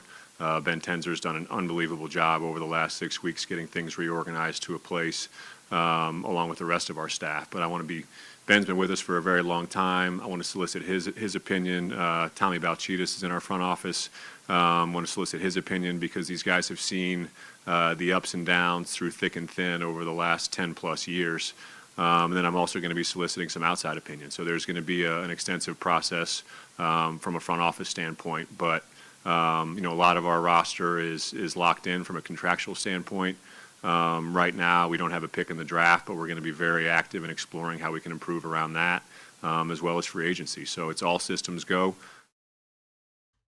Okay, so Josh Kroenke talking about right there the general manager search. Ben Tenzer had the interim role after Calvin Booth was canned. Tommy Balcetis has worked in the front office for many years as well, the two names that were mentioned right there by Josh Kroenke. He did mention much of the team being contractually locked in, and that is very true, Andy. Let's just do a quick run through the salary table for next year. Nikola Jokic, Jamal Murray, Michael Porter, Aaron Gordon. That's your four highest paid players on the team.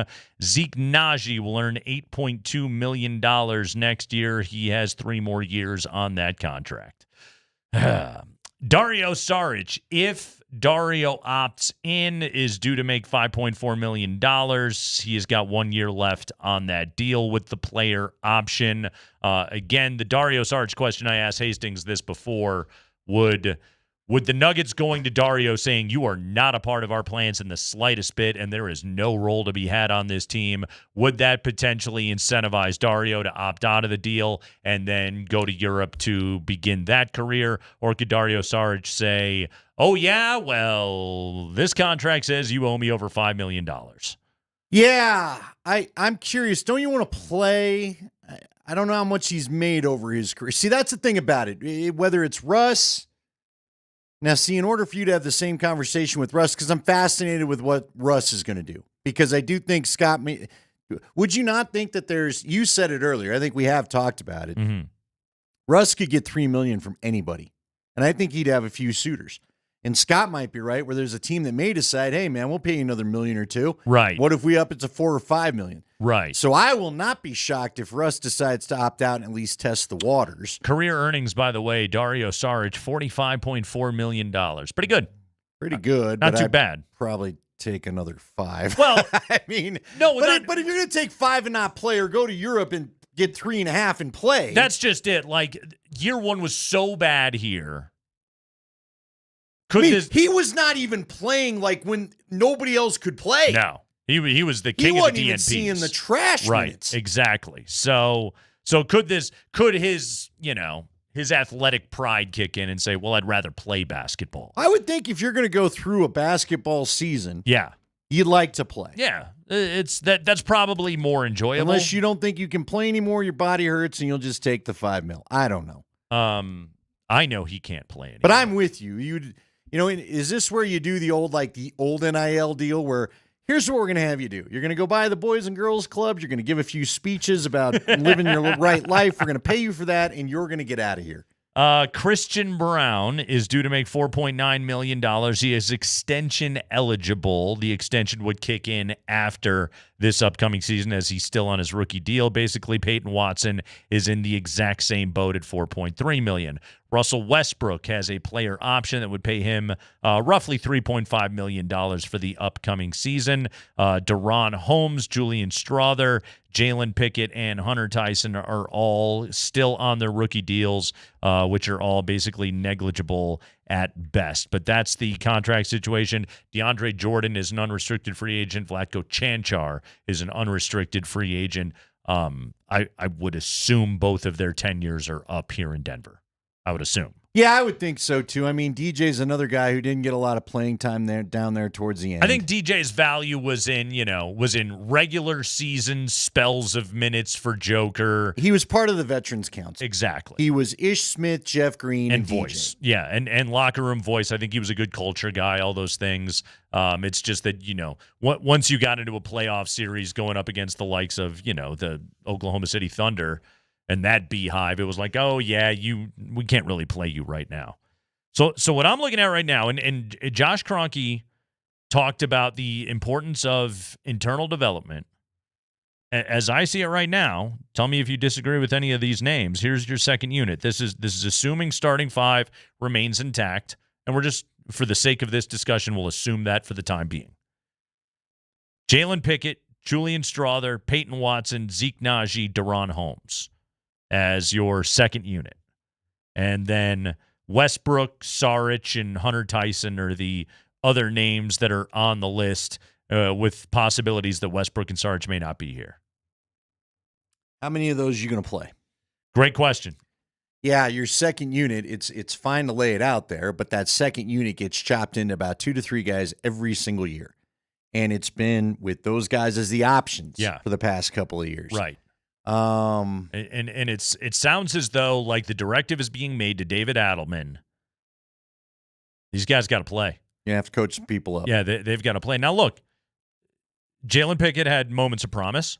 Sure. Julian Strother, moments of promise. Yep. I thought he was developing nicely, and then the injury right at the beginning of March really set him back, the knee injury that he suffered. Peyton Watson, moments of promise. Yep. We know he's an NBA caliber defender. There's no doubt about that. Yeah, the offensive game is a work in progress. A work in progress. I don't know. Look, if Westbrook, I've said this before, and Westbrook brought positives to this team at times. Yep. But there are too many games where we talked about it. If you have Westbrook and Watson in at the same time, and I'm not sure who's going to miss, who's going to somehow try to grab a rebound but end up knocking it out of bounds first, and who I can't trust to make a layup, and there just was, then you can't coexist on the second unit together. Yeah. I can only have one wild card at a time on the second unit when we're trying to survive non-Jokic minutes. Zeke Najee is your backup 4. And Deron Holmes, who's coming off a major injury. I'm excited to see what Deron Holmes. I am as well. Ultimately, if Deron Holmes is like a really good player, doesn't have to be great, but a really good player, good athletic size, does provide some D. What if Deron Holmes was like Nas Reed or like even a rung below that? I love the Nas Reed. If you can get that guy, then you're going to wish, man, we lost a year because of that injury, and we can quit talking about some of the other stuff. Yeah. We don't know yet. No idea. I mean, here's the other thing there, okay? So I gave you those 5 names right there. Pickett, Strother, Watson, Najee, Holmes. I'm going to go out on a limb and say the starting 5 will not be together for 82 games because it's the NBA. It never happens. Yeah. Especially this one that unfortunately too many in the starting 5 have had injuries, whether it's, look, this year was mainly the NBA. Murray and Gordon. So of those other 5, how many of those names do you like as an NBA starter, perhaps for a month or 2 or longer at a time if need be? Well, I mean, again, the unknown is Deron Holmes. I really was hoping Deron Holmes could spell Aaron Gordon and would help you stack things for the non-Jokic minutes better. Yeah.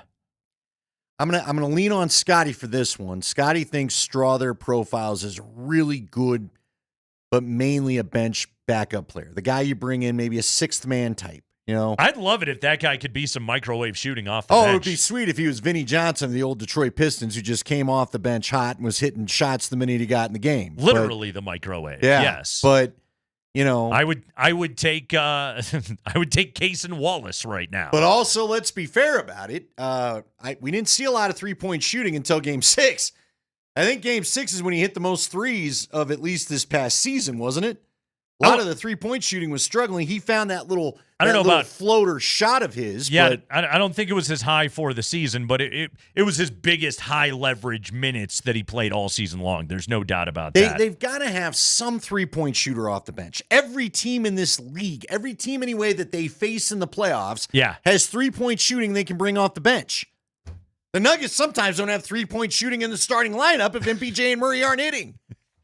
David Adelman is the new coach of the Nuggets. Josh Kroenke has spoken, and he reacted to Nikola Jokic's comments at the end of the season about where this franchise is at right now. Hear Josh Kroenke react to Nikola Jokic saying the Nuggets can't win a championship right now. That's next.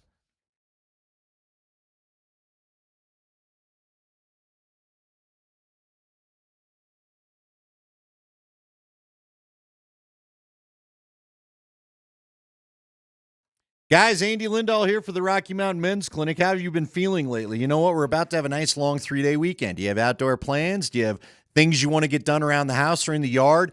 Is this stuff that you do every weekend where you think you're going to check off some of the honeydews and then you find yourself running on low energy, maybe wanting a nap during the day, not getting near as much done in the beginning that you want to, waking up feeling tired, having the brain fog, and I hope you're not dealing with depression because these all could be signs of low T, and if you've got this, then you need to go talk to the Rocky Mountain Men's Clinic and let them work through this stuff with you. Again, the brain fog, the depression, a low sex drive, no gains in the gym, this is all stuff that could be signs of low testosterone. So, if you'd like to take a quiz, if you're a quiz taker, go to RockyMountainMen'sClinic.com. Take the low T quiz right there on the website. Easy to find, 10 simple questions, yes or no answers, takes 2 minutes. Schedule your consult with the Rocky Mountain Men's Clinic. Here's what happens at that consult. They'll draw your blood, have your results in 30 minutes. You'll talk to a Colorado licensed medical provider that will review your results with you, and you can discuss the options of starting testosterone or not together. Cost the appointment, $99, which includes the medical consult, T, and a PSA test. And if you sign up for testosterone the day of your treatment, that appointment is free. So no need to wait any longer. Get the energy back. Get the gains in the gym back. Get back to feeling like yourself. 5 locations throughout Colorado to serve you, including Fort Collins in the spring. 720-440-7900 is that number, or go to RockyMountainMen'sClinic.com.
Uh-oh.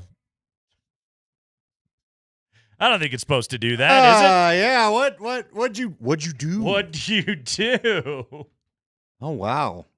Wow. I've never seen it do that before. Anyway, it's Kreckman and Lindahl. That is not good at all. No, it really doesn't seem to be good. No. I'll be hand-holding the microphone for the rest of this segment. Let's see here. We'll be just fine. We're gonna have to. Yeah, we'll have to switch some things. We'll have to call in the construction crew coming up here in the break. Did not know that was going to happen today. Anyway, is that broke clean off? I don't know if it broke clean, but it definitely is not assembled properly. It doesn't look like there's any screwing that back in. Nate is holding the microphone. If you want to go to Twitch and YouTube, you can see it. Yeah, it's clean off the holder. And it's got the light now shining in my eyes. I was going to say, I was like, wow. I thought the light was inside the little white part, but it turns out it's like a flashlight beam. It's like a lightsaber. You got the Vader saber going on. I really do. I really do. Anyway, I broke equipment at work today. Okay. I wouldn't say you did. Wasn't exactly like you got rough with it or something. Okay. Nikola Jokic after Game 7 was asked about the Thunder's advantage when it came to depth. Roll it, Spring. Like you said, it's about but yes, we definitely need probably. I think we played so long for such a way, and it's hard for the guys to step up and especially play, especially against two really good teams, Clippers and OKC.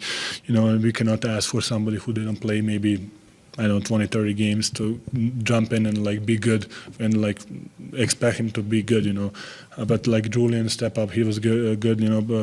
Peyton, he was in a rotation, but he had some good minutes too. So definitely, seems like the teams that has a longer rotation, longer bench, it's the one who are winning.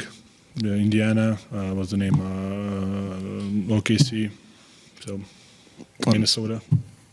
What are they called again? The team that just beat us in 7 games? Oh, yeah, OKC.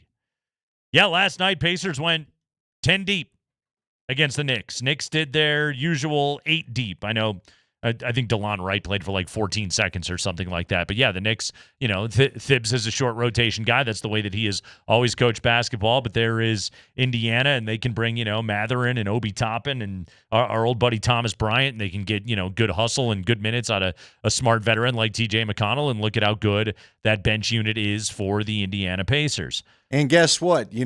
It's funny you say Tibbs is a 7-player guy. Yeah. Guess what the assessment was on ESPN today? Didn't play enough dudes? Man, the Knicks look tired to this point. Yeah. And I'm thinking, tired? They at least got 2 days off. Oklahoma City only got 1. All season long, you would look at it and you would go, oh, yeah, minutes leaders, they're basically all Nuggets and Knicks. Yeah, and they're now, it's coming into roost. Yeah. It's 2 veteran coaches that, don't mess. And this is the way Thibs has always coached basketball. He runs his guys into the ground. So, will they have the juice to be able to finish it? Yeah, when you blow a 9-point lead with 58 seconds left in the game, I would say that brings questions about your energy. So today, Josh Kroenke was asked about that very quote from Nikola Jokic, above my pay grade, but certainly depth is something that we need to have. Here was Josh Kroenke's reaction to that today. To talk about Jokic's his statement, and then to look around the NBA. Our roster, a lot of it was put together under different rules. And, we have extended guys, under this current CBA has tweaks to the new rules, especially at the top, kind of top end in the tax bracket with your first and second aprons, which, I know created a lot of dialogue around KCP last summer. But, I think that what I see around the league is a lot of successful teams that have developed their benches. I don't think that teams are able to go out, especially competitive teams that are making a push in the playoffs. The rules don't allow certain exceptions to exist anymore in the same way they did previously for you to go out and get a veteran player and kind of a plug-and-play bench-type player. I think those opportunities do exist if you're smart and can find value where others might not see it. But I also think that they're, whether it's Oklahoma City, you look at some of the guys on the Pacers roster, These guys have been developed over a period of years. They understand their roles, they understand their responsibilities, and they're accountable to that. And those are the teams that I see having a lot of success. So there's a lot of ways to improve it, and we're going to be looking at all of them. Okay, so yes, there's a lot of truth in what he said. There's also the thing where it's like, when you have 3 max contracts and Aaron Gordon, who's damn near on a max contract, that then gives you severe limitations in your ability to be able to go out and find those plug-and-play type of veterans. So then inherently that does ultimately put the onus on development, which, Andy, was that not the single defining schism that existed between Calvin Booth and Michael Malone, of Calvin Booth saying, well, I gave you Jalen Pickett. I gave you Peyton Watson. I gave you Julian Strother. I gave you all the Booth boys. Can you develop these guys? And Malone, in his frustration, in his desire to win every game that he possibly could and not get killed the second that he took Jokic off the floor, Malone's response basically was just like, well, no, I can't play those guys. Those guys are making me lose games right now, and I desperately need to win those games. And oh, by the way, 50 wins to be able to get home court advantage in the first round of the playoffs. Like, Malone's not wrong. You do have to win games in the regular season. That is absolutely critical. No, you're right. But, the problem also became, remember Colin Gillespie and Jalen Pickett? I sure do. It was very clear Colin Gillespie was a Malone guy. Yeah. Pickett was a Booth guy. Mm-hmm. And instead of finding a happy medium and maybe letting Colin bounce back and forth because he only had so many games on that two-way contract anyway, Malone felt like a little bit last year was probably trying to stick it to Calvin and played Gillespie as much as he could, and they just left Pickett down, in the G League as well. Yeah. Plus, Gillespie, by the way, was not that bad as a Phoenix Sun this year. No, he wasn't. He was the better player at the time. Yeah. But again, stuff like that's got to stop. If you're going to develop anyone, like maybe Malone would have played guys if you guys would have talked more and you would have agreed at who it is you wanted to develop. Right. You know what I mean? This has got to, you can't have, were you the one when we had the crosstalk? I think you were the one that said Adelman better be in every one of these GM meetings now. Because you all better agree on how this is going to go. There cannot be any more, my guy, your guy. This is what this is what Josh talked about, whether it stood out to people or not. And I probably was listening closer than most. When Josh talked about I should have stepped in earlier and dealt with some of the personal problems, some of that I'm sure he's referring to. I should have told, the press conference wasn't enough telling the guys you're going to get along. I probably should have taken it a step further and said, what's the plan here, you two? And let's agree on this so that I don't have any more, I want this guy and you want that guy so we can prove who's right. Wasn't it last year? And I hope I'm not mixing it up. But remember the season opening press conference, and I think it was when Malone was asked about shooting, it was like, yeah, we need shooting. And when Calvin Booth was asked about shooting, it was like, it's plenty of shooting. I don't know which one it was, but yes, that's how everything went, was it not? Right. Strother's our shooter. Yeah. Is he? Yeah. Oh, no, there's shooting. Yeah, who? Yeah. And Malone over there going, this is where, this organization needs to learn from the sins of its past. And they have to be able to get on the same page and know exactly what the roster is and have a clear-eyed vision of it. And, I heard Vic on with Scotty and Tyler and DMac before, and he was talking about how, you open in October and it's like, okay, if your rotation is Zeke Naji is your backup 4 and Jalen Pickett is your backup point guard, like that has to be true in December. That has to be true in January. Like, you've got to see it through. Now, again, here's the good news. I saw significant steps forward in Jalen Pickett. When we talked about Jalen Pickett's summer league last year, it was brutal. We were talking about like, oh, he's not an NBA player. Not fast enough. He's not seeing it right. Yeah, this guy is lost right now. Again, like, this is a testament to the work that he put in, and to the coaches being able to make an adjustment. And Pickett looked like a usable player. Now, is Jalen Pickett an established rotation NBA point guard right now? At this moment, my answer is no. Can he be? I think he could be. I think he showed us things this year to display that he potentially could be. I think he's got a lot of work to do this summer.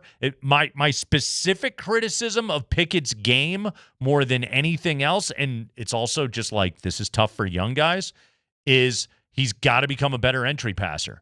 To me, when I watched Pickett have minutes with Jokic, I thought where the offense got lost was Pickett's inability to be able to successfully get the ball to Jokic in his spots. And again, if I'm Michael Malone and I'm watching that, I'm going to go, Russ, get back in there. Okay? I know you can do this. Yeah, Pickett was guilty in the playoffs a couple of times, and it's why he got the quick hook of low entry passes that you're talking about that get knocked away. Yep.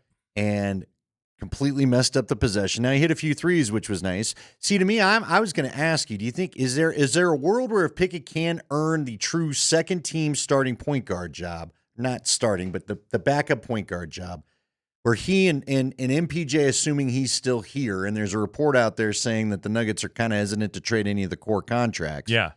So if MPJ is still here, could they be a good combo for each other? Because Sure. we talk about how, I mean, technically that's the point guard that should set up MPJ better than anybody, right? Right.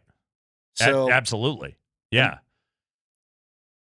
These are the questions this team has to answer. But one of the biggest things here is, and this is why the hiring of David Adelman was so critical. And again, I get it. There's a line of thinking of hiring the coach before the general manager is a terrible idea. Okay, I don't completely dismiss that notion, but also given how little flexibility the Nuggets have for being able to reconstruct anything, and especially when you consider that, like, this team right at the moment, and I'm serious when I say this, they shouldn't be thinking about what's going to happen in 10 years. They need to be thinking about what happens in the next 3 years. Yeah. You have Nikola Jokic's prime directly in front of you, and it's got, I don't know, at best another 4 or 5 years. 5 years if we're being generous left of it. You have to win a title in the next 3 seasons. You've got to get another one in the next 3 seasons. I'm not going to sit here and get greedy and be like, you got to win 2 more of these things. It's really hard to win an NBA championship. Get the next one right now. You have Figure to get it out another from one there. right now, and that's where, like, in this very moment, the coach is more important than the personnel machinations that can happen with this team. If you can find a world where you could find a taker on Michael Porter Jr., I'm interested, okay? I want to have that conversation. I just think that's going to be tougher than most people realize. Kreckman and Lindahl, rolling. It's a lovely Thursday afternoon. We'll take a quick break. When we come back, we do have to look over at Coors Field because, I'm sorry, Bill Schmidt said what now? As they make history today. And as they continue to make history in the wrong direction. We'll do some of that, then we'll dive back into Josh Kroenke's comments for earlier today. Looking forward for the Denver Nuggets. It's all coming up next.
That's pulled into right field, a base hit.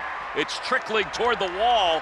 Schwarber's on his way to third. He's being waved home. Kepler's going to second, and he'll be there. The throw to the plate, not in time. RBI double. The Phillies lead it 2-0. Kepler goes down and hooks this one. Schwarber very efficient going around the bases. Swept. Phillies come in and take the Rocks out in 4 games today. 2-0, your final over there at Coors Field this afternoon. Andy, the series ends with a whimper offensively out of the Rockies. Germán Marquez was better than the final result that he got. Marquez giving up 1 earned run over 7 innings. I mean, right, that's like borderline best start of the year for this club. Trade him. Please trade him. I'm not kidding. They are 8-42. And by the way, Nick Rollison, right? Is that the name? Who do we? Not Nick Rollison. He was the coach. Ryan Rollison. Mm-hmm. Nick Rollison was your buddy from Hawaii, right?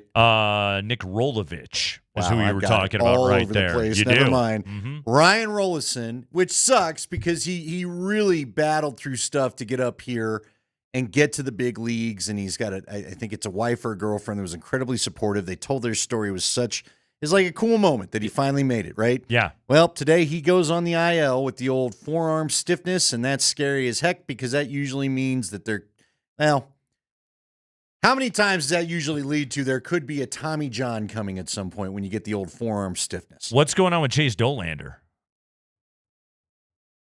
It was Dolander? I thought it was Was Dolander the one? Do I have my pictures wrong? Well, I can't pull up my DMs right now. Was it Dolander or was it Rollison? I thought it was Rollison that went. No, it was Chase Dolander. It was Chase Dolander. Dolander. Yeah. Oh, even better. That's a lot worse, Andy. Oh no, I know it's majorly worse because again, hasn't he kind of been the best starter? I thought it was the reliever. No, Chase Dolander's the best prospect on the club. Yeah. Oh no, I'm well aware. He's also been their best starter. Yeah. Right. Yeah. The Rockies announced today Chase Dolander goes on the 15-day IL with forearm stiffness. Yes. They have recalled right-hander Juan Mejia from AAA Albuquerque. So, yes. Forearm stiffness. It's not good. It's not good. They're 8-42. So I want to read some of these comments here. Mike Kliss of 9 News dug this up. He talked to Bill Schmidt, the general manager of the Rockies. As Kliss writes, the humiliating loss to the Padres epitomized 2 truths. One, for more than 38,000 fans to show up. He's talking about the 21-0 game. Fenway couldn't get to 38,000 if every chair was occupied. To watch a team that consistently proves it's not ready for the show, proves Denver is the best sports market in America, and it's not even close. And 2, these fans deserve so much better. Bill Schmidt said, quote, I don't disagree. They're good people. They're very loyal. Now we're playing right now is not acceptable, but I do think there's a good future going forward with some of our young players. Close quote. Where do you get there's a good future going forward? You don't have a lot of highly rated prospects. We get the bad news today. Now, again, I don't know where the quote probably was made. Was the quote made before we got the Dolander news of the 15-day IL or whatever? I believe so, yes. I mean, where do you think the hope's coming from? You already have a lot of your young guys up. There's not a lot left in the system. Your system's not highly rated. You're already setting records for things that have not been witnessed since literally the 1800s. The 1800s is when it's been this bad last. I think Hunter Goodman, he's got a future as a good major league catcher. Okay, but how does this get better? How do they all show up at the same time to make this better? That's just it, Andy. They need like 30 more of these guys. Is what I mean. You know, like there's a couple of players that have like promising major league futures. But there's like 3 of them. Say what you will about Dan O'Dowd, okay? Yeah. But Dan O'Dowd found a way to get Gen R to come up together. Garrett Atkins showed up together. Clint Barmas was there. Brad Hopp was there.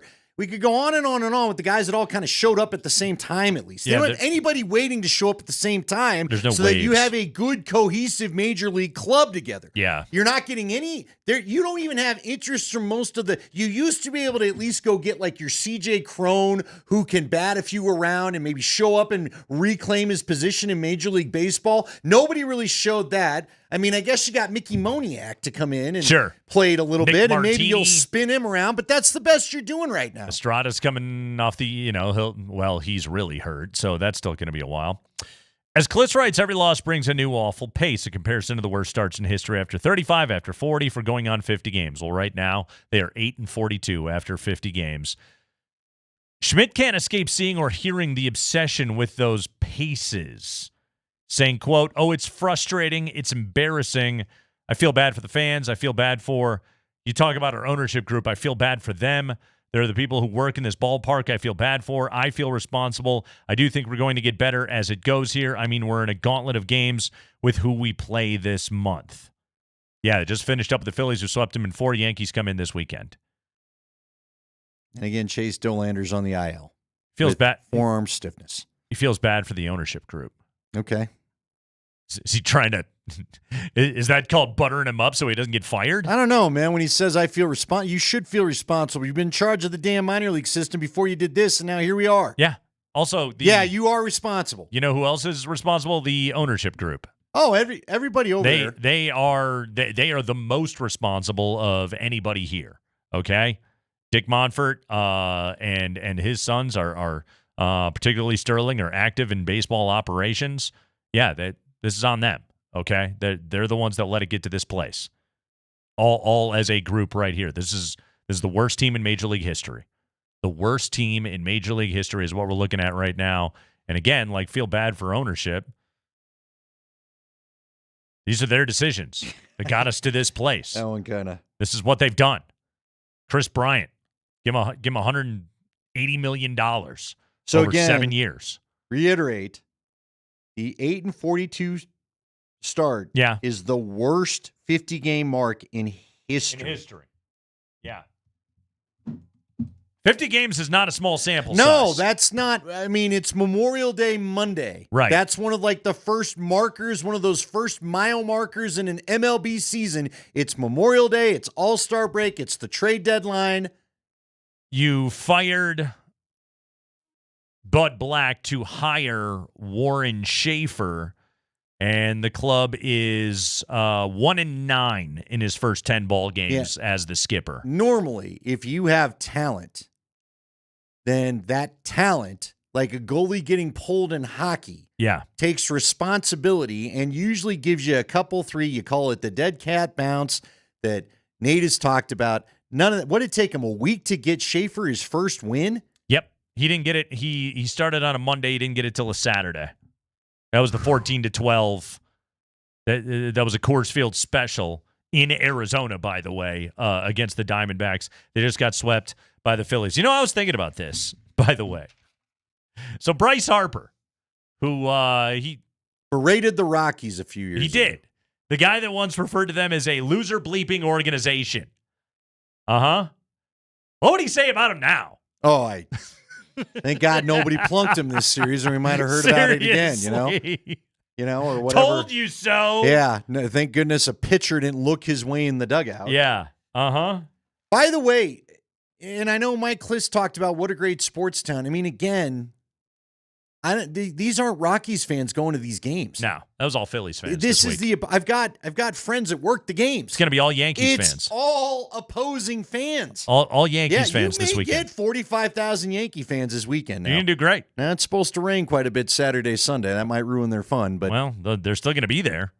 This is their chance to see Aaron Judge live and in person. Look, they may be staying in the hotel across the street, and they may be hitting all the bars that are also owned. Yeah, in that area. Why wouldn't there? Why wouldn't they? By the way, Dolander was slated to start tomorrow. He's on the IL, so that's too bad. So now, oh my gosh, feeling bad for ownership. Yeah, I don't know, man. I guess I was too deep in the Josh Kroenke stuff when I read that. For some reason, it hit me the wrong guy. But your top prospect, again, your best pitcher, Dolander actually has been. If there's a fun story on this crap club, he's been it. And now it's the famous forearm stiffness. I will ask you, do you look at the training staff somehow at this? I mean, Marquez went through it, Sensa, they all had it happen, or is this just baseball? No, that's baseball. That's baseball. These guys come up and, spin rate and everyone's velo and everything. Waiting to have it go. Yeah, exactly. And showcases they've thrown in and everything like that. Like it's basically the way that pitchers are coached today is go blow out your arm. We'll fix it up and then come back and do it again until you blow your arm out again. That's Major League pitching. Is there a way to see if the ligament's fraying? Like, will we ever see a guy just kind of proactively off season, I'm just having one or something at some point. I mean, the recovery would have to probably be quicker because no matter when you do it, you'll lose a year. Well, I tell you what, Andy. But everyone's waiting to have it if you pitch in the modern times, right? If that science exists, the Rockies will be the last team to get it. I promise you that. 8-42. Oh my gosh. Yeah. I mean, how long is the Schaefer thing the rest? And look, I don't know. I'm not going to keep blaming managers. You got to have major league players. They don't. Listen to this part. Bill Schmidt said, quote, I think Dick Monfort's one of the better owners in the game. I have a lot of respect for Dick. Kliss, and shout out to Mikey. Good job on this. His follow-up question was, why? Simple. Why do you think that? Yeah, give me a reason. Bill Schmidt, quote, there's loyalty there. There's a backing. He cares a lot. Yeah, we get stuff every year. We're adding. We're getting better. We're further along. I think he is. He's a good owner, and he deserves better, and we've talked about it internally, trying to really win for him, close quote. I got to tell you, man. You're not further along. You're literally the worst team in Major League history. He brought up the problem with Dick Monfort, though, and I never thought I would say this is a problem because God knows there's not enough of it in the world, but he's way too loyal, way too long. Yeah. You can't be this loyal. Yeah. How can your loyalty not show you? You are the topic of Major League Baseball for all the wrong reasons right now. Well, and to put a button on this conversation, because you can only kick these guys around so much. But like when they discuss the idea of like bringing in outside voices to take a look at the club, they speak about it with like a contempt. There's like a dismissiveness to it. Oh, you think we haven't tried all that already? Oh, you think we haven't done all that? And there almost seems to be like they resent the idea that anybody could tell them how to run their baseball operation better. And I don't see how somebody couldn't. They're 8-42. Why don't you just give it a shot for me, okay, guys? Well, yeah, just try. Because honestly, it's the one thing you haven't tried. Yeah. You've stayed in-house too long, too much. Just try. And I understand that, everybody tells you that I've read article after article. I feel like the articles have been written 3 or 4 times before. Wasn't this kind of said around the time that they traded Nolan Arenado, the last time the national media wanted to do a deep dive on the club? And it was, or maybe it was when they dismissed Bridich and brought in Schmidt to begin with. But they talked about how Dick Monfort feels like nobody else understands baseball at altitude the way that he does. Yeah. But clearly, whatever you think you understand is not working. So let somebody else give you maybe a new thought of this, like you did with Dan O'Dowd back in 2000. And I'll keep coming back to this point, okay? I don't want to hear a freaking word about the altitude again. You don't have any good players. No, I'm with you. Okay, just start there, okay? Just pretend you play at sea level.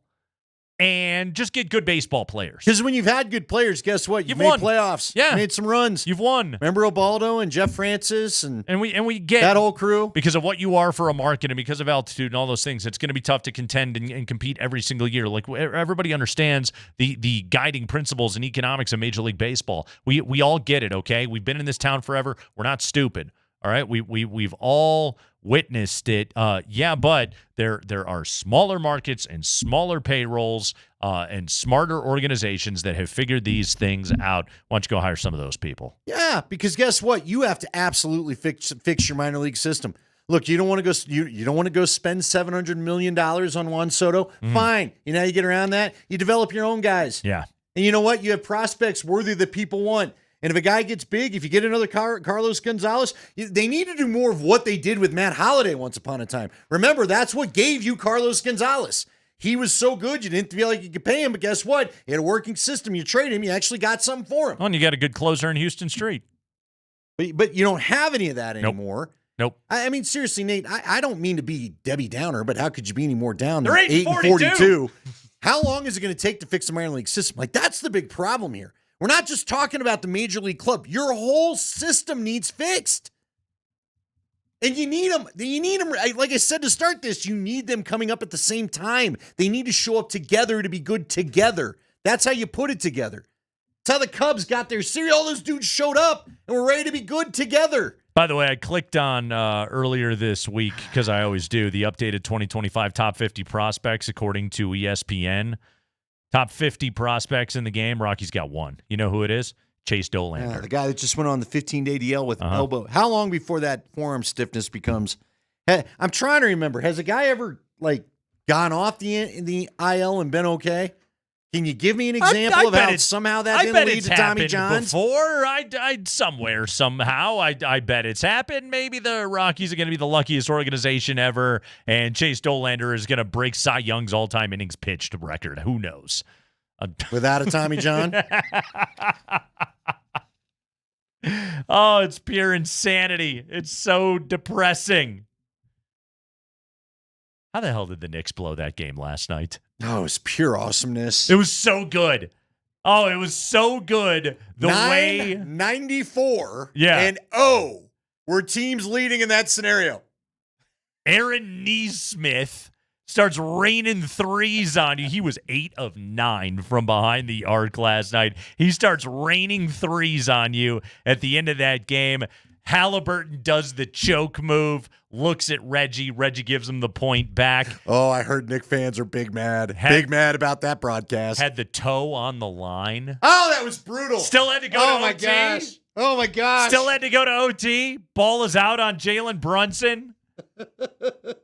Yeah, Pacers won 2 huge challenges down the stretch of that game as well that they got to go in their direction. Obi Toppin is dunking everything in sight. That's what's funny about it is the Knicks still made some shots in the final minute of the game. Oh, yeah. They still did. They couldn't stop Aaron Neesmith. By the way, did you realize Andrew Nebhard, who went for 15 last night on 6 of 10 shooting, did you realize he was taken by the Pacers 1 pick after the Nuggets selected Peyton Watson? That's disappointing.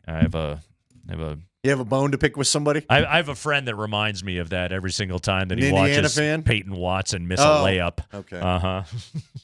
Well, you got a lot of friends weighing in today. I really do, yes. Hello to all Nate's friends listening to the show. Yes, all the assorted media jerks that I'm always texting with. Yep. Mm-hmm. By the way, shout out to Tom. Speaking of friends, Tom? new friend of the program. Not your dog, Tom? No, he's gone. Oh, that's right. I'm sorry. Toby's with us. Toby. I get yes, it. Yeah, yes. a lot of T. A lot of names. T dogs. There's a succession. Uh-huh.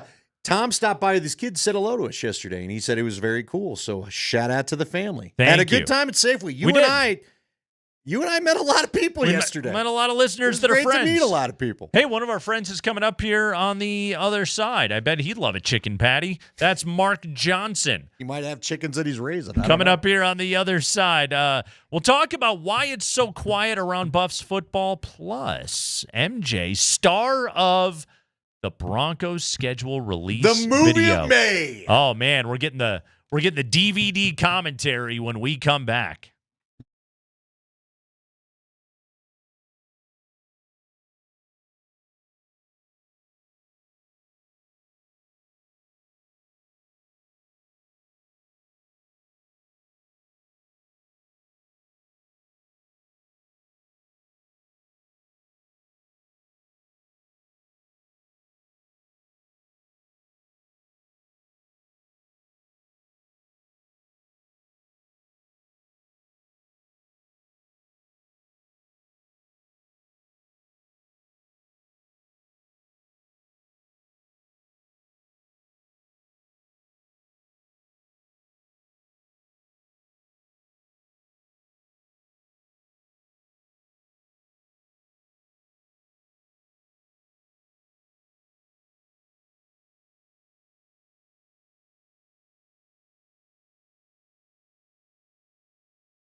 Ladies and gentlemen, today's the Uniquely Broncos main event is about to begin. We've got 14 challengers stepping into the arena to test their skills. Who is going to hang on to become this year's mutton-busting champion? We are fixing to find out. Fixing to find out who the mutton button? Yeah, keep the button to yourself. Mutton bustin' champion is going to be.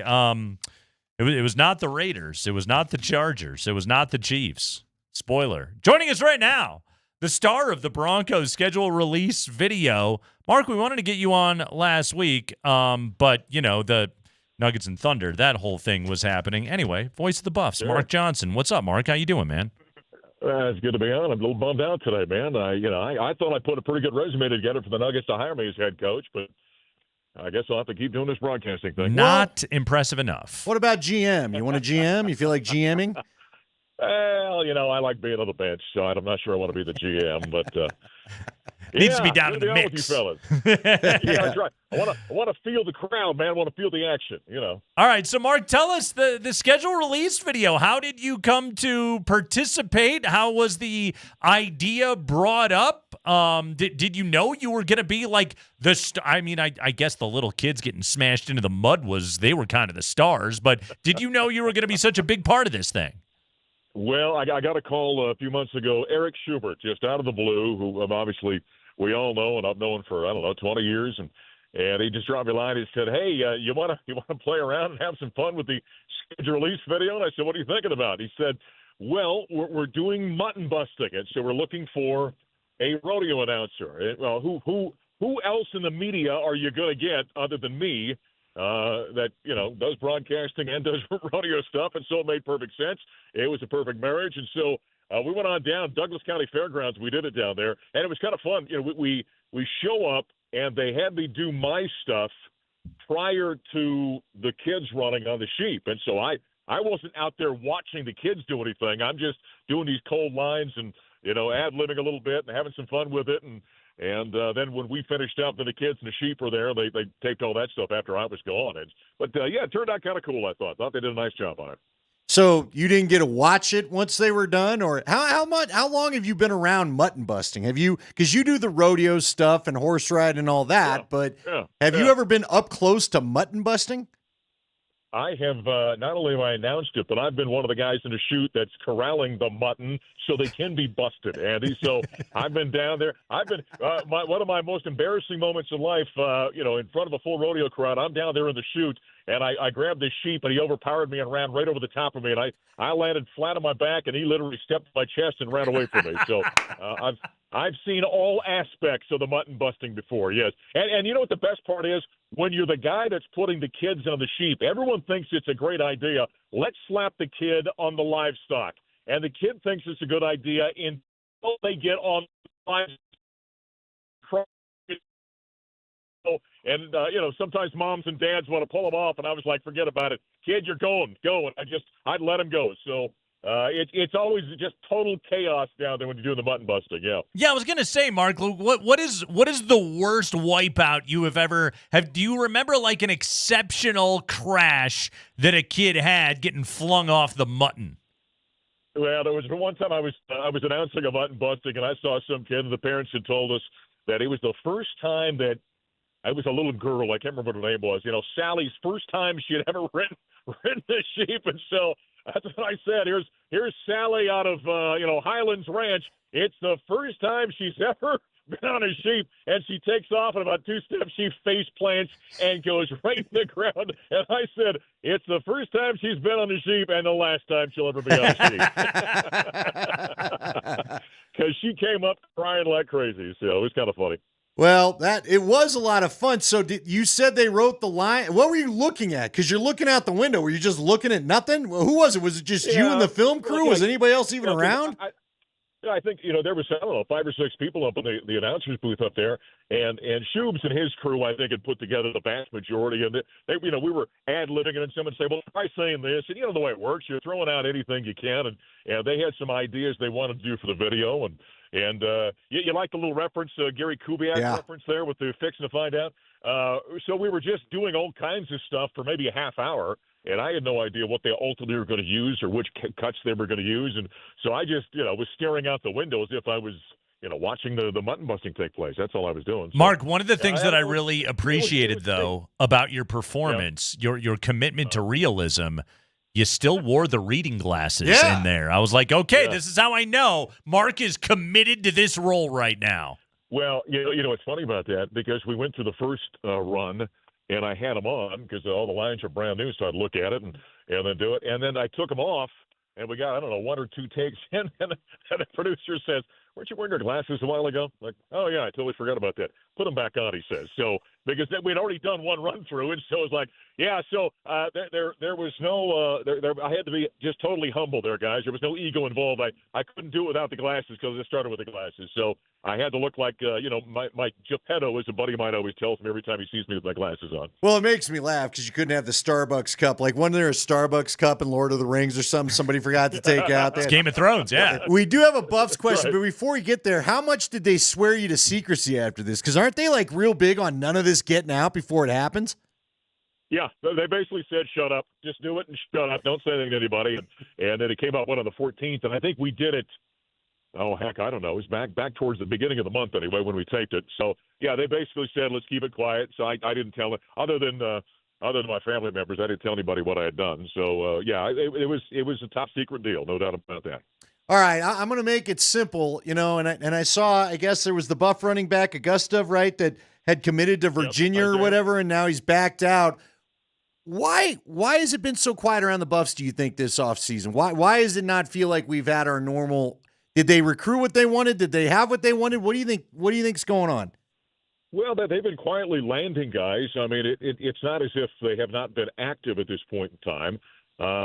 I think when you take maybe the 2 most recognizable college football players, Shedeur Sanders and Travis Hunter, off the team from a year ago, it quiets down a little bit. And so I think you've taken some of the star power away from a player standpoint, and so I think that's why maybe it's a little bit quieter. And obviously, some of the social media guys involved with, Team Sanders and all that, I think are probably, trying to follow Travis and certainly Shedeur at this point in time with Cleveland. And so I think that's what's going on. But there has been activity. I mean, they've been bringing guys in. I keep tabs on some of the sites out there that are on top of that sort of thing. And there's a lot of guys visiting, and they made some commitments recently. And so I think they were pretty happy with what they did leading up to the spring game from an offensive line standpoint in particular. And I just saw the other day they had somebody came in, some other big-time offensive lineman was there, and I think he finally committed. So it has not been nearly as shall we say, public as it was the last couple of years. But I think the activity is about the same. Mark Johnson, voice of the Buffs. Mark, we got the announcement earlier this week that they would have the NFL would allow participants in flag football in the 2028 Summer Olympics. Travis Hunter is the single biggest no-brainer to put on that team, right? Oh, well, yeah, but how would you like to be one of the guys that has been pushing for flag football for all of these years? You've been playing the game, you've been working hard to get, some notice out there and finally get in the Olympics, and then they announce that NFL players can come in. So all of you slappies that have been working at this for years, you're gone. We're bringing in the NFL guys because that's going to up the television numbers. How would you like to be those guys, huh? Tough business, man. Tough business being a professional flag football player. Be better. I don't know what to tell you. Sorry, hot sauce of the flag football world. I don't know what to tell you. I saw one of them talking about I've paid my dues, and because Travis Hunter just was on vacation the last 19 years, and he's an NFL guy. He hasn't paid any dues at all there, mister. Mark Johnson, everybody, the legendary voice of the Colorado Buffaloes. Mark, hey, great work on the schedule release video. Sorry that you did not get the Nuggets head coaching gig, but we'll look forward to hearing you this season up there in the booth calling the Buffs. All right, that's a pretty good consolation prize. All right, guys, we'll talk to you. See you. All right, Mark Johnson stopping by the show right there. Yeah, like Hunter. He's a two-way. Well, you've seen. I don't know, man. I always hate to bring this up because I feel like there's no bigger overreaction than a rookie minicamp reaction, but that's what we're getting. And look, Travis has not run like I don't know, just the incredibly precise routes. They were showing like video of him versus Tet McMillan, and of course Travis takes a couple steps to cut back towards the ball, whereas McMillan is boom cut. I've been trying to tell people he's a better corner than he is a receiver. Now I still think there's plenty you can do with the guy at the receiver position, but it's going to take a minute if he's really going to refine that craft. Yeah, because he wasn't totally working on that craft in college. But yeah, Travis Hunter, boy, think about Tet McMillan too. You could just go with a rookie draft class as your U.S. flag football team, and it still would dominate the world. I mean, Andy, you could go with an NFL fourth string, and it will dominate the world. The practice squad. Let's be honest All right, about this. Give me your favorite practice squatter. Ooh, that could be the.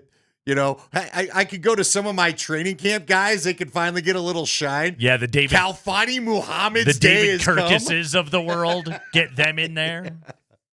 Preseason heroes all around.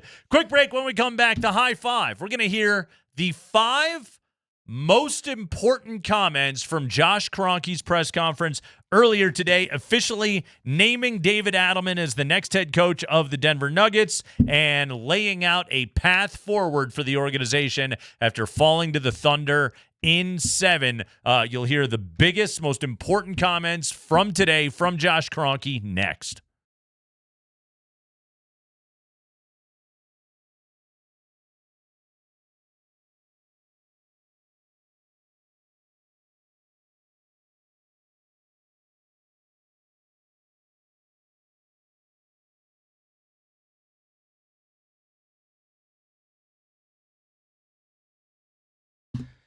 Hey, what up, Denver? It is Nate Kreckman for Roller Auctions. For over 50 years now, Roller Auction has been Colorado's premier destination for city and county auctions, well-maintained vehicles and equipment, and their June 2025 government fleet vehicles and equipment auction is coming up. The auction typically includes SUVs, sedans, pickups, utility trucks, dump trucks, vans, police vehicles, trailers, various municipality equipment, and so much more. This auction is going to become available to bid next week. It will close coming up on the 4th of June. Go to roller.bid right now and get yourself signed up. Again, go to roller.bid/altitude. By the way, when you sign up right there, you are eligible to win concert tickets, sporting event tickets, and so much more. Roller.bid, the June 2025 government fleet vehicles and equipment auction is going to open next week. So get on this right now. Get some great deals on well-maintained city and county vehicles.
It is time for the 5 biggest stories of the day. We call it the High Five. I believe it's a Tush day. Darn right. Josh Kroenke's press conference today at 1 o'clock, and we want to hit the 5 biggest highlights of what the Nuggets owner and governor had to say today at his press conference at 1 o'clock, including naming David Adelman as the team's permanent head coach. Yeah, I was too quick to bury the Tush. It's Tush time. Good. It is the High Five. Let's hear from Josh Kroenke. He's a great boss. And one of his early comments today at his press conference was naming David Adelman the full-time head coach of the Denver Nuggets. But one of the things that I am very comfortable with, and hopefully our fan base has seen, was how the players came together and really rallied around our coaches and our coaching staff. And so we're going to be moving forward with David Adelman as our head coach, moving forward for next season and beyond. I think that the way the group really rallied around him, and not only a different voice but a different style of communication, was fantastic to see. And so we're really excited about him, both what he's shown over the last 6 weeks, and then having a full summer, a full training camp, and a full year to get things under his belt before we go back at it again this time next year. So David Adelman has had numerous interviews for other head coaching positions so far. He has been an NBA head coaching candidate. Yes, Denver could have looked outside. They could have talked to their former assistant, Mike Inori. They could have talked to Boston assistant Sam Cassell. They could have gone with the Mike Budenholzers or Frank Vogels of the world. They could have gone real retread and hired a Mike D'Antoni or a Jeff Van Gundy if they wanted to go in one of those directions. Ultimately, what the Nuggets decided was, no, we have a coach right here inside the building that we like, whose personality has meshed well with the room, that has the support of, Aaron Gordon and Michael Porter were both, I think, Andy, probably the most outspoken in their support of DA after Game 7, but Jokic supportive as well, and this organization is not going to make a major decision like that without the blessing of Nikola Jokic. David Adelman is their next head coach. Yeah, now, it's funny you mentioned some of the veteran names that are out there. I think they're a little like Michael Malone, which clearly they felt like they needed to change that up and not maybe go that same direction as far as intensity or whatever. And when it came to some of the younger guys that you brought up, like, again, Mike Inori, I remember I asked Scotty about it one time, and Scotty said, look, I'm intrigued by it, but are you sure he's the guy? Right. Or is he just the great lieutenant? Right. At least Adelman did show you I'm ready to be the head guy and not just the good assistant guy. At least it appeared that way. Now, I thought it was said best by Chris Dempsey when we had him on at 320. The good news is he's got the support of the players in Nikola Jokic. The bad news, though, is you've got Nikola Jokic, and that has imminent pressure to not waste any more of his good years. So, and the flip side of that is the good news is you walk into your first ever NBA head coaching gig and you get to coach the greatest player in the world. Pretty good. Yeah. Pretty good, I'd say. Long as you win. Yeah, most guys would like to do that. It's not like he's getting Charlotte's roster. Go ahead, Spring. High five. All right, what about the Nuggets GM position? It is currently occupied by interim GM Ben Tenzer. Josh Kroenke on that. Like I said, on the front office stuff, I want to take my time a little bit more.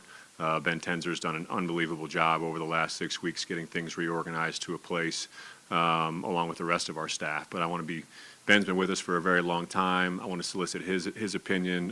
Tommy Balchitis is in our front office. I want to solicit his opinion because these guys have seen the ups and downs through thick and thin over the last 10-plus years. And then I'm also going to be soliciting some outside opinion. So there's going to be an extensive process from a front office standpoint. But, a lot of our roster is locked in from a contractual standpoint. Right now, we don't have a pick in the draft, but we're going to be very active in exploring how we can improve around that, as well as free agency. So it's all systems go. So, Andy, he made and reiterated that point right there. Most of our team is contractually locked in for next year, okay?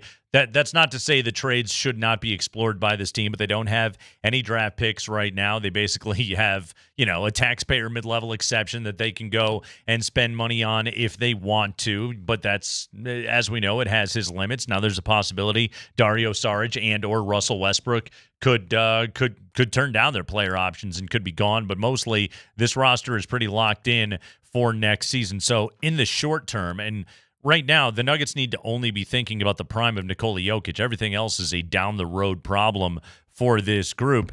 Right now, I would argue head coach is the most important step for where the franchise is at right now, because this general manager, like, I'm not saying that they have no possibility to be able to fix things, but they have very limited capacity to be able to do so. Yeah. Let me ask you this. And I say fix things, change things. Well, fix things. I like fix things. I got no problem with fixing. You got to fix your bench somehow. Sure do. So let me ask you this then. Do you need to pay more for the general manager if you're going to allow a roster reshuffle? See, if you're just going to hold tight with this starting lineup and you're not going to do maybe a trade of one, because again, we've talked about it, unless you trade one of the core contracts, and the easiest right now is MPJ, which is why it always gets thrown out there. And we're seeing reports today that the Nuggets are hesitant to do so. So if you're not going to do that, then how much roster manipulation can you really do? Right. Even though Josh said he's still all in on trying to figure out a way. He made it sound like I took his comment about the draft that maybe we can find a way to get a draft pick this year, but that's going to take a trade. There's a couple of ways to look at it, too. And, we went over the numbers before, and we did so talking about the totality of the organization, but we went over the numbers the other day, and this Nuggets starting five of lineups that played at least 100 minutes in this postseason, it was, basically like the second best lineup that has played in this postseason to Indiana's starting group, okay? All right, that's a good starting place. Like you like to be able to start there, and I'm talking about just the starting five. The moment you put Russell Westbrook on the floor, the moment you go to anybody on the bench, the numbers just kind of plummet with this group. Okay, so you could look at that, Andy, on the one hand, and you could say, well, you don't want to mess with that. Why would you? Or you could look at it on the other hand and simply say, well, yeah, but what if you put a lesser caliber player than Porter in there, but Porter's trade meant that there were two better bodies coming off of the bench that wouldn't Jokic elevate all boats, so to speak, right? Raise all boats, whatever the saying is, and wouldn't that starting five turn out to be just as good because Jokic is just that awesome? Yeah, you would think. Look, I would rather see Michael Porter Jr. right now turn into two or three other players. Sure. And I'm not trying to take a big shot at Mike. I'm really not. I know he's been the picked on one. But again, as we've stated, I think there's a desirable skill set there for the most part. Yep. And he's the easiest contract to trade of the big ones. I think he's the least critical of the core four. I think he's the least critical to have on this team right now, and the guy that you could live without his skill set the most. Now he could go nuclear on you. You could regret the trade. He's a 6'10" elite shooter. Okay? But that said, I would rather you have money to work with to really replenish the bench with, say, let's go up from the example at the beginning. You couldn't afford Bruce Brown because you were stuck in this Bird exception. Yeah. And you couldn't offer him any more. You may need a $20-something million bench player. You might. And all you've got now is a mid-level exception. I was going to say, I don't think they can do that. Well, but if you trade Porter, you'd be in the neighborhood. Yeah, I see what you're saying. In order to get deeper, right? Is all. And now look, maybe if Russ opts out and Saric opts out, and you beef up your mid-level exception, maybe you get somewhere with that, and maybe Toronto. That's a hell of a lot of maybes. And right now, I'd rather give whomever's running the front office the ability to pick a couple of dudes at a more lavish price than just $8 to $9 million. Because what has that gotten you the last 2 years? Yeah. Not good enough. No, simply not good enough. Spring. High five.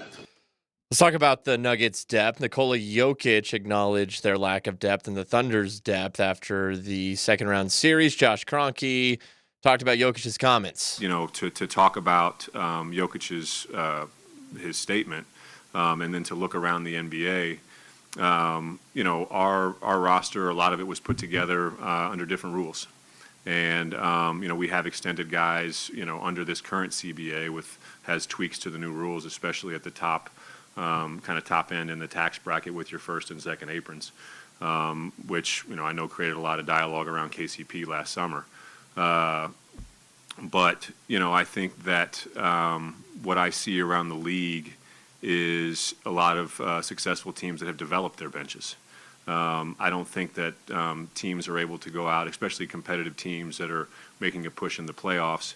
The rules don't allow certain exceptions to exist anymore in the same way they did previously for you to go out and get a veteran player and kind of a plug-and-play bench-type player. I think those opportunities do exist if you're smart and can find value where others might not see it. But I also think that they're, whether it's Oklahoma City, you look at some of the guys on the Pacers roster, these guys have been developed over a period of years. They understand their roles, they understand their responsibilities, and they're accountable to that. And those are the teams that I see having a lot of success. So there's a lot of ways to improve it, and we're going to be looking at all of them. Okay, so a lot of what the Nuggets then would be talking about is internal improvement, okay? And specifically of the bench. Again, we know the starting five is good, and I would say right now there's a more likely chance than not the starting five returns intact. So your second unit, as I have scribbled down here today, penciled in, Andy, Jalen Pickett, Julian Strawther, Peyton Watson, Zeke Naji, Deron Holmes, as what we're looking at as a second unit type of group right now for the Nuggets. And maybe in there you even need to add another true backup five. I'd like a vet. Yeah, you know what? Great call. I've told you this before. I'll rant on it again. Please, for the love of God, give me a big man you're comfortable playing at minimum in the regular season. And David Adelman made this comment, and we highlighted it earlier in the postseason, and he said it out loud, is this team's identity is so built around Nikola Jokic that when he leaves the floor, we have not figured out a way to be able to run successful offensive sets. This team is too incumbent upon playing through Jokic. And the problem is that there's really only one guy in the world that can do what Nikola Jokic does. You can get a big that can, set some good screens.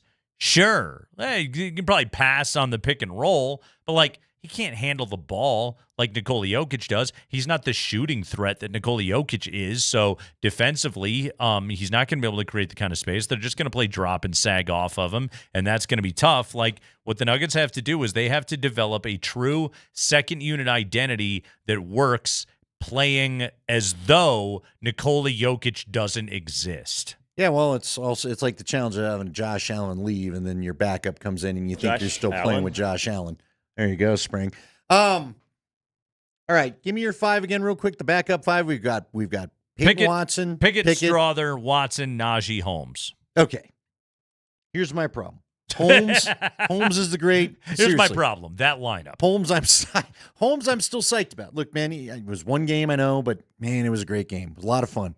Also, Andy, why are you so psyched about him? Because he's unknown. He's unknown. He's the great backup quarterback I just talked about. Right, exactly. Watson is now in year 3.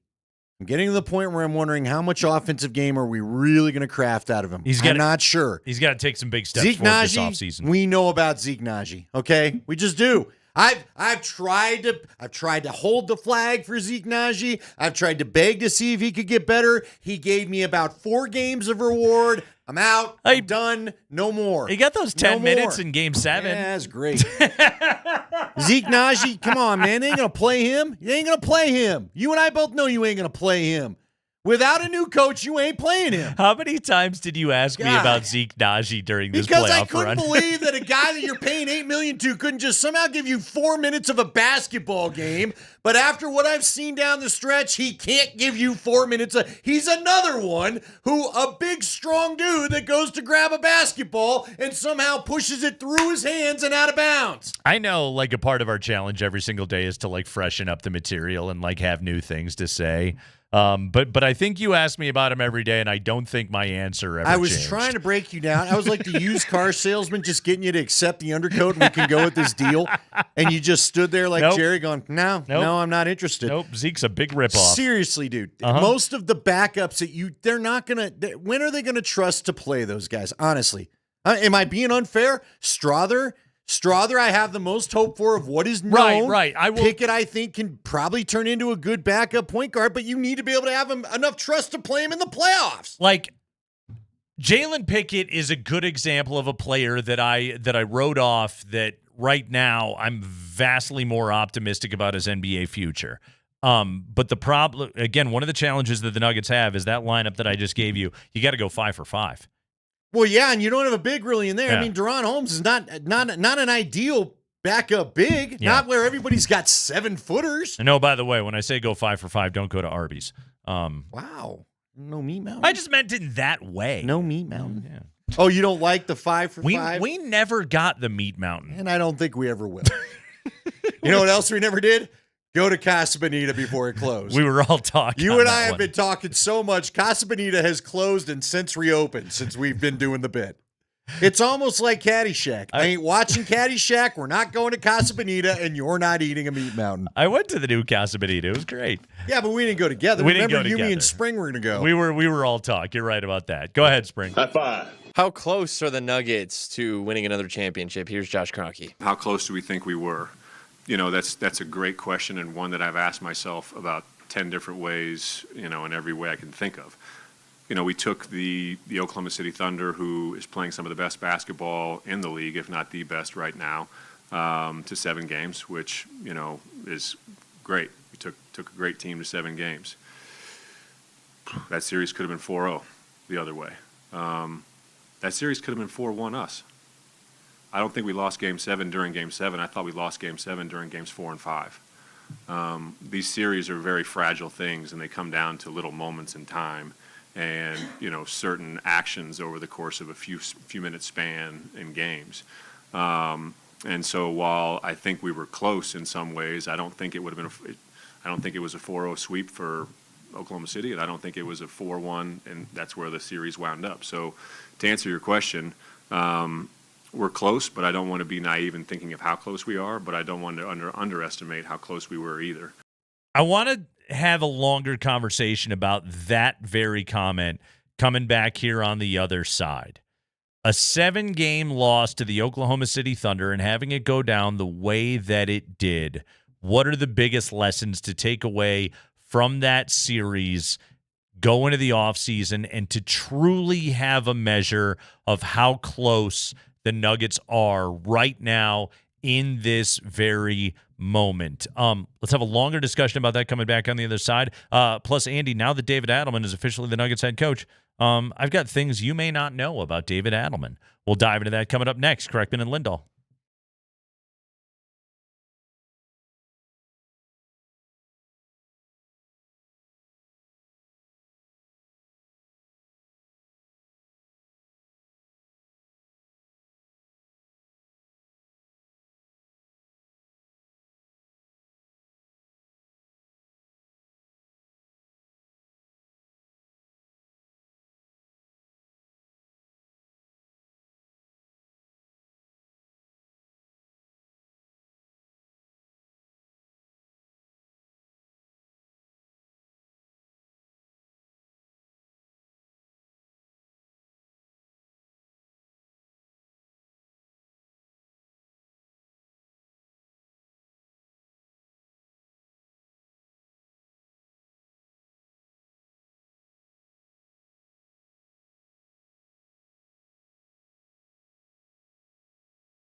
So there's lots of ways to kind of weigh how close we are. But I think that as a group, we feel confident that we can go toe-to-toe with a lot of teams around the league. And now we're going to get to work seeing about how we can go toe-to-toe and then overtake them. All right, so Josh Kroenke's comment about, I don't think we lost Game 7 in Game 7. We lost Game 7 in Games 4 and 5. Okay? Basically pointing out, hey, we had 8-point fourth quarter leads in Game 4, in our building in Game 5 in Oklahoma City. You know, slog of a game in Game 4, one of the ugliest basketball games anybody has ever seen. What did the Nuggets score? 8 points in the first quarter of that game, but still they were good in the second and third. Then they got to the fourth quarter, and they couldn't score to save their lives. I think they scored 26 combined between the first and fourth quarter in Game 4. Game 5 on the road in Oklahoma City, Thunder jumped out to a great start. I think they were up 12-2, had a 12-2 run to open that game. Nuggets fought their way back into it. Nuggets really played great for the first three quarters of that game and just ultimately went painfully cold in the fourth quarter. And the Thunder came back and got that victory as Lou Dort made 3 consecutive triples in the fourth quarter of that game. Cue Jason Kosmiski for you right there. Come on, man. You can't get beat by Lou Dort. No, you can't. Yeah. But you did. And yet you did, okay? They win Game 6, but Game 7 with Aaron Gordon as a fraction of himself, they get blown out on the road in OKC. We didn't lose Game 7 in Game 7. We lost Game 7 in Games 4 and 5. All right. I don't disagree with them. That's where you lost the series, okay? How close does the way that series played out indicate that the Nuggets actually are right now? See, I think it's a great question on your part. Mainly because I thought of the same thing, Nate. I'm driving and I heard that quote, right? I'm thinking to myself, okay, it was a close series. Therefore, you have the right to say that you're very close to, and again, feels to me like OKC might be on a fast track to being NBA champs. Yeah. Okay? So, not only can you say we took the number 1 seed to a 7-game series, you may eventually, here in about a month, be able to say we took the NBA champs to a 7-game series. To your point, though, like I would not get too caught up in that. I would not, here would be my cautionary tale for that.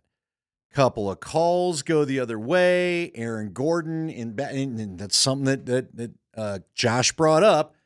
Aaron Gordon, maybe you don't win that game on the dunk. At the buzzer in Clippers series, all of a sudden that goes to overtime. AG doesn't hit the buzzer what if beater that doesn't in Game go 1? your way? Yeah. It could all change. Sure.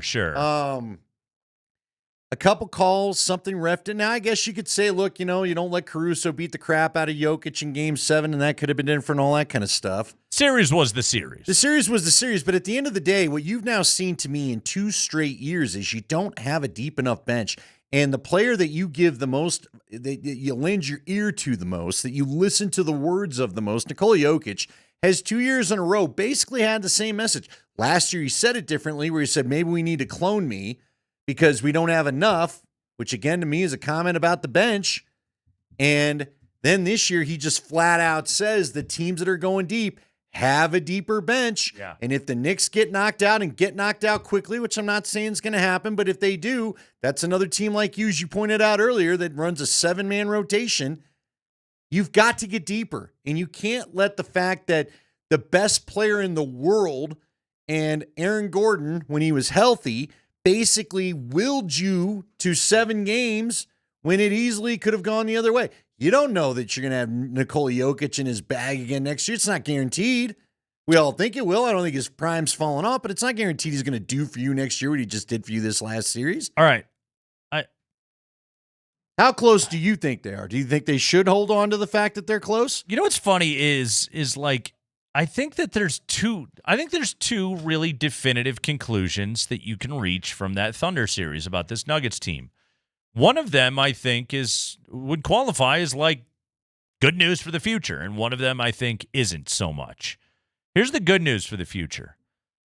You're starting 5, which, again, report today the Nuggets would be hesitant to move anybody. It's not terribly surprising. It's going to be hard to move anybody anyway. You're starting 5, though, against the Thunder. 7 games, 142 minutes played together. Offensive rating, 115. Defensive rating, 105. Net rating, plus 10. In fact, the Nuggets' net rating as a starting 5 was plus 10. The Thunder's starting 5 net rating, minus 1.3 per 100 possessions. All right. Okay? You won the 5-on-5 starters v. starters minutes in that series.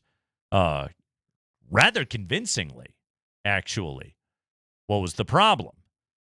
The moment you had to go to your bench, it was death.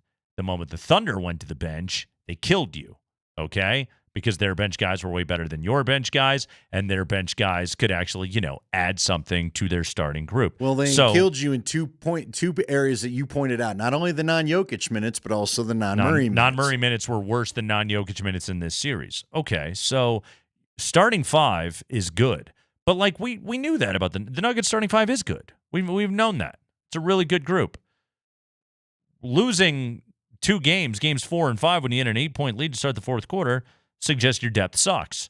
You ran out of gas, and you relied heavier and heavier on your starting 5, and they wore down, and you were not able to then win that series. So I think this series oddly can tell you both of those things and tell you that they both are true. Your starting group is really, really good. It's still one of the best lineups in the entire NBA, but you don't have the depth. Now, okay, now we go back to the question of personnel-wise, what can you do different with this team and give David Adelman a different group to coach next year? Well, that would be trading one of those starters in order to be able to add depth. And, ultimately you got to be able to do the balances. Whatever we sacrifice in our starting 5 for the totality of the roster, is that enough to then improve our basketball team? Like what Jokic said at the end, what the Pacers and what the Thunder, and I think really what the Timberwolves have shown this postseason as well, is these teams are winning based on just how deep they are, how many waves of talent they can put on the floor to then give you problems. Yeah, the other thing I'd point out, too, is not just what you talked about with the non-Jokic minutes and the non-Murray minutes and the numbers that change once you put your bench in. But, again, you also have, whether you like it or not, Aaron Gordon and Jamal Murray were hurt a lot this year. I hope next year they can come in and they can find a way to change it. And it was awesome because AG, despite dealing with the calf thing all year, didn't deal with the calf thing through the whole playoff. He got a hamstring thing at the very end. That's true, too, but at least in terms of missed time, I know Jamal came into the season compromised. He didn't miss a ton of time. Okay, then I need consistent Jamal going again. But there were just too many times I didn't know what Jamal was going to show up, which Jamal was going to show up. And then on top of it, the minute Aaron Gordon couldn't be Aaron Gordon, then you got blown out in Game 7. Yeah. And it was over before it ever really got going because, again, your lack of depth is just not there. You have to build some better depth on. And you know what? Even if not for the playoffs, I don't care if David Adelman goes Malone and goes back to a 7 or 8-man rotation in the playoffs. It's fine. You did win a championship that way. But you've got to have 10 guys that you trust to play during the regular season, to take down the starter minutes and not have them cooked by the time we get to this point. It's 2 years in a row where it looked like all the minutes piled up and weighed on your guys. Nikola Jokic averaged a career-high 36.7 minutes per game this season. 36.7. Since 2019, Nikola Jokic has played more games than anybody else in the NBA. He has played the second most minutes to only Jason Tatum. All right? And Nikola Jokic, a guy averaging a 30-point triple-double, and you had injuries this year, but he basically had to be spectacular every single night for you to be able to win 50. And carrying this team on his back is obviously wearing on him. The amount of minutes that he is playing is obviously wearing on him. Like, it is getting to the point where, number one, he's miserable, which he was most of this season. And that, I think, ultimately impacts the spirit of the room because he's the most important, he has all the gravitational pull inside that locker room, number one. But then number two, the other thing you got to worry about is all right, so he's extension eligible. You could basically, give him one more extension to get him, I think, through his age 35 season. All right. You lock him up basically for the next 5 years. The Nuggets could do that this upcoming offseason.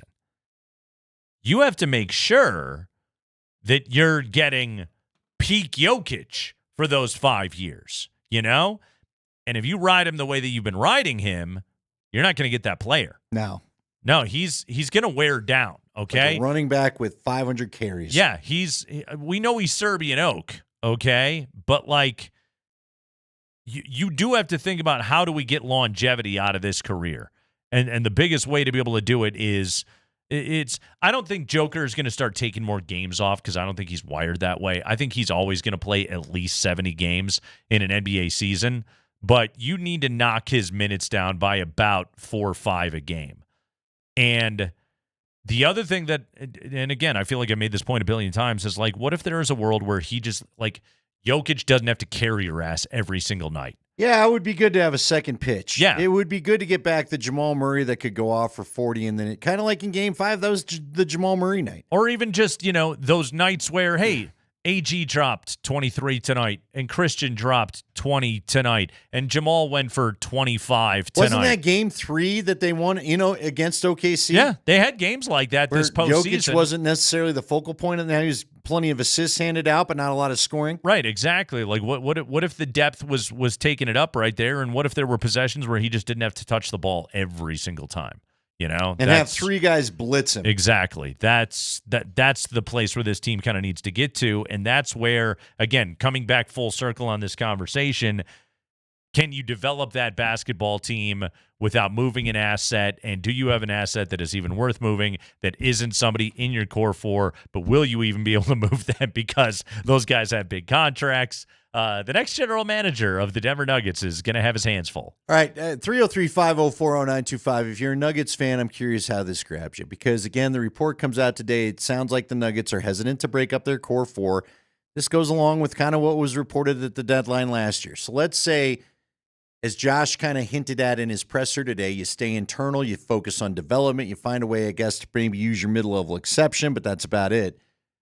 If that's the path you take, if it's not working, you got to do something by the deadline. Right, right.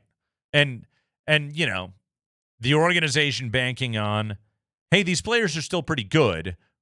When everybody didn't hate their lives, look at the run that we went on there at the postseason. What if we can get back to cultivating that culture around here and having guys actually, enjoy coming to work? I'm fine with that, but seriously, you've got to be ready to move. I mean, isn't Andy like some of this too? And this is, I think this would be a part of the argument about moving somebody is, they've won a championship, right? Yeah. And, the build on the way there, you go to the Western Conference Finals in the bubble, you acquire Aaron Gordon, Jamal gets hurt 10 games later, but you had a brief moment where you had that lineup together. You finally get everybody back a couple of years later. You win an NBA championship. You got to the very top of the mountain. It was exhausting to be able to get there. Like, this core group together, can they ever recapture that spirit that they had when it was building towards something and then when they eventually got over the hump and they won the thing? It's possible if Jamal gets back. You and I have talked about it this week. Jamal's got to come in ready to go and be the Jamal that you need from day one, not find it after New Year's. Yeah. I want to make an all-star team, Jamal Murray. Yeah. And Aaron Gordon has got to find, hopefully Aaron Gordon can put the leg problems behind him from last year. Yeah. But the other thing is MPJ legitimately has to find a way to not have guys bother him when they get in his kitchen when he's trying to shoot threes. It's Kreckman and Lindahl. We'll take a quick break. When we come back, I've got information you may not know about David Adelman. Let's get to know the new, now permanent head coach of the Nuggets a little bit better when we return. Plus, a fascinating claim was made by the Rockies scoreboard, of all people, or items, I suppose. Tell you what that is and if they got it right next.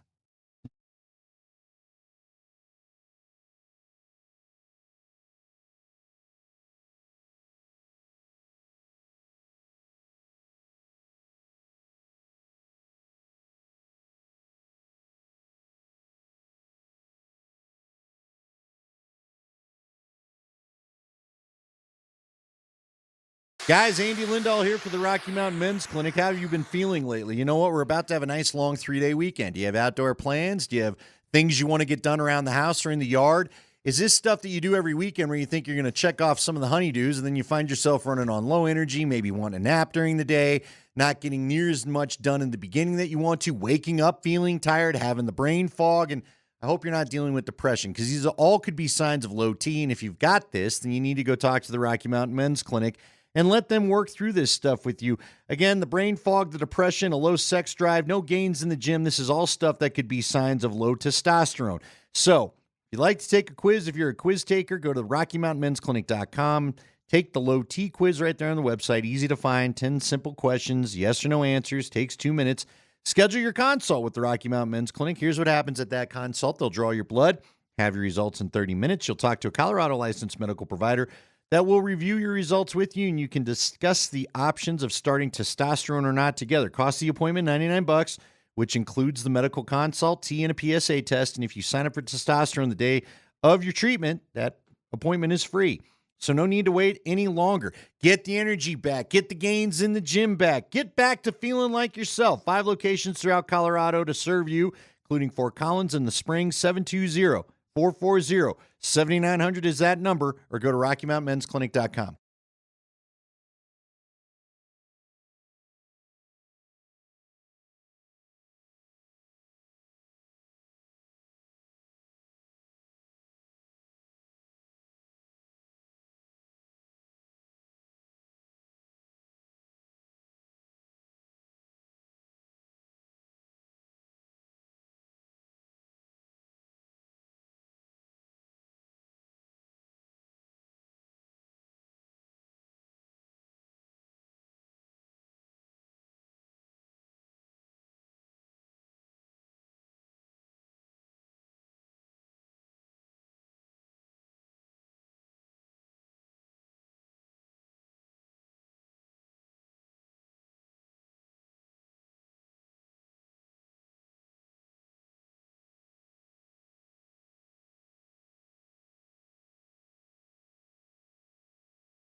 Winding down here on a Thursday, we got Game 2 of the Eastern Conference Finals. Florida-Carolina coming up next. Panthers up 1-0 in that series. Stars jumped out to a 1-0 lead last night on the Edmonton Oilers. So Mikko Rantanen 3 wins away from returning to the Stanley Cup Finals. But the big news around these parts, David Adelman is now the permanent head coach of the Denver Nuggets. Josh Kroenke making that decision, announcing that today. DA gets the gig after going 3-0 as a regular season coach and 7-7 in the postseason, 10-7 overall.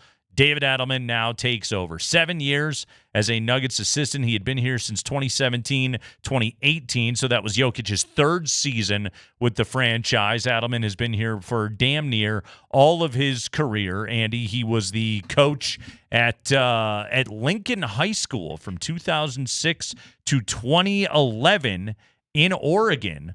Before getting a gig on the Minnesota Timberwolves staff from 2011 to 2016. That would have been Flip Saunders, wouldn't it? I believe it would have been. He spent 1 season with the Orlando Magic before going on a Michael Malone staff there in Denver. He has been there since 2017, and he is now the head coach of the Nuggets. Okay, some things about David Adelman. Here we go. His dad, Rick Adelman, obviously Hall of Fame, legendary coach, Portland Trail Blazers, Sacramento Kings, one of the all-time greats, over 1,000 career victories, though he never won an NBA championship. Got to an NBA Finals as the coach of the Blazers against Chicago, and got to a Western Conference Finals as the coach of Sacramento. That great Kings team lost to the Lakers. Interesting. That one I don't remember. Oh, that's an all-time series. Game 7. Yeah, that was Who we got on there? Doug 2000 Christie. or 01, so you would have been Mike Bibby. Mike Bibby, okay. Doug Christie. Gotcha. Chris Webber. Webber was there. Was on that team. Vlade Divac. Yep. Peja Stojakovic. That's an all-time great. Who was Chris Webber drafted by? I believe Golden State originally. And then was he traded Drafted right away? C-Webb, yes. Yes, or maybe it was the other way around. I don't remember. Somebody else drafted him, and then he got traded to Golden State. I don't know. He made his way to Sacramento, where really he spent the best years of his career. All-time great Kings team. No, that you watch those games. The 2000, I think it was either 2000 or 01, that Western Conference Finals, unbelievable. And Sacramento could have won the NBA championship. They were so damn good. Lost in 7 to the Shaq and Kobe Lakers. His mom's name, Mary Kay. Adelman is one of 6 siblings, 3 of whom also went into coaching basketball. His sister, Kathy Adelman Nero, a highly regarded girls' high school coach in Oregon. By the way, her daughter, who is David's niece, Mary Kay Nero, she was the point guard for Boise State for the last 4 years. I've actually called a bunch of her games. Pat Adelman led the boys at Lincoln High School to the Class 6A semifinals in 2018. R.J. Adelman worked a range of jobs, including assistant coach, scout, and video coordinator in Seattle, Sacramento, Houston, and Minnesota. We talked about this last week. He was fatally struck by a car in 2018. He has other sisters, Laura and Caitlin, that reside in Oregon. R.J. was David's closest friend, who, again, passed away tragically in 2018. David Adelman has said that he thinks about his brother R.J. during the playing of the national anthem before every single game. His brother was his closest buddy. They went to concerts together, including they once saw Radiohead at the Gorge, Tom Petty, Ice Cube, the Pixies, and many more. They talked basketball and music nonstop. So David Adelman always has his brother R.J. with him, but his sister, Kathy Adelman Nero, she was the one that she came out once Adelman got the gig as the interim coach here and observed practices along with Adelman's high school coach. And they came up with the zone idea. Yeah. Which worked a bit in the playoffs, and then it did. I would certainly say that it did. Won a state championship as a player at Jesuit High School in 1999. Jesuit High School in Beaverton, Oregon.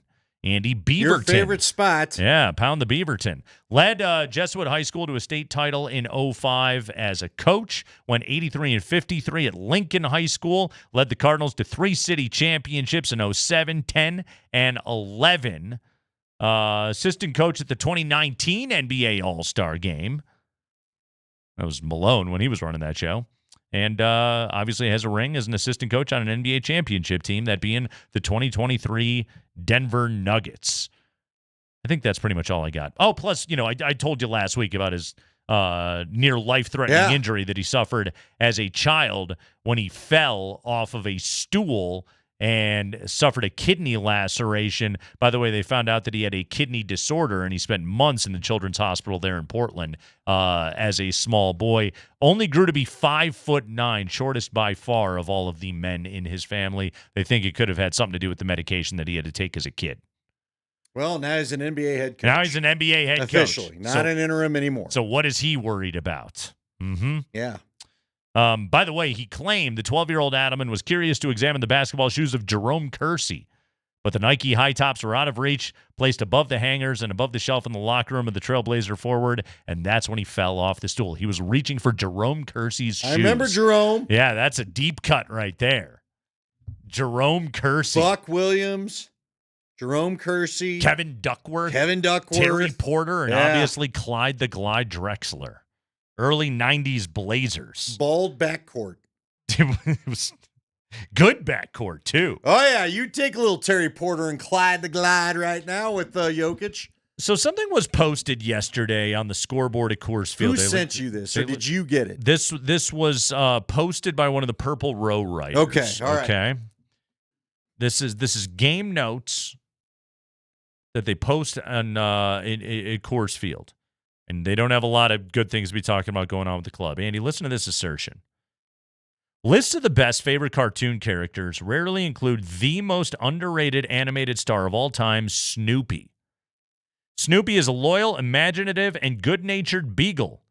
While the usual top suspects make their names on zaniness and mischief, Charlie Brown's best buddy thrives on a vivid imagination that brings fantasy alter egos to life, including an author, a college student known as Joe Cool, an attorney, and a World War I flying ace. He was the Red Baron. Yeah, I remember that from The Great Pumpkin. Yes, as you remember. Andy, was Snoopy underrated? Yeah. I think...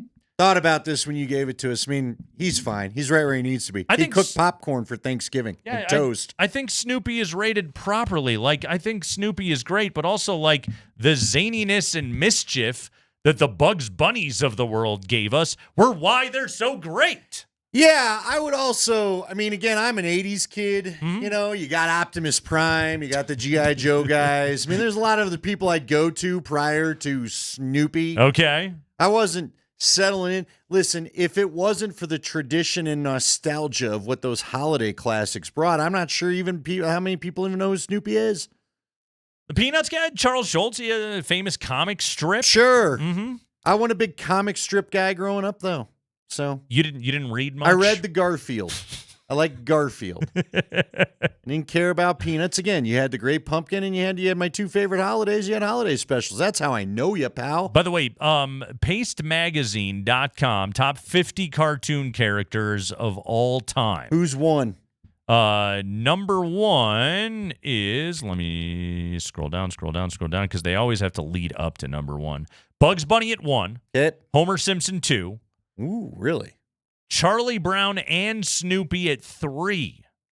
Yeah, well, if that's the case, then he's rated just fine. Donald Duck 4.